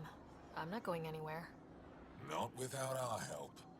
I'll prepare the vault for your arrival. A shuttle will bring you to me when it's ready. Thank you, Moshai. We've been alone against the Ket for too long. You've proven it doesn't have to be that way. It's time we discussed an alliance between our people. I thought we already had that. It was more like an enemy of my enemy type of situation. If I don't like where the discussion goes, I'll end it. Why does he always sound like he's in a foul mood? I imagine his job is stressful. Here on Aya. We'll make room for you on the Nexus. Our city is open to you. So I can actually explore the city without getting shot in the head now? Yup, but we'll save that for next time. Well done, Joel. Report for reassignment. Well, hold on now. That's our squad mate. He's low-key been kind of useless the past couple episodes between dying a bunch in the Ket facility and doing that weird dance when I fought the Destroyer. But we'll keep him. Obviously, there's no RPG elements here, so we were keeping Joel no matter what. I need to file a mission report. Don't leave Aya without me. Depends. Better be on time for the bus. Actually, Donald, there is one thing I want you to check on. Oh crap, it's the ancient AI. It appears the Angara have installed the AI you found on Vold. I low-key regret giving it to the Angara. She's more talkative if you send her to the Nexus. She refers to Ryder as Liberator, and she finds Sam to be agreeable company. Damn, we denied Sam a hookup. Funny enough, when asked by Ryder, Sam will agree that the ancient AI is good company, and then using the private channel, Sam will clarify that she's still dangerously unstable. Yeah, man, she's cool. I mean, she's crazy as hell. Isn't this world better than Vold? No. You're safe from the Ket, surrounded by people who think you're amazing. Idiots. Well, isn't she just a ball of Is sunshine? there anything they can do to make you more comfortable? Deactivate me. Erase my files. Kill me is crazy. How does Sam pacify her? He apparently gives her calculations to complete, and that reduces her violent and self-destructive tendencies. Honestly, if there's an Andromeda 2, sending her to the Angara might backfire. AI intact was not terribly useful. So what you're saying is I was right and we should have killed it. Good luck. I guess Donald's anti-synthetic position had to be right sooner or later. I haven't brought anyone here in over 20 years. There's always been an active I can't help but notice we didn't bring PB when she said she wanted to go. I guess she didn't want to see the vault that badly after all.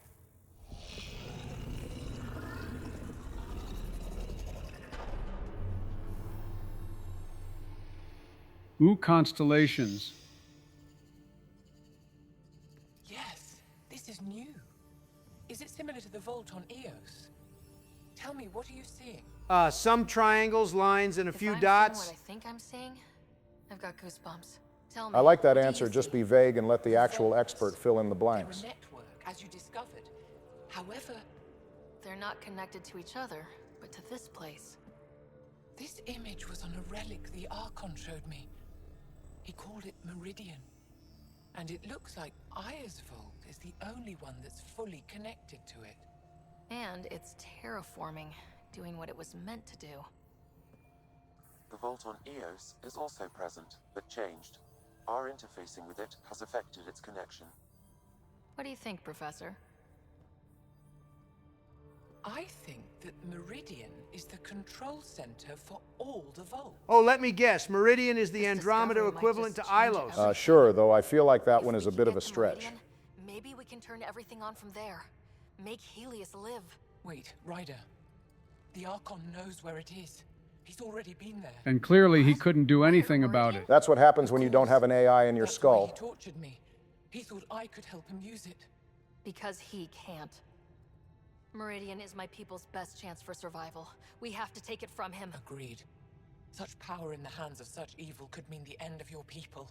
And mine. Seems like we're at a narrative turning point. This is essentially the end of the opening of the game. Ain't no way this was only the first act. Most of the cluster is actually still closed off, so yeah, it kind of was. From this point on, I'd say we're officially in deep with Andromeda. So if you were playing the game and didn't like it, would you say this is when you should drop? I mean, I'd say you should make that decision way earlier than this, but yeah, sure. If Andromeda hasn't impressed you by this point, it's probably not going to earn any further attention. I'll talk to Ephra and secure his full cooperation. Meet me there. I deserve to be told. You had no right to keep it secret from me. And we walk in on some drama. Investigation. I meant no disrespect. She's moving like she wants to smack the hell out of him. Did Jarl know? Of course not. Neither did the human. We have a name, buddy. I could have kept Sam to myself, you know. This is different. Not your business. He's reminding me of Victus when he hid the truth about the bomb on Tuchanka. Tell her the truth about my capture. Moshai, please. It may be our only route to the Archon. One of my men helped the caretaker, a resistance commander named Venturev. Traitor. Don't worry, we'll handle that. The Archon wanted her knowledge of remnant tech, but why would Ven betray her? I don't know. That's why I kept it quiet. I'm working to capture him, make him answer for what he did. You know where he is? Kadara Port. My contacts are hunting him. And that's our next major stop. Didn't that name come up when we were investigating Spender? Yep, we're going to get to progress that storyline too. And now they're ruled by exiles from your galaxy. What? Is that supposed to be our fault? Ven may know how to find the Archon and his ship. We can't leave this to a pack of renegades and outlaws. I'm guessing these are the outcasts who got kicked out after the uprising. Exactly. Kadara Port is a trading outpost. We abandoned it when the Ket invaded. Some of us went back. Deserters, scavengers. They don't support Aya. How did exiles from the Nexus wind up there? Bad luck for everyone. I need the relic that leads to Meridian, and I can handle my people. Let me do this. I don't like it. Do you like anything in the first place? The Pathfinder is right. I'll transmit my files on Kadara Port to your ship. Our traitor could have useful information. We need him alive. Joe will probably be handling that, so it's a solid 50-50 on whether he ends up dying. We're not done. Ooh, Ephra's in trouble with Grandma. Well, we might as well finish this episode with invading the Moshai's personal space one last time while she gives Evra a mouthful. Next episode, we'll finally get the ball rolling. Joe will meet up with the squad on Aya, and then he'll get us started on the Kadara mission, but until then, you know the drill. Stay safe out there, drink plenty of water, get some sleep, and we'll see you on the next one. All right, we're picking back up here on Aya now that we've got full access to the place. Man, they really do have the best planet. I'm sure the Solarians are jealous of all the waterfalls. This coming from the guy who's been obsessed with taking it all game. What? It's not like they could stop us. Director Tan doesn't agree with you. He has ordered that Aya not only be considered sovereign territory of the Angara, but a military power as well. Tan's afraid of his own shadow. Donald, I think it would be a horrifically terrible idea to start a war with the Angara when we high-key need their resources. I'd like to remind you that they have a sect in their religion where they believe they have everything to gain dying in battle. Whether or not their mission fails, this is not a scrap anyone wants. You guys are just cowards. Good to be back here. Ready to hit those scans? Oh God, what does this guy want from us now? He wants us to scan some supplies on Aya. Did he get permission for that? Considering the quest list says scan the hostile vendor's goods, I'm going to take a solid guess and say no. Liam did not get permission for this. I'm not selling to aliens. Whoa. What's that supposed to mean? Did Liam seriously pick the one xenophobic vendor on the planet? Not gonna lie, my stomach dropped when she readied her firearm. They shot me in the fucking head just because I stopped to stare down someone who was talking shit.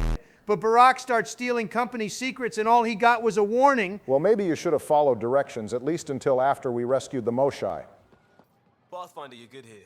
We'll worry about the data another time. So he's just going to ignore that he almost got us arrested at best and shot at worst. Nice and open. You were being cased. Well, yeah, Liam, because we were casing that vendor's goods like we were looking to steal it. We're not in trouble exactly, but I don't blame them for being angry. I wanted to get data that would help yields at our outposts. Liam, that's not your fucking job. He's always doing entirely too much. Sorry I didn't clue you in. So remember when we told Liam trading insults with Jaal might cause a diplomatic incident? Well, that was an exaggeration. Jaal is pretty chill, but going around scanning vendors' stuff definitely might cause a diplomatic incident. Remember my Tempest freakout? I tried proper channels. Got blocked by the Angara and the Nexus. That happened for a reason, buddy. So much Jaal can tell us. So I did what we do back in crisis response. Bend the rules. All right, he's starting to annoy me with how often he mentions crisis response like Harper does with the Asari Huntresses. No wonder Liam didn't make it in crisis response if this is how he did things. Better than having this sprung on me mid-market. You're right, of course, you're right. And the Angara are right too. The last people who showed up out of the blue were the Ket, the ultimate users. Yeah, so maybe we don't try to force them to work with us so quickly. I really don't want to ruin the market. Street food and shooting the shit with you feels normal. About time something did. Is this seriously a good opportunity to flirt with him? Yeah, I thought we were having a pretty serious conversation right now. I'm going to go ahead and tell you all right now that Liam has not learned his lesson from this incident. That's what both sides seem to want. It isn't. Saw it all the time during crisis deployments. Oh my God! Us versus them turns into food versus no food. We have to figure this shit out, or both sides will hurt. Barry, I don't think I like Liam. Yeah, I know. I did genuinely try to warm up to the cast, and honestly, most of them are starting to grow on me a little more. But Liam is leaving me in a permanent state of irritation. At least Jacob had the decency to be boring as sin. I can ignore boring, but I can't ignore someone who's so damn vexing. Well, don't worry, because it's only going to get worse. Pathfinder, did you make it to Havara? Oh, right. I forgot about this lady. I'm still permanently pissed that we cannot romance her. There's not much to it, which you can probably guess considering she's not a squad mate. Avella and Ryder will kiss right before the final mission, but Avella doesn't want to start anything serious at that moment because both of them are super busy. Though she'll say they can revisit the topic at a later date, assuming Ryder is still interested. If we can't romance her, and if the romance itself isn't that good, why are we wasting time on her? She may as well be a pointless side character. Damn, that was harsh. Am I wrong? No, but you're also not being fair. Sure, Avella isn't particularly important, but if you think back on Mass Effect 1 and remember all those random NPCs we talked to that seemingly only give us do-nothing busy work, that is, of course, until we encountered them again in Mass Effects 2 and 3. Like, Emily Wong only stands out as a character because we meet her in 1, see her on TV, and get an email from her in 2, and because she dies early in the Reaper invasion in 3. If Andromeda had gotten a sequel, Avella could have been like Gianna Parasini, minus the part where Donald gets her killed. Y'all are really still holding on to that? It's the worst thing you did in any of your episodes. I do agree with Barry's point, and I do see the potential in Avella's character. In an area like that, you keep an eye out for artifacts. That's it? That's it. Keep me in mind as you explore, and bring me anything of interest. Honestly, she might make a great fit for the Tempest crew. She and Peavy might get along. I can imagine her filling a similar role as Diana in Mass Effect 3, but instead of the news, she's helping uncover and understand an ancient Angron relic that helps us defeat the Ket once and for all. Oh, cool. We're redoing the Crucible plot point, too. Is it normal for someone as young as you to be in charge? I'm no younger than you, and you're a Pathfinder. Not by choice. I inherited the job. So did I. I was apprenticed to the former curator. It was my job to bring him artifacts from other worlds. When he retired, I sort of fell into his position. It feels like everyone in the game is new at their role after the old guy was gone. I wonder if that's meant to reflect how BioWare Montreal felt picking up the Mass Effect franchise. Have you always been into history? Oh, yes. When I was young, I would dig up shells and pretend they were ancient armor pieces. It's too bad her and Liara won't meet. They'd trade notes. I got lonely sometimes. 14? That's insane. They basically have a whole basketball team. Just the one. Oh, that's terrible. I'm sorry. Wait until she realizes there are humans with no siblings at all. Right, Barry? Joe, I'm not an only child. Wait, what? I swear I never hear about your siblings. Yeah, I don't know if everyone forgot, but you're not usually supposed to hear so much about a president's family. Why are you looking at me? Broke down their technology. Getting acquainted with our new neighbors? Sort of.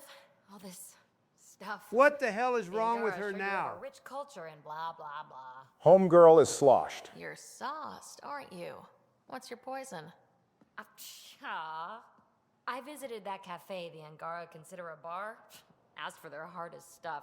How did she know Angaran liquor wouldn't poison her? Isn't the whole point to poison yourself? You know, Donald, for a man as vulgar and overindulgent as you are, it's always a little surprising that you don't f with alcohol and drugs. How do you think I made it almost 80 times around the sun? I thought there was some secret to all the Big Macs and filet-o fish you eat. This museum reminds me of being on Haitiana during my indentured service as a student. Indentured service as a student implies Peavy was made to go to school. Peavy's homeworld Haitiana is described as a bastion of research and a haven for life sciences. Ooh, I think I get her deal now. Peavy was made to go to school and learn things that had already been well researched by her people. She does have a genuine fondness for information, but only for things that are undiscovered, which is why she's drawn to the Remnant. It probably helps that the Remnant are synthetics, which are the complete opposite of what you'd find in life sciences. So finding out the Angara already have extensive research on the Remnant probably makes her feel like she's back home treading ground already walked upon. Holy f***, Joe. W reading comprehension. I told you I was genuinely sitting here trying to like these characters, and understanding them is a part of that. With that in mind, it's been a bit unfair of us to refer to Peavy as though she's Liara, but more bubbly. Peavy has a completely unique background and motivation. You know what? I gotta give that one to you. I don't know if I like Peavy or not, but I see the sense in what you're saying. This more generous perspective is exactly what I was hoping would come out of this series. You're a good egg. Think I'll stay in your operation a little while. Okay, but don't call us that again. All right, we've got to stop by the Tempest. Hey, Drac. Devil's advocate, okay? Devil's advocate is usually a preamble to something crazy. And things as they are. Maybe we should focus our efforts on leaving this cluster. And I was right. It was something crazy. Is that even a realistic option? I mean, we could leave the cluster if we wanted to. We do have the speed for it. To get to Andromeda in 634 years, the arcs had to have been moving between 3,000 and 4,000 times the speed of light. Hopping over to another cluster would be child's play. We would just need to be okay with leaving behind all the exiles, all 3 of the other arcs. We would need to hope the Ket aren't also in that other cluster, and we would need to hope other clusters have habitable planets. So realistic, but stupid. Yeah, that's the short version. We'll be winging it, as usual. I'll get my tools. We gotta keep you on your toes, Gil. Stay out of the scourge, huh? Out with it already. What's the deal with you and Callow? Yeah, is this like an enemies to lovers type of situation, or do you genuinely dislike each other? I wish so badly that you hadn't put that image in my head. More than anything. He's a blueprint guy. I'm gears and guts. Got ink on his digits, not grease up to his elbows. You guys should try actually, talking to each other in person and not over the ship's comms. Heck, maybe that goes both ways. Please tell me this isn't Liam. Hey. God damn it. I was just... How you doing? I'm... Why does he sound guilty? What did he do this time? I told you I'd screw it up, and I have. Remember Verand? I contacted the Angara? She's gone. The whole group is gone. Sudden. Oh well, not my problem. Yeah, up for a rescue? It'd be because if we don't, we could be next. What do you mean we? I told you he hadn't learned his lesson. You seem pretty sure this is your fault, but I'm not hearing why. Yeah, because I gave Varand Nexus data and nav points. You what? Why would you do that? We need to know how to live here. I tried asking. I tried taking. No one would help outsiders. Donald, care to remind us of your claim to fame? I'd love to. Liam, you're fired. Wait, I don't get the joke. You know Donald had a show back in the day, right? He used to fire people on it all the time. Barack, the reference is undermined by you explaining it. Yeah, whatever. I'm interjecting to say what the hell does he mean, our heads? It's his head. Yeah, I'm gonna need Liam to get the words we, us, and our out of his vocabulary. If they have our info, they have our comms. The Nexus goes an alert, they'll know. Varand's people are tough. They'd have fought if they thought there was a chance. Something made them think there wasn't. It was probably you. Bad enough I have to involve you. Like I said, I screwed up. Liam, your admission at screwing up might mean something to me if you hadn't just screwed up earlier in the episode. I know, and I'll fix it. I got a lead from a trader. A grainy visual. We find that system, we find our bad guys. I also asked Bradley for people to help intercept. Oh, cool. Let's risk the people of our budding colony. Good thing we went military. That's what he said. We're on our own. I'll forward the visual to the bridge for when you want to start hunting. And... sorry. I think the biggest issue with Liam in comparison to a lot of the other squad mates is that he actively creates problems for us to fix instead of asking us to help with already existing problems. By the way, firing him isn't enough. We need to space him. Nexus's movie library. Thanks. I'll look through it. It's probably all agricultural learning vids, but there might be something good. I'll keep you posted. Movie night might be the most useful thing he started. The Roka go to Kadara and recruit the desperate. I've heard a Roka recruiter weaving his magic. Even I was convinced. That was an interesting way to say good morning. Do you have a mate? A partner? I don't. Not for a long time. I'm sensing a sad story on the horizon. I fell in love with a girl once. Aliyah. We were young. I was young. Bro likes older women. Clearly Joel knows ball. We worked on the same farm. She was a little older. The hesitation on little makes me think there was quite the gap. And see her eyes. She kissed me and I was hers. Thrilled and seduced. I have a bad feeling about this. Yeah, I called that at the start of the story. My brother came to Aya. He was already famous in the resistance. Damn. You hate to see that happen. Yeah. Where is Aaliyah now? It's not any better when it's your son and your other son's widow. You remember that? It's been like a decade. Unfortunately, there's some things I can't forget, no matter how much I'd like to. You have to see her every day? No. They were taken by the kit. Yay? No, Donald, not yay. My bad. I failed that social interaction. I'm probably going to flirt with Joel here. Wait, what? The romance arc is going too smooth. I'm not going to let Joe run things here, so I'm throwing Joel's hat into the race. After all, he's got a good romance, too. You're interesting and, well, great. Anyway, I'd like to get to know you better. Holy hell, she's awkward. Actually, that delivery sounded pretty good. Definitely better than what happened with Suvi earlier. Fascinating. A brilliant risk taker. Knowing you better would be a gift. Sincerely. Shit, usually the protagonist is the one with all the charisma. We're getting skill gap. Look, I've got nothing against Joel, but I'm not letting us miss out on Suvi and Vetra. You mean or? The choice is Suvi or Vetra? Joe, you haven't even picked one yet, so you better lock in, because I will pick Joel if the opportunity arises. And the plot thickens. Oh, Ryder. Sorry for the mess. Honestly, a Ket corpse isn't the craziest thing we could have walked in on. I called Jarl to show him. Oh, there he is. We may as well have left the crew quarters together. Look at this. There's nothing Angara inside. Hell, it looks like they don't have any organs either. I've run hundreds of tests. Only traces of the Angara genome remain. The Exalted are Ket. There must be a way to fix them. Dog, we watched what happens when they turn into these things. There's no bouncing back from this. Jarl, remember what we talked about? That we should examine the problem objectively? Excuse me. I got a feeling examining things objectively isn't a well-practiced trait by the Angara. But Jarl needs to accept that exaltation is permanent. You know, this is one way exaltation is worse than indoctrination.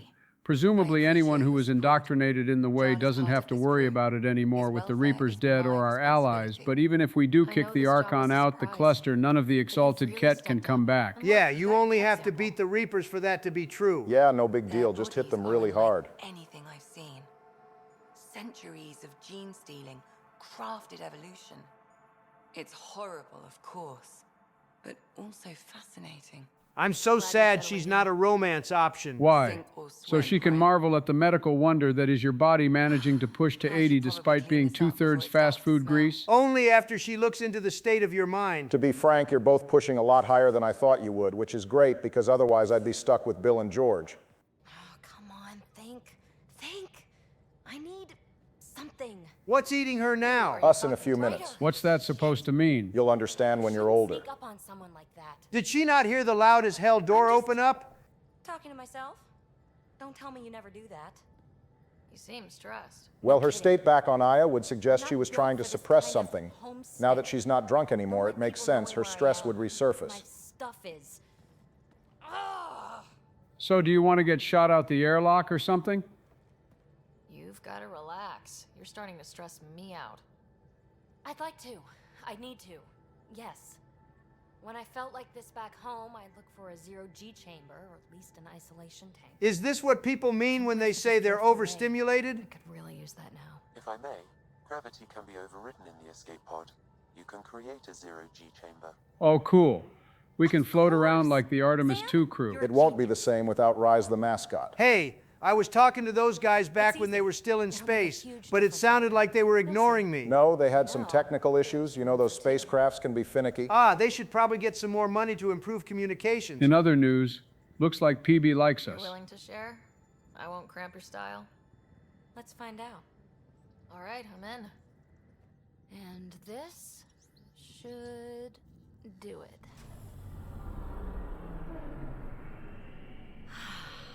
Close your eyes. Relax. Probably feels pretty good not having gravity weighing you down. For a bit, yeah. But long-term exposure to zero Gs can cause serious health issues.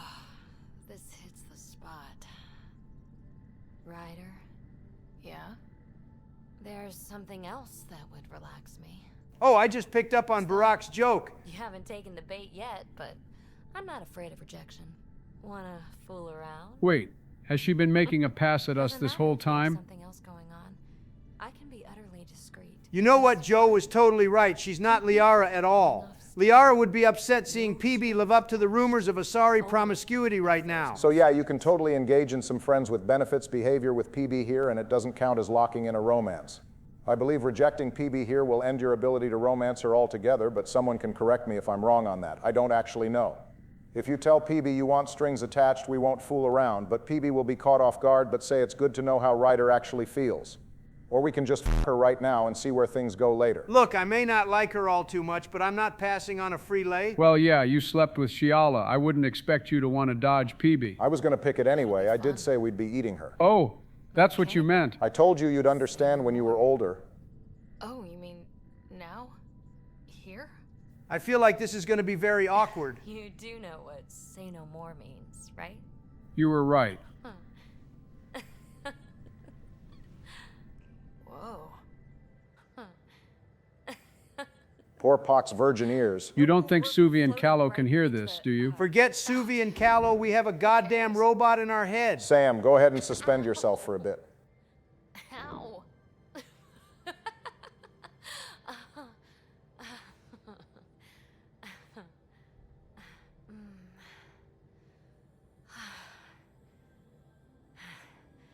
No strings. Right, Ryder? Yep, no strings. Yeah, we'll see how serious PB was about that. Gil, O'Connell and Serena spent months getting our systems coordinated. You can't just strip and redesign those connections on the fly. At this point, the two of them just need to meet in the lower level of the ship and box each other. My money would be on Gil. I don't know, man. Kahlo's got reach and flexibility. Gil is going to get laid out. Believe me. What is it girls on the internet call this? Doom Yowie or something? I seriously need the both of you to stop pushing this Callow and Gil ship. Planning a movie night. That's the idea. He's putting it off because it didn't seem right. after seeing the exaltation facility. Surely a movie night would have helped get us all back in the right mindset. Every bit's better with snacks, right? I found an Angaran recipe for these little morsels you can make from a local Helios plant. Suvi, the last time you had something native to Helios, your mouth started swelling. Oh, would you? I'd love to, you know, be social and things. We're just running errands for everyone. We might have a problem. Oh God, what did Liam do now? Balances and such. The Tempest is carrying about 70 kilos of extra mass. That's 154 pounds. Something's aboard that doesn't belong. Yeah, it's Liam. He probably weighs about 154 pounds. Or at least he feels that heavy when we're carrying him. Carrying extra mass? Not mechanically, but something heavy and unexplained. That's not good. Our internal sensors aren't getting anything, but they're not as powerful as a Pathfinder's scanner. Can you take a look? Well, if we don't find it, we can space Liam, and that'll get weight back to equilibrium. Damn, you guys are on his neck. Got it. Suvi, that extra mass is behind the storage room bulkhead. Damn it, so it really wasn't Liam. It looks like a construction mech welded right into the hull. Someone left us a toy. Has activated an audio log. I think I know what that's about, Ryder. Come up to the bridge. Those parts you found welded in the storage room. I recognize them. From where? They belong to the ship's lead designer, Lucille Diawara. She broke her back during construction. Ouch. I wonder how many corners they cut when building the arcs and the Nexus. There are many redundant systems in place, but I bet safety protocols were loose when it came to the workers. Her artist's signature. Not even a broken back could stop her dream. Sam, didn't you find an audio log with Lucille's rig? Can you play it? Sam found my construction gear then. Well done. That's a human name, so she's got to be long gone. Mason Barrow, Zevin Reka, Matriarch Ishara, Alec Ryder. You were the best of us. Well, that's awkward. All three of the other Pathfinders are MIA and Alec is dead. I'm just glad there's a matriarch here. We need to find the Asari Ark pronto. Take care of my ship and each other. Whatever is in Andromeda, you're the Milky Way to them. We are such stuff as dreams are made on. What's that mean? It's from William Shakespeare's The Tempest. It's basically about the shortness and fragility of life being similar to a dream or something. Ooh, that's the name of our ship. Yes, Joe, it's the name of our ship. You guys couldn't see it, but Joe got up and pointed at the monitor like he's watching Dora the Explorer. We might as well keep it. I can't imagine it won't be a pain in the ass to remove the mech. Also, that gives us a reason to give Liam the boot. Lucille made it a part of the Tempest. Let's keep it that way. I'll see to it, Ryder. Thanks. Now let's go make her proud. All right, one quick stop on the Nexus to talk to Carrie, and then we're headed to Kadara. Free for an interview? I'd like to know Oh, right, more we about still have another option, not and often one that first never contact knows if we have something else going on. Well, I might as well play ball. Our liaisons are getting too complex. It's mainly a three-way race between Vetra, Suvi, and Jal now, with PB and Carrie off to the side. That's not... This is about history, not you and... Me and...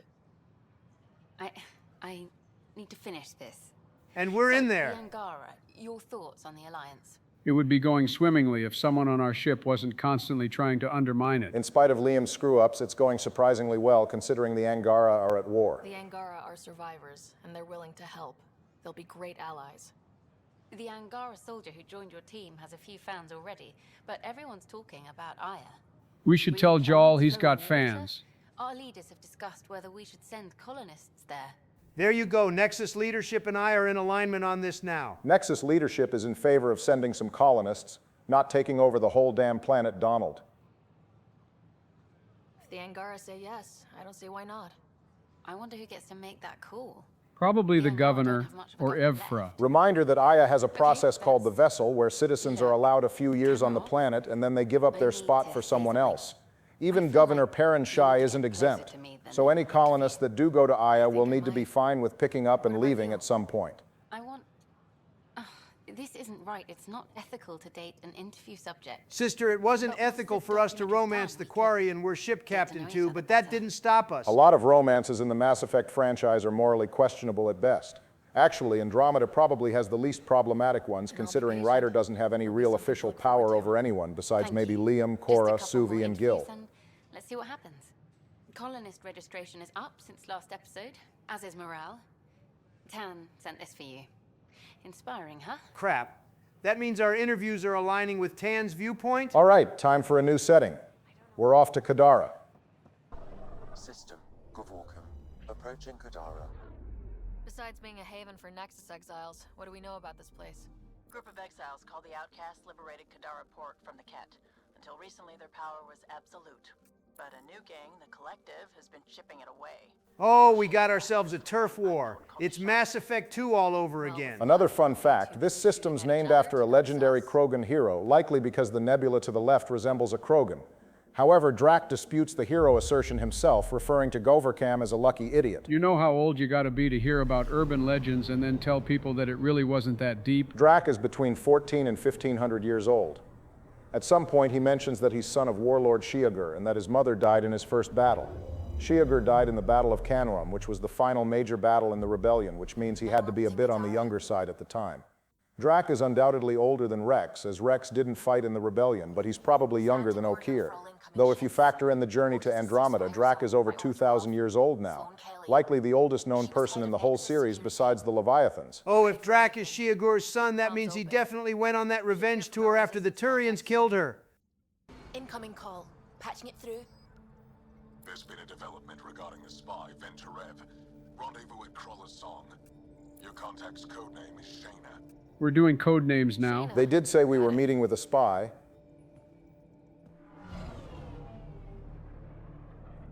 Thank God this one isn't a barren wasteland.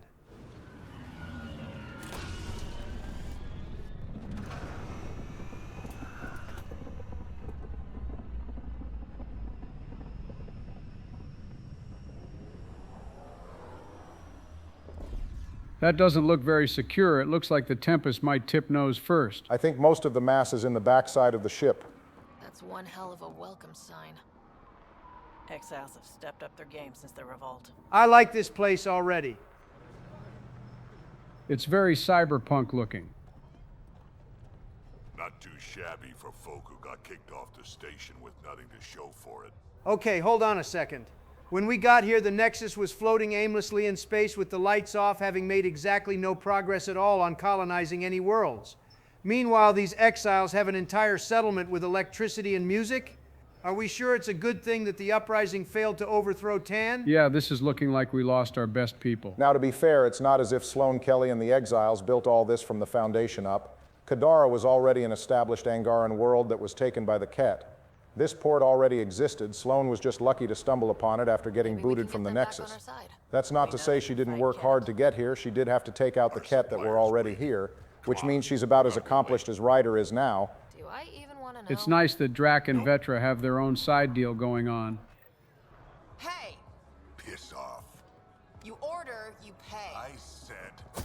Ooh, I like her. Not romanceable. Every second there's another reason to be disappointed. This is either our contact or someone who's about to try to shank us. You look like you're waiting for someone. The fuck? Yeah, that was weird. I don't know what's weirder, how aggressively she put those cups down, or the fact that she didn't break eye contact the whole time. She didn't even blink.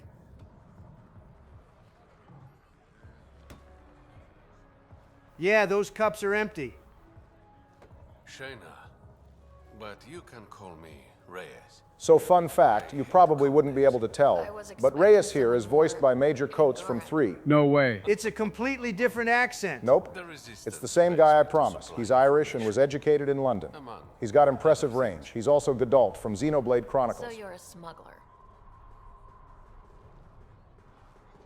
Your man, Venturev, was arrested by Sloane Kelly, leader of the Outcasts.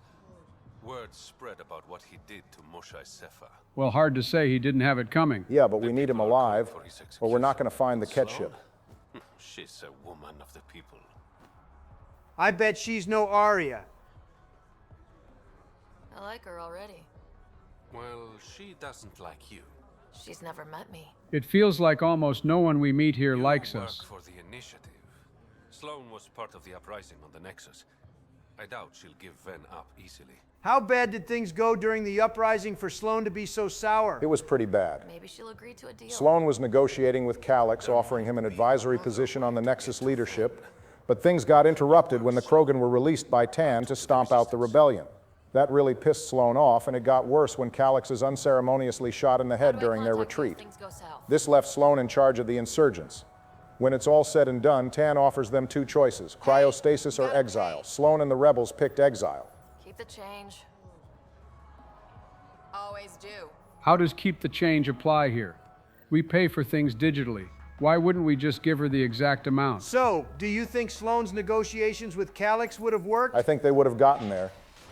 To begin with, part of the rebellion's demands were calls for new leadership. Sloan offering Calyx a place among them is something of a half measure, but it might have appeased him. The whole rebellion was something that kind of happened on accident, and all at once, Calyx doesn't spend the whole book planning it. He just gets pissed off at all the lies coming out all at once and starts making moves faster than he could think. I got to imagine that ordeal is probably why the Nexus was in such poor shape. True, Calyx was the chief life support tech, and he and his team were vital in keeping people from dying when the Nexus hit the Scourge. I have to wonder how useful he might have been when they were trying to colonize Eos. Focus defenses here and here. The Ket have been quiet for too long. That's Sloane? I thought she'd be, I don't know, taller? Maybe bigger? Don't let her size here fool you. She's not to be played with. That's quite the throne. Should I bow? You told me not to play with her, and here you are with the snark. So, what brings a Pathfinder to our humble port? Ven Terev. Name ring any bells? What's he to you? Arya's couch is bigger. Damn it, I was just about to say that. Not gonna lie to you two, I am not seeing the Arya comparison here at all. I need him so I can infiltrate a Ket flagship. You've obviously got no love for the Ket. I'm doing you a favor. Kadara is an Angaran port. They want Ven dead. And I want Well, there's an easy compromise on that. This is bigger than local politics. You don't need Ven. You need his intel. Talk to him before I put his head on a spike. That was easy. Why on earth would we try to fight her on this? If you don't play ball with Sloane, she'll eventually kick you out her room. And Reyes will need to pass us some access codes so we can get to Ven. This will also grant you the opportunity to break him out of prison. Again, I'm not sure why we would do that for a traitor. Well, let's meet the man and we can discuss it. What do you want? The Archon ship. Where is it? This a new interrogation tactic? It's not an interrogation, but we can make it one. Joe, grab the hummus. Whoa, damn Donald, you jumping straight to level 11. Yeah, let's just take it easy. The one who rescued the Moshai. I know who you are and what happened on Vold. He's well informed for a guy behind bars. You can still make this right, Ven.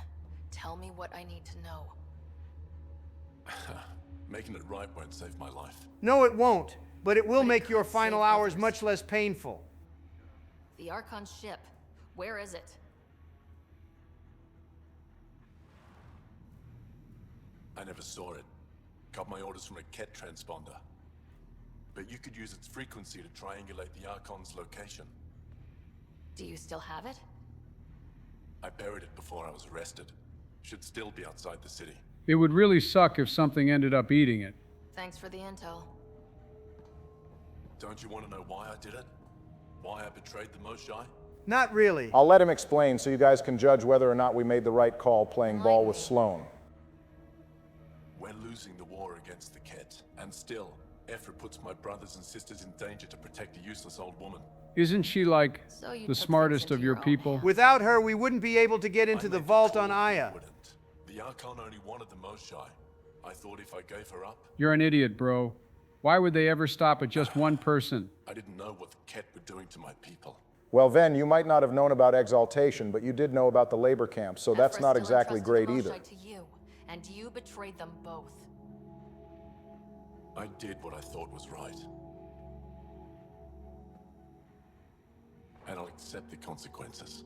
So Sloane is going to have his head on a stick within 24 hours, but what happens if we end up helping him escape? If we help Ven escape, he'll initially be reluctant as he knows he'll be trading one prison for another. But ultimately, he decides being miserable is better than being food for Karkin. We would then be able to find him on Aya, tending to plants in a garden. So he gets to go to paradise to be a gardener? Ever wanted to throw him down a probably very deep hole after he finished interrogating him. However, the Moshai would convince Evra to let Ven live and make him work as a volunteer for servitude on the planet.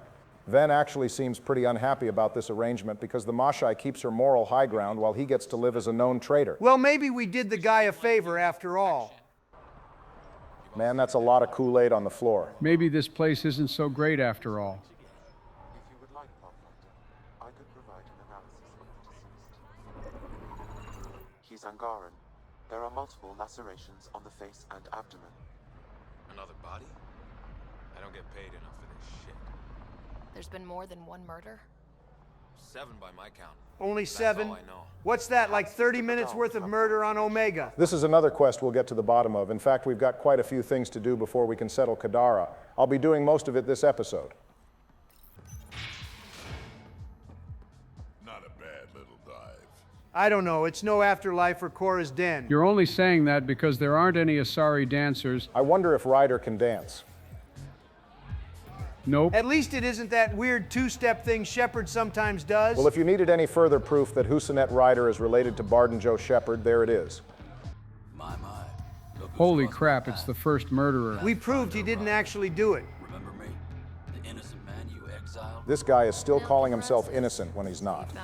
Like I said before, attempted murder is a crime and Rensis is 100% guilty of it. He's lucky our only options were exile or to do nothing. So your wife stuck by you. Damn, she's loyal. Or stupid.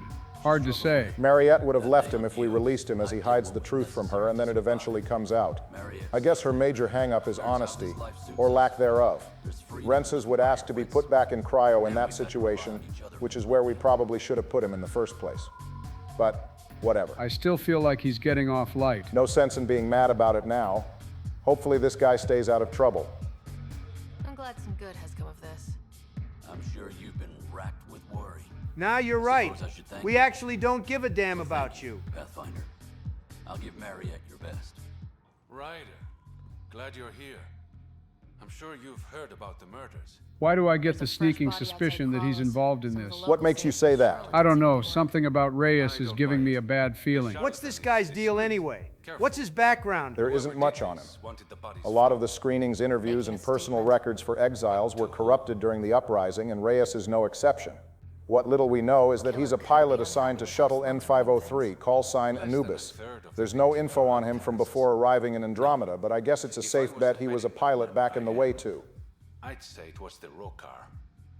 Why would a Rokar be in Kadara Port? It's Angaran built, and before Sloan, Angaran run.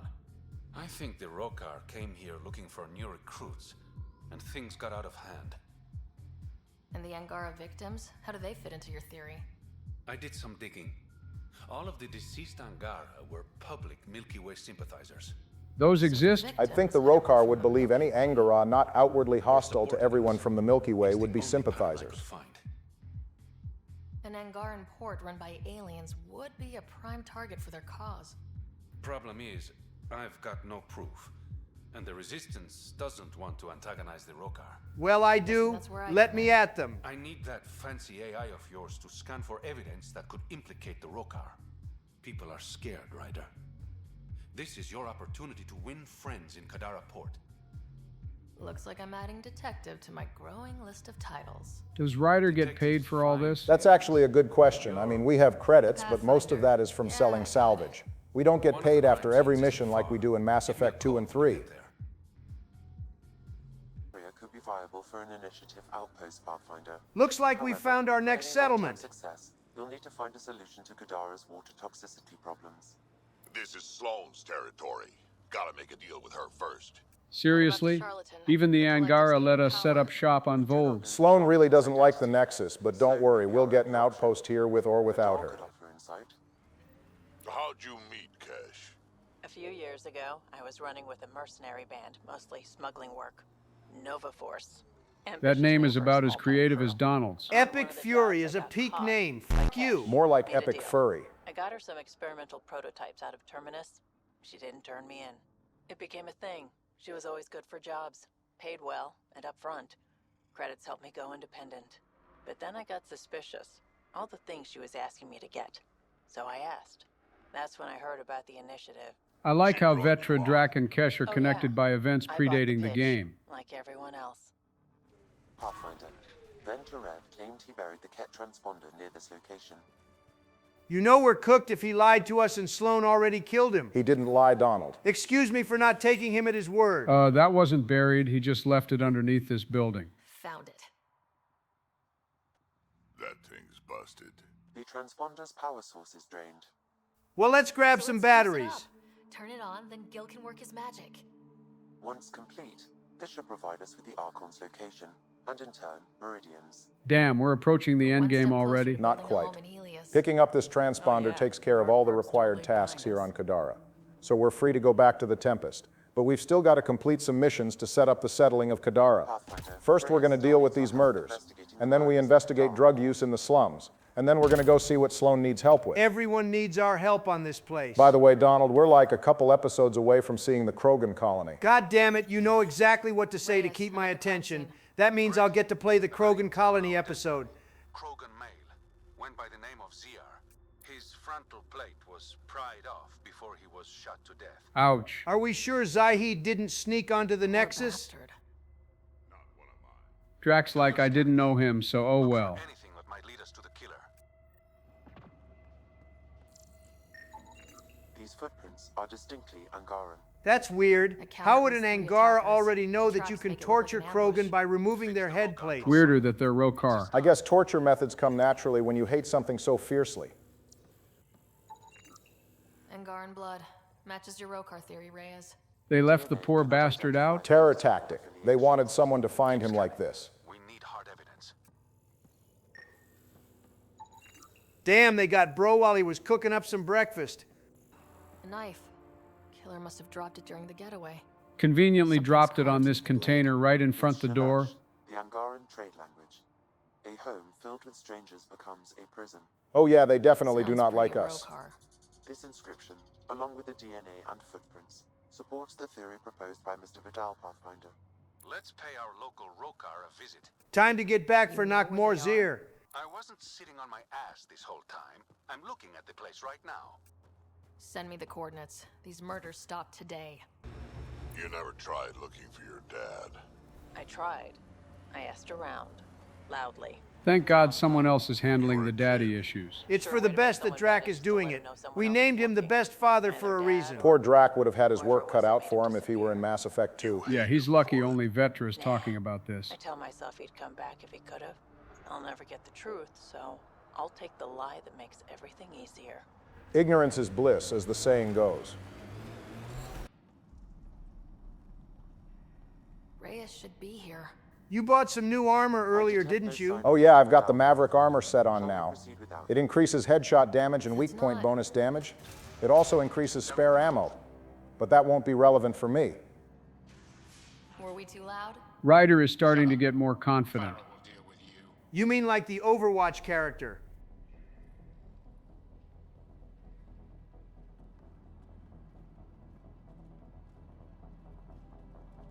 Why are her legs moving like that?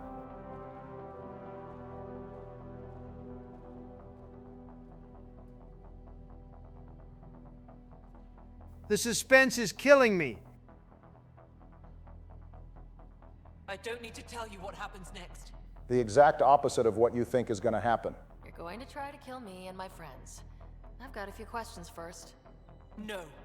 You'll bleed, just like the others. Ma'am, did you bring a knife to a gunfight? So it's true. You murdered innocent people. Invaders and sympathizers are not innocent. I will protect my home. Look, I get it. You had a bad time with aliens, but I promise that if you try to kill me, I'll shoot you first. Like here on Kadara. Sloan lies to my people and uses them for power. Okay then, kill Sloan. Not us. You are all the same. See, I told you about bringing a knife to a gunfight. Not so fast. You're late. I've got a good reason. You'll see in 3. Don't just stand there. 2. Kill them. How nice of them to let Reyes do his overdramatic countdown. Okay, Leon Kennedy, what was with the pointless roll? Goddamn Barack. I said I'd kill her first, and I meant it. New sniper, right? Yeah, this is that Helios gun I mentioned in my last episode. It's called the Ishare, which translates to goodbye. That's tough, and I guess it's a safe bet you've got a bioconverter because that thing is eating through your health with every shot. Yeah, so the Ishare only has a clip size of 1, so to circumvent the need to reload, you stick a bioconverter on it. Now, of course, that carries the risk of dying quickly, so I'll need to watch myself using it. It's worth the risk, though, true to its name. This gun will send anyone you shoot it with away to the afterlife. Hey, Barry, I didn't want to interrupt you while you were talking about your new toy. But you've still got Donald's abilities on. God fucking damn it. Well, it's not like you needed to use any powers back there anyway. I'll switch them in a second. The streets of Kadara are safe again. Safe is not the word I would use. Safer, I guess. Don't worry. I'll let all the important people know who to thank. Good, because it's bad enough we're not getting paid without you stealing all the fame. Next time, let's skip the murder and go straight to the bar. We are not a vehicle for free food, pal. No thanks. That was one time. One time, my ass, you'll do it again. I know it. Don't be a stranger, Pathfinder. All right. What now? Perhaps Reyes has another job for you. Being Reyes's errand girl wasn't how I thought things would go in Andromeda, but here we are. Ryder, perfect timing. You saved me the trouble of looking for you. I can't help but notice that he's got romance dialogue. Yes, he's a romance option. Originally, Reyes was a light romance option, similar to Diana in Mass Effect 3, but a patch upgraded him into a full romance for male and female Ryder. Also funny bit, Reyes' codename Shauna means mouth, right? Apparently that's a double entendre. Reyes' mouth is good with words and, quote, other things. He's awfully confident. He says he hasn't gotten any complaints, so he must be telling the truth. What did she steal? No idea. Client paid extra for privacy. Considering my fees, it must be valuable. I don't trust whatever this is. Honor's got a price. And the client paid it. How'd this rival of yours get hold of your cargo? Her usual tactics. Got my middleman drunk, then stole his ship. And that's why I never get scammed. Yeah, the only person who can scam Donald is himself. Free drink maximum when I'm on a job. We cut the profits 50-50. 60-40.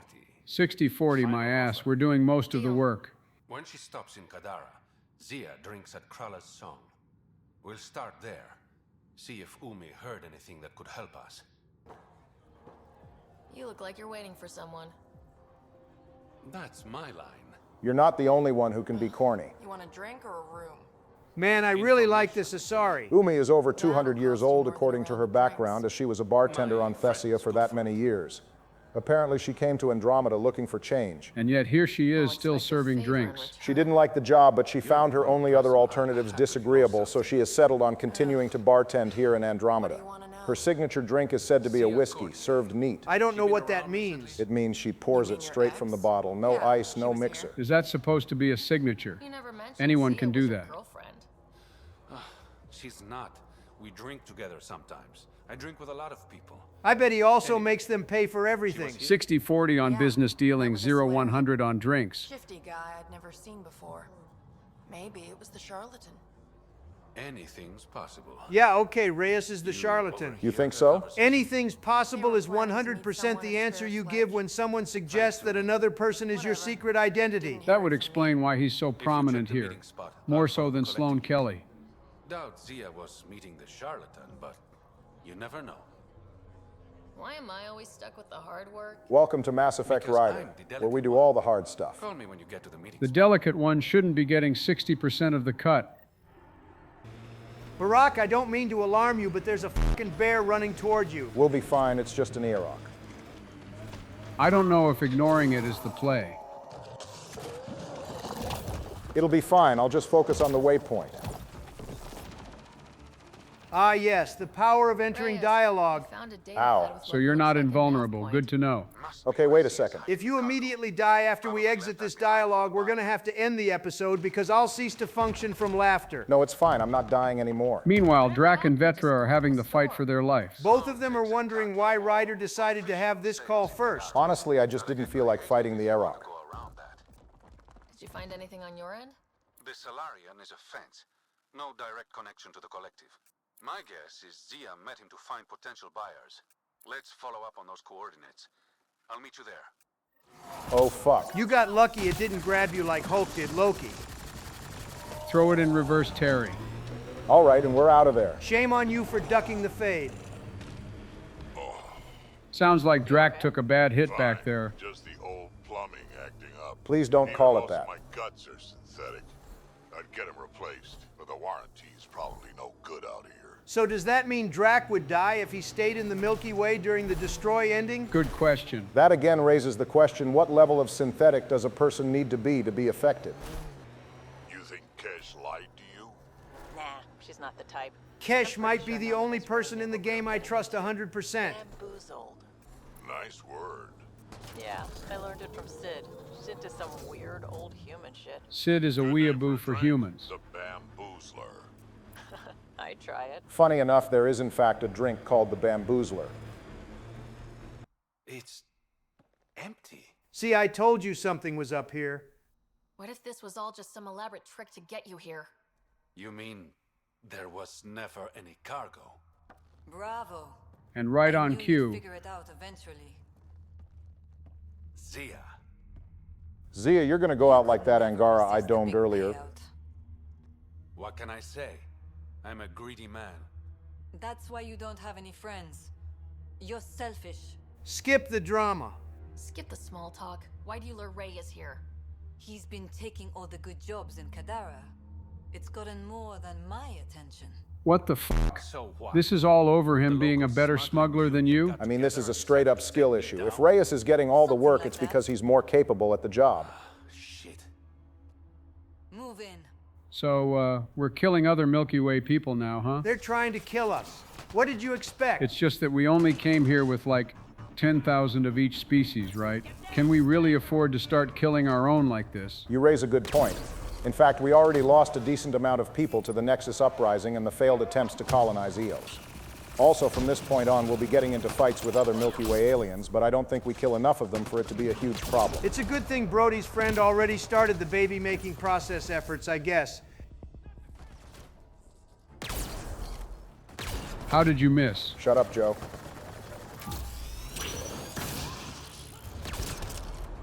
Jesus Christ, Drac, you scared the hell out of me. I like the sound it makes after you fire it. Maybe it's time for you to return to assault rifles, buddy. Joe, we can go back to the Armax Arsenal Arena, and this time I won't hold back so much. I think that's it. Drac is so funny, dude. Bro just screams and laughs during every battle. I knew I wasn't popular, but I never thought the other smugglers would team up against me. The cost of success, I guess. You'd be smart to keep a low profile. Discretion is my forte. I don't think people who practice discretion get cornered like this. He'd be dead if we weren't here. There are a few less smugglers in Kadara. Think of it as thinning out the competition. You and your silver linings, Pathfinder. So, are we not getting paid? I'll just loot the place before Reyes can. Zia was a piece of work, but it feels wrong to leave her out in the open. Pathfinder, I've received word there's a doctor in the slums who could use your help. Goddamn, everyone needs something from us. We're gonna go back up to see Sloan first, and then come back to see this doctor. You've handled your fair share of Cat. So who is this guy? Sloane's new Turian sidekick? I guess so. Without Kandros, she needed someone else to watch her back. Sloan and Kaitis have some history going back to the Milky Way. Apparently, Kaitis tried to buy her a drink, and Sloan punched him. Charming. So this guy was in the Uprising then? Not as far as I can tell, he's not in the novel. Well, actually, that's not exactly true. Sloan does think about him after a member of Calix Corvanus' team dies trying to make repairs on the Nexus. Kaitis apparently once taught Sloan that Turians perceive loss as a fact of life, and that every victory is achieved on the backs of those who didn't make it. People were scared, but the place had potential, so we fought the Cat for it, and we won. That's actually kind of impressive considering they can't have had much to work with. It checks out, though.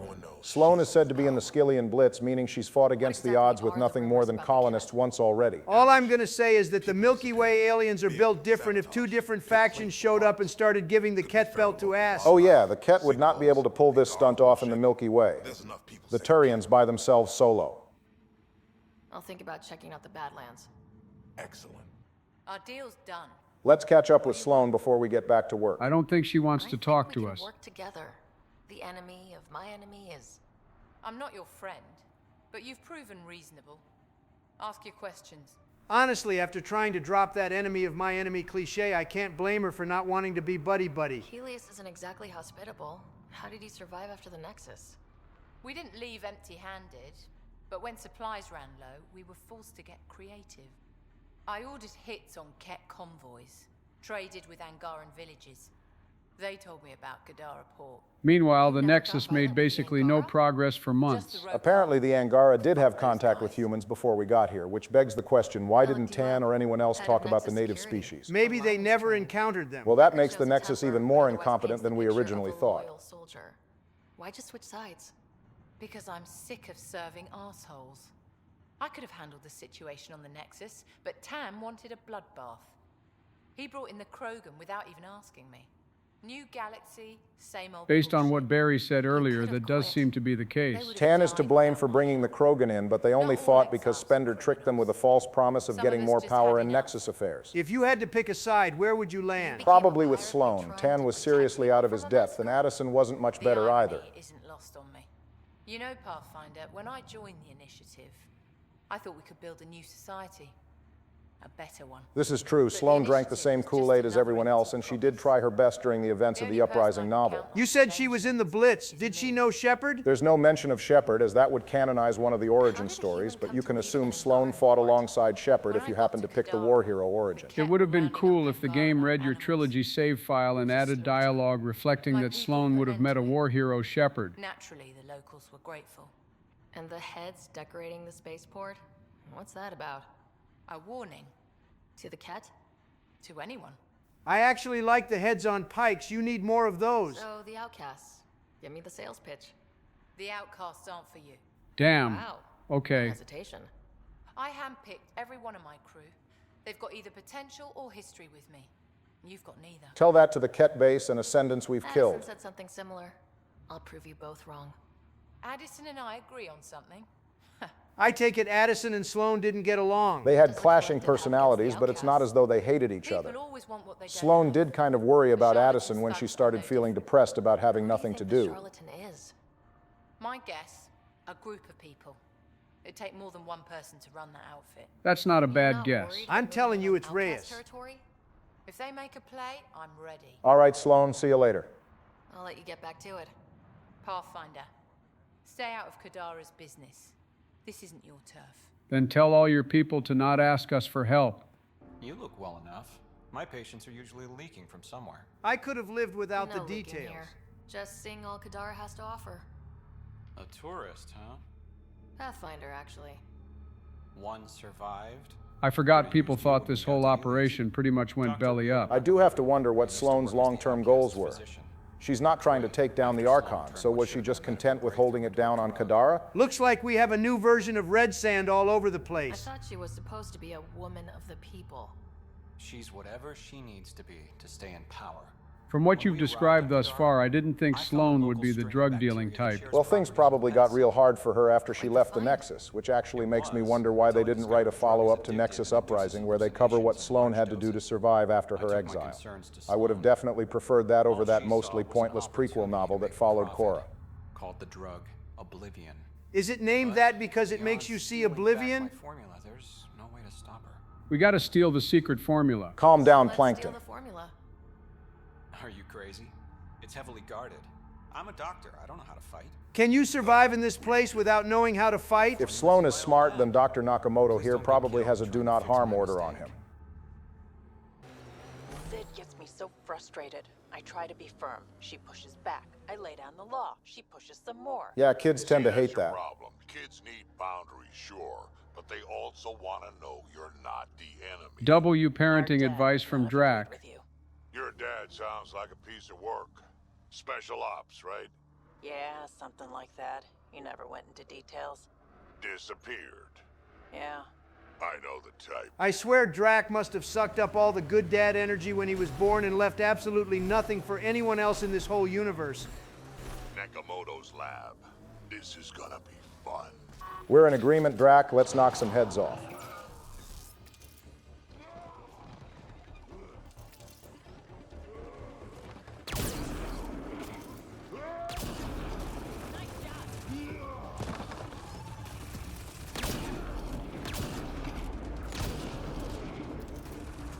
How the hell is that guy not dying? There's fall-off damage.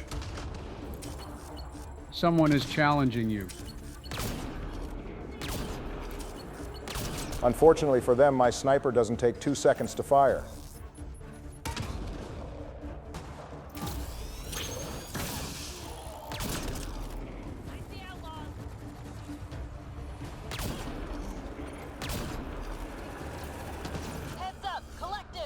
Oh, cool. We've got a three-way battle. Pretty sure they're all gonna shoot at me anyway.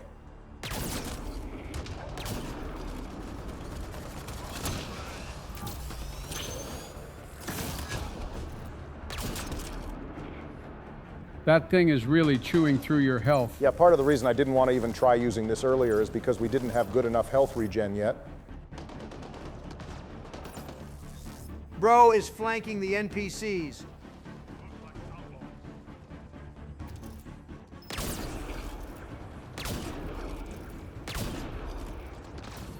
The enemies are really eating some of these shots. Well, we are on insanity.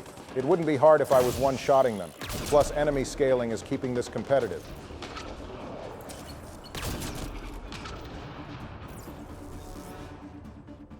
Wait, so the Collective was actually a separate faction? I wonder what their stake in all this is. They're probably after the drug for some reason. Man, that last one just accepted his fate. Please, don't shoot. I'm unarmed. Don't try to shoot us, or you're gonna go out like Elnora. And you've got nothing to fear. Who are you? Dr. Irina Ferenth. Ryota sent you, didn't he? With a sob story about Sloan misusing his medical breakthrough. Something like that. Oblivion wasn't his breakthrough, it was ours. Oh, great. It's a bunch of he said, she said bullshit. Is everyone on this planet a lying asshole? We always meant Oblivion to be a highly addictive drug. That it has medicinal value was a coincidence. Barry, skip the dramatics and just tell us who's being honest here. It's Nakamoto. There's a terminal in here that shows some messages between Irina and Kaitis. Kaitis talks about how the slums need another supply of Oblivion, and that the dosage needs to be adjusted because people are dying on it. He specifies that they want people addicted, not dead, clearly indicating that they're out to make a profit. Survival above credits. Give Ryota the formula, and I'm as good as dead. Sloan will see to that. Honestly, what happens to you isn't our problem. Irina responds with it'll be dangerous to adjust the dosage without Nakamoto's help, to which Kaitis responds simply do as I say. To her credit, Irina is being honest about one thing. She's doing whatever is best for survival, as I'm certain Sloan's people won't take too kindly to her leaving like Nakamoto did. So the answer here is obvious, right? Yeah, take the formula. Even without the information Barack just shared, I'd still say take it. If only to screw Sloan over. That's a bottom line I can get behind. You're lying about Dr. Nakamoto to keep the formula. You willing to bet my life on that? Yeah, absolutely. Sorry, girl, it's not like we know you or anything. Fuck you. You have a wonderful day, miss. I'd be like if we'd had a better home life. Maybe we wouldn't have grown up to be so difficult. Difficult's good, Vetra. Drac and Vetra interactions are just straight parenting. That's all any of us can hope for. If only you'd raised us, old man. Haha, you would have turned out so much worse. Drax's too humble. Yeah, seriously, raising Kesh couldn't have been easy. One, because she's a Krogan, and two, because she was born weak. Drac is by far the best father in this franchise. We're gonna run out of shuttles at this rate. Someone ran into trouble. So much for these guys. We're gonna need to purchase some of the Angaran shuttles if this keeps up. Looks like we've got a survivor. Who's there? Hamash, is that you? Afraid not, your buddy is probably over there. On fire, I'm guessing? You gotta work on your bedside manner. Well, he's not on a bed, he's on the ground. I just want to rest. He's not gonna make it. Thank you, Drac. We kind of guessed that. It was the Ket. Took us by surprise. They killed everyone. John lasted the longest. Man, that John, what a guy. We'll make sure John goes in the history books. Poor John came all the way to Andromeda just to die within the first 2 years. He was such a good dude. What's in the hills? Is there a Ket base there? There's nothing in the hills. We've never heard of a base. Sloan says Kadara is free of Kets. Shows how smart she is. What did the Ket take from you? I don't know. Supplies, weapons, scavenged ship parts. Think that's all he's got for us. To rest. Thank you. I wish. You wish things had been different. Kaitis is Ryder. He's still sitting up. Bro missed his cue. Damn it, we're gonna have to reshoot this whole scene now. One of the wounded said they headed for the hills. I'm going to check it out. I'll search too. Grabbing a shuttle now. Let's go get it back in blood for John.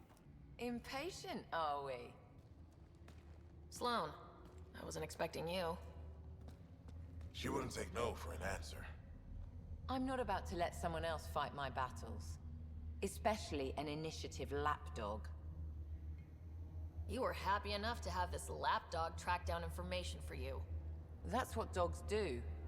Fetch. All right, that just pissed me off. Yeah, that was annoying. You're such a grump when you're worried. Was she just flirting with him? In Nexus Uprising, Kesh will briefly think about some rumors about Cadus and Sloane, suggesting that people think they're closer than they let on. So hey, maybe Sloane is a scaly like all the Garrus simps out there. That would explain why he tried to keep her out of all this. How nice of them to start shooting at me when I'm still fading in from black. Ooh, I know that Ket just shat himself. If he didn't, he definitely did after he voided his bowels from dying. What the hell was Vetra shooting at just now? These NPCs are useless sometimes. Literally shooting at nothing.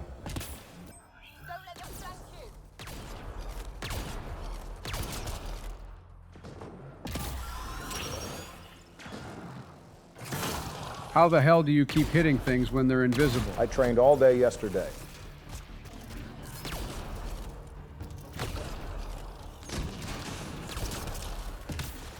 And that solves the Ket issue. Kaidos man, we can't hear you. Speak up. You're having bad luck with these dialogues. Apparently, if you rush back to Sloane before Cadus gets to her, you just miss out on his voice. Of course it's not. At least we're being paid. All right, back to the slums to check in with the doctor. Okay, this stupid-ass prompt won't let me interact. Good news, Doctor. I think the doctor just went invisible. I had to jump in front of him to talk, and I guess the game didn't like that. At least we can hear him. Also, your old friend is probably going to be joining Ven on a stick soon. Dr. Ferenth claims she helped you create Oblivion, that it was always meant to be a drug. That's a lie. Arena's not even a doctor. That's funny. That would explain why she wasn't able to adjust the dosage on her own. Thank you, Pathfinder. I won't forget this. We'll come to collect our debt one day. Had we let Arena keep the drug, Nakamoto would have been upset naturally and asked us to leave, but that aside, I have one last thing to do, and it's activate the vault for this planet. How not angry I am. Sometimes it feels like I should be angrier. How would that help? Anger only gets you so far before you buck up and fix what needs fixing. That's you. That's why you got off the Nexus. It's harder to fix something you can't change. Man, this whole dynamic between Vetra and Drac has been healing my soul after Liam's bullshittery from earlier in the episode. Well, don't worry. I'm sure Liam will be annoying us again sooner or later. Well, Jacob Taylor can rest in peace knowing he's not at the bottom of the tier list anymore. Okay, Remnant Vault. Let's get this place up and running. So what exactly was the issue with Kadara again? Yeah, unlike Vold, it actually doesn't look that bad. You mean besides the obvious issue with crime, the planet's water is toxic because of a high amount of sulfide minerals. It's so bad that it'll basically immediately eat through the Nomad's shields, which of course means it'll be like drinking glass on the human body. In fact, most of Dr. Nakamoto's patients are either suffering from a gunshot or water poisoning. Sloane must be working with the Angara to import water from other planets. Maybe either that or they left the Nexus with some way to purify the water. Even if we get this vault up and running, it's not like Kelly is going to let us set up shop here. We're going to need to parlay. That's true. Even after I activate the vault and get viability above 40%, I'm not going to be able to set up the Kadara outpost. Is that what I'm doing next? Yeah, so after I activate the vault, I'm going to be required to go back to the Tempest. We'll talk to the crew. Joe will pick things back up with returning to Kadara to finally settle the drama taking place here. Not that I'm mad about it or anything, but that's the third outpost Joe is getting to set up. Oh yeah, it is. I'm really carrying the Andromeda initiative, aren't I? That's just the way the cards fell. I mean, I could make Joe do something else, but then you won't get to be the one playing the Krogan colony Donald. You always know exactly what to say. I also think Joe might follow up on that Ket transponder thing next episode too, but that depends on how much busy work he has to do, because a ton of loyalty mission setup will have unlocked after Kadara is finished up. Are we like close to doing any of the loyalty missions? The plan is to have all 6 of them ready to go back to back, so we'll have something of a loyalty mission marathon for 3 episodes where all of us take on 2 of them each. You know, like how we did the Mass Effect 2 DLC. But yeah, we're close. Specifically, loyalty missions should begin shortly after the Krogan colony business. You know, we haven't been checking in on those memories. Oh, I know. I was going to let them all build up, and then we'd go through them one by one later. That leads into a whole side plot within itself. You really planned this to the letter. The open nature of Andromeda has made making this series episodic pretty difficult, but things have gone well so far. Thanks, Obama. Okay, get ready to run. And now we escape the murder smoke. You know, you kind of hyped these up the first time we did it on Eos, but they lose their charm the fourth time around. Yeah, that's fair. The vaults all look identical, and their puzzles are more like time sinks than anything else, so I can see why you might get tired of looking at them. That could have been salvaged by every vault having a unique boss fight. Boss fights?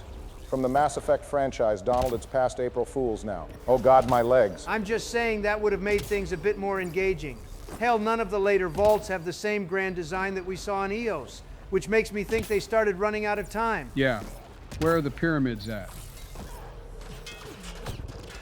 Yeah, I'm just gonna keep running. Good luck, everybody else. I can't believe you'd leave Drac and Vetra behind after that heart-to-heart they had in the Nomad. They'll catch up, don't worry. Hell, you're barely about to make it there yourself. I'm perfectly fine. Well, Vetra just fucking died. Oops. I can't believe you've done this. What are we gonna tell Sid? Get out of here. What's up, Ryder? Why an emergency meeting? I didn't call it. I did. Is he allowed to do that? Are you gonna tell him he can't? On second thought, carry on. Tension at the Krogan colony on Eladin. It's bad. Oh yay, my time to shine. You don't say. I wouldn't waste your time with this if it wasn't important. We need to go. I agree. Nakmor Morta made herself overlord of the colony. It's weird. Do we need a little bit of regime change? Priority is the Archon. We're good at that. We have to remain focused on his next move. Jall's right. You'd think something here was time-sensitive the way they're talking. Sadly, no, there are no time-sensitive events. As a matter of fact, you'll get worse results if you don't follow up on Drac's requests. Well, as long as we're pitching stuff, I overheard outlaws on Kadara talking Okay, about PB, that activity wasn't in your the cue to bosses. add more to the plate. No, that's the system where the Turian Golden World was supposed to be. Remouth? There aren't any viable planets there. Only an asteroid field with mining ventures run by criminals. I hear Eladin's pretty rough too. I low-key didn't notice he was here. He didn't have anything important to input So anyway. there's one thing I do know about. It's fighting pirates. But now that we have the transponder, we're so close to finding the location of Archon's ship. Well, on the bright side, none of this Our matters goal is because to Donald create and our Joe own will handle here. it. You never know how something might fit in. Anyway, get Callow the nav points for both Eladin and that potential Turian Golden World. We want all our options ready to go. Hey! I didn't say dismissed or meeting adjourned or anything. Well, I mean, we didn't call this meeting. At least Ryder asserted herself this time instead of letting everyone walk away. Well, that does it for us here on this episode. Joe will pick things back up next episode with the conclusion of the Kadara storyline, and then we'll see where he goes from there. But until then, you know the drill. Stay safe out there, drink plenty of water, get some sleep, and we'll see you on the next one.